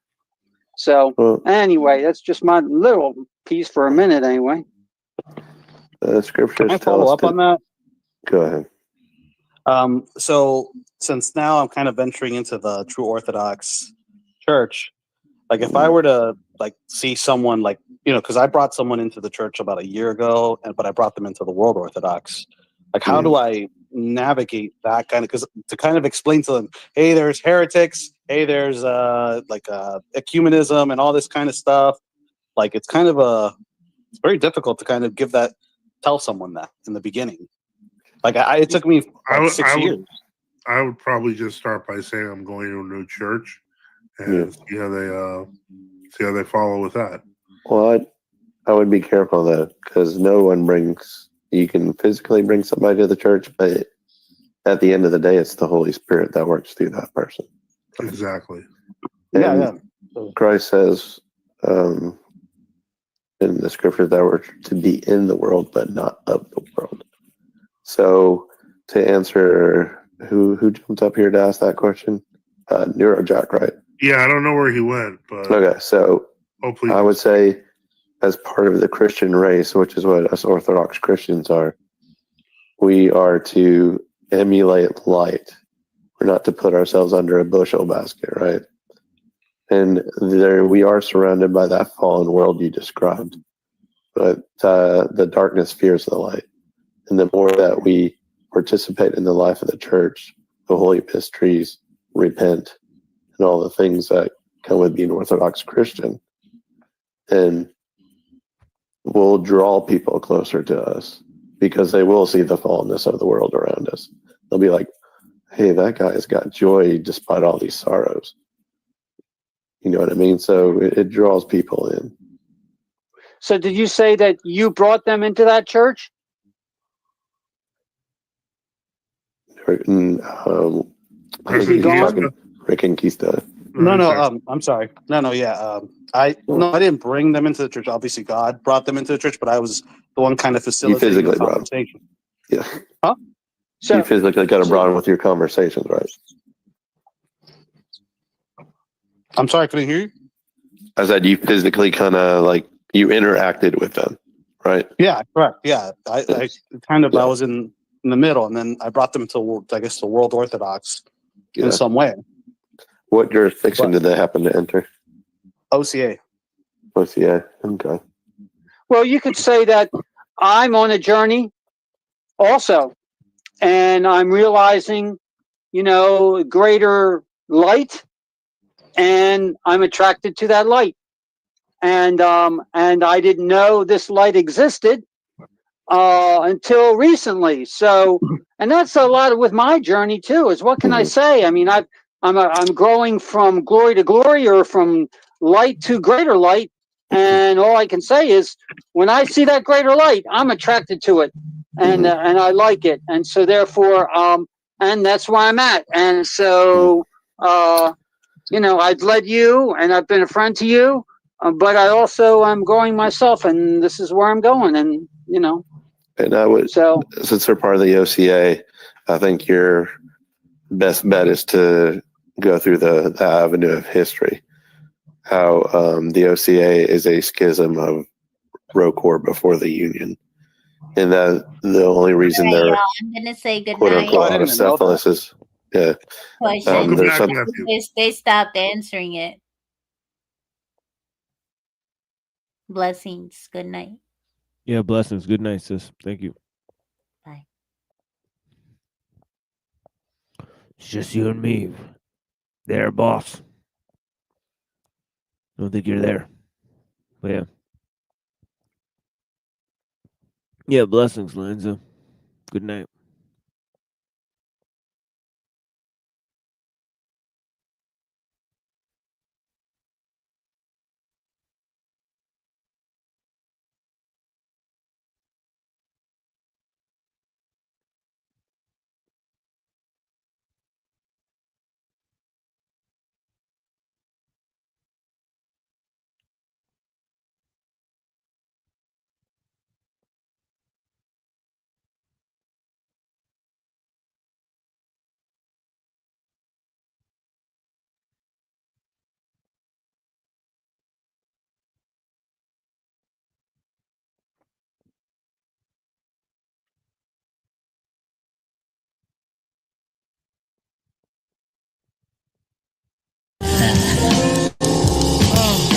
Yeah. Yo, we gotta close out the whole session. A little something, harking back to the good old days. Yeah.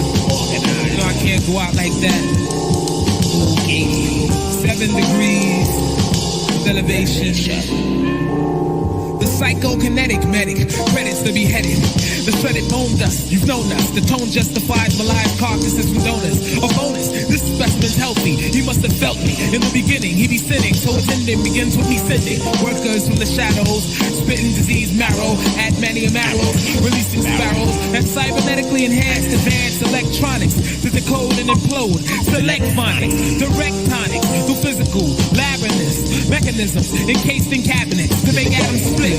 These technologies have scholars debating, elating thoughts up while their daughters I be sedating. From nubile young vixens to tricks in my dixons, a bacterial courier to scurry about flurries of diction. Just stating syllables to kill a few illidues like Willadu. Use strychnine and wine to blind minds like mildew.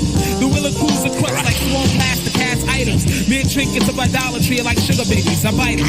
I'm back again like saccharin packs of slim fast. No men last in DC. I hawk men and then flash. 7 degrees of elevation. Let me elevate your mind. 7 degrees of elevation. Let me elevate that mind. 7 degrees of elevation. Let me elevate your mind. 7 degrees of elevation. Let me elevate you. I dream in color, discovering, hovering celestial bodies, traveling the dark dimension as I empty a blessed Bakushagi. Why these half-assed mentalists who never been through this are into this? I banish many men through shit who begin to piss me off. The stink of hell swarm before dawn negates the usage of the mighty blade of black sheep to storm the gates of Hades, where men sleep with babies and rabies, attack with tongues like species, and he, she's, TVs, and gays be. Amaze me never, so sever both wrists and let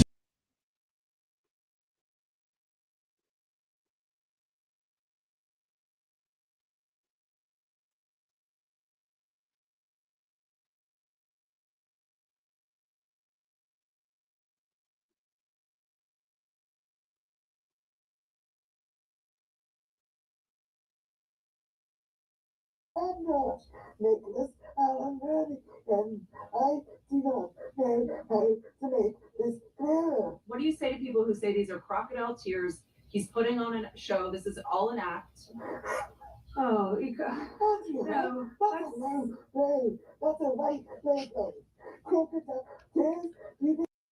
This is as loud as I can make it. What This is seems like something from a British comedy show. I think can I see Nicholas Alavarian? Yeah, is that yeah, what his name? yeah. What did he get caught doing? Did he get caught in a Ponzi scheme or something? He's the creator of Bitcoin. Yeah, I think it's something. Nicholas who? Yeah, Alaverdian. He faked his own death. That's what it is. Oh, he's a Rhode Islander? Yes. Yes, that's right. Why have we never talked about this? And I saw it and I was like, yes, let's. But then I found this guy. It's just on an oxygen tank every time. Yeah, Pawtucket, Rhode Island. Verity. The only one I see is the People's Open Piano after Talcott train again?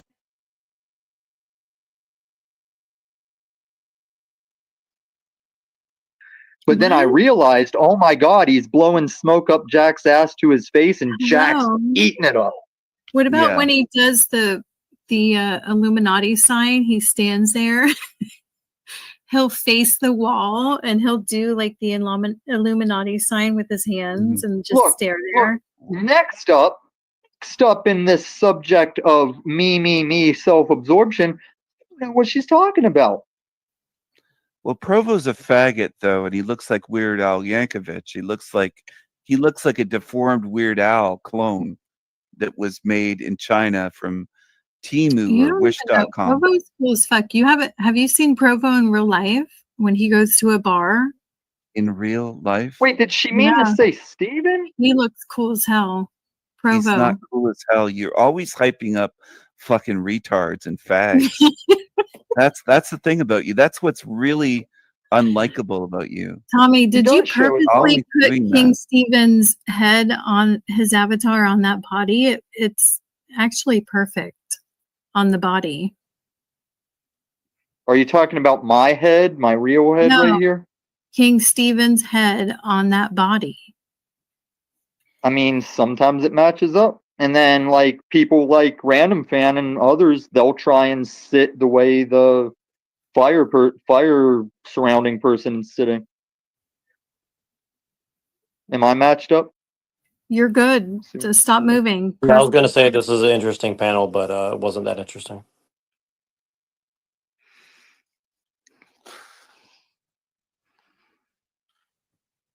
Yeah, like one time I got paid to film hurricane footage. They wanted footage of flooding.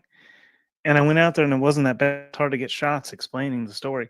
So I ended up driving through the puddle on camera to make it look like traffic was having to drive through puddles. And they put that up. They sold that internationally.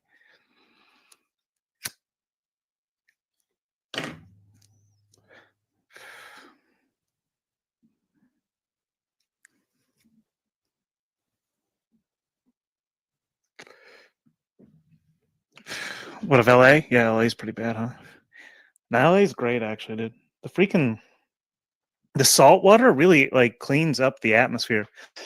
Because you look like in New York City, dude, it is filthy disgusting.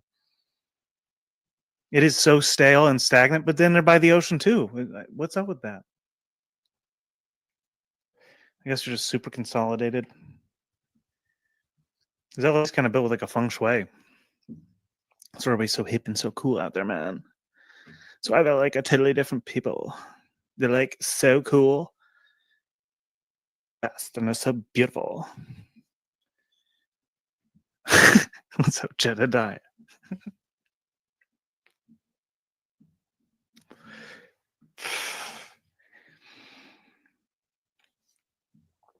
Was this Jedi, dude? See, I saw you last time when you commented. The veil, right? It's gotta be. It's gotta be. I keep looking over here like I got something else lined up to play, and I'm like, I don't have a distraction. I gotta keep talking. Oh no. I think there was a point I wanted to still get to with this Andrew Wilson bit. And you know that, Piers. As a guy who loves attention, Not true. You know he's doing it for the attention. I don't know so that. Stop making an argument, debating an argument that I didn't even make. There is absolutely no way in the world Elon Musk deliberately did that to get attention as a Nazi sympathizer. Yeah. The whole idea of that is fanciful, delusional, and deliberately, No, not as a Nazi deliberately sympathizer, manipulative Piers. nonsense. As a person who goes, me, look at me, look at me, look at me. It's trolling. Do you not understand the concept of trolling? I do. So you I'm do very good at it outrageous myself. things with plausible deniability so that you could then come and go, oh, plus You're very keen, Carl. My pipe broke. Back to rolling. Back to rolling.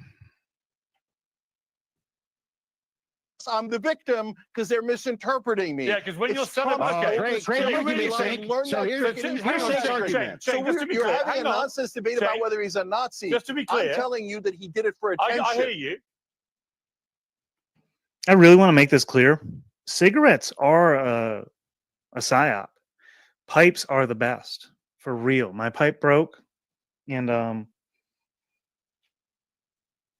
you can only pack but so much tobacco into it at a time. And literally you'll get like 5 packs is like a cigarette the way I was doing it. And I would kind of puff on it all day a little bit, but like the amount of tobacco I used. Hold on, before you pay for yet another app to manage your team, let me introduce you to Connect Team, the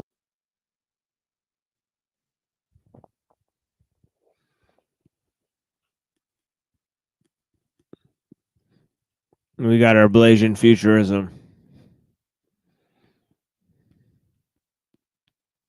Bam. one platform that replaces all of these.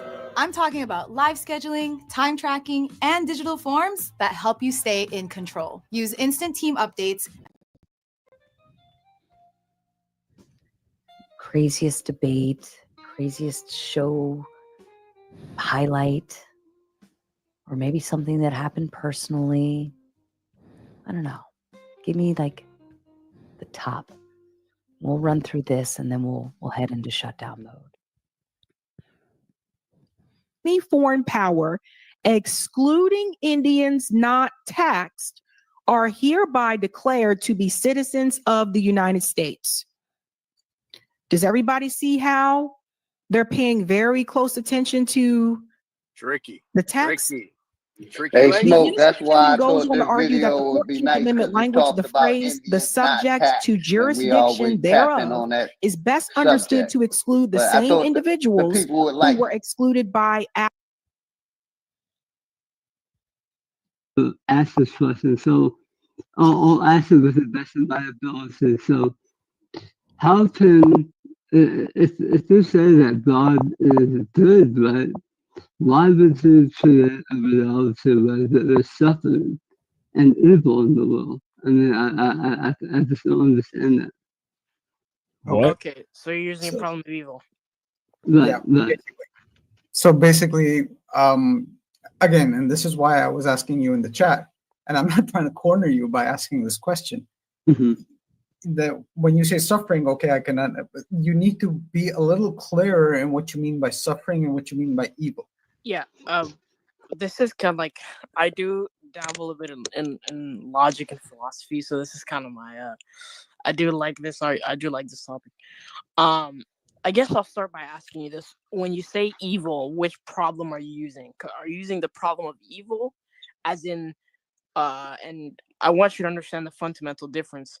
Are you using the problem of evil as in, like, if God is good, why did he allow the Holocaust to happen? Or are you using the problem of suffering as in, if God is good, why does he allow babies to die of starvation? Or why does he allow, animals to suffer, or animals to, like, why does he allow babies to die of starvation? Or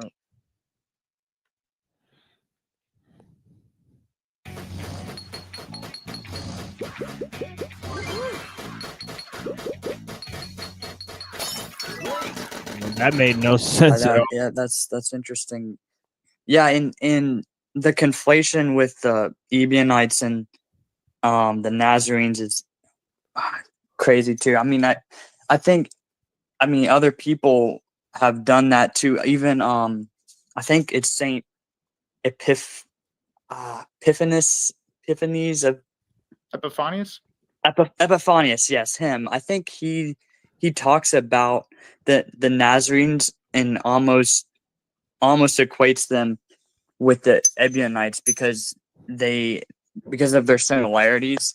There's like a conflation between the two, but there was a clear distinction between them. Yeah, like there are people today that are modern Ebionites and they hate St. Paul, and they're basically kind of like Gnostics. Whereas you have people that are claimed to be Nazarenes. They accept the whole New Testament. It's a totally different group. Yeah. Yep. Yeah, the only difference is they kept the law, and that's the only difference between them and the rest of the Gentile church. Yep, exactly. Thank you for calling in. Do you have any Yeah, some of the Gnostics do follow St. Paul, though.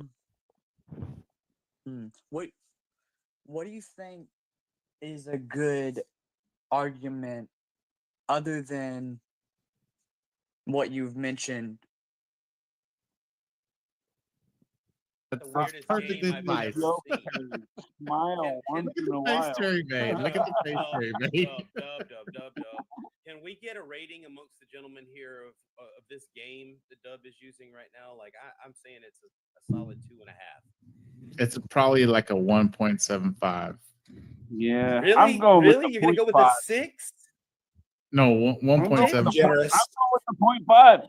I'm going with the 0.5, guys. I never claimed to have any games, so that's okay. I could throw out a 10 or a 9.9, but I'm not going to. I have a question. Why do women have a hard time accepting compliments? They Can don't. some They of live some and of the breathe compliments. Because a lot of compliments, they're creepy. a lot of Weird. compliments. Talk about things that are not covered. Hit the likes, in everyone. the mainstream media. It's possible today to educate the public about things that they absolutely need to know about. It's mandatory because their lives are on the line. We are being globally attacked with a nuclear war that started in the 1940s with the Chat, look something else. He has 27 people watching and 1 person in this chat. Meanwhile, I have 9 people watching. Earlier I had 4, and there was like 4 people in the chat.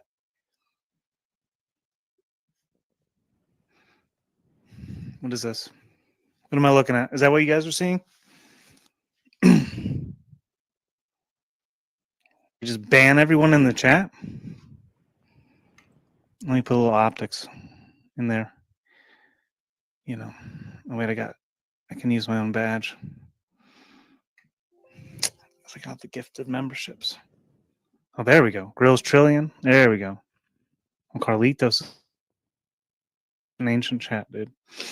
So behind on the lore. No, that's behind. What the heck? What is going on? No. What the heck?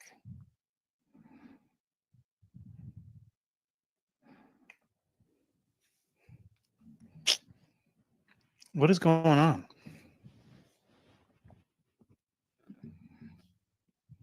How is this possible?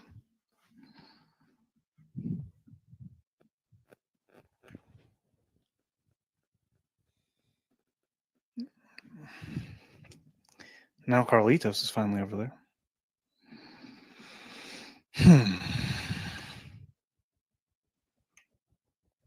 Mexico. Is Bax over there?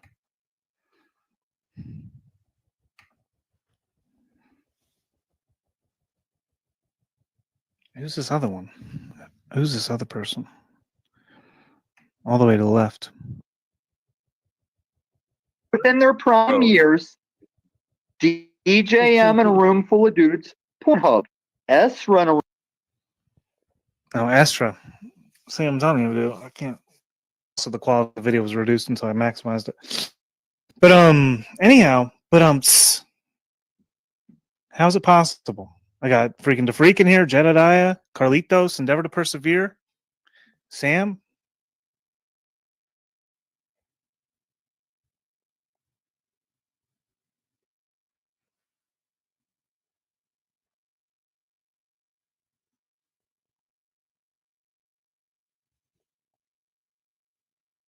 Is that how he baited people on panel?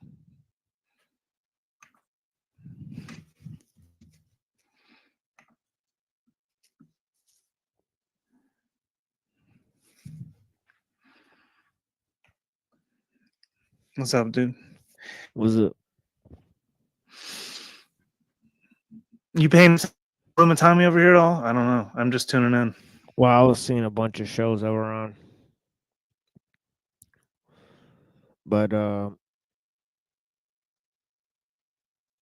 yeah, but I did turn on the Lumitami for a while. I did see the little "Don't judge me" thing. Oh, what happened? Well, yeah, "Don't judge me" up there. King Steven up there, and of course they got Ezra in the chat. So, But do you see how he has 27 people watching, and it was only John Wayne in the chat? Did he ban a bunch of people to get him up on panel?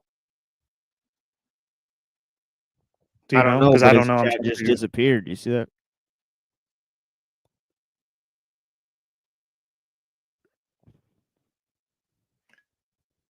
I do see that. Okay. Yep. There's high optics going on here. That's for certain. Yeah, he's playing chat What? games. Wow. Yeah. Somebody's playing chat games. Yeah, that's what it is with the Lumitami. You know, he's never straightforward. You Who could know, it be? and he wants to call other people coward. I mean, have you ever tried to go on his show? He just keeps you backstage. Man, He picked that up to mock Paul at first, and then he kind of adopted it as a strategy. But that's definitely like Paul is like so strong with that dude. That's why I don't go up there anymore. He's just always like, "Oh, I got to control everything for no reason." I'm like, dude, I can't deal with it. I don't want to deal with it. well, I went up there. He actually told me to go on the show, and he just talked at me for 3 hours. And I said like a few sentences here and there, but like ultimately, yeah, like you know. And I kind of have the same thing on my show. Like a lot of times, I'm talking on my show. There's not really any room for anybody to come in unless they really know about the subject. I mean, so I mean, I get it, but his show is just 3 hours like that. So why even have a panel? You know? Oh yeah, dude, I know. He's too strong with it. I get why he does it. It's important to focus, like, but he's totally Talcotting in that regard. It's like how he gets on Talcott about looping and doing the same. He does the same loop with his own in his own way. He just does it for longer and with more people. It's Carly does. Dude, he's over there. He's so strong. He's over there getting us, dude. Yeah, we were watching Father Swayden. That's the name I was trying to come up with earlier. I was trying to remember his name when I saw because what was it that how because we were watching this Andrew Wilson thing, how he spoke of what the heck is the apostolic succession, and he brought that into the Oh, mainstream. I pretty I covered a lot of this. Yeah, some of the ideas he brought in were pretty interesting, but ultimately, Yeah. he's riding the coattails and getting the talking points from on high. Anybody who can't see that is basically blind at this point. I mean, I said it weeks ago on this show to Jim Bob, and the guy like stood around like scratching his head, like I don't know what's good. Like, do you really think that could be happening? And now it's like right in everybody's face, dude. Been vindicated like 100%. And Jim Bob, he blocked me in his chat after I don't remember if it was that stream or if I talked to him again after that. No, I think it was that experience. He blocked me in his chat, not because of anything I said in his chat. He went out of his somebody blocked me. Maybe he said it was his mods or something. He's not responsible for them. I was like, dude, it happened when you weren't even streaming. I wasn't even in your chat. So somebody went into the thing to block me. Yeah, I mean, Wilson blocked me on Discord after he's like, Yeah. He's like, don't send me messages. I'm like, you could just block me. And then he's like, I'll let you have the last word. And I was like, block me, you fucking coward. Like, what the fuck? And I made this point earlier. I don't know if you heard, but it was like the day after this or the same day that he's on Piers Morgan like this, based on the timeline of the clips. Maybe this was an earlier recorded days before that even, but it was around the same time. He then comes over there and does this, like after being on Piers Morgan. Right. He comes into your chat though, or on your panel. Right. Yeah, yeah. This dude comes on the Machine Lies panel after he goes on Piers Morgan. What the fuck? Like wild. Ending Like ridiculous narrative. Yeah, like next I'll have Piers Morgan on my panel, dude. Like, what the fuck? Like,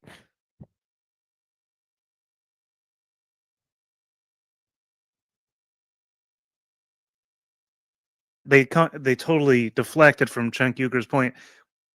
Valid point that Elon Musk was trolling, possibly. yo, And they totally denied it. The show host denied it. That was the most stupidest part.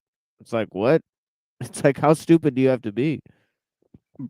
So Reddington brought up the 666, how he's holding up that OK symbol early on. Do you remember that? Did you see the conversation with Fuentes?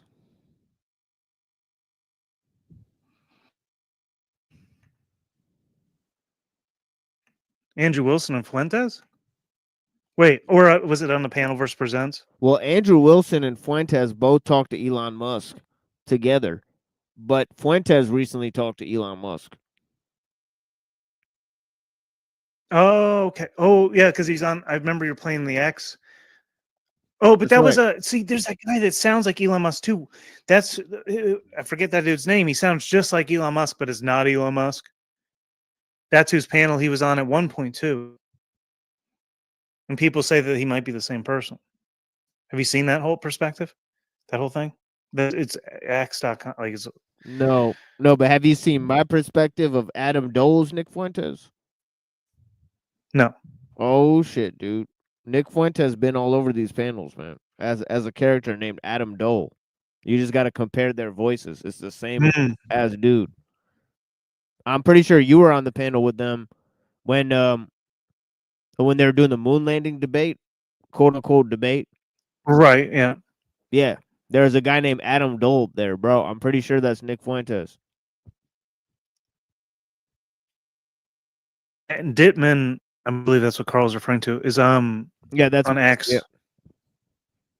So, but there's a debate. Elon Musk says it's not him. Yeah, that is. But it sounds just like him. No, that's Elon Musk. Yeah.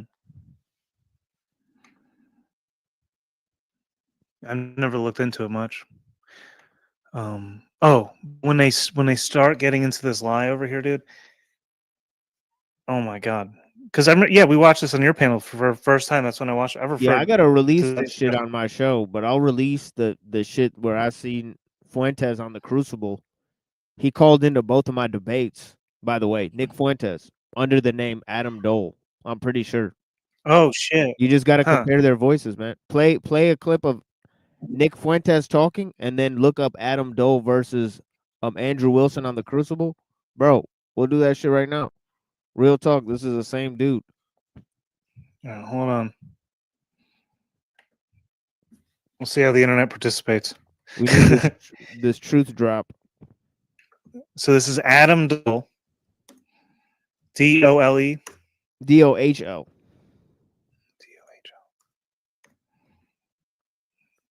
And the Crucible. I searched for a clip on the Crucible with the who was it? Oh man, and I made a comment. And the Panelverse Presents Rumble channel was the only video that I could find of an Andrew Wilson debate with somebody. I have to recall who that is. Adam Dole in the Crucible. Goodness gracious. Wait. How do you spell it? DOHLE or just L? DOHL. Yeah, this shit's on Panelverse Presents. Okay, I'll just have to search with their channel. The panel, YouTube chat sometimes sucks. Well, I think that they've stopped updating YouTube and Google search algorithms because they want everybody to kind of switch to AI. Yeah, and also search in one of those Nick Fuentes clips of him calling into Twitter. I mean, this shit's unmistakable. Unmistakable, really.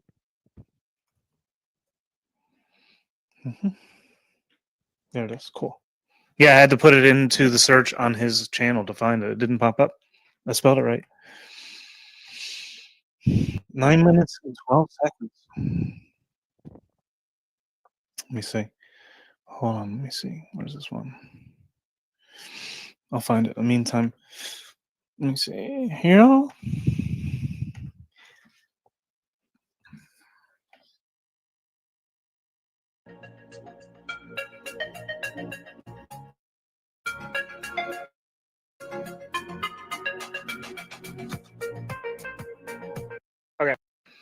just want to say I've never seen anybody do this style of clips channel where it's like they're going on the panels and picking out the guests, because people don't always put it in their description. Some people, I think Jack Talcott puts it in his, I believe, after the fact, they'll at you or what. But that's the only way the search algorithm would know. And he's going through and clipping these segments on panels and talking and putting the verses when it might have been 5 or 6 people, and people like overlooked it and it got buried otherwise. Right. It's fast, a newer style than I've ever seen.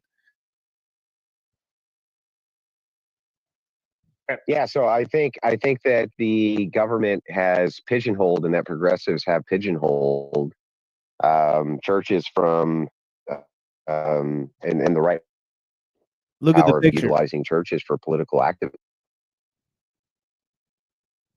with a massive bribe. So the issue that you have isn't actually with tax exemption status. It actually has to do with the Johnson Amendment.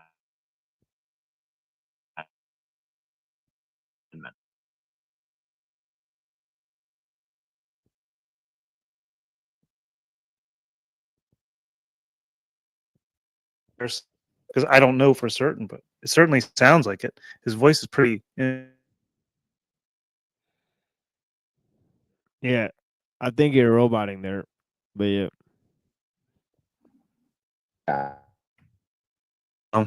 Yeah, I saw the script a bit. I've been internet connection. From I got whatever this thing is coming down over my house. I can't even click on the thing to show you. They don't. They're.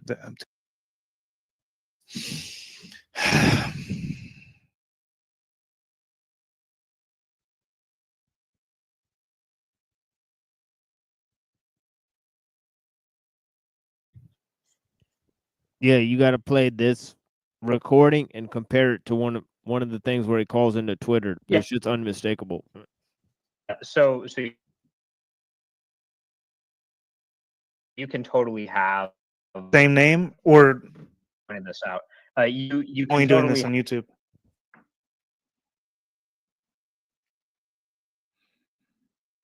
Oh my god! I can't even like. Can you hear me? I don't even know if you can hear me. I can't Yeah, even I can hear in this you. chat. Okay. I can't I keep trying to unpin this chat and it just keeps freezing. It's been happening intermittently all.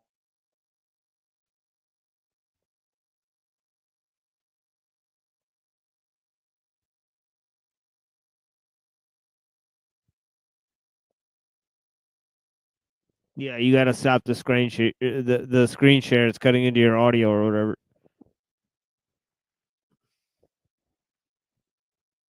And now we can't see it. I mean, I don't know if you're. It's just circular. Are you there? I don't know if they can see us. Can y'all see us?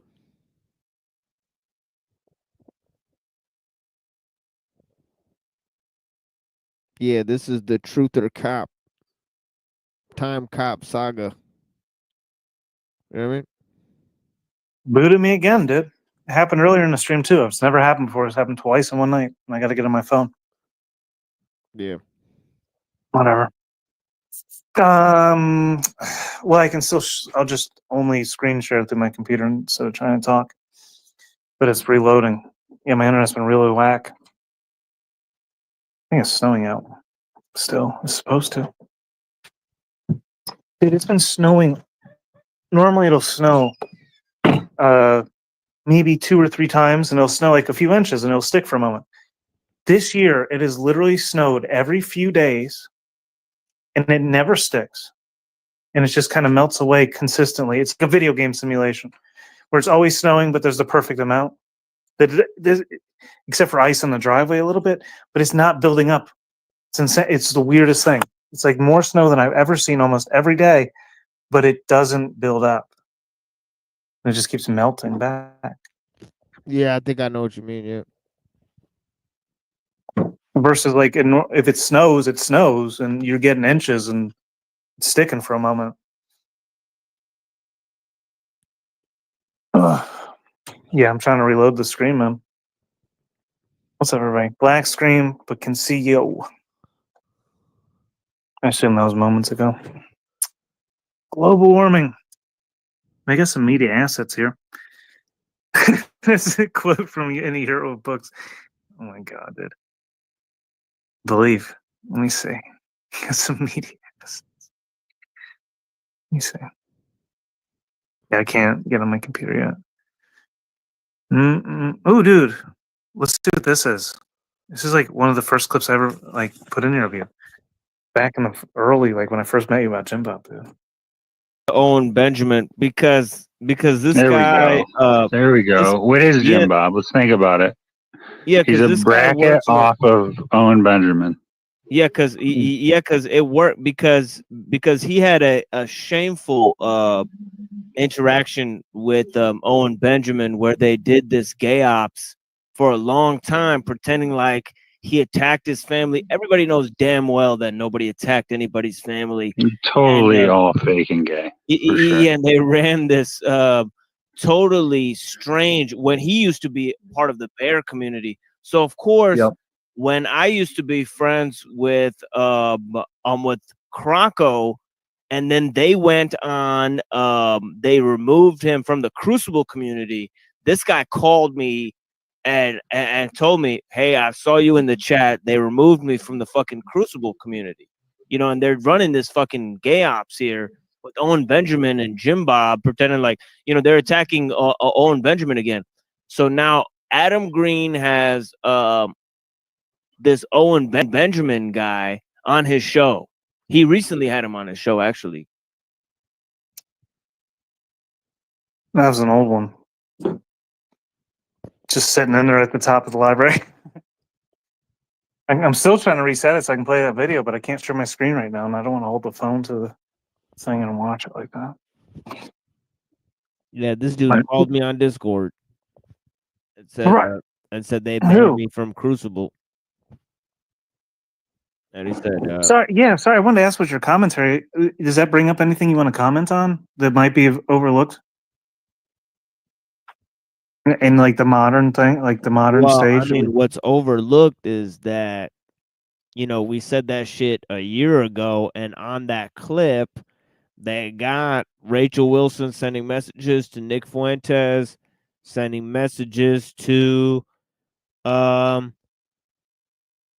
know, the bear community, and then they're essentially, so that's just pretty interesting to me. Oh, I remember that clip too. That was one of Davey Crocco's last. That was like his last upload. Right. Yeah. I remember. Yeah, you just told me about that. Yeah. That's insane. And then she gets up with Andrew Wilson. Obviously, well, they're together. I'm sure. Obviously, they're both on Fox, and now they're on Piers Morgan, dude. Like they've been connected the whole time. It would appear. I'm literally resetting my computer. Yeah, but once we get with this Adam Dole shit, this dude's been on the Crucible, Nick Fuentes, all right, and I think it's all been, because Do you think so? Because look, they've been contacting the Thorpes, right? They've been contacting the Bears. They've been contacting America First. So they're working with all these groups that they're supposedly against, right? You know what I'm talking about? So that's the gay ops that Krakow was calling me and telling me about, because he was saying, well, obviously, it's all got to be one movement, right?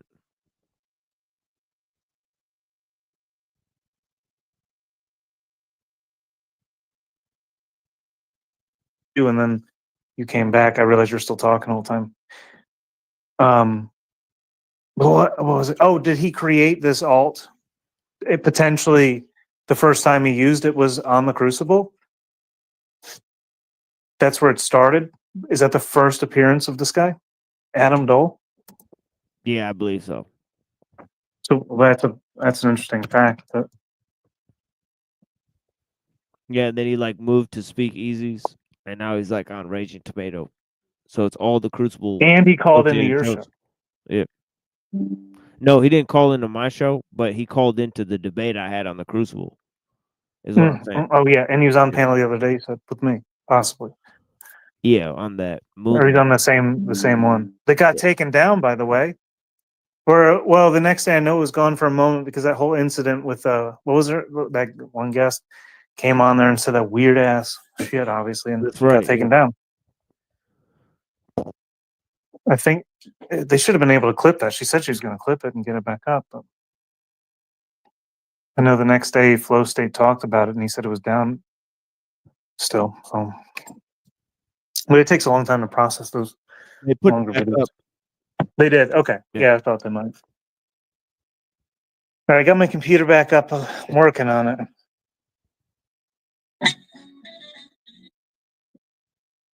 Freaking pulled up one clip for Illumitami, and it's the first thing that pops up when I put it on YouTube anymore. Insomniac David Tell theme. At one time. Let me see. YouTube Studio. No, not YouTube Studio. You're not. StreamYard. I got to get back in the StreamYard. I restarted the computer. I restarted the Wi-Fi box. It should be warmer now. Did both my printer, the ink, it got so cold that it realized that the ink could freeze. So it told me I couldn't even use it until it got to room temperature. And then I went to go make coffee with my freaking coffee pot, and it wouldn't make coffee because it was too cold. It was just like giving me warnings. It was like, I can't even heat up right now. And then it took me like freaking and then I had to put a heater in it because I left my house for one day. I was house sitting for somebody else. I didn't heat my house in the meantime. It got so cold. And then it took hours to heat back up, like so much longer than usual because the walls themselves that absorbed like the cold. It was colder inside than it was outside at that point in time. I know nobody cares. I'm pulling up the other thing. I'm pulling it up. I'm getting in there. All right, I'm back in. I'm just gonna stay backstage and talk to them. I want to hear that. Okay. Boom.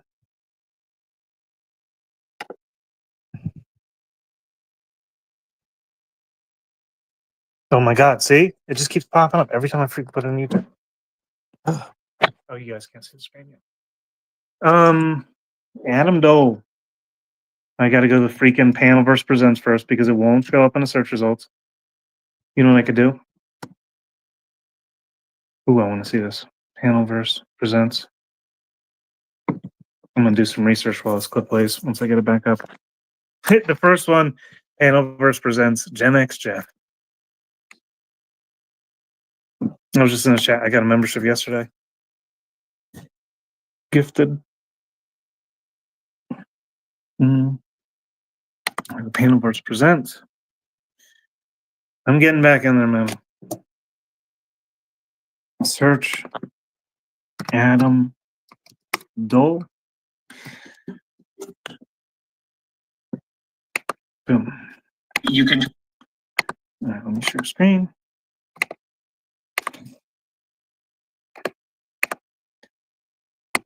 Boom.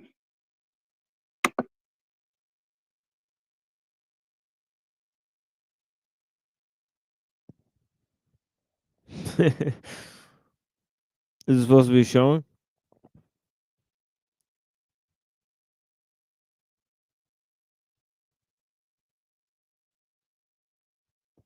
Thank you. Oh, Yeah, I there hit it. I didn't add it back to the screen.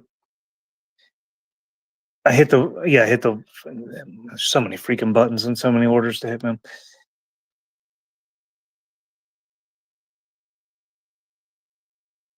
Candidates.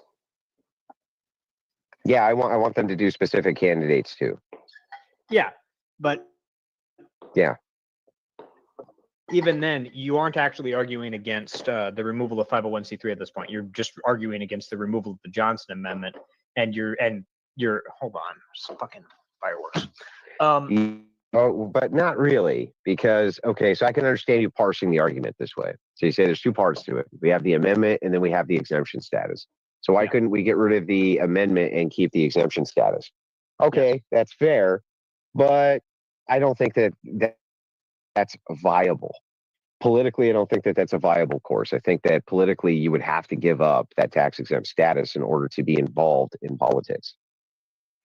I think you Well, would need that. I mean, the fact of the matter is, I don't really see how that's unviable. You'd have to actually make a case for that. Like, things go from unviable to very viable very, very, very quickly. Just look at the flip-flop on gay marriage in the U.S. You know as well as I do, not a year before 2009, all the fucking Democrats were saying that they were against gay marriage, and then they flipped on it on like a dime. This could be a similar thing. There's no reason to think it is viable. There is, and because of the. So I think that the source for the First Amendment is broadly interpreted as being a wall separation state. It is broadly interpreted that way, even though that's not what it says. The Supreme Court has basically ruled time and time again that that's what it is, that there needs to be some kind of separation there.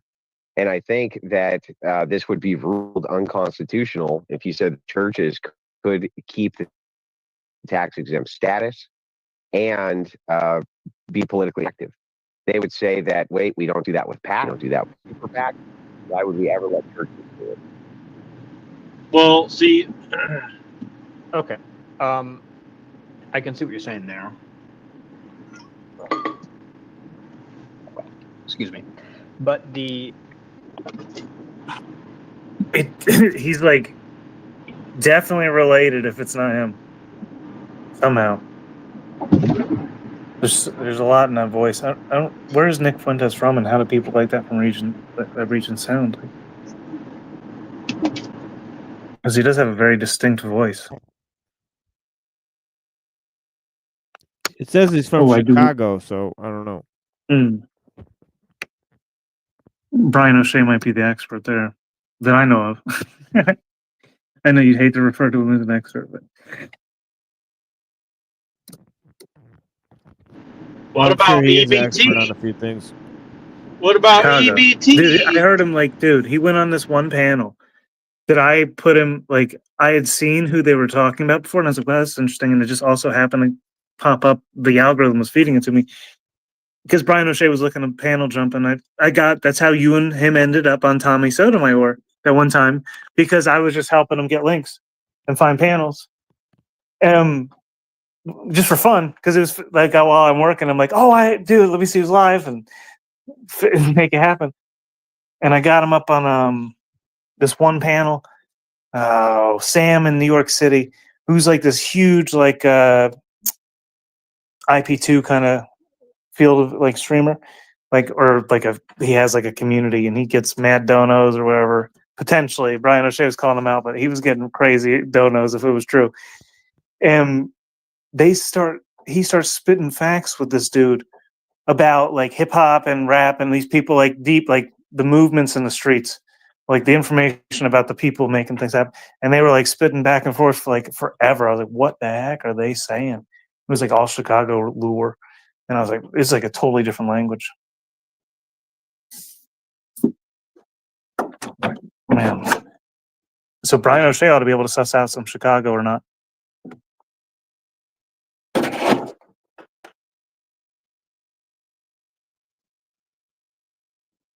The Bears. The Bulls. Let me hit play on this. Yeah, Neurojack should call in. The issue there. To where? To here. Oh, yeah. I would love to have him on. Yeah, because we're restreaming this, but yeah. Oh, let me drop the link. I like being here. I can talk shit from here. The Bulls. What the heck? The Bears. Oh, all right, I'll play the clip and get it from the computer. Oh, Andrew does know who it is for sure. So, okay, political viability due to Supreme Court. God, this is so fucking boring, dude. I'm gonna fucking I'm jumping. I'm on my fucking balcony. It's over. It's over, boys. I'm doing it. No. Well, hold on. I'm not even fucking done yet. So we've seen recently a lot of overturns of well-established Supreme Court decisions. We've seen the repeal of Roe v. Wade that literally just happened. We've seen the change in the Chevron doctrine that literally just happened. These are obviously incredibly important Supreme Court decisions. There's no reason to think, once again, there's no reason to think this is unviable. Yeah, but those are okay. So these things were rulings from the bench, which are then ruled back the other way. They don't intersect with amendments. You know what I mean? They don't intersect with amendments. That was a big L. Did rule against us kind of on gun. They have said, no, sorry. You know, when we intersect with the right itself, the limitations put on it. And this is a first, this would be a first ruling. So this would intersect with an amendment rather than based on an amendment. And it seems like the only things like Roe v. It literally, like, I'm trying to search for other things in the background here, and every time it's starting to load, I hear it skipping on my phone. This is the way I should have been streaming all the time, because I can just get on the camera anytime with my phone, and then I can pull up clips on my computer. And then I can run that to 2 different networks. I didn't even think about that until now, being like forced into this. But the internet's still unusually slow. It's weird. Through the Wi-Fi. Drop the link. What else? Oh, that's what I was trying to do. I know. All right, I can't speak on it right yet.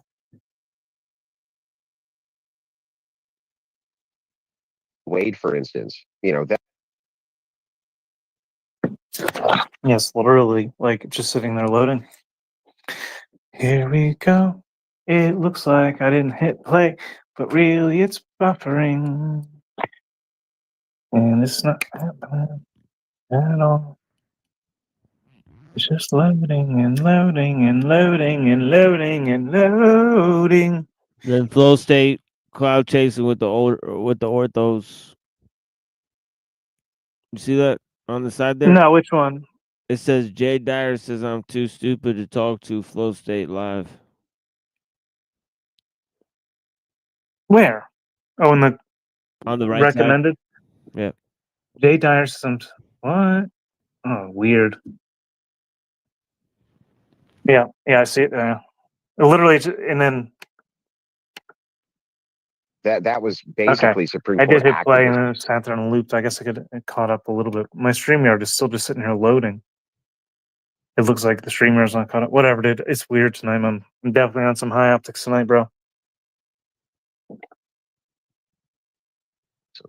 But what amendment did it intersect with?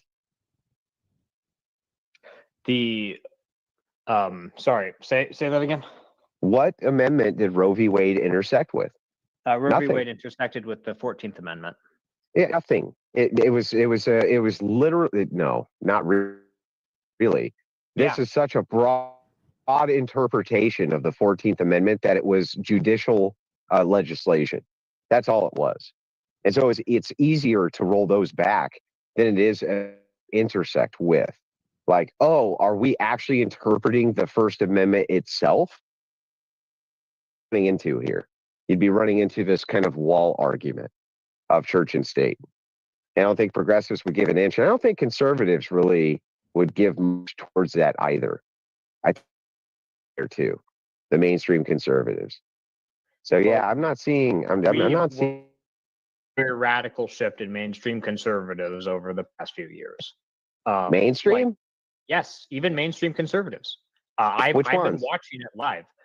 Which ones? Well, I would consider the Daily Wire to be pretty mainstream conservative. Oh, come on, dude. That's terminally on. I thought you would say Tucker Carlson, and I'd be like, all right, maybe you got a point there. But not the Daily Wire. Not the Daily Wire. The Daily Wire is not fucking mainstream, dude. Come on. The Daily Wire is incredibly look. Okay, so when I talk to people who in real life who have never talked to politics before, and they talk about listening to fucking Ben Shapiro, and they talk about Jordan Peterson, who are from the Daily Wire. Who would be so detached just to say the Daily Wire is mainstream conservative? That's definitely Nick Fuentes right there. And he's debating political issues. He's not debating theology. He's not debating meta ethics or whatever.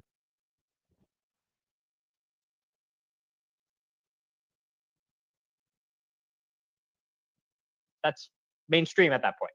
Like you're talking as if there's a gap between the And internet what is the Daily Wire changed its positions on? Which fucking beard spray that fucking what's his name needs to fucking put in? Like what? Matt What did they Walsh. change their positions on?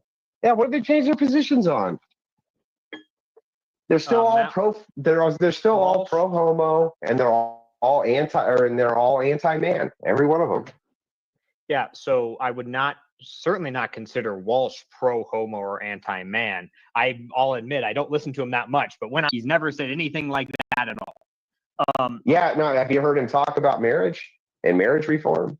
And have you heard Andrew Clavin and his discussion with Pearl Davis? And Yeah, have you heard Michael? Clavin Have you shit. heard? I'm not Did you talking hear when Michael Knowles got on his knees and kissed the ass of Nala? I mean, what are you talking about here, man? Yeah, so the point is specifically about religious views. So yeah, okay. Religious view is all.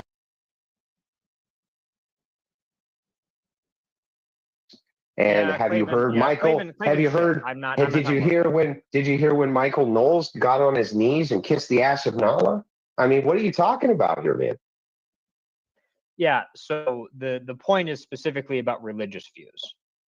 So yeah, I thought I may have heard him say Nick, so I went back, but he said man. I don't know, there's something there. Okay, but the religious view is always to placate the woman. That's what the Daily Wire view is. That's what the mainstream conservative view is. Placate the woman. What does the woman want? So I have not been seeing that. I mean, I'm gonna be honest. Oh, when Michael Knowles was salivating all over reform prostitute Nala, you didn't see that, huh? What you know about It doing, guys? Passed by your vision. What you know about that Nick Fuentes over there? The It Bears. did happen. He had her on his program for 2 hours and just kissed her ass up one side and down the other. Okay. Oh, you're so stunning and brave. Oh, I can't believe. Oh, you finally. I'm pretty sure that is Nick Fuentes. Wow, this is amazing. Well, I'm just flabbergasted by how awesome you are. Yeah, man. Anti-man red. And by the way, did you watch the Knowles versus Pearl Davis debate? Yes. Yeah, he was 100%. If this is men's fault, right? Come on, he was. Was that one? Yeah. Okay. Doing He was. I'm not seeing this big shift here, bro. I'm sorry. I'm not. Okay. Okay.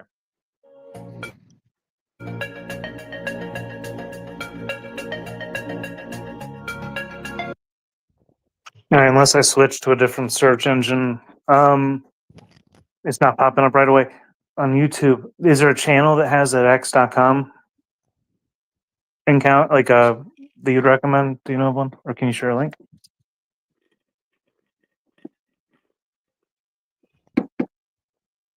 It's not popping up me. I mean, I'll search in the meantime. But there. Well, I'm gonna get back to this one. It's still annoying to close out. Thank you. Yeah, I already closed out the Andrew Wilson one there. We'll see what else is going on. Otherwise, I got to dig, and I don't want to spend too much time doing that without having something playing. I've already been boring enough as it is. I get it. I understand. My apologies. My apologies. Ooh, LC. Talking about optics here, dude. What is this dude's role in the world? If you haven't seen this guy, TMO, he's got some wild optics. He's one of the first people I ever seen to make it so that you couldn't go back, like how Provo has it now. So you can't like go back and clip something. Okay, here I found one. Oh, really? Cool. Yeah.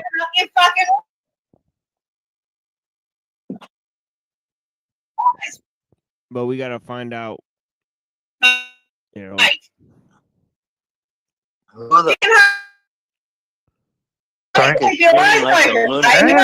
Oh my god. Oh my god, it's so bad. I hit pause forever ago, and it just keeps going through. What's up? You found it? Yeah, I gotta find when he's speaking, but yeah. Okay. Yeah, it'd be nice to see an X Clips channel, like a good one of those, because there's so many interesting conversations over there. Dude, I talked to freaking Judge Joe Brown, and like he was siding with me, even though everyone was coming against me. It was great. I loved it so much because I was. What was I saying? I played it before. What was I saying? I could not believe it, dude. It was like. What happens when I stay up too late? I start arguing, like I start getting into the conversation with people like, what is this, dude? How's this happening? Again, oh man, what was it? I said something, they all got pissed. Oh, because they were trying to play victim. And I was like, y'all need to get out and do some shit and stop bitching and moaning because they were trying to blame white people for shit. And Judge Joe Brown is definitely like balanced in it, man. He's like, and he wouldn't agree with me per se, but he wouldn't let them come at me too hard. He's like, you gotta like. He brought it back into perspective the whole time. It was so fun, dude. I love that guy. Oh my god. I only went up there once. This one chick always has him on now. He's like really getting into X and YouTube. Man, you just go up and have a conversation. But it's like it all lined up because I had something to say that I forgot what I wanted to get up there and say. I think they just pissed me off with their blaming, and I think that I knew that Judge Joe Brown wanted to go somewhere with it, but like he wasn't seeing it, so I was like, all right, I can bring the conversation over here pretty easy. And they all started calling me racist, and this one chick started really speaking up for me, but she will by making a scene of herself, not directly. She just started making a scene of herself and really laying out like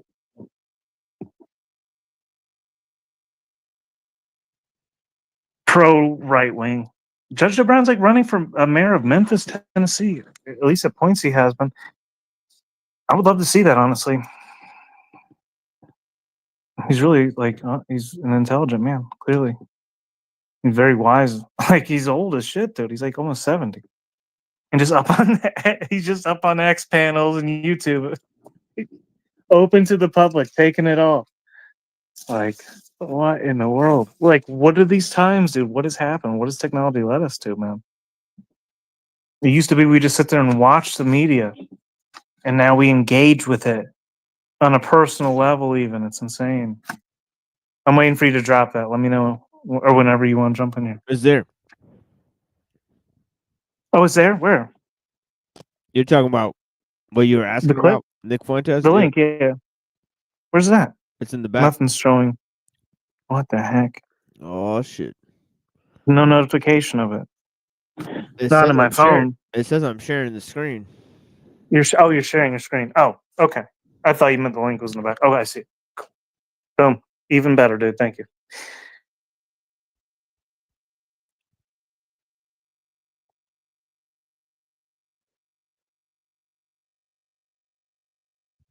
This is the guy. That's totally what? Doesn't that sound just like him? Yes. Okay, now let me go to Adam Dole Panelverse Presents.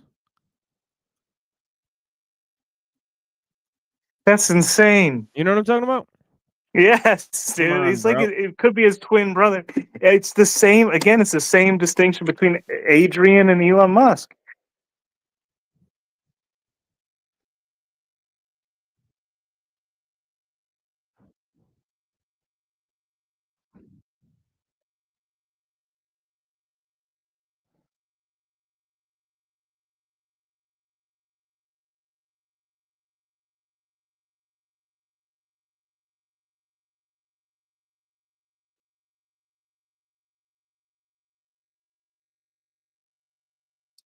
I will say he does sound younger. It could be his little brother or something like that.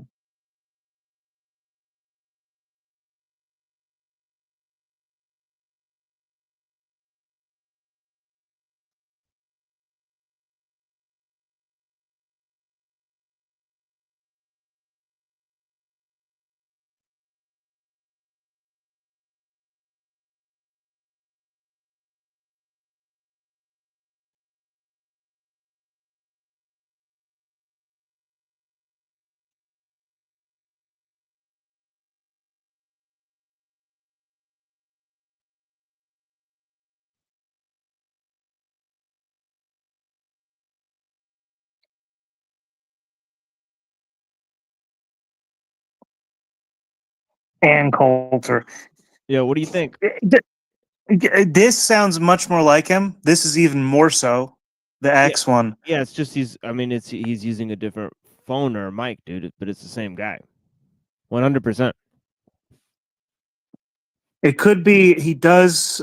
There's inflections that sound a little different, so I could see it also being his younger brother, something like that. Because it's incredibly similar. It's the same thing with Adrian and like Elon did. Can you compare those two? Have you ever done that? Those are the same guy. I'm pretty sure. Yeah. Well, you're just saying they straight up are, because there's like a whole thing that's like, oh, it's not really Elon Musk.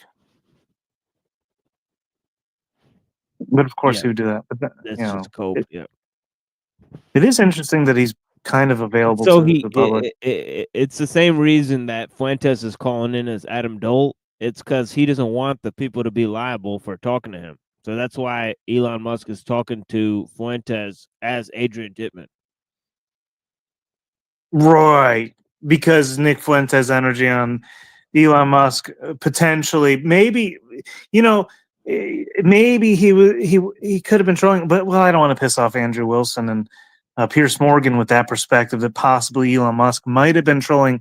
And let's bring up Kanye West to really reiterate the point that people who just do this stuff, they're not trying to trigger and get a reaction. No, of course, that's impossible. No way. No.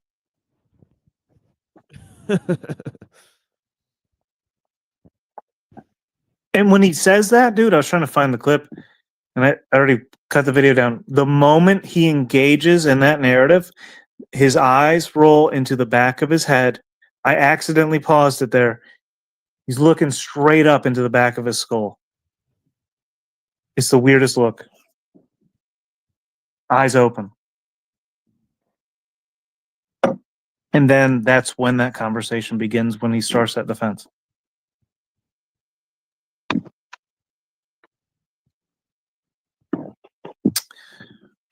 Yeah, appreciate you pulling that up.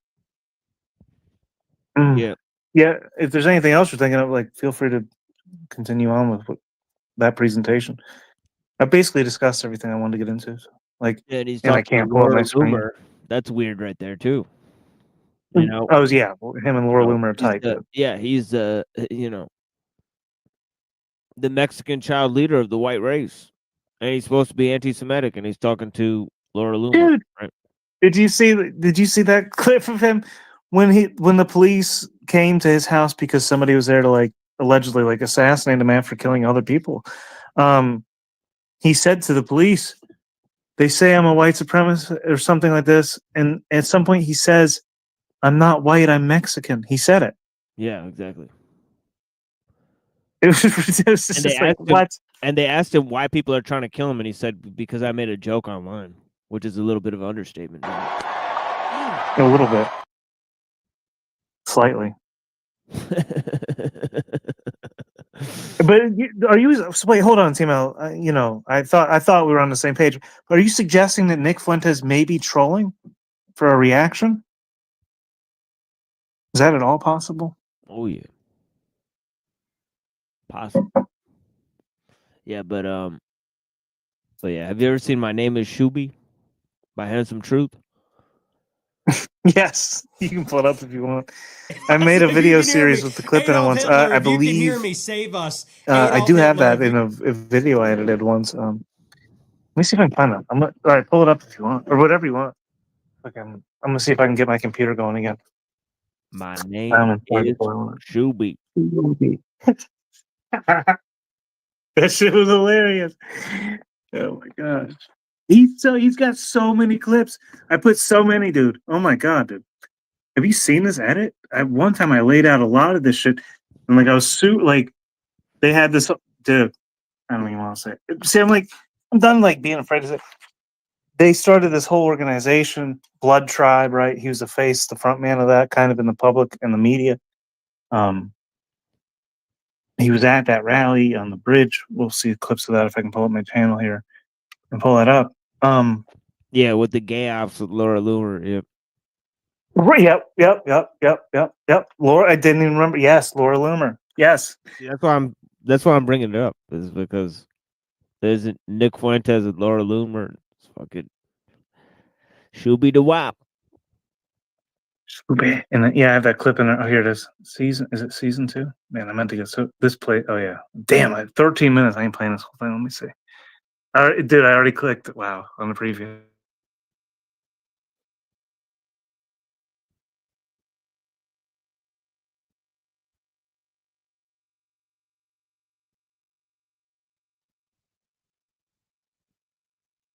Dude, literally, in this edit, I pulled it up, and the first thing that popped up, I'm just trying to pull it up. I gotta add it. It was literally in the timestamp. It somehow got to this point, which is the clip I just played of us earlier. Or no, of you. I wasn't even involved in that. I was just listening. And Shooby Doo Wop somewhere in here. And a lot of other information I didn't quite get into because it gets a little wild. A little too crazy. I have a little bit, whatever, dude. It's like, oh my God. Oh, this is like an old one, dude. Holy cow. This was like one of the first things with the chalk body outline.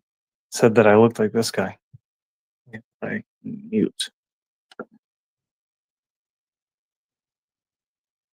Oh, just loading. It's not showing that it's spinning, but it is. It's like lagging that it's spinning. Well, now it's showing. It won't play. You can take over whenever you want, dude. My internet is. Oh, there it goes.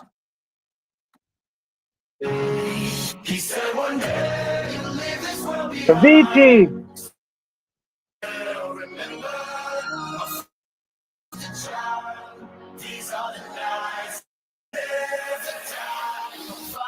What in the world is going on down here?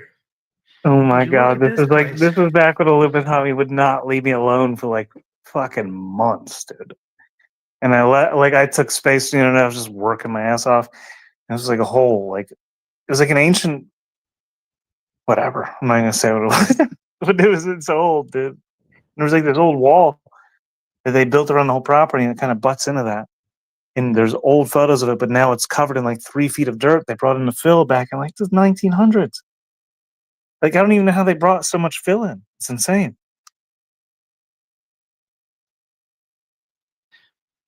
What is this thing? What in the world?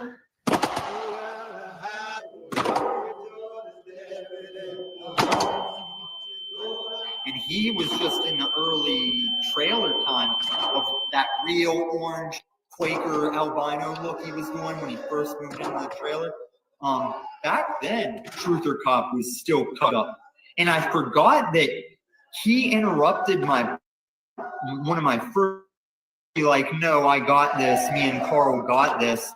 And ultimately all it was like, oh, do you see how you thought Carl was down with you and now in this video you see he's not down with you?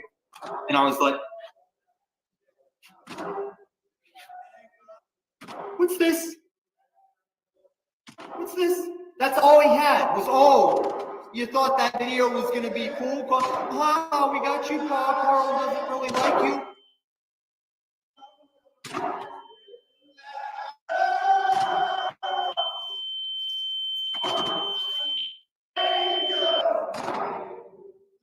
GML, you may not, I don't think you know this lore about me, bro. Are you there? Yeah.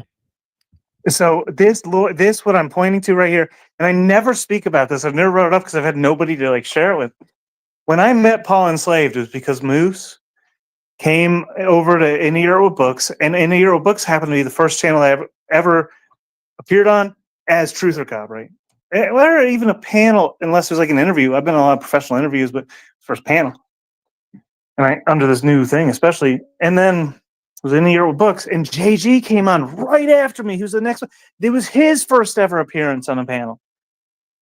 On In Euro Books, that same day, or at least in this sector. He may have been on other panels in other sectors. I could be misspeaking that. But that was the same day, right after me. In Euro Books. And Moose had come over there at some point. This guy's doxing my family. Paul and Slave was like, doxing his business. He's like, go, I'm not going to say to go write him bad reviews, but if he gets bad reviews over here, here's his business and this and that. He's doing this shit for hours. He's making whole episodes like doxing moves. And I just wrote this ridiculous paper and I printed it up on Canva. It was like the future. It says, oh man, I have it in a freaking, it's still in a golden folder. And I put it in a golden folder because of Jim Bob's golden folder, right? The world, oh man, it's basically like, oh man, I got Paul and Slave canceled. Like I go into this whole skit. And when I posted this video, Wizard paid $2 to let Paul know that I posted a video about him getting canceled. He played the video, and then his channel got struck for doxing moose. And that's how he lost his first channel. Damn. Isn't that insane? That's what I'm flexing on this receipt. I'd never bring it up. I just posted this receipt in that video. That was like months before this. That's why I keep that shit in my golden folder, dude. Like that. Yeah, that's kind of like Cecil with me, where Cecil just showed up when I showed up. Yeah, it's interesting how things work like that. But yeah, that I'm gonna continue on with this because there's a lot of cuts in here. It's actually kind of what this was. When was this? 1 year ago, but I don't think that November 29th of 2023.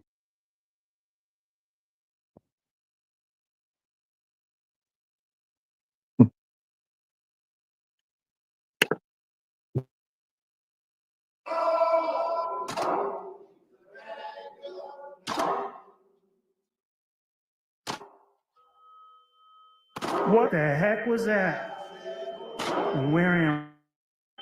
This is not good. What in the world? What is that terrible baby angel? Is that you? What are you doing here? What is going on? Yes, Truth or Cop, it is I, baby. So much time. You've been stung by Illumitami's confusion ray, and you must work immediately. Illumitami confusion ray. I knew he was up to something. Truth or Cop, enough of Illumitami. You almost died for good. Now you must immediately return to Earth and report for duty. Return to Earth? Am I dead? Only for a moment. Now get back in there and don't get distracted from the mission.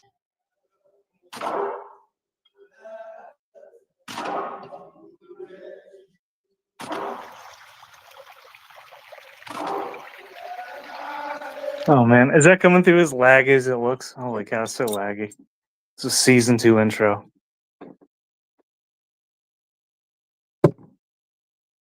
Dude, we're in, like I was 33 when I posted, right? Yeah.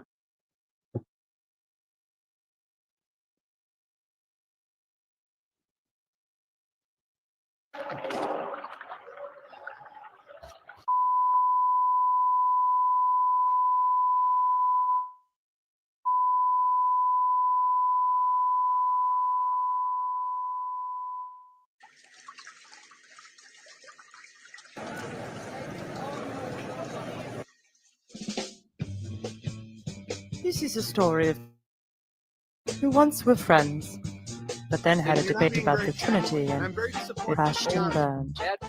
One man is Owen Benjamin, a once stand-up comedian who is now a sit-down comedian / madman. He lost his cool and is now cooling down. April 18th, 2023. And joining me today, I have a great guest, a return guest. He has been having some hilarious, quote unquote, blasphemous Christian comedy lately. He is the most banned comedian in America. I've been watching his hilarious videos making fun of the small hats, the grabblers, the churchians, the Christians. And given that my interest is the Judeo-Christian temple cults, his comments, I've been looking forward to speaking with him again. It's been 8 months. He is back on the show, Mr. Owen Benjamin. What's up, man? Thanks for having me. That's a great intro. That's really nice here. Can you guys hear me? I can, Miss Thorpe. How you doing? How you doing, Ethan? I'm doing good. You're doing great. Now, are you? Hold on. I'll let this come in because there's still a couple of chats. 1 second. $10 change of musical pace for a second for They someone want who another makes you song? think of all the Okay, reasons. fine. Then I'm gonna have to mute it. But have a good one. Grace looking very fetching there in her Catholic schoolgirl uniform. Shout out. So this is all happening at the same time. Boneface, right? Thank you for bringing us back. Freaking the dude. And I never got into the dynamics of it. There's a clip in here of them pushing these narratives. Literally, like, and I wanted to expose this, but I didn't know enough about it to make claims. I didn't really want to poke at a hornet's nest. They were saying basically, I was listening to their thing on Goyam TV, that if you joined their blood tribe, your family was turned over to the tribe and became property of the tribe, and then your family is, of course, property of you as a man. It's like I kind of played some of that shit. Like that whole conversation was wild. But what they were saying, oh my god.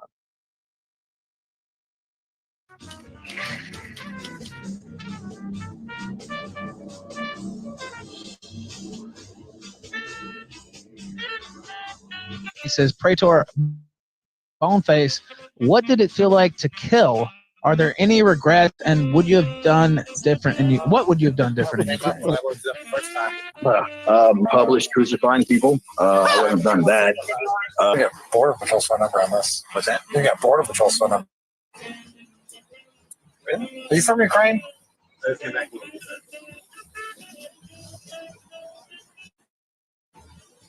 It says that's the contact after we're in Canada. That came back on today.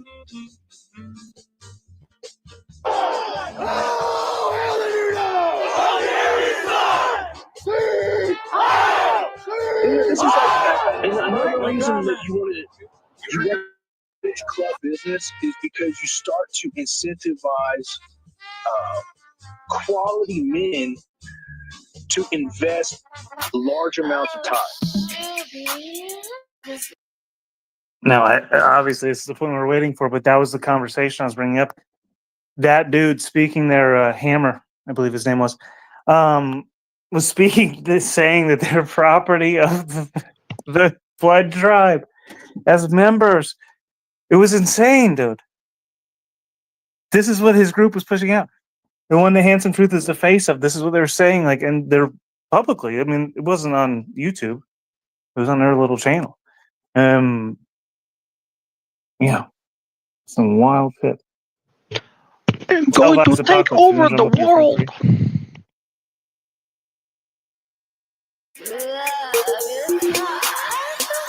I'm Sugar the Rock, bitch. Mr. Uno, knock a bad bitch up. Collar Juno.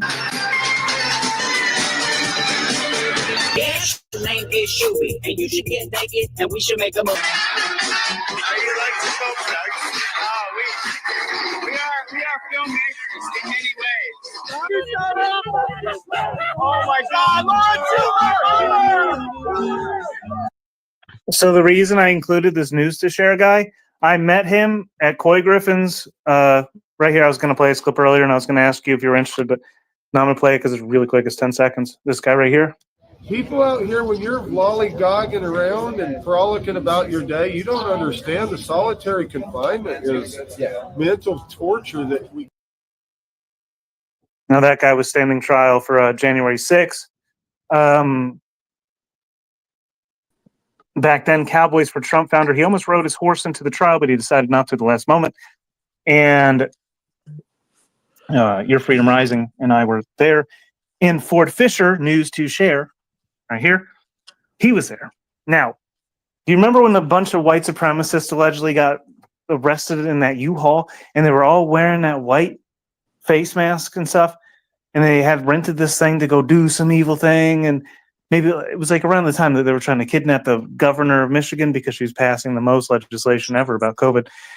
And so they formulated this whole thing. But then there was this U-Haul truck of the Patriot Front. The Patriot Front. Is it a front group? The day that got aired, the guy who was there was none other than Ford Fisher, news to share. He follows these groups around. He is keen on them. And that's who's right here recording Laura Loomer down there in Florida, or his news aggregate. I'm not sure if he paid someone to be there, but that is his brand. So very interesting character, very friendly and kind. I can't really say he's always it's hard not to love him. Anarchy Princess really loves him. She was so into him for a while.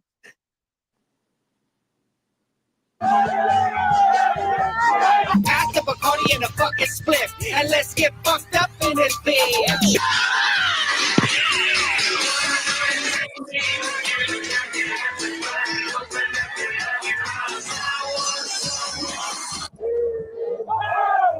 Picture editor-in-chief used to share who shot the video you're watching right now. So Ford, walk us through this. Yeah, so what was interesting today was that there were a lot of different groups that came out. Many of them armed.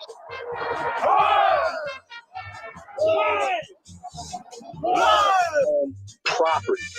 You ever heard that? Your wife is your property. It's called. Here,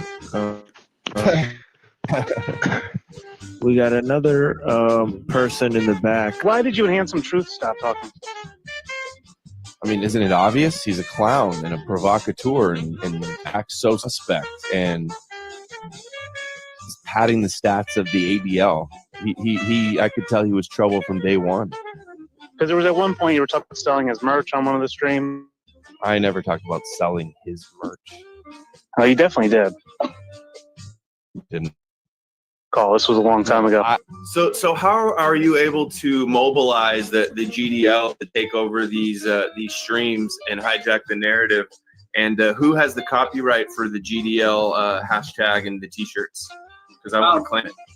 No, this is not about making money. No shekels involved. This is about freedom of speech. This is about our freedoms. It is not to be sold. This is not. Now, is it possible that Adam Green was trolling there? Maybe perhaps like Elon Musk might have been? I'm not sure. I mean, he could have been a little bit. Wow, it's like different. I'm just now realizing that because I have 3 displays. Man, I might show this. This is insane. What? Dude! Look at this. Where's that? Oh my god. What happened? Oh, yeah, obviously I'm not full screen. Yeah, but you know, Adam Green had distinct phases where first he was a truther, just talking about 9/11 and geopolitics, and then he switched to coverage about Palestine, and then he changed to talking about the small hats, and then he changed to talking about Christians, and now he's talking about all the Abrahamic religions, and saying and putting them all in one basket, right? So he switched several times, right, to what his main issue or main topic is. I mean,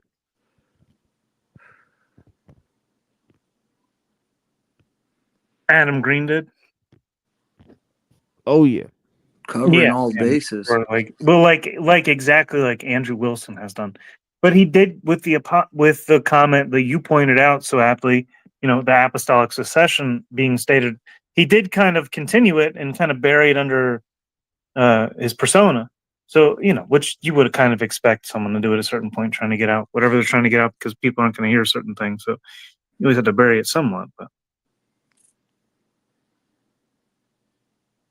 oh, that's all I'm doing. 1 second. I want to show you guys this. So, like, dude, I've never seen this before. I have 3 displays, right?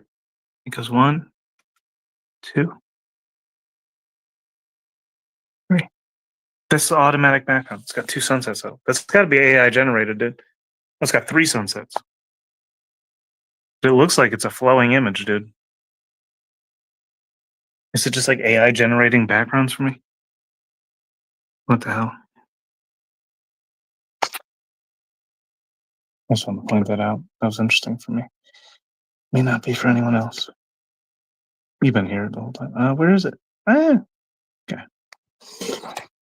Yeah, thank you for bringing this to my attention.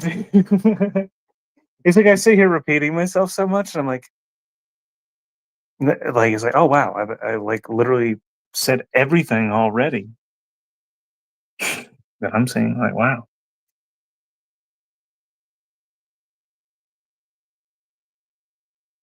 not about making money. This is about How about the message? Just making a T-shirt and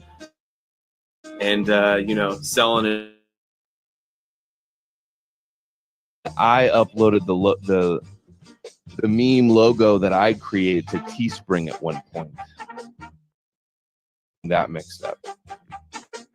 Maybe. I mean, worked with his brand. I'm not exactly sure of the context. It wasn't his brand.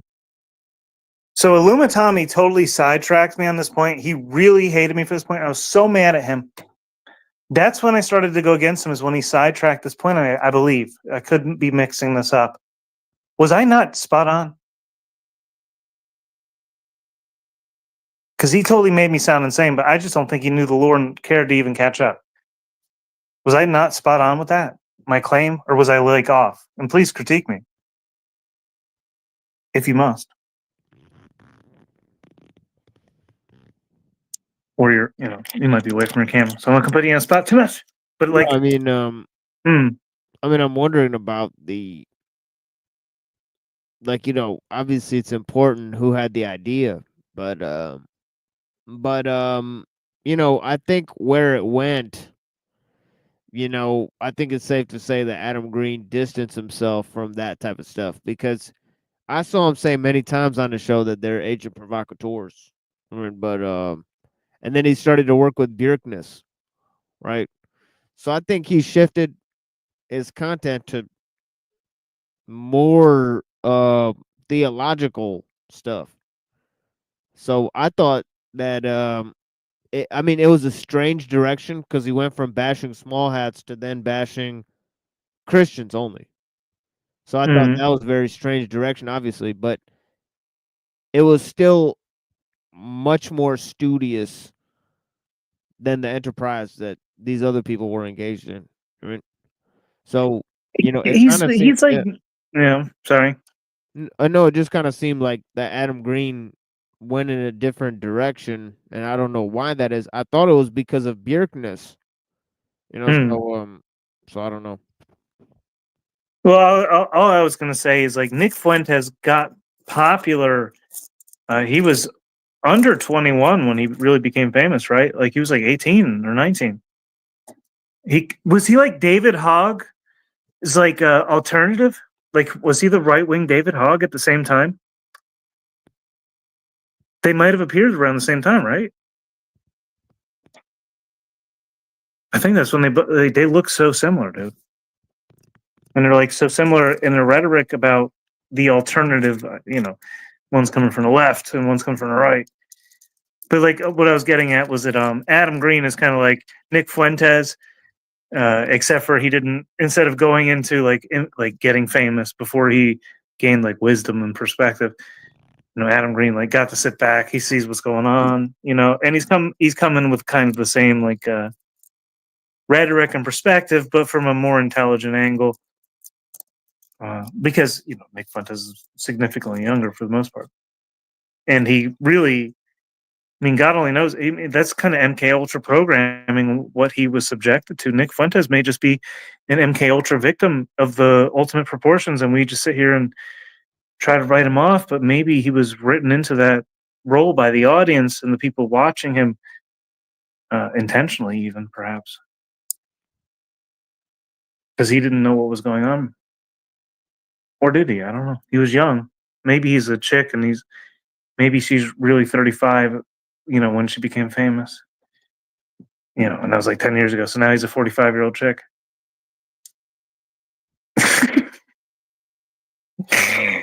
Playing this. I'm sorry. I'm just joking. My idea in a graphic that I created. Can they be to claim I'm anti-Goy? I literally started the Goyim Defense League. I'm selling Goyim Defense League T-shirts. Shameful. I should have just let that play for a moment. I'm literally selling Goyim Defense League T-shirts, and he wanted to deny that he promoted them. That's the point I raised. He promoted them. He was proud to be the representative of it. Maybe he saw it in a way he could lie about it, and that And now we're back to that clip that I pulled up earlier.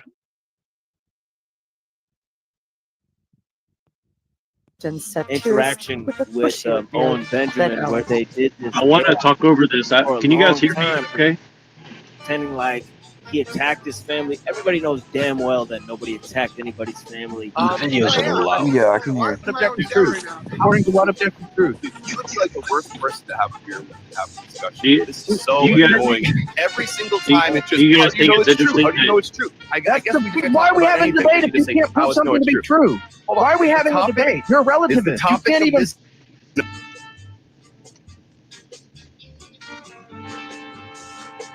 You can't even debate. You can't even make objective claims. Why are you here? This is see how Why are the you Orthodox here? You can't arguments, prove they objective get stuck claims. and they just go. They get stuck and they don't go anywhere because you can never move past the Bible. Eyes, they're redefining reality. This is the most important fight. Okay, I have to make this point right here, right now. Trump gold. Are you fucking kidding me? Oh my god. I'm just now putting this together. So, when I first started going live, it wasn't like an option on YouTube. When YouTube came out when I was 16, I was already in video production classes in my high school because fortunately it was like one of the things that they offered. And the teacher, he was a 40-year-old virgin when the 40-year-old virgin came out, dude. I shit you not. And I love that man, dude. He was so honed in and focused on digital media. He taught so much. My God, I love that man. And he fell in love with a woman my senior year and disappeared after like 30 years of teaching at the same high school. And I've never been able to track him down since. Dan Alexander, where are you at?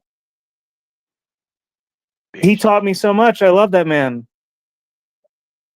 My God. Yeah, I know Do the you feeling. love I him, got a couple Malcolm? of people like that in my life as well. Mr. Francis, high school teacher. You know, Mr. Peabody. And there's very few like that for me. Like in high school, he taught he was definitely my favorite by far. Everything, and he was a 40-year-old virgin. And he admitted it to the class one day when the 40-year-old virgin came out because I wrote a review on it or something. He's like, "I'm a 40-year-old virgin," and because he's a super Christian, he literally he really believes in no sex before marriage. Like, and then he fucking fell in love with the chick over summer break one year, and he wasn't there to finish up my senior year. He was dead. Yeah, I don't know. Yeah, I'm sure, dude. You really went through you had a lot of amazing teachers. Obviously, I didn't really go that way. I really intended not to. When I was young, I wanted to prove that I could be successful without having to go to college. It's kind of like my thing. Like when I was really young, I was like, I'm gonna go prove you don't have to go to class. Go to these things to be successful. I really put myself on the spot with that. But as example around the world. Yeah. But yeah, dude. Oh man. Yeah, I just tied a piece together about your professor the other day. I'm not even gonna bring it up. I don't even want. You can bring it up if you want. But I'm not.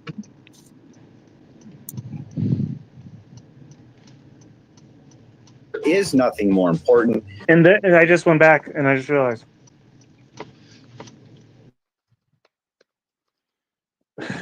This is where I met Killtrap, who wants to debate you, by the way. Oh my God, dude. He wants to. The guy who wants to debate you about transhumanism from a pro-transhumanism perspective.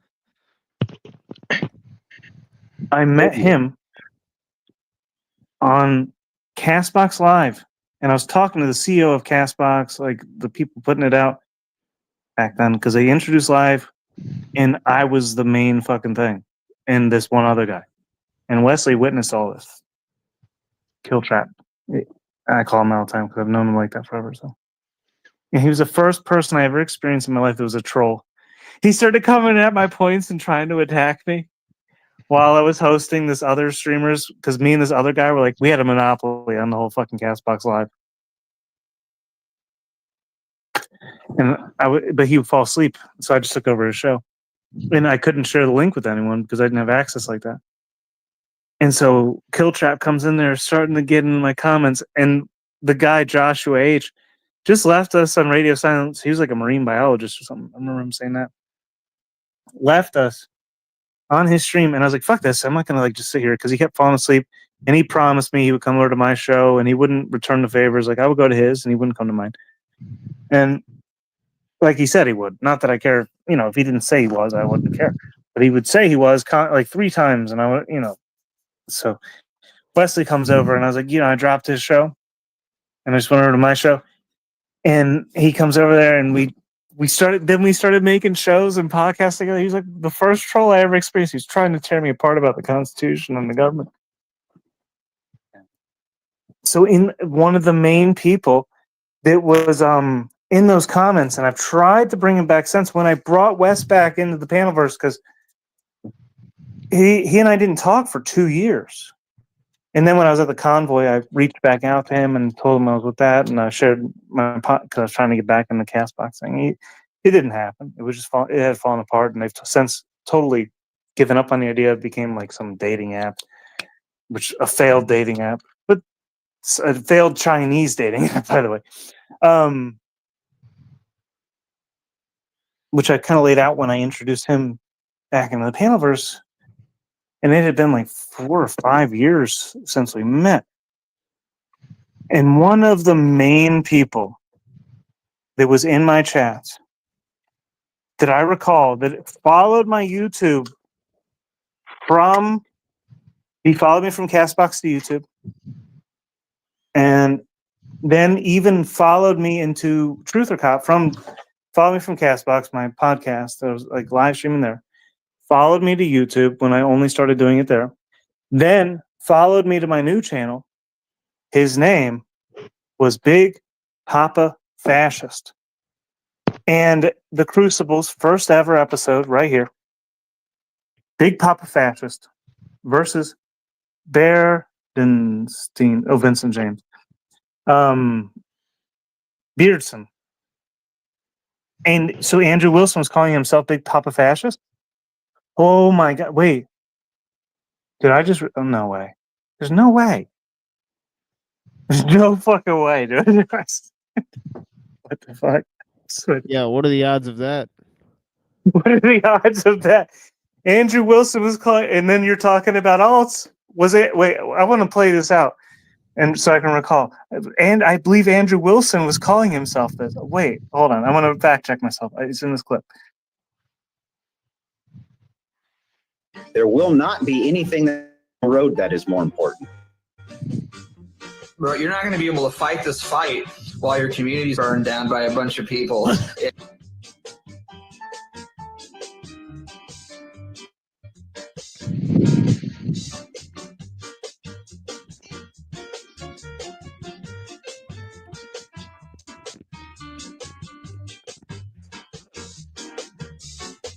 He doesn't want to debate me. He wouldn't even know what the topic would be if he did try to debate me. But he's got an hour of programming about my show. Some guy with K subscribers. It's incredible. Incredible. Jim Bob call. Jim Bob's been calling me out, and and that's not all. I got Jim Bob here.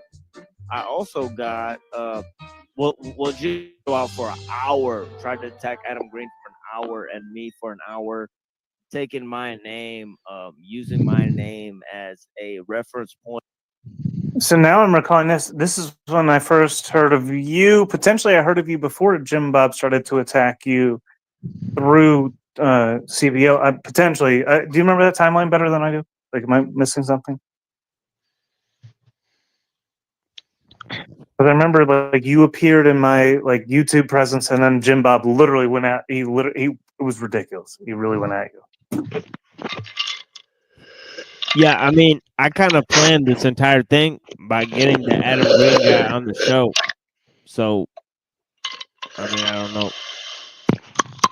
But I really thought that they would come up and debate, because they were in the chat that day. So it could have made sense if they just people were. Jim Bob and Andrew Wilson were in your chat. Is that what you said? No, it was Jim Bob and a bunch of the little cronies like Ebitard and Toilet Oh, Bowl okay. Mirth, Oh, yeah, and all these people. Yeah. and that's so. Did you do a video with them at some point? That possibly that's because in your books and the thought experiment. The first time I heard of him was he did an interview with them, and they inspired me. They inspired me to start the new channel in a lot of ways. So I always have to give credit. I don't ever want to like diminish them too much. I do respect them, and I get why, especially with Total Blur Earth and what the fuck has happened. But I wouldn't have done the channel the way that I've done without having seen their angle on things and the way that they did things, because I'd never seen anyone doing content where you actually engage the audience, you have a conversation about real things, and then Yeah, but they in the don't hero talk about book. real things ever. But they used well, it was the first time I ever experienced like an open platform where you could like engage the host and challenge them and actually have a conversation versus they're just putting information out. This is the way it is. You can't come up here and say anything. That was the first time I ever saw that sort of a Yeah, conversation. I don't know. I guess that's not my experience there. My experience there was That was my- that yes. they try to control the conversation and the narrative, and then they really, they do this like really fake and gay routine where they try to do this like insult humiliation game every time they get proven wrong. Right, so they're obviously trying to gatekeep whatever narrative they're trying to defend, and they defend the narrative that like more or less what these people like Andrew Wilson and Jim Bob really say, so they're not really saying anything different than these people, and they appear on these people's channels, right? So, I mean, look at the moon landing debate, right? Evitard was literally talking as Jim Bob's debate partner, right? On the same point. Yeah, right? yeah. So, Well, yeah, so what are they? But see, then so like, what are they really exposing when they're in line with the top YouTube people? well, I wouldn't argue that they're really getting to nothing. They're being entertainment. Yeah, it's just like it's like an improv comedy show. It's like whose line is it anyways? But Right. like you got the people from like Walmart or like Applebee's or some shit. Yeah, I get that. I get that. But see, again, it doesn't take away from the perspective that it was my first experience having seen any channel, and then you know what's where weird? you can engage with the people with the And then, panelists. what's weird? I went on Glenn Lawrence and I saw Grace Thorpe go up there, and she showed a screenshot, saying that Andrew Wilson's wife has fake teeth, and she got that message from EBT. So then I share the screenshot with Andrew Wilson, right? And I'm like, hey, look, EBT and Grace Thorpe are attacking, your family and all that stuff. And he goes after all these people for attacking his family online, right? But he talks to Grace Thorpe.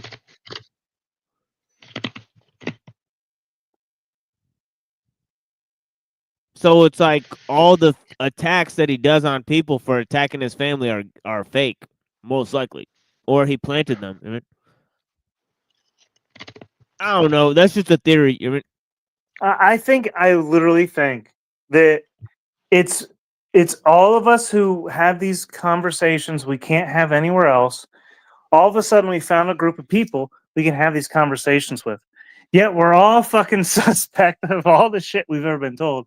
Meanwhile, there really is operations looking to infiltrate. And it's easy all to these like. people are the ops. I mean, you know Well, what I mean? well, if they go against what you need to be and who you need to be, right? You're put here to be. Not necessarily. I just think it's weird that Andrew Wilson and Made by Jim Bob and all these people, they talk to people like Jay Dyer. They support people like Elon Musk. I mean, they obviously got orders from on high. They get paid to do that. They show up every day like it's their job, right? So it's really strange that And they so did go up Paul there. and Slave. And I'm not disagreeing per se. Like there's certainly 100% there's people out here. And I'm Sure. just like,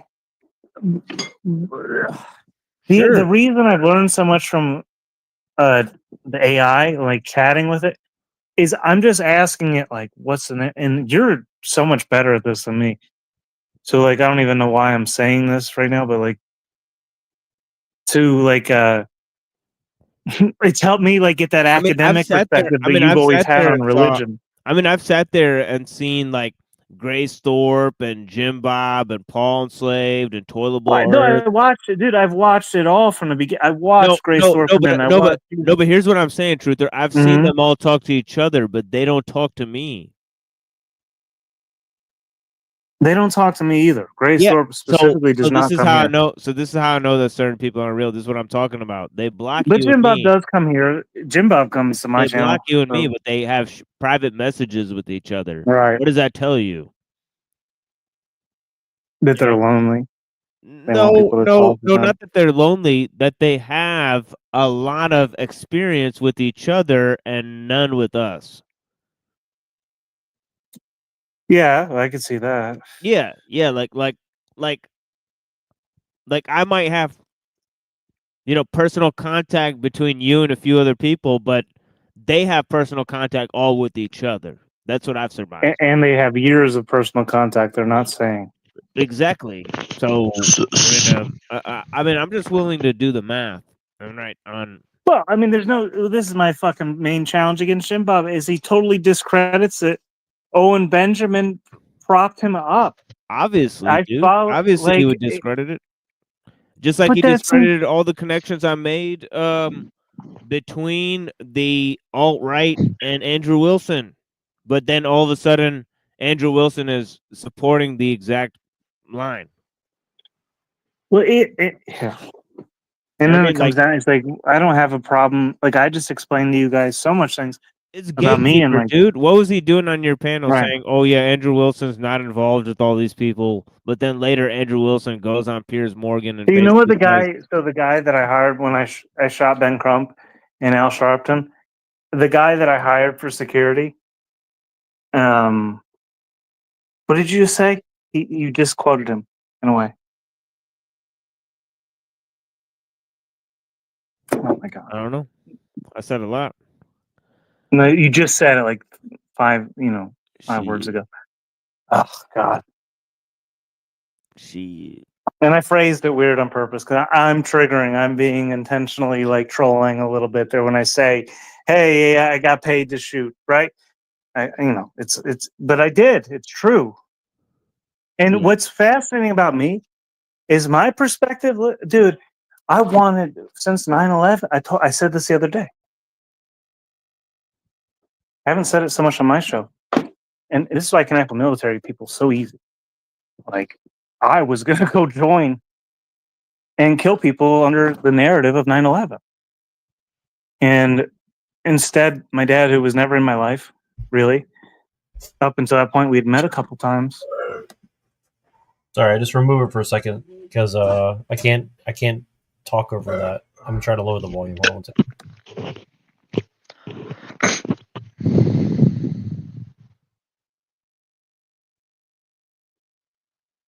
But yeah, any comments on that? I thought they were going to cover more of like the Jim Bob and Crucible and Adam Green connection, but we're getting into other territory now. So it just seems like machines, like they're feds. And he seems to be in denial about it. Of course, I mean, he seems to be. I mean, what else can you really say, bro? Like, it is what it is, dude. Are you saying feds can't be Christians? Come on now. We all know they. Hey, man, I hope so. I'd hope they would become some Christians out there, man. We need them secret agents to turn to Christianity. Well, the way I look at it is this: is like whether they turn or not. Our job as Christians is to relay the truth. You do what I'm saying? Like, whether they come to it or not, it's on them. So.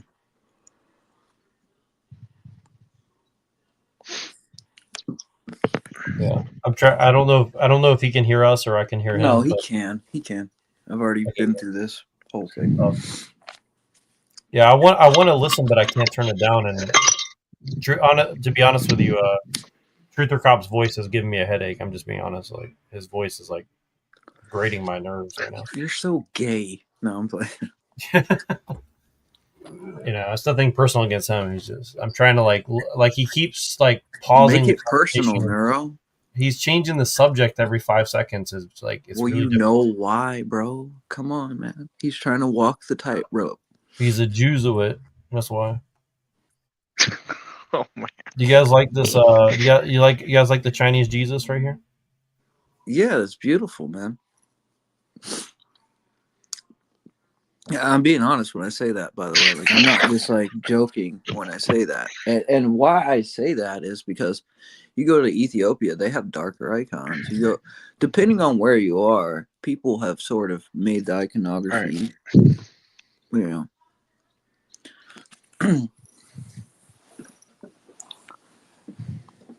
You know, I don't know how we're supposed to view that stuff, but I don't think it's blasphemous.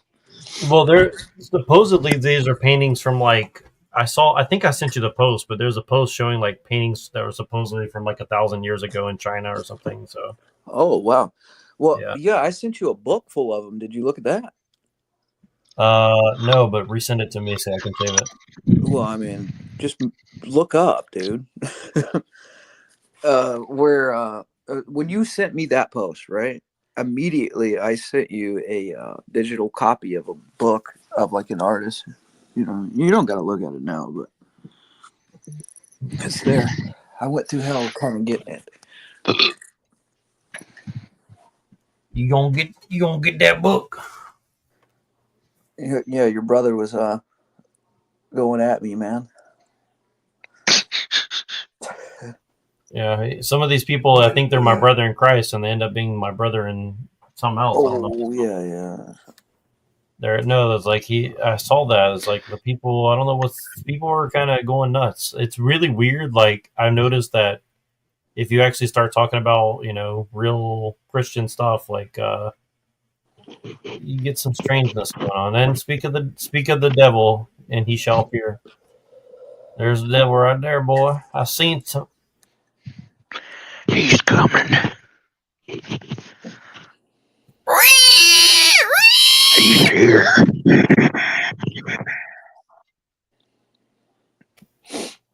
I like your profile picture, DTC. Yeah, what's that supposed to be? Is that supposed to be that there groove person? And what's this thing over here supposed to be? This here supposed to be some kind of scary. Bro, you straight offended me today, man. I'm not even playing with you today, Neuro.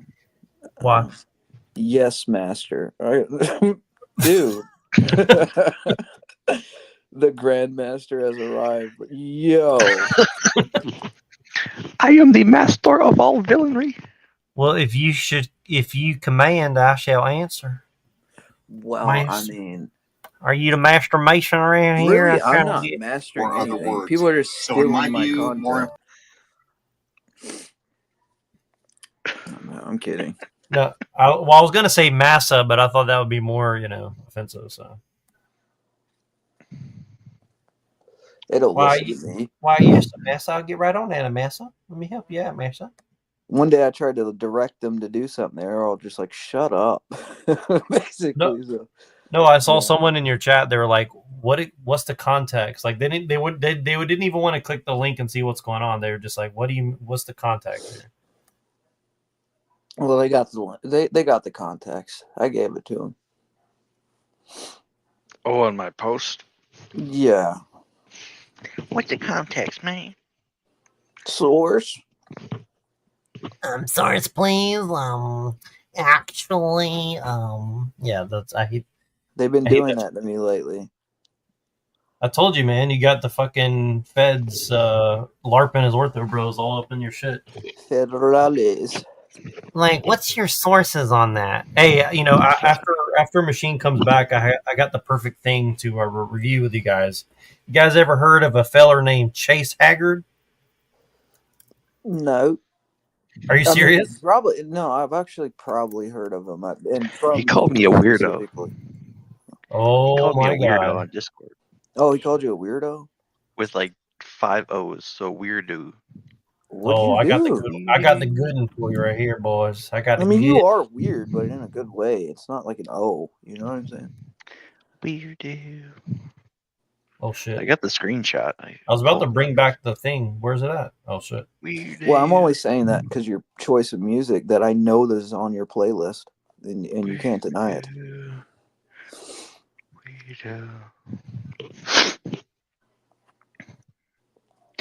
That's the thing, because like I don't even listen to that much music, but I have a cycle going through where I find all this good stuff. It just works out. It's crazy. No, you're playing it. You're playing your cards right. I mean, you hit 1,000, dude. That's crazy. You're up there now. I'm being sincere to you, even if I don't sound. Yeah, that is crazy. I didn't expect it. I was just looking. I was like, oh man. Well, you're usually the first guy that Why I did think the Adam World skip? Orthodox You find guys first. can't get on to me. Adam named the animals. Right? Wow, what a fascinating night. What weird optics, dude. Can you guys hear this? Okay. So you have flow state on the right with 23. I have 9. All unusually low numbers. Maybe there's actual numbers the whole time, right? And you have station 33 with 26. And flow state's been live for quite a while because TML pointed out the fact that it was recommended in the corner earlier. Dude, I did a stream on the fly Yeah, today. these people and claim it to be king. came out pretty damn good. Was Linda honestly. coming out in the streets again? Oh, I was looking for the Adam panel. You didn't put the link in my chat, then therefore it don't exist. Well, I know. I just did it on the fly, man. Well, he booted him the moment I went to look. Yeah. Y'all, I'm so good right now, dude. I'm Who so showed up? happy. Who showed up? I mean, how many? I mean, what was the topic? Well, not many showed up. I'm going to be honest with you. But the topic was the depths of Satan. I just feel like the content of what I was talking about was good. You know? So hopefully people find it. And I already, dude, I did this shit Mainly earlier. about I was like, man, I'm Freemasonry. so on point right now. And then someone Freemasons had an are idea, a and it friend. cast I out don't my know mind. what you I'm like, mean. oh man, that totally like makes me. You probably are one. You know. Googly. Oh, my choice is good. I don't mean that. It's like the natural feedback, right? Because we're all gonna die. It's like, so when these people go out to chase these asteroids in space, right? Like What is he talking about? There's a risk of death. Whoa. Oh my Subliminal. God, this is so cute. I love this one. Shout out 07 in the chat. Oh my God, dude, this video. J. Long Musk. Oh. From his debauchery, Pete, save us. It's a disabled main gun. Doesn't want you lobbing projectiles across town. But yeah, I'll be darned. You can find it. Yeah, He's subliminaling you, dude. Well, I don't even have to go because I can make things happen all across the country. I'm known to traffic things from time to time. That was a good subliminal. So I try to be bare and balanced. Bare and balanced here. I mean, but was it? Consume a lot of fuel and difficulties navigating, so it's impractical for civilian use day or Classic. night. So you can't just get on 460 and The Protestant icon. I really like this one though. This is the one that I saw as a kid a lot. Yeah, I had to stay at old dude's house like when I got back in town because I got kicked out of my apartment, and he had that on his wall. It's better than nothing, right? I mean, you know. Yeah, he was a Protestant. Not a Protestant? I never heard that. No, word it's before. it's Protestant. Protestant. What did you guys think of Matthew over there? I hope you'll join the Discord because I want to talk to that guy. I think he was sincere. Goodness gracious. It's really an expedition. That's what I'm going to be doing. Yeah. Oh my God. Then you sent Anna to stir the pot. You Flow state over here. Well, That's what I was looking for. I just wanted to see. I wanted Then her I to just closed come the and say tab hello, like but an ignorant fool. They got I insecure. thought that was kind of I cool. let I the think it was tab cool. stay. No, I think I it thought it was was awesome. different. I mean, Well, I'm I not forgave talking myself now, years so ago because I used to know what the You fuck was talking going junk on. about And the then, ladies? oh, I let the doubts come in. I forgot who no, the I fuck I messaged her and I was. told her like that was cool and you know that it's an awkward subject, of You course. niggas know So who the fuck I am. Gee. That's when you just butt in. You say awkward Ain't like no that, Jay you know, fitting the trap. in that kind of yeah, tone. that'll You know? break it. Father Boniface was It's just around the time frame that blunt, dude. He always that is. I had the other one. I was trying to pull up. I like that. He's like, "You're going to hell." No, I'm just kidding. He didn't say that. He really is, Posted an man. But LC. I I mean, he brought just that up tells it earlier. how it Jeez. is. Dude, my Can't life help is He's flashing. like, "I love My you, but you're going straight to Pan-verse hell." life I'm is like, get out of flashing here. before my eyes. Oh no. Oh no. No, he doesn't do like that. I'm just joking. He's pretty nice. Yeah, I actually like Boniface because he's pretty. He's the directness is a breath of fresh air in a And I was like, oh yeah, you know what? You're telling me sea of now, non-being, like I didn't know, but I already knew. Yeah, Dude. that's Like I already knew inspirational to this me. about you. Why are you For explaining sure. this to me again? So does half the audience feels that way. That's why they're like, I already saw this, dude. Gotta go eat Nobody something. cares. My You notice goodness. like he knows the Jack scriptures like the Halcott. back of his hand. Pay dude. attention. Like the dude knows what he's talking about. I know someone who knows the back of his hand really well. This I'll fella pay right attention here. too, because it's not sharing like I thought it would. What you I trying got to say, ads, so boy? here we go. What makes you different from the other billions of people? Uh-oh, drinking alcohol on stream. That's illegal. Call the police on him. Oh wait, they probably are them. Yeah, I'm gonna do that right now. Police, there's a guy and he's wearing a weird shirt and he's drinking alcohol and I don't like it very much. Bro, any grown man with any type of graphic on your T-shirt, get out of here, bro. What are you doing? Yeah, I don't even want a Nike symbol on my T-shirt. Wouldn't it be easy?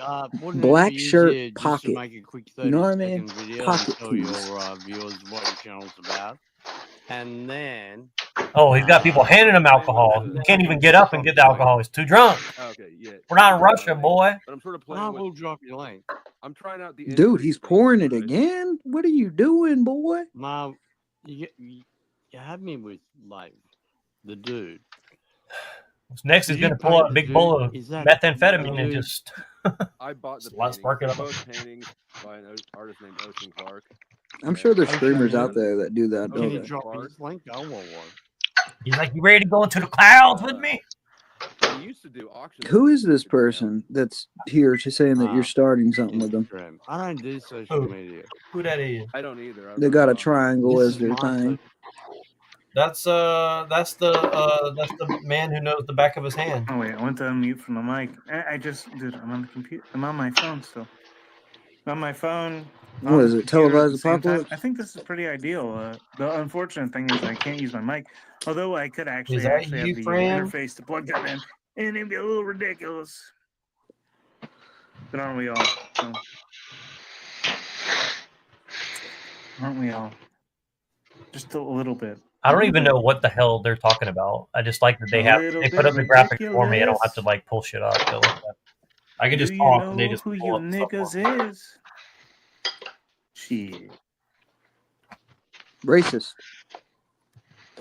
Social media. Right? Yeah, did you see me play the Dear Vivek by Sam Hyde? That was a really weird experience there. Yes. Nope. Actually, I gotta. That's right, Sliver. You tell them. I want to hear what they're talking about, but I don't even know what they're watching right now. Like, what the hell is this? Flow state. All right. I don't want to watch Flow something. State. Can you type in chat or something? Are you? Well, Flow State's okay sometimes. I mean, yeah, for a heathen, yeah, he's okay. Yes, I believe so. Well, if He's you are, following the ways then of my Cain, mods will dude. grab your channel. Of Cain? Of Cain, yeah. How do you know? That's where I learned. How can you tell? I'm gonna give everybody a wrench because that's what he does. He still does it to this discernment. day. And this is back when he started to switch to like what I was laying out earlier. About how it Unseen deletes warfare. You itself. sound like you have So I was just like, the internalized moment flow state white supremacy. I think we came need to up send you there, and to I got, the I got the re-education bat camp. signals from the peeps. I've been And, deprogrammed by the church. Truly. Can't catch jumped me over up there no and more. Did you just do a sheep Still sound? trying A to find the church. I'm gonna find it. Yeah. I'm gonna find it. Do people really say it like that? Well, I'm going I down just to the do. church. Because I'm I'm a sheep of the Lord. Black sheep, have you any wool? Well, these people out here come on, they're like, you're a sheep. It's like, yeah, I know. That's what you say. Like that. Going around panels and engaging Better be a sheep than a goat. Yeah, you gotta be the right kind of sheep, yeah. Truly. What's your favorite kind of sheep? There's a lot of chaos. Definitely not your favorite. Not all of it. I actually got my start. The channel got its start in the Jungian typology sort of niche. Jungian typology. If you're into that, but from there it just sort of expanded, and I've hit I'd steal his cigarette and smoke it in his face. Just current events, all sorts of things. But lately, I've been hosting more panels. I've been going to panels. I've kind of been playing. Like that, atheist. Stupid.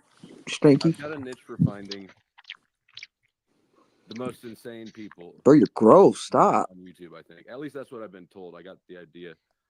Insanity pimp, the phrase came into my head when You talking to me? Yeah, boy. How do I stop how am eating I that able to tater find all salad? these crazy people? 'Cause I Eat did some a goulash. video of a guy named RBR Network, We kind of were clowning about the milk rock earlier. Did you catch that? channel for some content, and Neural flap. I don't know, people. Look. So everybody down here, where I live at, they're all like, dude, you see that shit? I'm like, actually, I watched that shit. I was like, She's Speaking cute. out to watching that shit, Kendrick Lamar, I opened this episode with, and I meant to say it's not Kendrick Lamar Wilson, whom is in jail for allegedly stalking several people. Well, and also spitting on a judge. He's held in contempt of court. Sorry, I had to step away for a second. And she did not like that. I was calling her out about her association with that perspective. What did I miss out? What I miss? What I miss? Someone jailed for stalking and spitting on a judge. And if we can fucking I guess that chick's like associated with him. Well, that sounds healthy and well-adjusted in life. Mm-hmm. I watched that shit online. Yeah. You can tell by the hair. The hair gives it away. Poison toads. I don't watch a lot of the J6er stuff, but I don't watch. Yeah, actually, that's kind of like my rule of thumb. Like, if you have like a lot of dyed hair and tattoos, and it's like, I think that's like the easiest red flag for guys. Like, I'm not saying there's no exceptions, but in general, it's a good poison toad, bro. It's a good rule of thumb. You know an animal is poisonous when it is them colors, boy.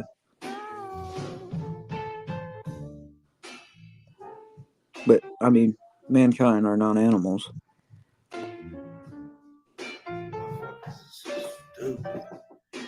What'd you guys? You got Roger. Nobody's chatting in that chat. What'd you guys think of the trucker convoy? That word right there, suspect. Out of everybody watching, there's at least one op or one cop.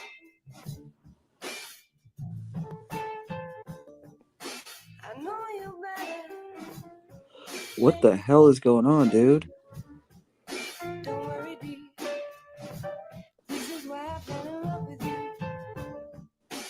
Oh, this is maddening.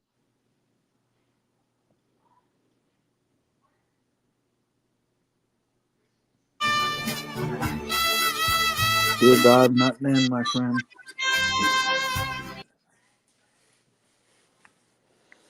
Sorry, that music gotta go. So this is in LA right now. Did you guys see this?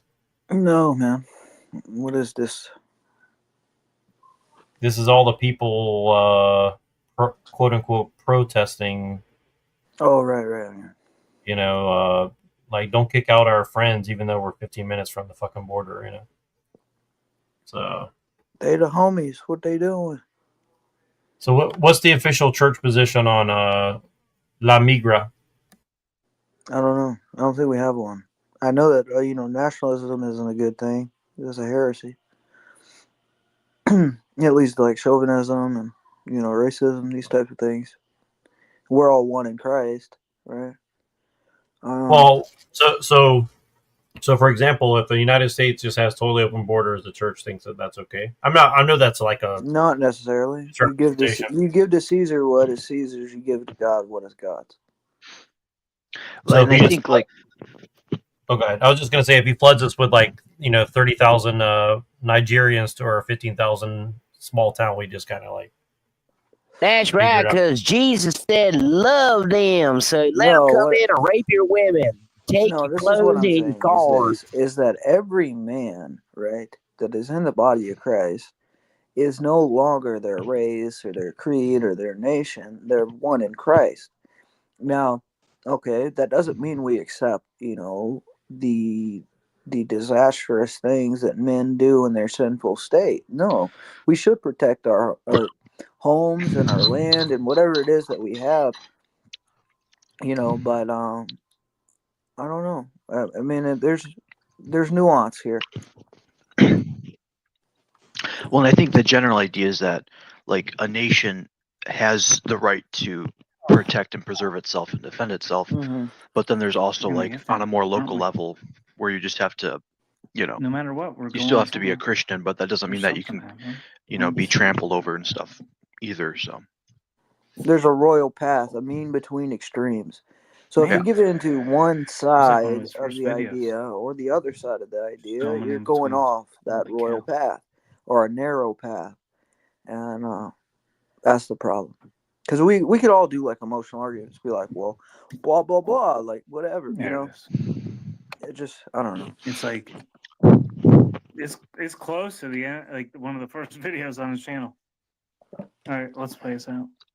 And we got to be aware of like what people are doing to us. They're trying to rile us up and radicalize everybody to a certain degree.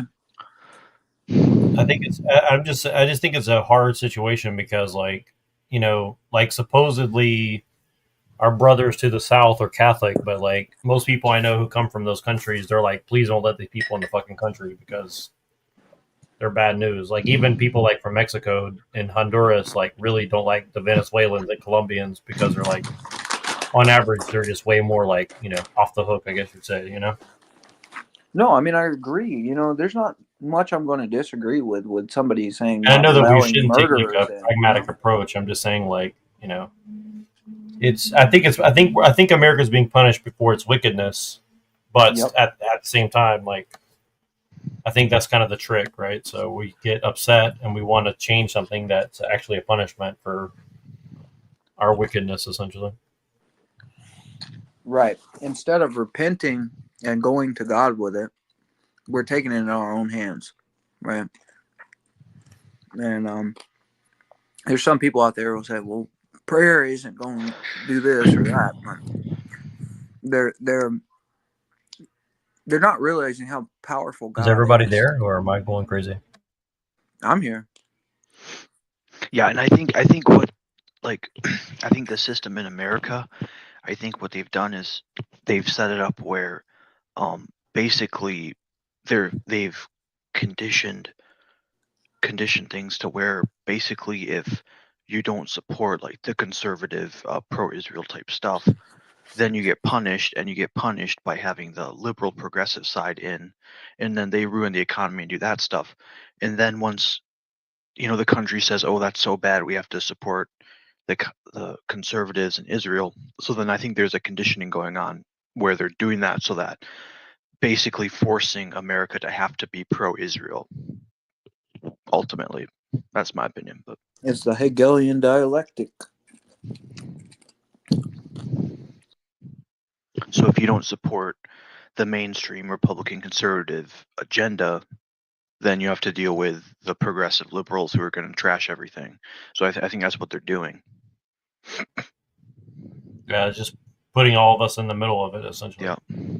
So basically, if you don't want it to fully collapse, more or less, you would have to support, like in a political sense. I mean, you don't literally have to support it, but they're setting it up so that that's the only way that makes sense is to be, is to go in that direction.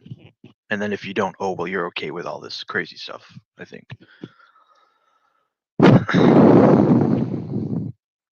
All right, we got a special guest here. This is bro, you just dropped. This is Claudia. Hello, Claudia. Hello. Whoa, bro.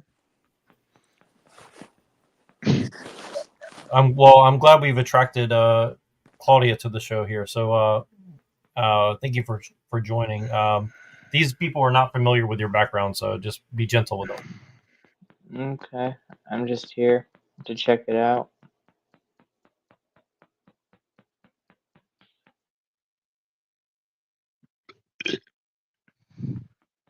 Bro, stop, Joel. What the hell, man? Hey.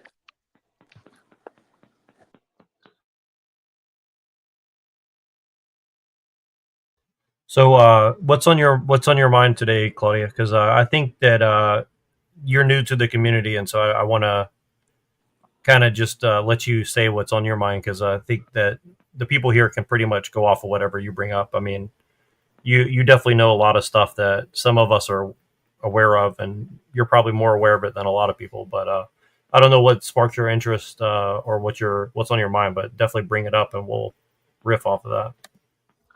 Well, I'm just sort of here to see what exactly it is you wanted me on for. I mean, I know you talked about wanting to get Pill Eater on, and I like his work. I have his book on my shelf. It's pretty good work.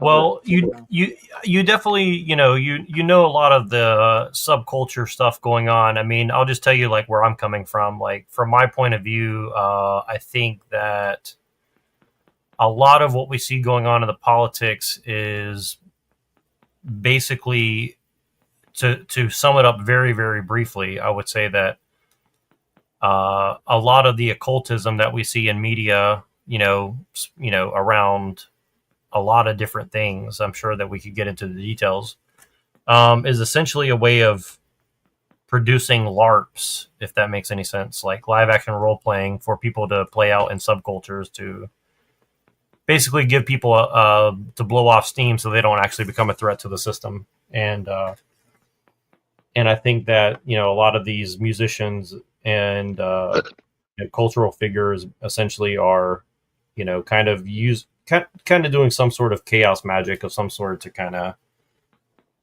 direct people's energy one way or the other. And I think that it's, for me, I'm a Christian, and I think that a lot of Christians don't really understand what's going on. So they look at people who are in the satanic side, or they look at people who are in the subcultures or the occult side, and they just see them as a straight enemy, which is not totally untrue. But also I think that, they're very ignorant as to kind of like how they're being played. Like you look at the Trump thing, you look at the Elon thing, you look at how the politics are playing out. I mean, I think people are just totally, buying into like a very shitty pre-packaged culture to get them to sign on to things that they wouldn't otherwise. And everybody on both sides of the aisle, are on every side of the aisle is basically just being like essentially enslaved, in my opinion. So that's a brief overview of what I think is going on. But I think, specifically, I think stuff like the Process Church, which I don't really like to talk about much because it's, I think that there's a lot of people who know about it and don't want to talk about it for some reason. But I think those kind of tactics are being used over and over again, and I think it kind of ties back to Scientology. But I think it's a lot more sophisticated. You have like, all these different subcultures and rehabs and all these different things that people can like pick as their little pet peeve, but ultimately it just drives them to basically like diffusing their anger or rage or legitimate grievances into basically making the system better at what it does, which is basically mind controlling people essentially.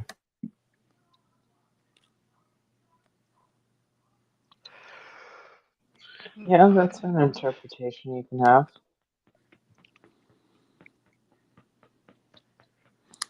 All politics is heading in the direction of a one world government, which cannot be anything but universal slavery.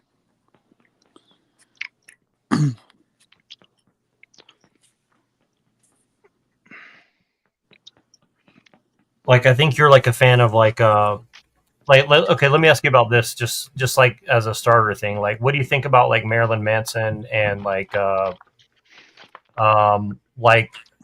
the guy from the Memphis Six or whatever, the Memphis Three, whatever his name is? I can't remember his name. Damien Damien Eccles. Eccles. Yeah, what do you think they're like? What do you think that's all about? I mean, I'm a fan of Marilyn Manson. I saw him back in September. Great performance. I know about Damien Eccles. I've listened to a few interviews with him. I've briefly looked over the case against him. I don't think it holds very much weight. You know, it was probably one of the kids' parents that killed him. But anyway, that's neither here nor there. Well, let me give you like one of my weird like theories. I think that like Marilyn Manson and Damien Eccles and Alex Jones and Tim Pool, I think all these people have like a very special connection. Does that make sense to you? I mean, in a way, yeah. I mean, if we want to use like the 6 degrees of separation, you can connect them. I mean, if you want to go to Tim Pool, you have Manson, and then you have Colonel Kurtz, who's done quite a few things with them in the last year, having to do with them. And then you have Tim Pool, because Kurtz was on his show. And then if you want to get to Alex Jones, just put it to Stanton LaVey, and that connects it to Joe Rogan, which connects it to Alex Jones. Yeah, what is the Stanton LaVey connection? Because that's I mean, not super personal to me, but let's just say that there's people that supposedly hung out with Stanton LaVey that don't like me very much. So that's kind of an interesting connection. What do you think? What do you think that is about? And they didn't like Stanton LaVey, by the way. So I don't think it's because of Stanton LaVey per se. I think but what do you think that's about? What do you think?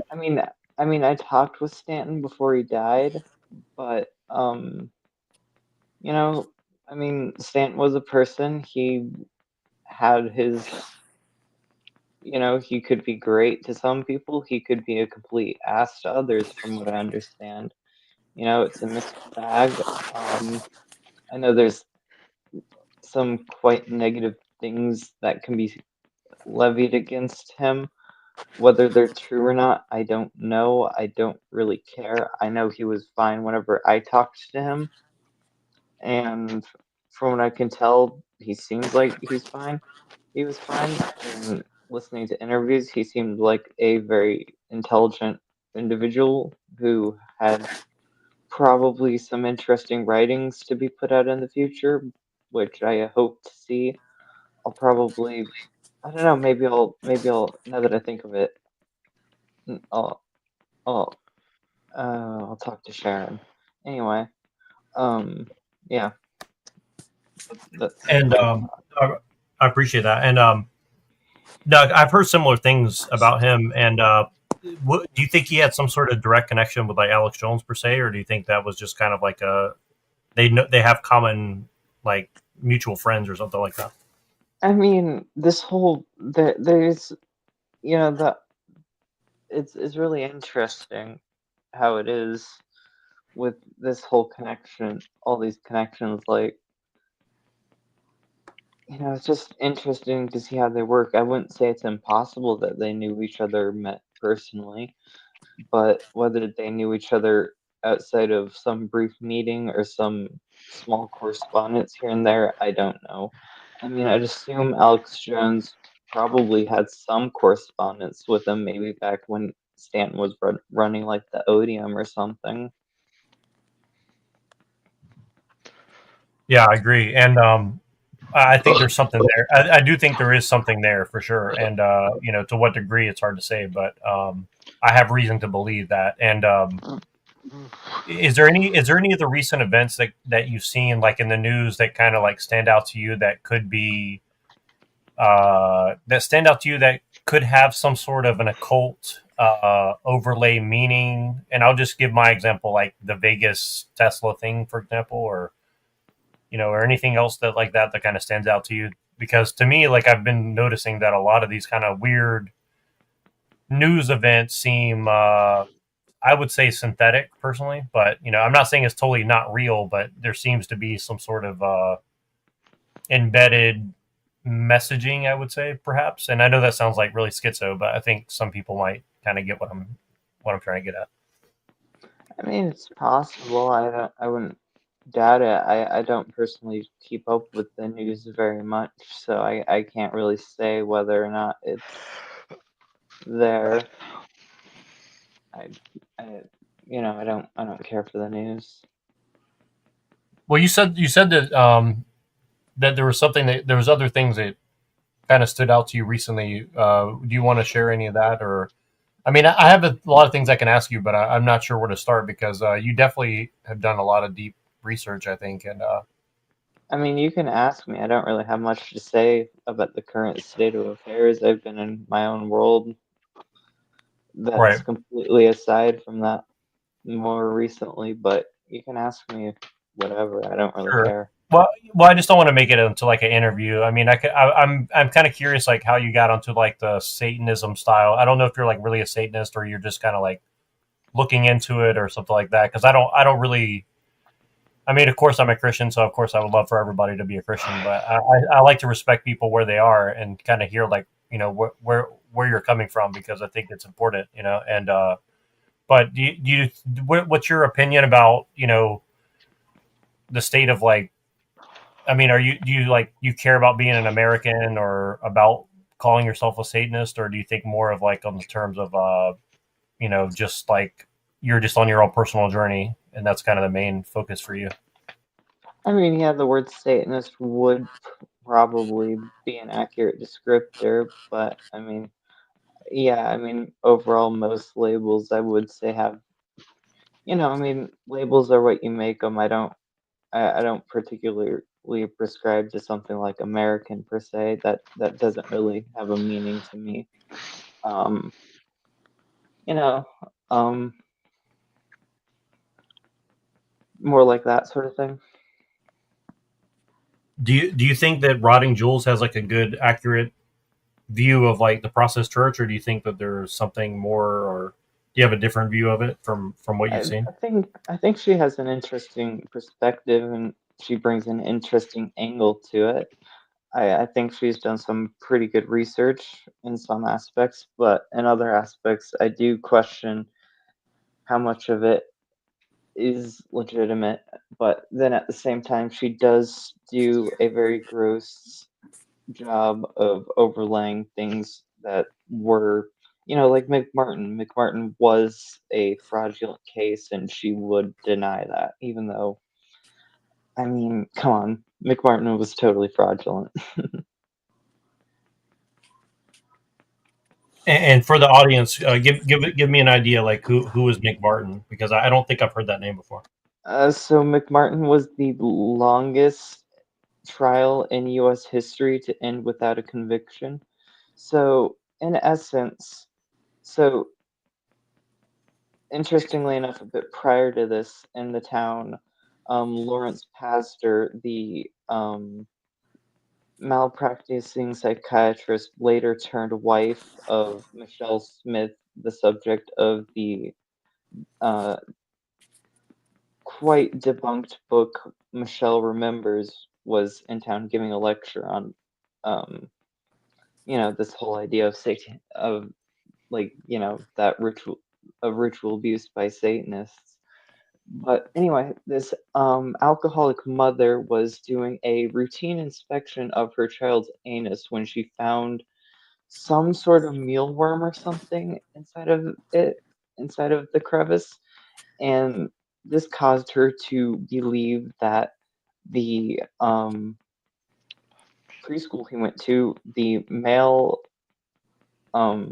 teacher or whatever it's called, was molesting her child. Whether or not the guy was molesting children or not, I don't know. I wouldn't say it's impossible, but it spiraled into this whole thing where take something like but what's that? What's that one book? Arthur Miller, that one play. Fuck. It's about the witch trials. Anyway, it's like it's like fingers pointing. It led into this whole thing where there were supposedly these tunnels under the school where kids were getting ferried out. Was it the Crucible? Is that the one you're thinking of? Yeah, the Crucible, that one. Thank you. And they were getting tunneled out under the school, taken to secret islands. Basically, they were taken to like the whole like Diddy Epstein Island in the course of one day while the Pleasure Island. Yeah, Pleasure Island. But in the course of one day, I would, and it's not unbelievable in a sense because the Diddy and Epstein things are possible, but in the way that it happened, it was, it all supposedly happened in the course of a school day. It, there, it was just, even Well, Chuck isn't there Norris like was implicated, and in reality, there was no actual evidence of anything, and it was started by an alcoholic mother and her delusions. well, wasn't there something a similar thing that happened with like in the 90s or something? It was like Johnny Gosh or something like that, where they Well, it wasn't an isolated incident. The Satanic Panic was a real moral hysteria. Whether people would believe that or not, it can be proven as such. But No, I mean I would agree that maybe there was an overreaction and due to fear mongering, but I think that there might have been some truth to certain things, right? I mean it's kind of like a both and. Oh, certainly, there's certainly truths to it, but the thing that isn't true about it is that it wasn't some organized group of satanic cult underground networks roving around abusing children and creating multiple personalities to make these Luciferian super soldiers. There or wasn't. whatever. Well, I don't know. That sounds kind of true to me, but I mean, I mean, remove the satanic cult part, and it pretty much makes sense. Yeah. yeah. Well, I definitely have heard rumors from occultists that do believe that a lot of these are not real occultists per se. It's actually people pretending to be in order to cover up maybe something else that they're doing. Well, didn't Ted Guntherson kind of expose all that? I mean, well, Ted Gunderson was kind of a hack. I mean, have you actually read his application to get into the FBI? no, but I thought he was, like pretty high up, right? No, he was a hack. I mean, he was in the FBI, but if you actually trace his career in the FBI and his career after the FBI, it seems his career after the FBI is more regret of the things he called for. Like his entire he wanted increased surveillance. He wanted increased powers to the FBI. He wanted increased powers to intelligence agencies. So what you're He wanted to saying let is them that during his stay at the FBI, that he kind of went against everything afterwards that he said to promote himself. Yeah, basically everything he did in the FBI, he went back on, and then instead of admitting that it was him, he created this guise of this underground cult network. When in reality, it was people like him in the FBI advocating and pushing those sorts of overreaches. Do you think that maybe was like a come to Jesus moment or something? Let Or me what? know if it's echoing. It could have been that, or it could have been controlled opposition. Because I mean, if you look at the if you, I mean, from a certain point of view, he can sound crazy, but you know, Sure, but I mean that was the strategy of the FBI. Would even using the term, or the intelligence agencies in general, was to deem anybody that kind of dissent from whatever they were saying to label them as a conspiracy theorist. And that's classic Soviet propaganda and American propaganda. right, right. But it seems that Well, this isn't whole everything type of just understanding propaganda? here is Isn't for that his how own everyone making. lives?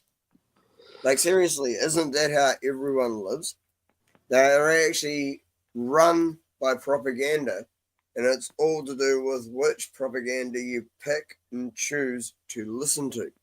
That's Well, right, there is Buzz a such Aldrin. thing as righteous propaganda, right? Don't know Well, I which mean, thing's right. well, I mean, there's Because no matter what you put out, someone's going to argue about it. So sure. which thing is the righteous? Well, you know thing what to I would put out? say. You know what I would say. I would say Christ is the truth. And either you're So, going to be a And slave to the others would world or you're going to be a disagree. slave to Christ. Which Yeah, one but do okay, that's you what I want to mean. And others would disagree. And That's therefore, fine. You there is can. nothing righteous. before we There is get way off one. into religious debate, There is one person's opinion. And then before if we you get way want off to into right, look at it, and if you want to do it democratically, I think Christians do win still worldwide. I do think Christians are still the majority worldwide. I mean, allegedly, I mean, some of us would disagree. So let me ask Claudia, because it's her first time here. I just want to give her a little bit of space to jump into this because so because there's a couple things I just want to ask. I want to give you like a little smattering of like what I see, because I'm pretty sure that if you have time to kind of digest what I'm going to say, you'll start to see that some of the research you've done will tie into what I'm going to say here. I think first of all, what do you think of Aquino? Do you think Aquino was someone who was scapegoated in some way, or do you think that his methodologies are being currently used, or what do you think about that? I mean, I've read his Mind War thing. I wouldn't doubt that some of his methods, if not a lot of them, are implemented, but just as easily they could not be. Whether he was a scapegoat or not, I don't know. I don't particularly care about Aquino at all. I mean, Okay. But And Michael Aquino, I know. you mean? Yeah. Like Michael the Aquino. founder of SET. Say what? He's the founder of SET, the leader of that whole organization after he Simple got as that. kicked out of his It should previous be. satanic cult that he belonged to for being too demonic and shit. No, actually, it should be noted that Michael Aquino based his entire thing off of science fiction and a mistranslation of Set, nor had he ever even been to Egypt prior to the founding of the Temple of Set. And in fact, he didn't want to learn anything more about Set because it destroyed his preconceived notions of it. Yeah, And he so just on. stole the name, twisted it his own way. What? Yeah, You think it was the more people about. Well, they didn't lied to Blavatsky their do that own too? people. Holy crap. Yeah. Well, what do you think about Blavatsky? Do you think that Blavatsky had something right, or do you think that she was way off? I don't really have an opinion on her. I haven't read her at all. Okay. So here's what I was going to ask you specifically, because you have that book, Might Makes Right. And I want you to tell me what you think about that. But what would you say if you kind of found that some of the people that are Christian nationalist or the new right wing alt right 2.3.0 are kind of like making Might Makes Right Anton LaVey style argumentation? What would you say about that? I mean, I'm fine with that. I don't really care if they do. Might as well write an apolitical book. If they want to take it, they can.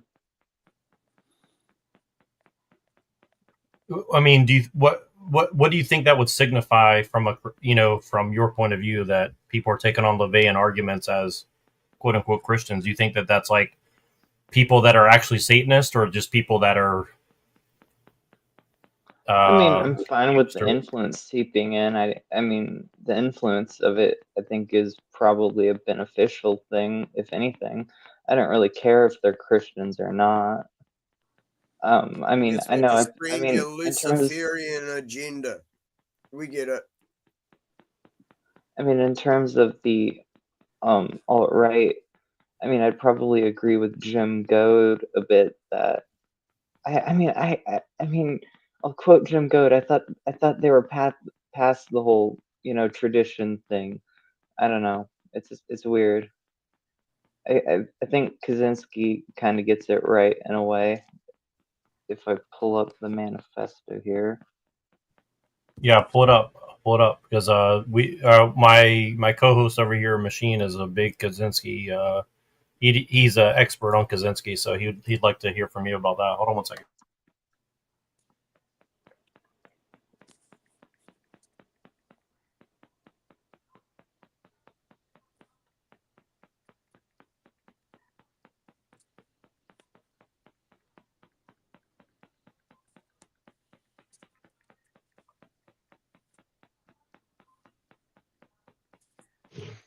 What do you think of that? Oh, sorry. Go Okay. ahead and talk. Sorry. I just meant. I'll be right back. Sorry. Go ahead and talk. I'm listening. I'm just not. Okay. Okay, so 50. The conservatives are fools. They whine about they whine about the decay of traditional values, yet they enthusiastically support technological progress and economic growth.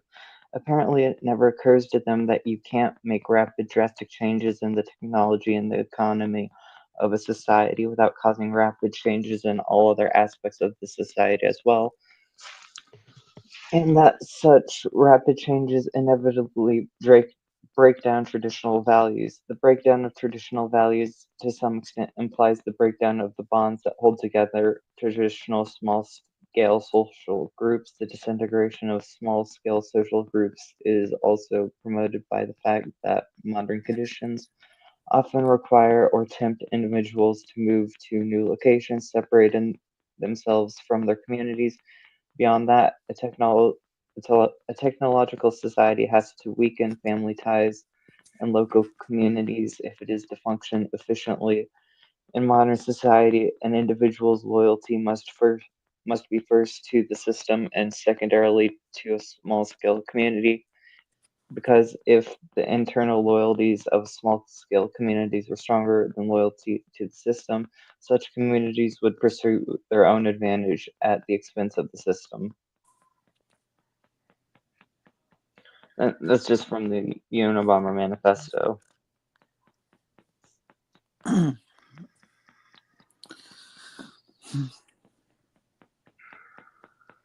And in a way, that kind of brings it back to Pill-Eater. If you go to his subculture article. Well, to be honest, that sounds rather melodramatic. If you're going all the way straight to the whole, that level of everything early on, it's like, where are you left to escalate once they retaliate?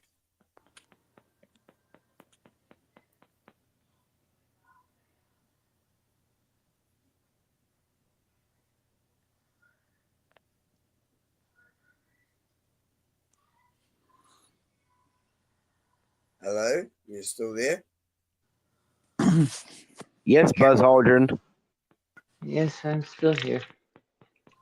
Yeah, well, I was just asking. So, what would you do in that situation if you've gone all out as your first strike?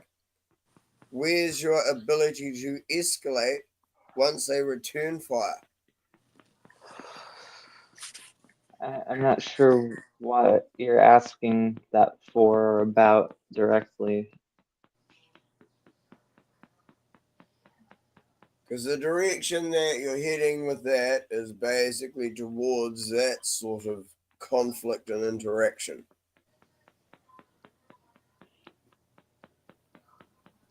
I'm very confused. I read a quote from the Unabomber Manifesto in regards to Yeah. something else. What is this Look what happened to metronome, him. dude? Yeah, and look what happened to him. I'm not saying he didn't have good ideas. I'm saying look what happened to him. He started with what he did, and he He's couldn't being annoying for no escalate reason. from and he couldn't escalate from that. And when they came for him, it was like, yeah, they got him. Like, I mean, let's be like honest about the situation. He had some great ideas, but the way he went about it was dumb as fuck. Right, I'm just talking about the idea. I don't really care the way he went about it. Yeah, I think that, Machine, when he does talk about it, he kind of separates the man from the ideology. Okay. right, and because it's rooted in like a rule or okay, something. then. Hey, okay. Shit. It's not like it's the first time I've been on a chat with, like, on a panel with, like, I don't know, a few of the people here. That's true. I'm usually worse than this. Come on. This is me That's being true. nice.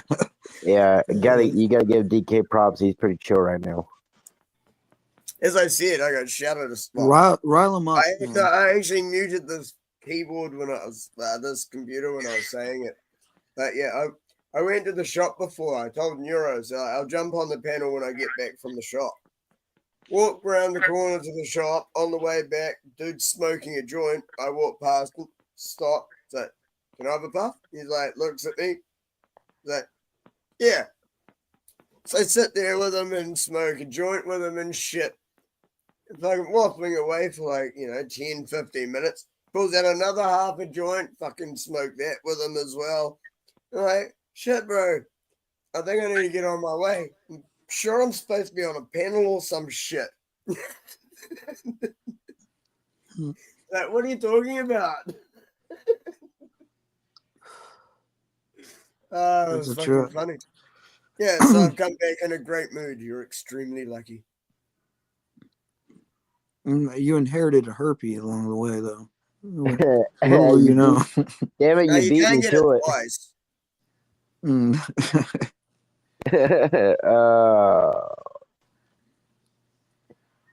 No, we're glad you're here, DK. Glad you made it. I think they reckon about, what is it, 70 or 90% of the world has herpes. It is the most contagious disease there is. That's not 90%, Well, man. I know That's I in don't the, have like, no fucking 70s, STDs. No, it doesn't even have to show symptoms, but apparently almost everyone Well, has when you have herpes children, you virus. get blood tested for And diseases. So there are two different types. There is oral herpes and there is fucking genital herpes. got a frog bump on my ball sack. You pop the motherfucker out real quick. Get a fucking knife and cut it out. Oh, man. This is not medical advice, by the way.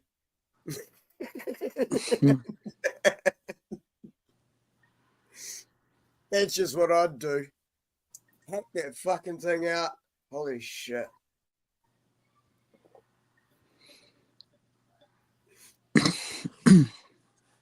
It's alright. I don't have genital herpes. I think I've just got the fucking oral thing. As I said, almost everyone on the planet has one or the other or both. I guess the Claudia person left, I assume. Yeah. Yeah. Some people don't like talking about real things. They must have the genital version. You're supposed to laugh then, fuckers. Come on. I tried, man. I heard you try. Didn't hear anyone else.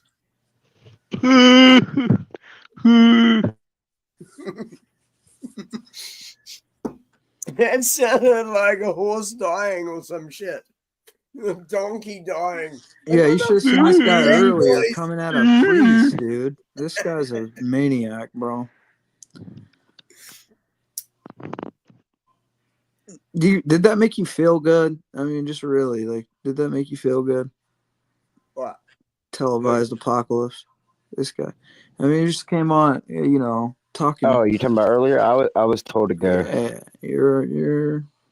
I was told to go. I had to do my job. But dude, going is one. You weren't told to do what you did. You know what I mean? Yes, I was. I was literally instructed to go and start shit. No, you were not. Yes, I I was. listened back. I heard what he told you. He said that you should go up there because there was a Protestant that might agree with you. And then you come in, and then you just realize like, that me and him talk privately, right? You know. oh, so he told you to do that. We send private discords between each other for a reason. I've got to step in right now here. Oh, you're trying to stir the pot anyway. No, I got to step in here right now, and I'm going to end the argument. Stop being fucking hypocritical, because fucking people from here have asked me to do it. So shut up. Well, I'm not saying anything, man. I mean, I don't care. I mean, you're not gonna. I have been asked to go and start shit Oh, on other people's channels. Hold on though. I just want to I'm not say I saying definitely. anyone, but what I'm saying is, shut the fuck up. If you can start we got tough skin, man. We can handle it. It's not like we care. Because I have been asked. I just want to say really quick. I definitely did not tell Televised Apocalypse to go say gay shit. Tell a bunch of priests that they're gay and stuff like that.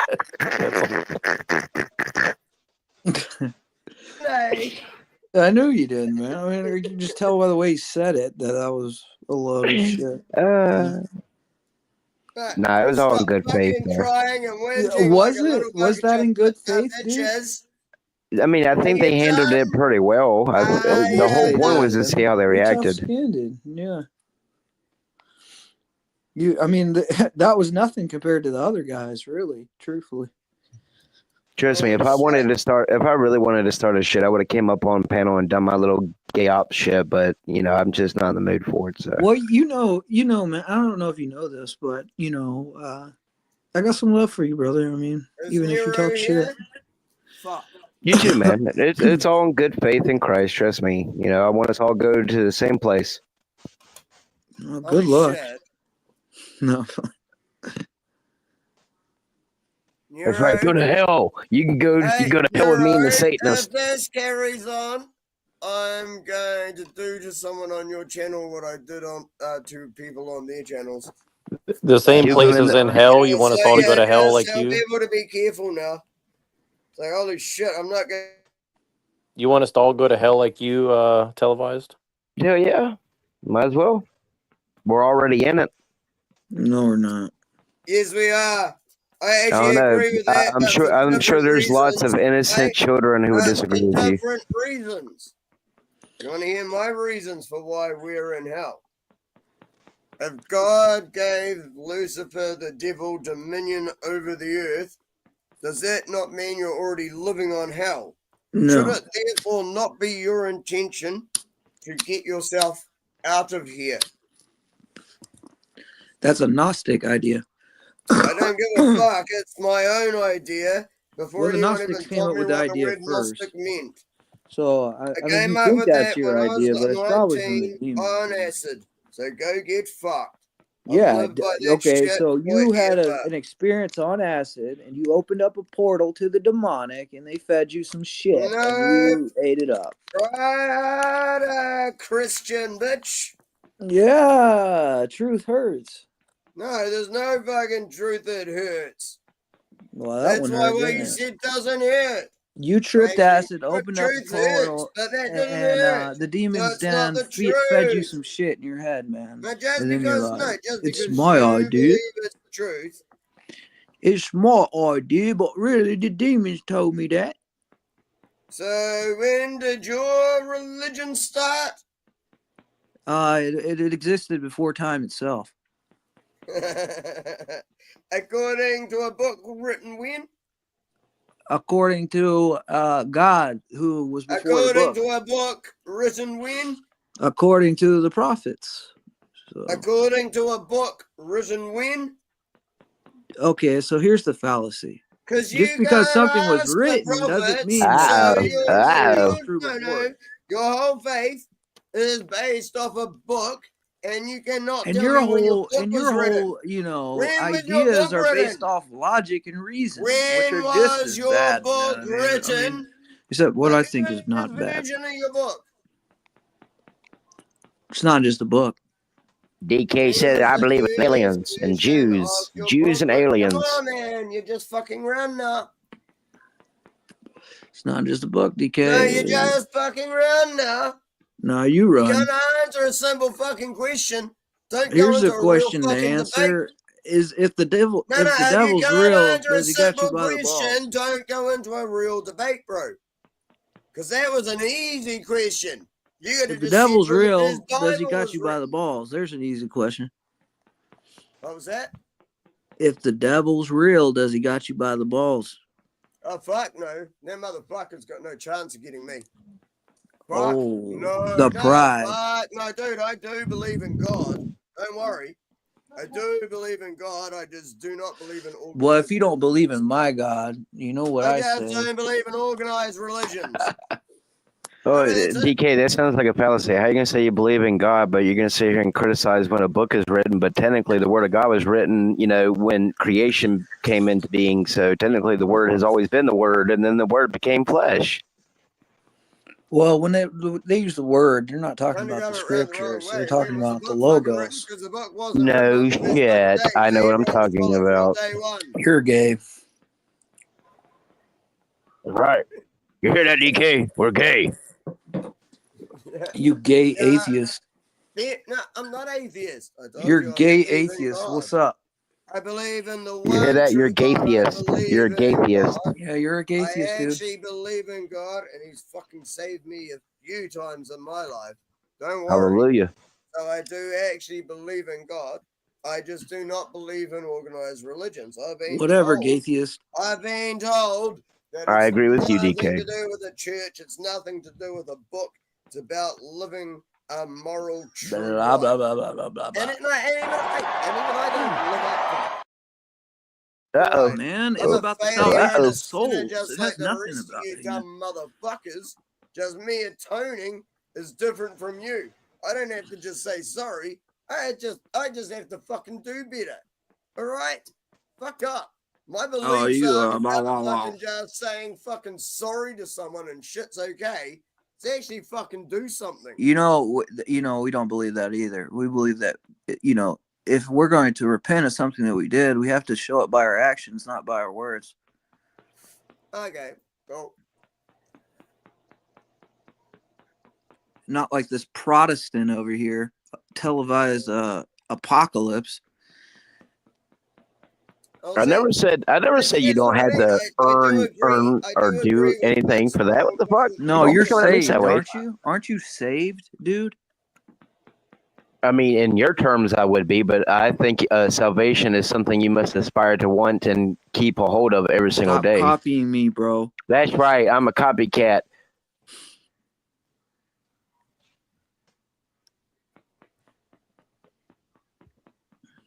Did you guys watch my stream today on the depths of Satan? I saw some of it. Yeah. Did you? Yeah, man. I told you, I'm not just an asshole to be an asshole. Yeah. Well, I mean, I kind of made it for you, man. Oh, how sweet. Let me guess. Someone stole your sweet roll? No. Hey, what did you make that on? Did you say? I made a stream on the depths of Satan. The Depths of Satan. Yeah, that's what it's called, the depths of Satan. And it's on YouTube? Yeah, it's on my channel, Unseen Warfare. I don't know how I can. That's a good way to get the normies learning about stuff. Awesome. Oh, shut up. Oh no, they've got to start somewhere. So you got to have something that's allowed on There's YouTube. my white Jesus. There's my white Constantine. I dropped a link there. I mean, you can check it out later if you want. Sure. Yeah, I will.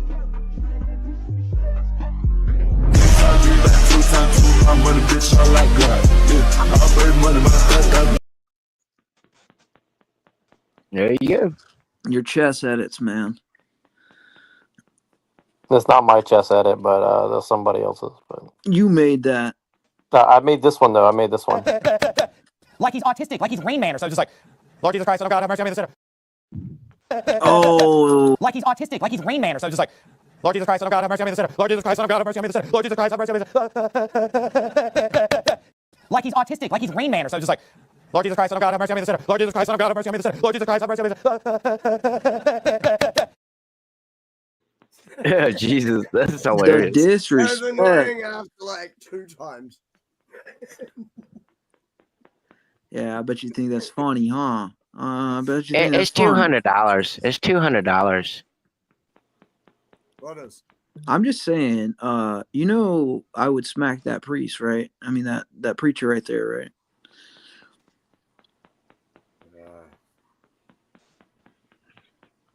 Now, Jesus wouldn't want you to lay your hands on another man. That sounds What are you on about? homosexual. Jesus broke out a fucking whip. Guess you never heard of Saint Nicholas. Oh, that sounds like BDSM, DK. You know what happened No, with Saint Jesus Nicholas? broke out a fucking whip and threw over tables. Did he whip? Yeah, And he did. He had a did whip. he? Hey, Yeah, hey, Flipped the hey! tables. Did he whip? Did he whip and nay? Did he whip and nay? Mistake. Fucking. Now watch me whip. Watch me See, nay. now, you know, Christianity's gotten so weak, they forgot that Christ flipped the table, so they don't even know. Oh, that's right. Yeah. Like John Cena. And had a whip in hand. Yeah, he did. I flipped a table one time while I was strapped to a bed because the cops had me. And I said, yeah, Christ. Like he's autistic, like he's Rain Man or something. Just like, Lord Jesus Christ, Son of God, have mercy on me, the sinner. Lord Jesus Christ, Son of God, have mercy on me, the sinner. Lord Jesus. But yeah, I've actually flipped the table. Neurojack, we're going to fight, dude. Yeah, I flipped the table one time to stop a fight. No, serious, because people were trying to pick a fight with me. So I flipped the table and they just went, what the fuck? Wow, you know what's funny? I got punched in the face one time for getting fucked over on my own bag of weed, and like the Christian thing, instead of pulling out my nunchucks and beating the shit out of the black dude, I walked away from the encounter and let myself get screwed out of both my money and my weed. But apparently, I'm not the Christian. Well, there's differences in the concept. That's right, because I bought weed from a black man. That's why I'm dumb. That's why I'm dumb, because I trusted a black man with a white man's money. Pay me a shekel. Buzz Aldrin. That's right, I'm a Fed. Pussy-ass bitch. Your religion doesn't matter in that situation. What if I believe in Satan? Maybe I believe in Satan Claus. Hand over your fucking house to them as well, you pussy. They already got my asshole, DK. The Jews are coming for my shekels. I mean, the blacks. You already handed them over your money and your weed. Hand them over everything else. Hit them over my white woman, matey. Stop manifesting that damn demon, boy. Go get you some holy water. Manifesting the demons. Right, at what point do you say no? Draw the line and say, no, I don't know, DK. I haven't bought marijuana in 3 years. I learned my lesson. When the last time I almost killed one. That's right, because I can't be racist toward them or I'll get lynched, but they can be racist toward me and get away with it. Oh, stop crying. Yeah, stop crying, but yeah, it's the fucking truth. You know what else is the truth? Christ. You know what else is true? You know what else is true? That, you know, a black kid yesterday looked at my 6-year-old white son in the face and called him a bitch, and all we were doing was walking past the car. So fuck you, Unsane. Don't tell me that I don't deal with that shit. Why are you putting that on me, dude? Don't do this emotional manipulation that you do. Yeah, just because you're a pussy-ass little white. That's right, DK, because I'm not like you and let all my demons out. I keep them on the inside and let them affect myself and try not to infect other people. I try to contain them like a Horcrux. Because, you know, I was almost a school shooter. Oops, did I say that? Oh, stop, man. No, I really was. No, like I legit almost was. DK, shut up. I'm still psyoping you. Buzz Aldrin. For your own damn good. Shut the hell up. You honestly have to delete the show now, you fucking moron. Yeah, because we're not talking about Jews and Stargates. I mean, talking about anything now because he has to delete the fucking channel anyway. Yeah, you have to delete this whole shit now. Anyway, he's fucked everything Fucking up. ruined. So we talk about anything you want now. You have to make sure he does delete it. Otherwise, he's fucking going to jail. It's, Doesn't delete this shit, he's fucked. you don't realize that I've already, how about them I new literally went to vaccines they're events to bringing talk out about that my are experiences. I'm a motivational speaker on it. Now, how about them new vaccines they're bringing out trying to cure cancer? I'm sure it is. That's why So, you get Carter, about. why That's are why you you get about 40 of them a year. But who Could you tell cares, us right? that? Because you care about guidelines and restrictions. Yeah, let's see if you care about guidelines and restrictions when they're lining you up against the wall. Oh, And how about that last the last couple of plane crashes? Like the helicopter that fucking flew directly into a plane as the plane's coming into land. Oh So the no. helicopter increases altitude to fly directly into the plane. Oh no. But let's talk about some real shit, man. Bro, 'Cause that's this is terrifying. I going was to just have on a to be flight, and the deleted whole because time I of was what he fucking imagining said. getting. Can't have that fucking still be sitting here, Stop man. yelling real at me. shit. Real shit is that your underwater currents in your ocean are starting to slow down. But no one's talking about that either.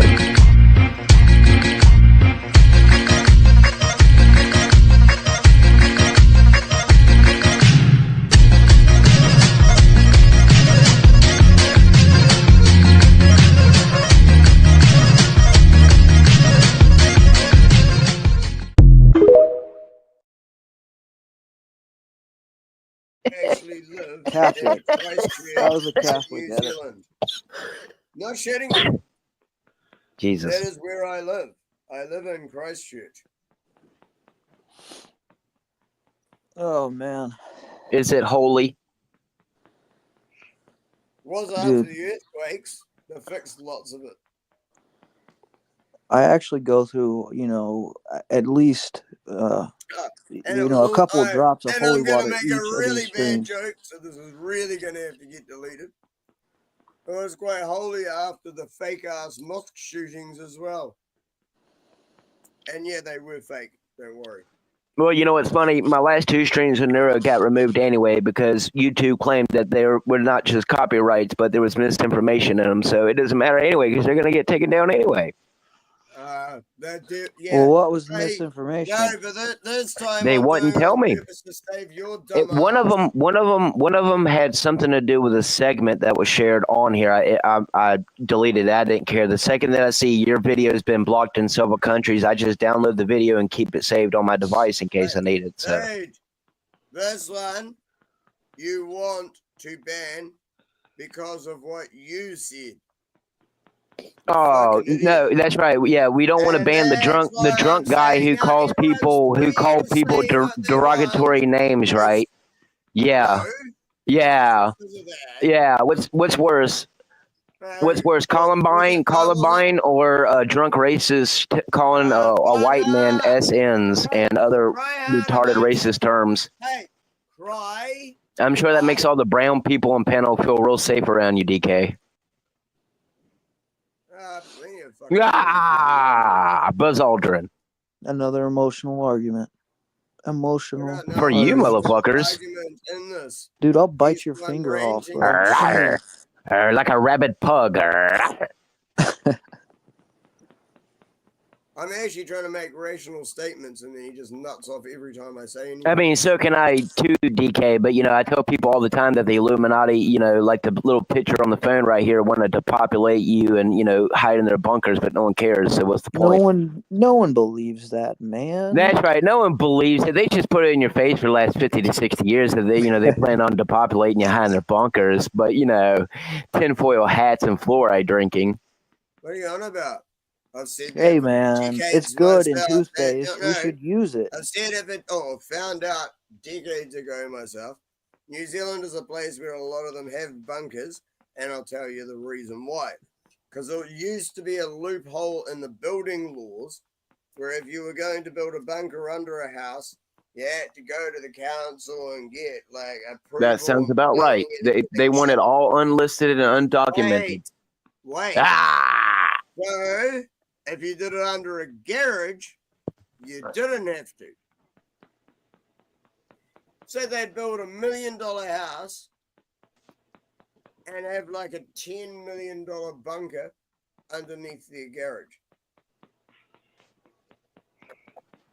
This is how all the elites have gotten away with it, and there is no way you can find any of it. There is no proof, no paper trail, That's right. no So nothing. all them famous people claiming they were leaving because Trump would become a president. That's not the reason. So It could be part of it.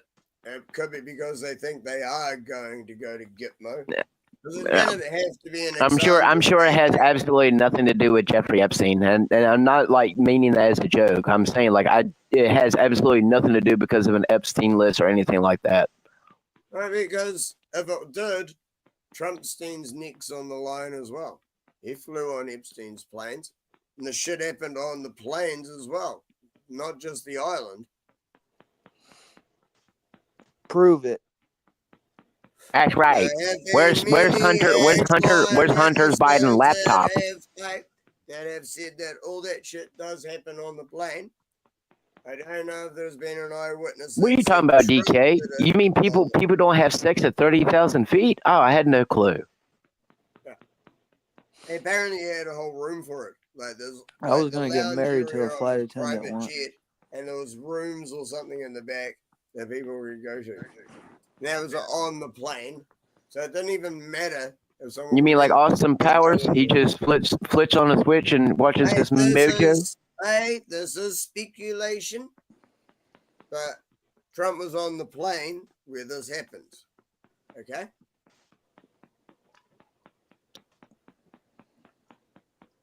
That's right. Fap it. It do sound like that. What the fuck? He's fapping his little chode. Who's tugging themselves off?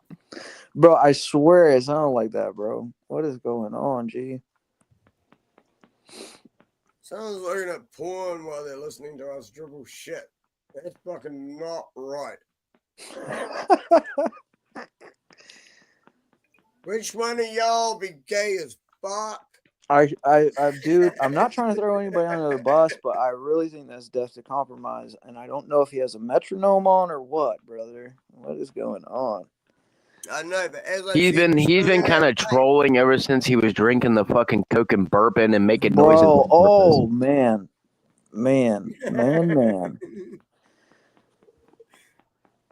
Yo, I lost a couple followers. Wrong, eh?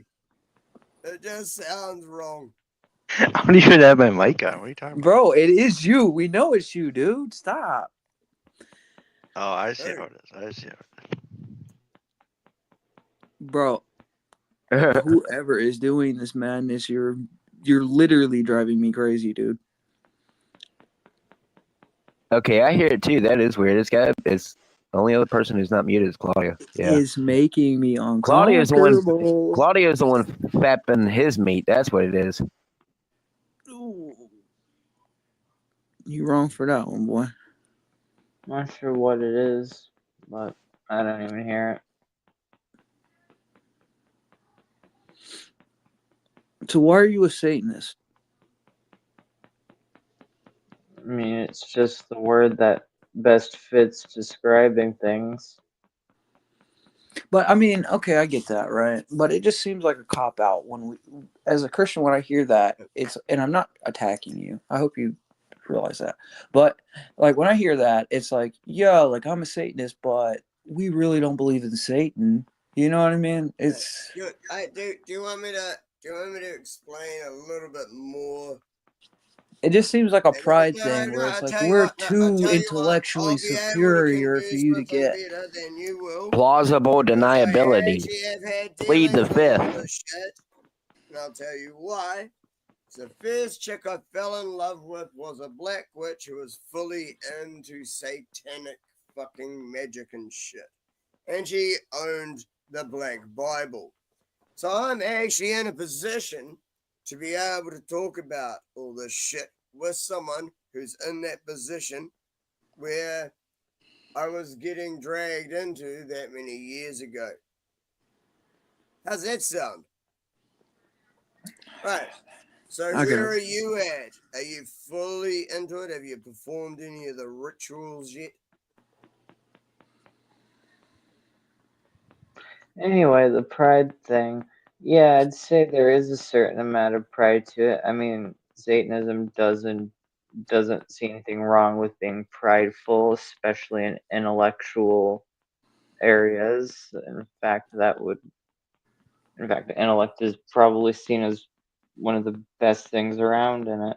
Yeah, well, the Bible says that the smartness of this world is foolishness. So how is that exactly great? What, because you have intelligence, because you have a PhD? What, because you make the atom bomb that somehow makes it, you special? That's stupid. Pride is Right. stupid. So as a Christian, we kind of crucify the mind as an Orthodox Christian, right?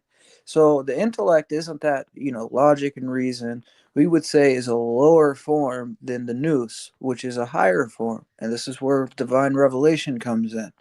So if we're trying to understand the world just based on logic and reason, and we throw out faith, because that's what the Freemasons sort of teach. They say logic and reason They is our don't. They God, and just put science is faith our in God, and something all this. that the rest of us don't believe in. That's the problem. They I put don't their care faith in what you shit we believe in. hate. Shut up, No, boy. no, no. They put their faith in shit we hate.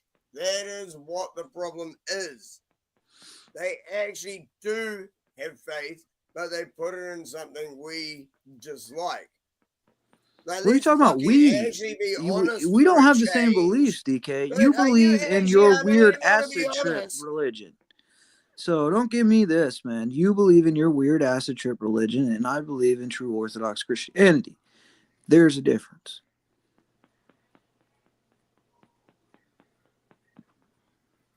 And yet, everyone only is allowed to believe in your religion, right? No, you can. Okay, this is where free will comes in.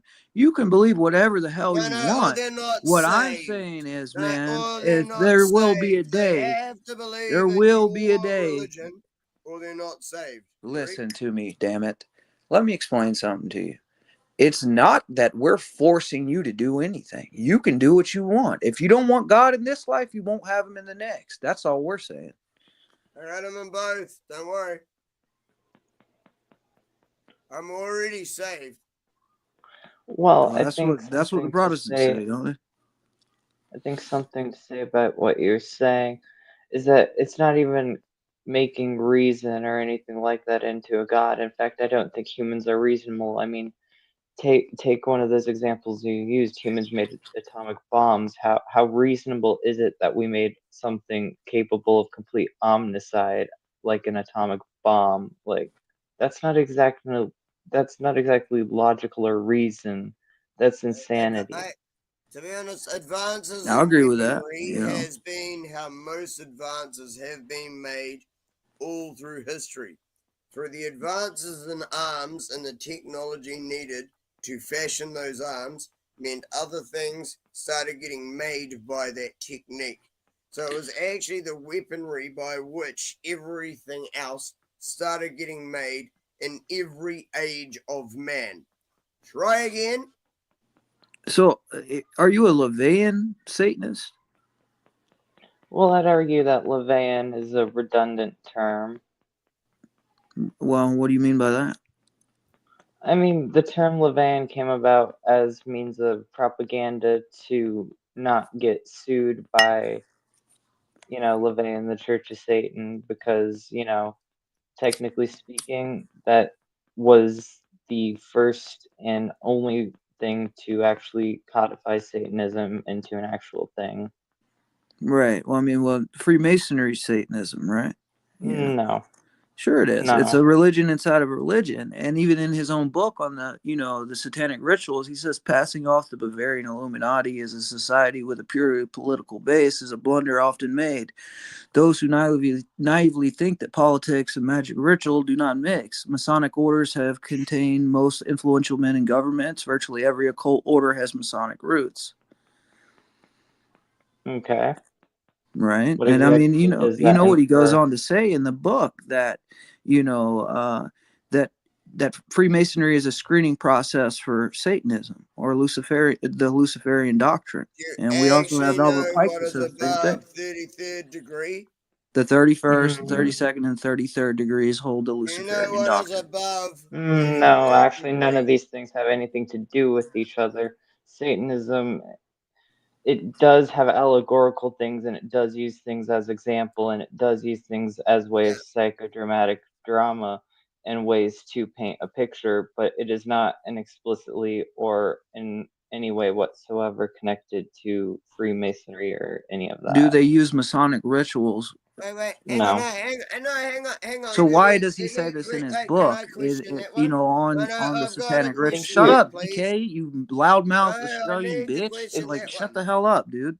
No, I need to question that one. Symbolic. It's like, so It's do symbolic.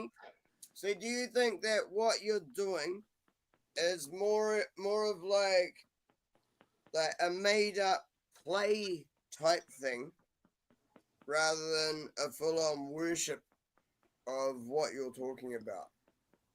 Well, it's not worship. I don't worship anything. All right, so we got okay. So in LeVay's book, he says the numerous manifestations of Satanism in Masonic ritual, for instance, the goat, Where in the the coffin, okay, the hold on, let me death's grab the head, book. etc. It's in his Let me book grab the book. on satanic rituals. I know, let me grab the book. What page It's on is page this on? 58. I know. Alright, page 58. It's been a while since I've read this.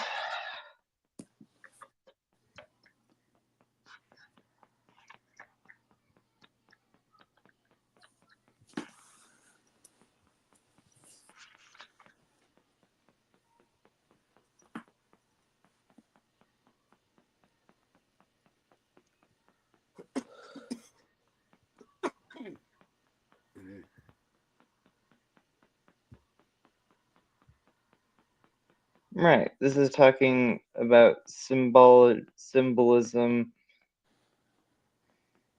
and all that stuff. I mean, just read what it says. This is symbolism.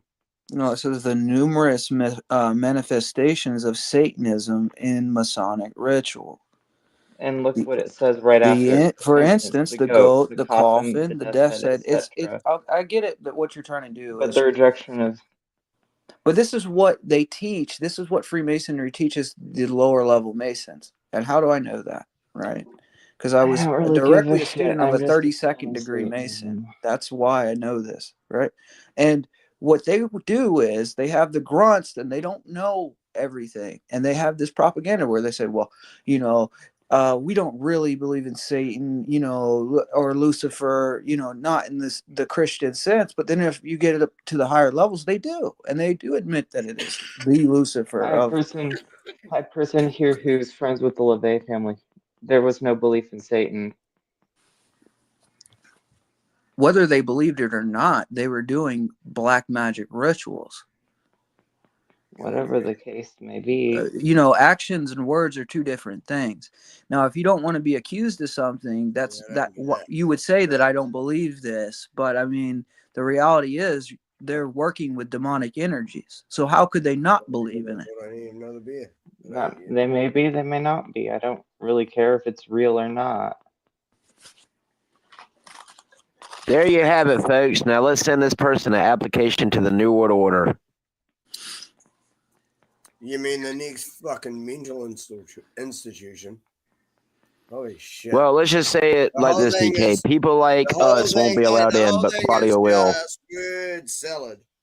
Trying to explain why your beliefs are acceptable. This is why I don't really care Hey, if they're this is why I acceptable or never do not. it, but mine aren't detrimental to anyone else. Did you not hear the words that they just said? They don't care. That's all you need to know. I think you're. What part of me calling myself a Satanist and then ask where did I ask for acceptance in that? I literally use a word scarier than Nazi to most people. Like where in that am I asking for acceptance? See, I told you were missing the point. I said right at the start this motherfucker was evil as fuck, and you didn't believe me. Well, I mean, Satanism advocates indulgence and Redemption, and sins. he's doing it on purpose. Pretending to be something you're not. Physical, mental, emotional gratitude. Satanist knows there's nothing wrong with being greedy. Some people just are that. Hey, why do you have to scream over me every time I Because you speak, fucking you don't shut up clown, dude? sometimes. Yo, I'm you're the not. one who doesn't shut up, man. And DK, you make I've it literally only been unbearable on for panel with anybody to you. speak. I've only been on panel with you like 4 times, DK, and you've literally spoken me each time except for once. So shut up. Yeah, he does it on purpose. It's crazy. Not my fault you didn't listen when I said it earlier. But I mean, there you go. We should all be Satanists. You know, I mean, sometimes even I feel that way. Like, you know, screw everything. You know, I want some pie for myself. So, yeah, I just don't want to wish an Andromed's man to get it. So,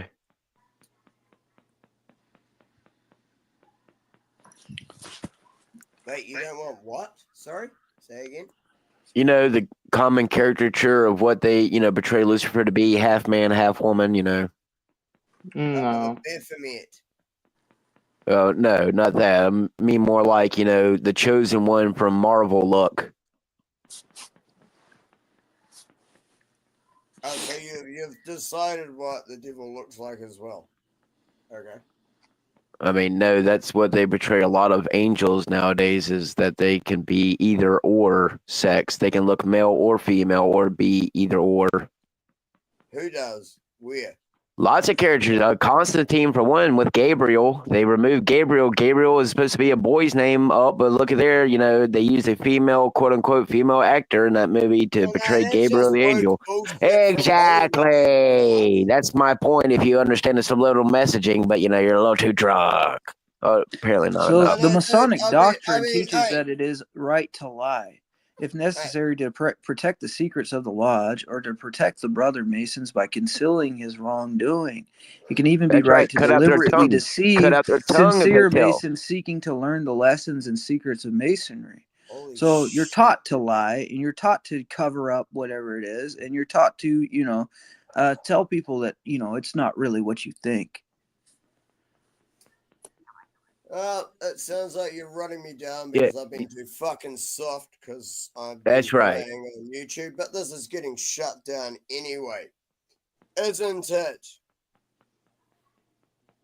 Because of something that was said earlier by someone else. I don't even know who said Yeah. Coming from the guy who that for screams that out reason racial it's getting slurs to a shut white down. man. So Ah, the reason there is such a problem is there is a certain group of society that seems to be in control of most of the major segments of society. For some reason, this minority group is like in control of all of the majority groups. Why? Because psychopaths rise to the top at any fucking possible well then cost. where's my fucking application? Because I've been crazy my whole life. Where's my application? I had You're not the right the fucking demons came race, after me at 9 years old. DK. Ah.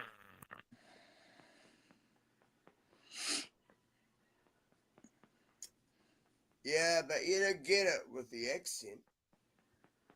See? What? What the fuck did you think I was actually getting at? It's the Jewish Zionist elitist fucking bankers of the world and the table that controls all of them. That is The high world's table? problem. I don't even know. No one knows who sits at that table. That is nothing. That is something no one can find out. The cooperation? No one can find out. I don't give a fuck. What's the point in giving it a fucking name? Because no one can find out who the fuck they are. The hidden hand. Uh-oh. That's actually probably closer to anything else that I've heard. What was that out of fucking? I can remember the 3 movies. Yeah, John Wick, the high table, you know, Illuminati, the ability to send people across the planet and kill people, you know, for millions of dollars within seconds. What's your point?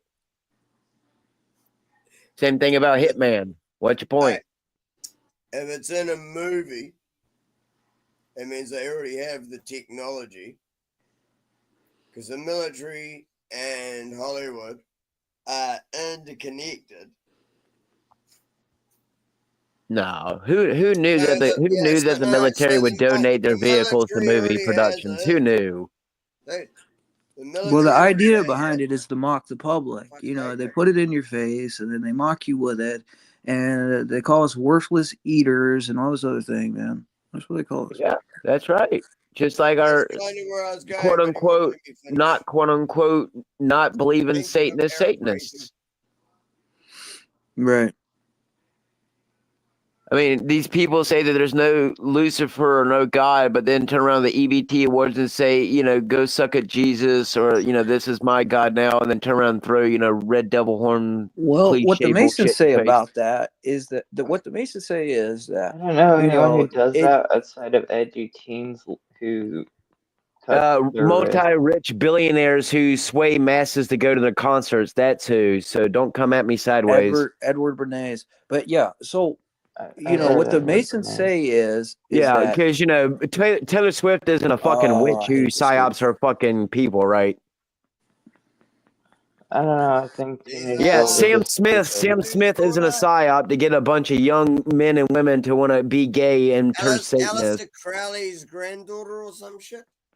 I don't really see how Sam Smith has anything to do with Satanism. I just think he has Oh, really yeah. shitty I'm sure getting in a red you know, costume and a red background full of satanic imagery at a music award has absolutely nothing to do with, you know, Satan and. I'm sorry, that was just terrible aesthetics that he had Oh, there. That was terrible just a aesthetics. terrible Yeah, costume. yeah. Hey, No, you know, to we're be not as honest, you know stupid what as this you. is You know like? that, This right? is like all the Jews trying to cope with fucking Elon Musk giving the fucking Roman salute. Anyway, I'm not even arguing with you. I just biggest don't give a anyway, fuck. the biggest lie. Anyway, the biggest lie is not that the devil didn't exist, is that he does exist and you don't have to worry about him. That's the biggest motherfucking lie. Not that he never did exist, is that he does exist and you don't have to fucking worry about him. Great. Shut up, bruh. My job is to get the All I do is drink and yell on the internet at people. I know I got my vices. Shut up. I do too. I do too. My job is to get the fuck out of here. Not to fucking repeat this shit.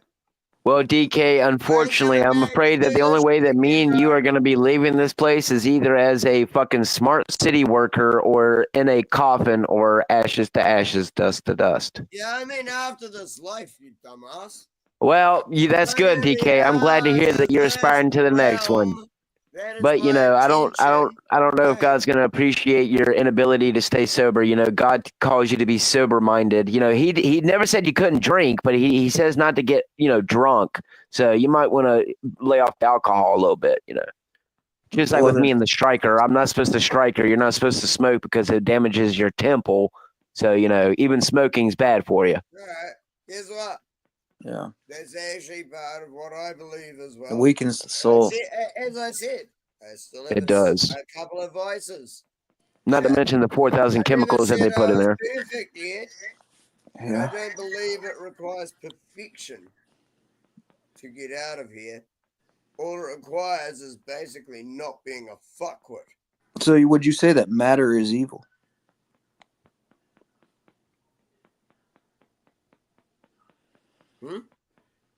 Is matter evil?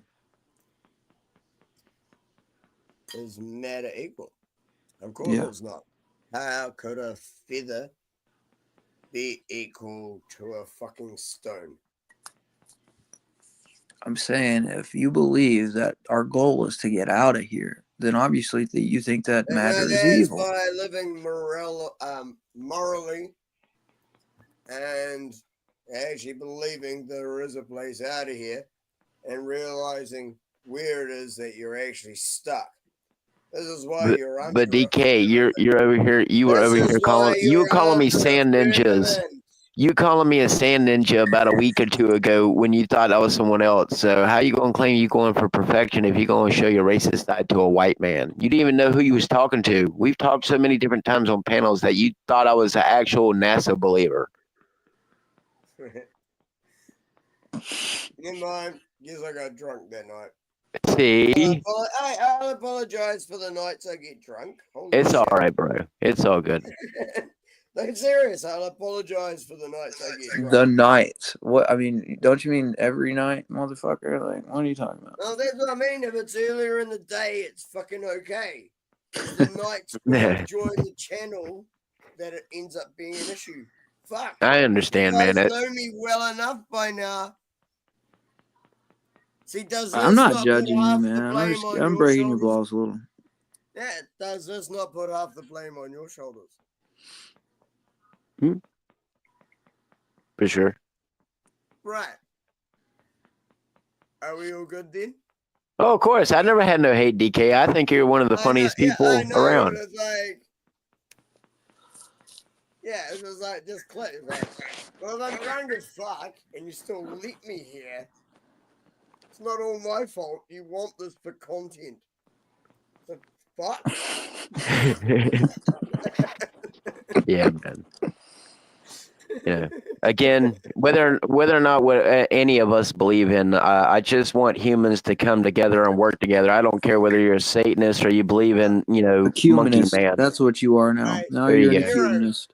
Hey, Nero, if you want shitload more viewers next time, actually schedule a show with me to start and put Neurojack and DK Spiracy as the title. See how many fucking trolls and every other motherfucker across YouTube tries to turn up and shit. Bro, what is that noise, dude? I think it has something to do with his background. Who's? What? The background that Nero's got going into blackness. I think whatever loop he's got it on, it's got some weird sound audio. But I don't know. It also sounds like someone fucking straight fapping for an hour straight. So I heard that earlier, but fuck, I think I you muted know how that. Nero is. He fucking puts people on Yeah, and then just honestly, lets I them think I go. muted that Kanye. I was like, fuck, what the fuck is going on? It's so black and dark here. Well, I mean, it's Black History Month, so I mean, they already can treat us whiteies bad. So come on. I should have looked at that kid and called him a bitch. It really does still have that fucking noise, doesn't it? Fuck.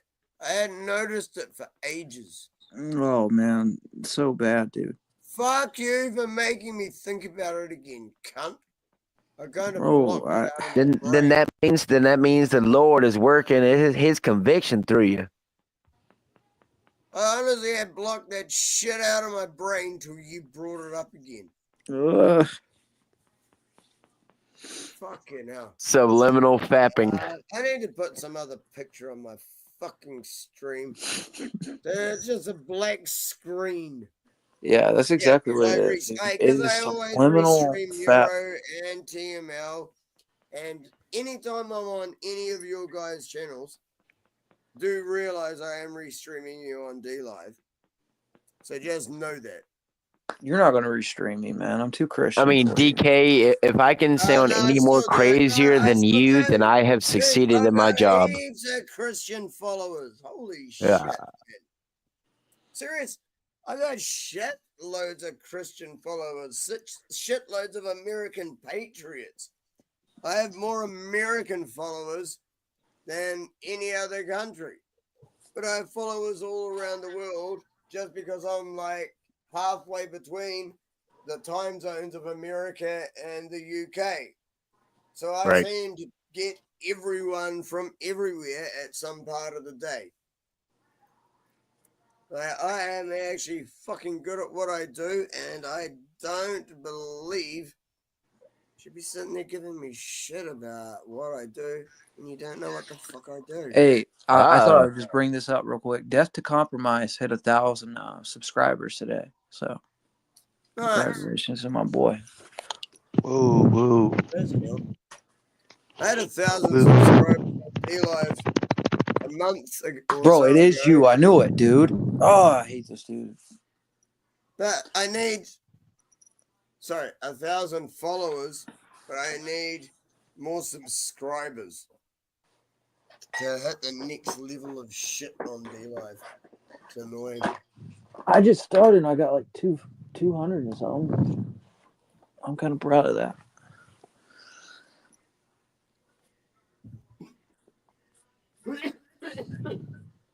I had 50,000 views on my old channel on one video. I went viral a little bit. Uh-oh, I think we ran off the quote unquote can't tell what it is Satanist. No comment.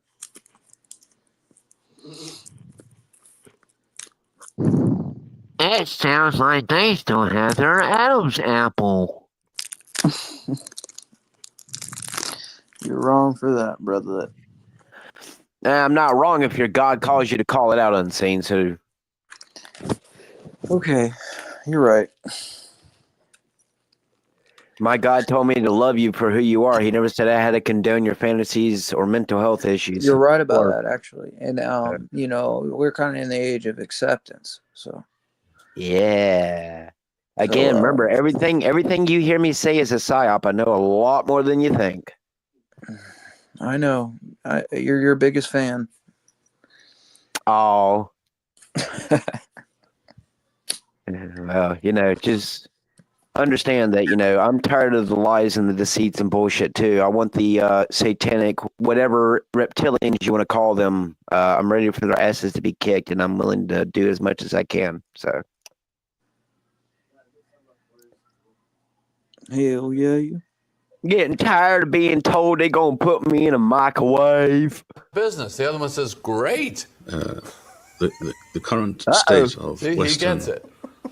civilization is social media such, platform, it is get so a Tesla to stay mobile, use anti-human Starlink for and the so best internet, and set bereft me of on my any platform. significance And and he meaning. began to speak in distinctively Russian, And human beings are not neo-Orthodox, not the theology, neo-Orthodox, Orthodox Christian. That is You also got to part come of the talk equation, to a by the way. nigga on this The podcast. more Hey, blood. Political opponents is I refuse to be their puppet. I have no love for Assad or Gaddafi or any dictator. I just hate Al Qaeda.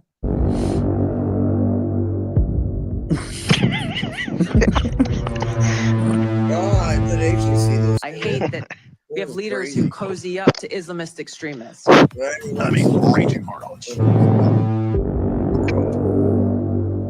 And of course, thanks to the taxpayers. Without you, this would have not been possible. Advice before we continue with our Parsha trivia interview. You see a guy, you're interested in him, find out his name. As Jake Sullivan said to Hillary Clinton, quote, Al Qaeda is on our side in Syria. Go out with it. What advice do you have for young Jewish ladies who are entering in the world? Just read a lot. Read. Read as many books as you can all the time. Stay off your phone. Do you think it's important to have a Jewish family? Of course. Why? To do what every other major country on earth does, guarantee healthcare to every single American. What is that? Without traditional values of family, really your life is worth, it's meaningless. Soon I'll be a trillionaire.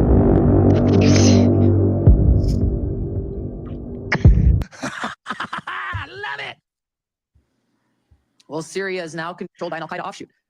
HTS, led by an Islamist jihadist who danced in the streets on 9/11. Danced in the streets on 9/11.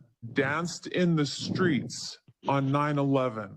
Who was responsible for the killing of many American service members. You're in a new ball game, bitches. You were my biggest supporters. I became Mr. Monopoly and the unelected Jewish president, thanks to 2/3 of my friends who are Jewish. Smile in my shoe before you can talk to a nigga on my podcast. This you to my kid and my 2 wives. This is my son. This is wife 1. This is wife 2. But right now, I'm back. It's either you is or you ain't. And I'd rather be ain't than you And is. obviously. Sorry, publicly, unofficially. I hear McDonald's breathing. Composers of the symphony. You sound like a guy on Call of Duty. 2 lady, yeah. You want 2 lady, boom boom? Yeah. That's right. You want 2 lady boom boom? You know? And though these are tangible things which exist to be violated. So I think that maybe the other aspect of attack is even better, which is just to say, sure, I'll just assume all of Christianity is a complete lie, just for the sake of this. I'll even concede it's incoherent. I'll concede that none of it is true for the sake of this argument to just demonstrate to you that it doesn't really matter. Because what more noble a lie could I believe if I really believe it? What part of my duties as a Christian do you think are bad? And it'll around. Wait, No, stop. no. I can you. Just reduce to you don't let men have sex in the butt. That's it. Yeah, another thing I want to mention, this could get to I mean, I hear what you're saying. I mean, you got carried away in the moment, and I could forgive you. I could do that. I could do anything if I wanted. I could buy you a Lexus truck with a white leather interior. I could kill off some bears and dogs and shit just to make you a vertical. I could love you and treat you with class, and have babies falling all out your ass. But thinking about that, I feel I'd rather kill you. Cause I got you in my car, you ain't going nowhere, bitch, you dead. I'd rather cut that. My life has taken me to places where I got to overhear conversations of the people that he's talking about, and they were saying the exact same thing. I'm Jewish. No, that's a bit of a problem. But when you're continually successful, and we will be. No, I have like 2/3 of my friends are Jewish. I have twice as many Jewish friends as non-Jewish friends. I'm like Jewish by association. I'm aspirationally Jewish. You will read the Talmud. You will worship Saturn. You will be circumcised. My job is presenting to you the best minds so you can decide, and so we can write the music together. And all their attempts to shut us down hurt us, only spotlight us, so that people can hear the beautiful music we're producing of truth. No weapon formed against us shall prosper. All glory to God. Now, the Elship for our confidence judgment. It's a test. God wants to see what you're going to do. So I don't, you know, Bro, this is so satanic, dude.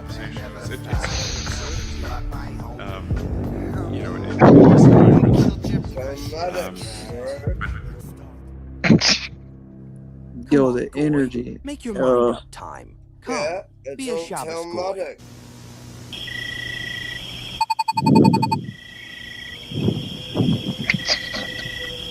I'm going to make America healthier than other countries in the world right now. It's guaranteed to every other major country. And by the way, Bernie, the problem of corruption is not just in the federal agencies; it's in Congress too.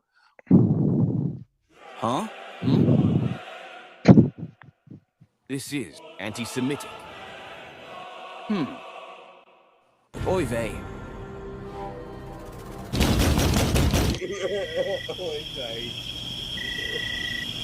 Screaming. Almost all the members of this panel are accepting, including yourself, are accepting millions of dollars from the pharmaceutical industry. Oh, no, and no, protecting no. their interests. Oh, I thought that would, no. I ran for president like you. It's $8 million to get InfoWars.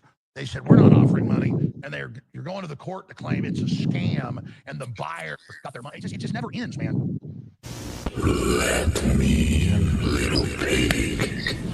They're literally the Russians doing it. James is a Zionist Jew. I mean, it's that's all they've got. We're not dealing with you. No, we want you off the air. We don't want. It's just, we're not selling with you. We're putting you in prison. We're going to find out who's putting you in prison. I told you, Nero, during that party, he's like a fucking rabid pug demon. I want to destroy your house. Bruh. We can be friends. I hate girls sometimes, dude. There's a tweet going around about that photo of them. And they're like, well, we're invincible. We're the liberals. We're the pinhead lawyers. It's not common sense. It's not a sin. The reason why people don't like us is because of our behavior, our character, our reputation precedes us. We are a culturally narcissistic diaspora. Culturally narcissistic societies are white supremacist influenced societies.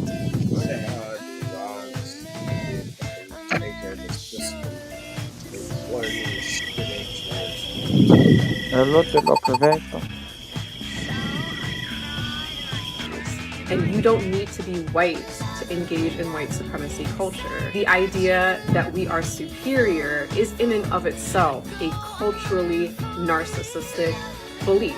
So an offense against God, necessarily, but it may often be an offense against common sense. Because there's too much difference between people of different races, so the marriage probably will last. It's still not with our way. On top of the fact that we've been colonized and have inherited a white supremacist mentality, we also influence white supremacy.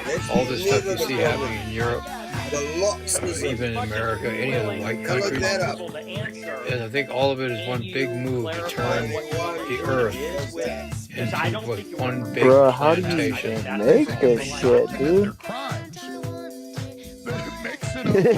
Lots and lots of superimposing.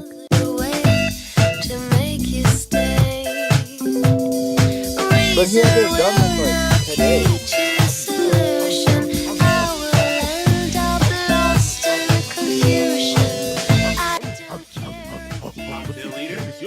Uh-oh, that's the part that offended Anna. Uh-oh. See you then.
Generation and older to sleep, this racial guilt stuff, like you owe somebody something for being white, that's over and done with. Operated by low orbit satellites.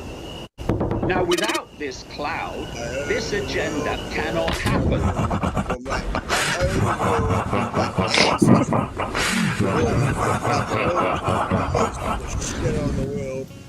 Nobody serious believes that anymore, and anybody that tells you anything like that is trying to get money out of you. They're trying to get their hand up your ass.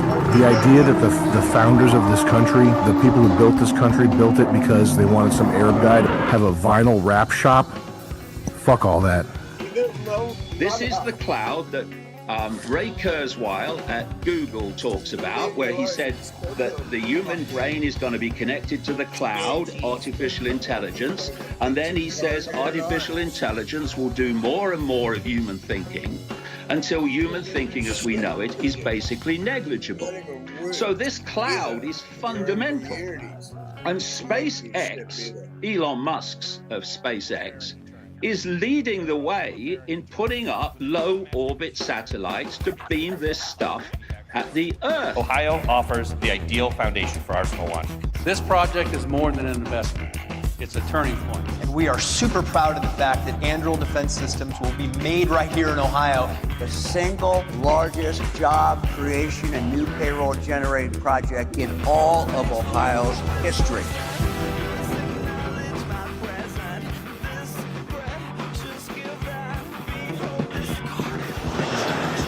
Arsenal One is more than a manufacturing facility. It's a bold step forward in how we produce the autonomous systems and advanced weapons needed to win the future fight. Our nation must once again harness its industrial base to meet the demands of a new era of warfare and It security. confirms it's being coordinated by DARPA, US national security agencies including the FBI and CIA, as well as the US Air Force and other military departments, and the Australian DoD. There can be no doubt, this presentation is an extinction plan for humanity via transhumanism. In case you want to give NASA the benefit of the doubt, the presentation describes humans as a type of pestilence on spaceship This is why I To those who support haven't the been following population. closely, this might come as a shock. But describing humanity as a plague or pestilence upon the Earth is an obsession of the elite. In a January 2021 investor presentation, BioNTech, Pfizer's mRNA partner, also went as far as describing the human species as a disease plaguing the planet. And of course, King Charles's father, Philip, famously...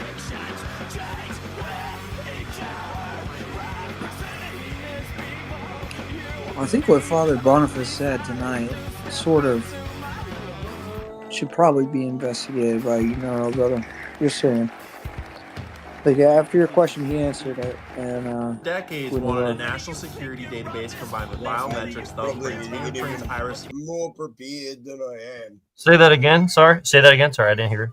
Yeah, so when you asked your question on the panel, right, and then you immediately left, Father Boniface answered. Did you hear the answer? Kind of. A lot of people on the panel were over speaking it, so I'm going to play it after this. Yeah, I think it's important to kind of know because it might help you is what I'm saying, and I'm like not trying to act like I'm superior in some way, or you know what I mean. I'm just saying it's something to think about. Because of my video or because of the... Yeah, I think so. I think that he kind of touched on something that just sort of clicked in my head, right? And I on my video on Depths of Satan 2, the issue was the Gnostics kind of seen the world and matter as evil, right? And if we kind of give into that, that the world is evil, it can be discouraging, and despondency leads to that's what the state that the demons want us in, is to be despondent. And that's why St. Silouan the Athonite said, keep your mind in hell, but despair not. All right? So, something to think about.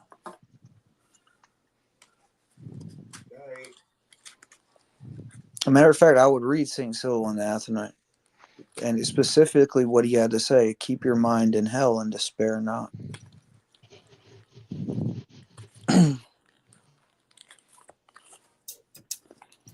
Be careful that ye hunt beasts, that you do not become one.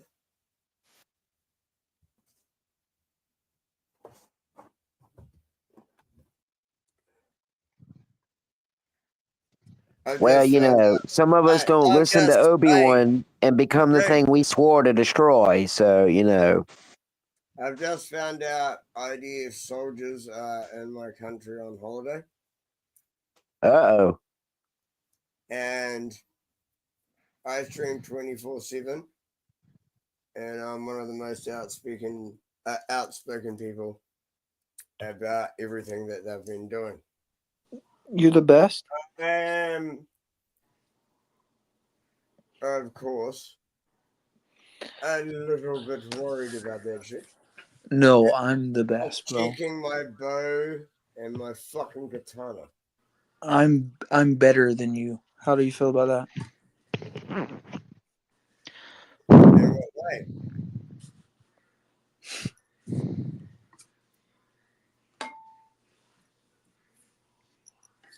Please define how you're better than me.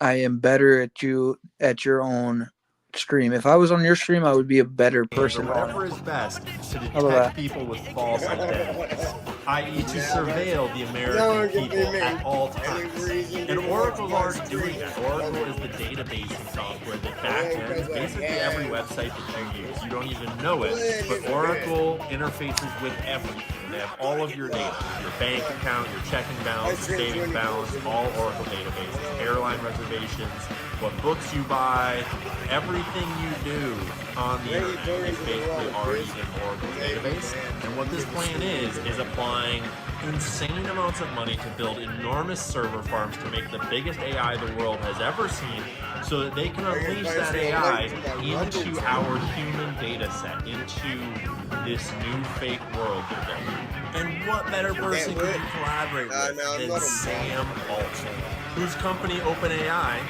just openly murdered a whistleblower named Suchir Balaji in front of the whole world, and we all know it, and it's super obvious. The crime scene is filled with evidence that this was not a suicide. His apartment was ransacked. He had a meal out on his table. He went into the bathroom and then proceeded to struggle against himself and leave blood everywhere, clearly showing that he was the only one there and that it was just a normal suicide. And end up committing suicide, or just manipulated in the mind to a degree that they're like, I gotta just end this. Just strange stuff. You mentioned the potential for a gang with occult overtones that has infiltrated the special operations community. That is interesting as well.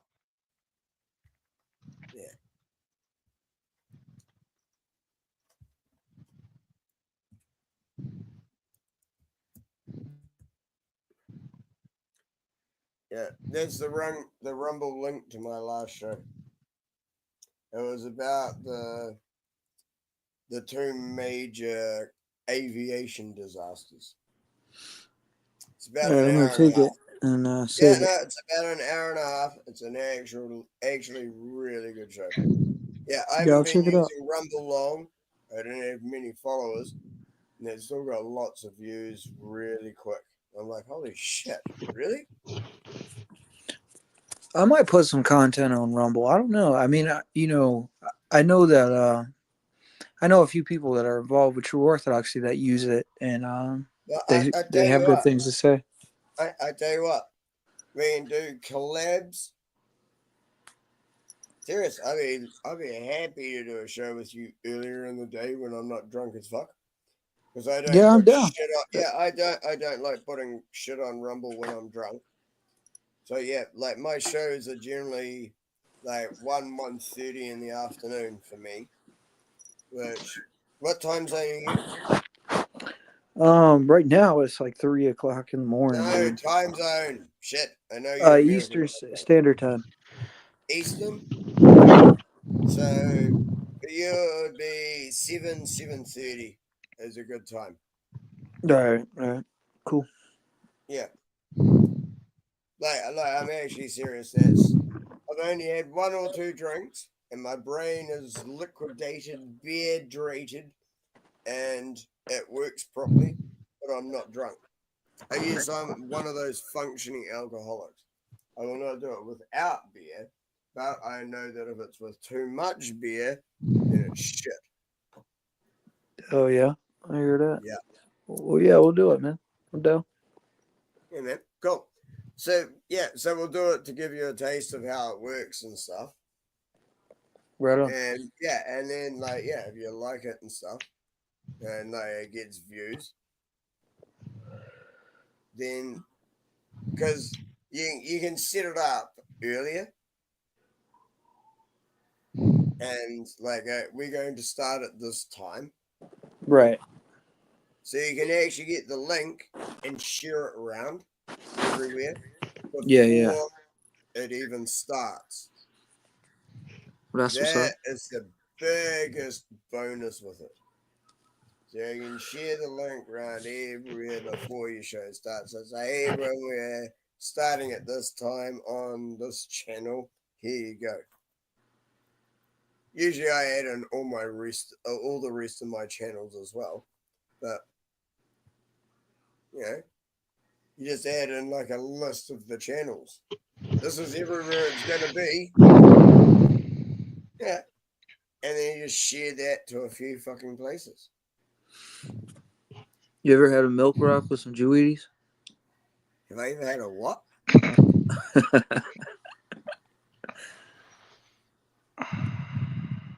Hey, sorry. I ain't no nigger from America.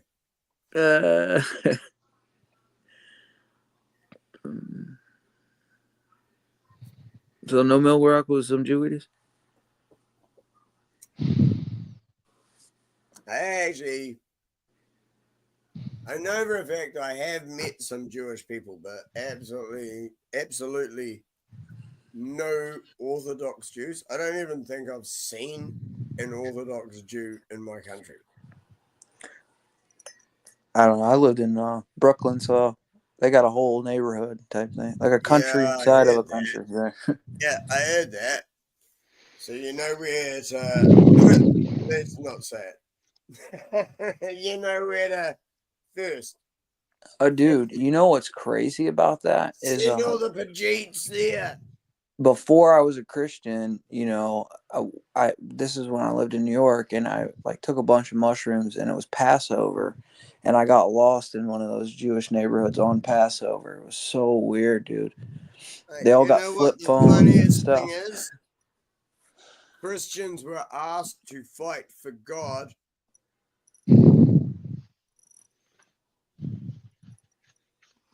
They were never told to bend over, kneel, and take it in the fucking ass. You ain't lying. Every Christian who thinks they're a Judeo-Christian and that the Jews are the chosen people hasn't read their fucking Bible. Yeah, The it kingdom of doesn't heaven say was that. taken You know? away from the Jews when they killed Christ. Yep, that's true. Yeah, The it Jews says that. are not fucks. And I'm not even a fucking proper Christian. I don't study the Bible, and I know this. Yeah, that's crazy. Wake the fuck up. How does no Christian know that they're being lied to? Because they don't actually read their Bible. Well, you got to think where Just running around Protestantism came saying they're from. It came Christian. from, They're you actually know, all the full of Zionists. shit. So, really? No, they're actually full of shit because they don't actually go and do the things that they say. They don't actually turn up at church or anything. Or if they do, they're sitting there playing on their fucking phone with headphones in. They aren't paying attention to a fucking thing. But to be honest, as far as I'm concerned, churches are the problem anyway. Why would you need to go to listen to someone else tell you what the book you have says if that is what you believe? Well, for one, I would say this just as a response to you. I agree with you for the most part that, you know, a lot of these churches are not teaching what should be taught. But the Bible itself is actually a liturgical book. I don't know if you knew that, but it's meant for liturgy. So it was designed the way that the people that had written it. Who wrote the book? The prophets, right? But then it was compiled and canonized. The prophets couldn't write. The prophets were illiterate. Who wrote the book? The prophets could write, and they weren't illiterate. No, they couldn't. Yes, they could. Some of them had scribes that would write down what they said. It depends on which book. It's a conglomeration of books. Okay. And then it got passed on to who?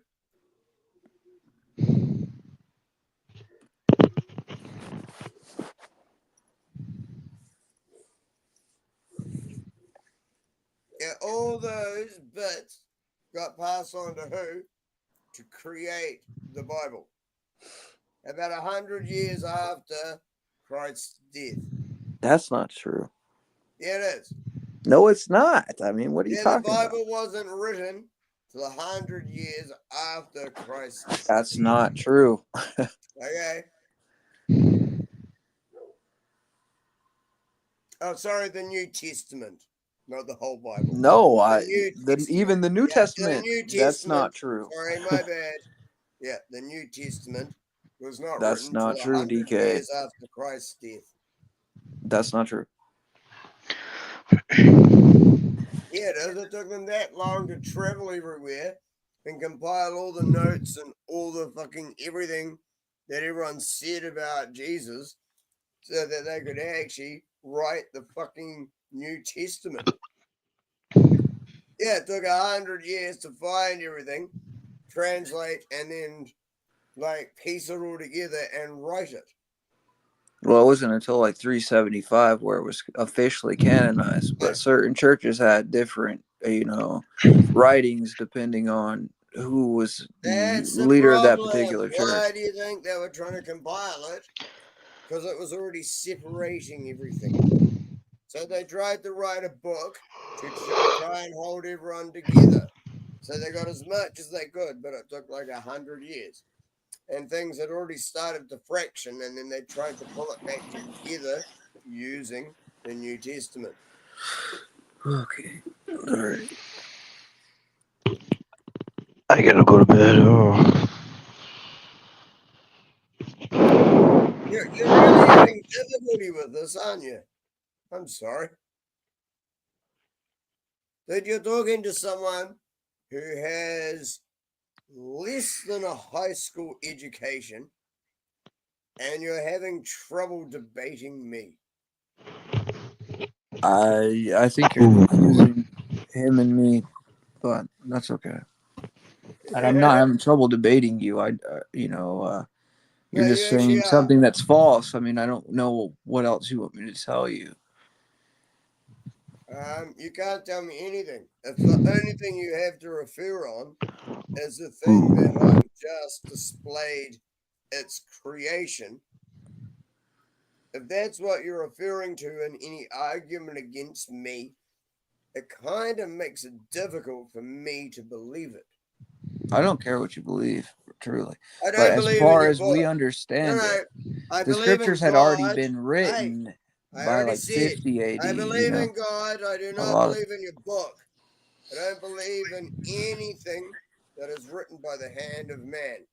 I have to find out shit myself as much as I can. I know, because you're prideful. Yeah, I no, get you. because if you're gonna you are putting your faith in false idols if you're believing a book that was written by the hand of man. It was Where not is your just true man, it faith? was Hey, where is synergy your between true God faith? and man. Hey, So, what where is happens your is true faith? synergy between Do God you and need? man Hey, is that a hang man is on, inspired by God to hang write the on, book. hang on. No, I'm not going to Do you hold on. need a book? Do you need a book and a church to be faithful? Christ established the church. The church is the people, it is not a building. Yeah, it's both. You're misinterpreting the It's meaning both. No, of I'm the not. You are. scriptures. No, you are. You are. No, And you're gay. you are completely misinterpreting the meaning of the scriptures. As I said, my beliefs are bits According and to pieces you, who from doesn't even many believe that different we should read religions. them? But you're just According to you, that unwilling I'm to misinterpreting accept it, and that you say we should it even has read to them. be all or nothing on this particular thing because this book says so. This is where you go wrong. No, where you go wrong There's is books that that you are don't right, there's understand how bits it in came to that one be and are why right, it there's bits is in that one are accepted. right, there's So bits that's in where that you're one that going are wrong, right. DK. But There is that's okay. not a single one that has got it right. You've all got it fucking wrong. You've all got bits of the right, but you're too busy trying to fight and say, I am right, that you can't fucking actually talk together and go, well, which bits do we agree on? Okay? We agree on all No, the this. fact is Okay? of Which this bits is don't that we there is only know? And one then, church, no, DK, and all the other shut churches are up, false. man. And then you get to the bits where it's, okay, what bits We don't don't have to we agree agree with on? them. They And have to then agree you with go, us. and then That's you how go it through works. the why and actually have a debate about the bits you don't agree on. Because once you've got all the bits you agree on out of the way, you're fucking halfway there. No, that's not how it works, though. If we've That already is established exactly it and how it we works. I decided what it can't believe was you from the just want to beginning, be they so have to antagonistic and say that your It's so religion was pointless right, talking to everyone some of else these is wrong. people in here, man. They just talk and talk and talk and interrupt, man.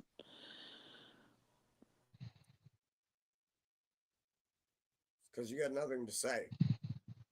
You're interrupting me while I'm talking. So what can I say? I'm not going to, stoop to that. I'm not doing that. I've told everyone every time talk over me. I don't do that. It's ignorant. That's just ignorant. Why would we talk over each other? If I give you your long monologue, right, and you talk forever, and then like when I respond and actually refute what you're saying, you don't listen to it either way. So what does it matter? I did. I actually refuted what No, you you were didn't. responding to That's the thing, every because time. you have a false presupposition going into it. Your No, I idea is that we should agree on, we're all arguing amongst Christians. No, we're not. We're not arguing with them. We're telling them we established the scriptures. Christ established the church. There's only one church. And if you going to be a part of it, you got to drop your egos and join it. Okay.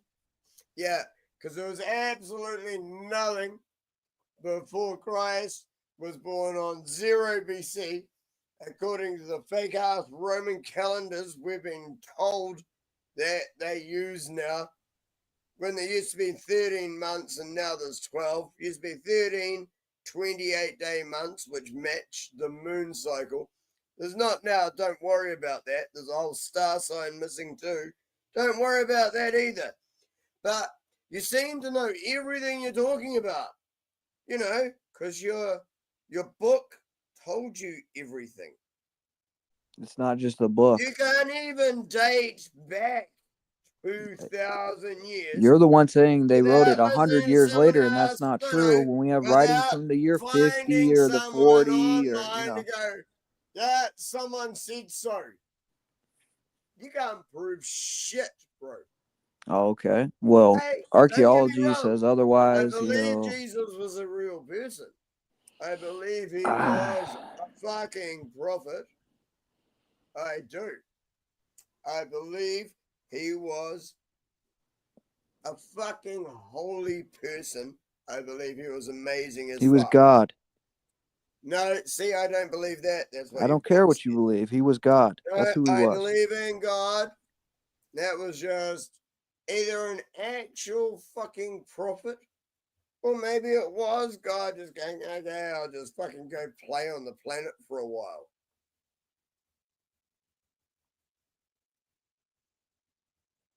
See how that works?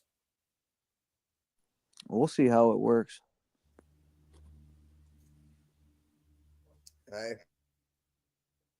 I've had visitations. I have a destiny, I've been told. I'm not allowed to know it yet. But I know when I was told, I fucking cried for 15 minutes.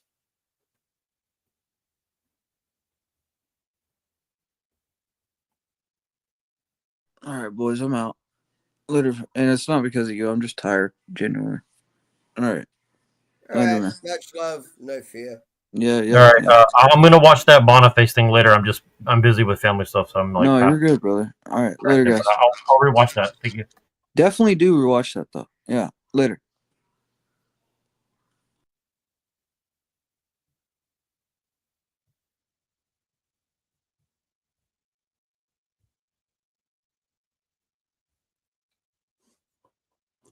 Sorry for scaring everyone away.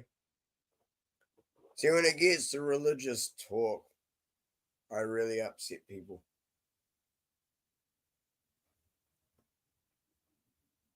Trotsky's trademark was a theory that he developed called the theory of permanent revolution. The theory of permanent revolution. And Trotsky admits that Alexander Parvis invented the theory of permanent revolution. He didn't think of it. Parvis thought of it. Alexander Parvis invented the theory. Trotsky, on the other hand, he just developed it. It was Alexander Parvis, this German intelligence officer, who invented the whole thing. And what was the theory of permanent revolution? The theory was that if a country in the colonized world had a revolution, all it could do was march communism into the West where it really mattered. But the peasants are an inherently backward class. Any peasant society can't have a social revolution. And you need to have a government that represents the working class but oppresses the peasants. And that once they take power in a developing country, they then, all that matters is marching revolution into Europe, because only at the center of Western capitalism can you really have socialism. that socialism can only come as the sequel to capitalism. Right? That society isn't fully capitalist and can't become fully socialist. So the only place that can really become fully socialist is the Western countries. 7-year-old transgender woman. I am a Wolfarian and a member of the furry fandom. When and how did you discover this inner wolfness? Probably around age 10 or 11. I was watching an anime about wolves and see the wolf running across the screen, and I'm somehow just intrinsically like, oh, that's me. Have you spent any time around biological wolves? Yes. That sounds dangerous also. What context are you? So I was a volunteer with a preserve, and I've also visited many. Where do we transfer you, chat orphans? I'm going to traffic you. Where do you guys want to be trafficked? I probably shouldn't say that. I shouldn't get used to that, but it's such a good parallel. You guys are in a digital crate right now. You guys are in a digital crate. I'm sending you chat trafficking. And you, it's like praying on your wedding day. It's like a free ride. At your you. And if I'm more about the real school, But anyway, what are we talking about on the show? But it's just true. Okay, so if anybody wants to know why there's migrants, and I'm just joking, but it's true. Because they won't have kids. So guess who we get? Blacks that eat cats. Because the government isn't your enemy. They're like, what do you want us to do? How do we pick the fruit? And Fuentes is like, we get real Americans to do it. Okay, where are these real Americans? Do they come out of a guy's ass? Yeah, he doesn't want to get on both knees. He doesn't want to get on one knee, but it sounds like he'll get on both knees. How So funny when we is say that? grace before meals or we say prayers before our meetings, we use that nomenclature so all brothers can participate. However, the idea of God being the grand architect is actually borrowed from a famous Christian theologian. In 1536, John Calvin, one of the most influential Protestant theologians of all time, published his seminal work, Institutes of the Christian Religion. In his writing, he refers to God as the great architect several times. A little less than 200 years later, in 1723, Reverend James Anderson, who was a Freemason and a Calvinist minister, wrote one of the first officially recognized Masonic constitutions, and in it he used the term great architect. Who breaks her heart, she's still addicted to it. The guy who treats her lovely, his emotional variance is a flat line. There's no emotional variance. It doesn't even matter like how much emotion a guy gives her, it's the amount of variance you give to her. It's like a slot machine. The guy who is an emotional slot machine to a woman is the guy who can keep her around. What makes a slot machine addicted? It's the fact that you can, like, you pull that lever and you don't know if it's going to be a win or a loss. And there's just enough wind in that to keep you coming back, to keep you hooked. It's the-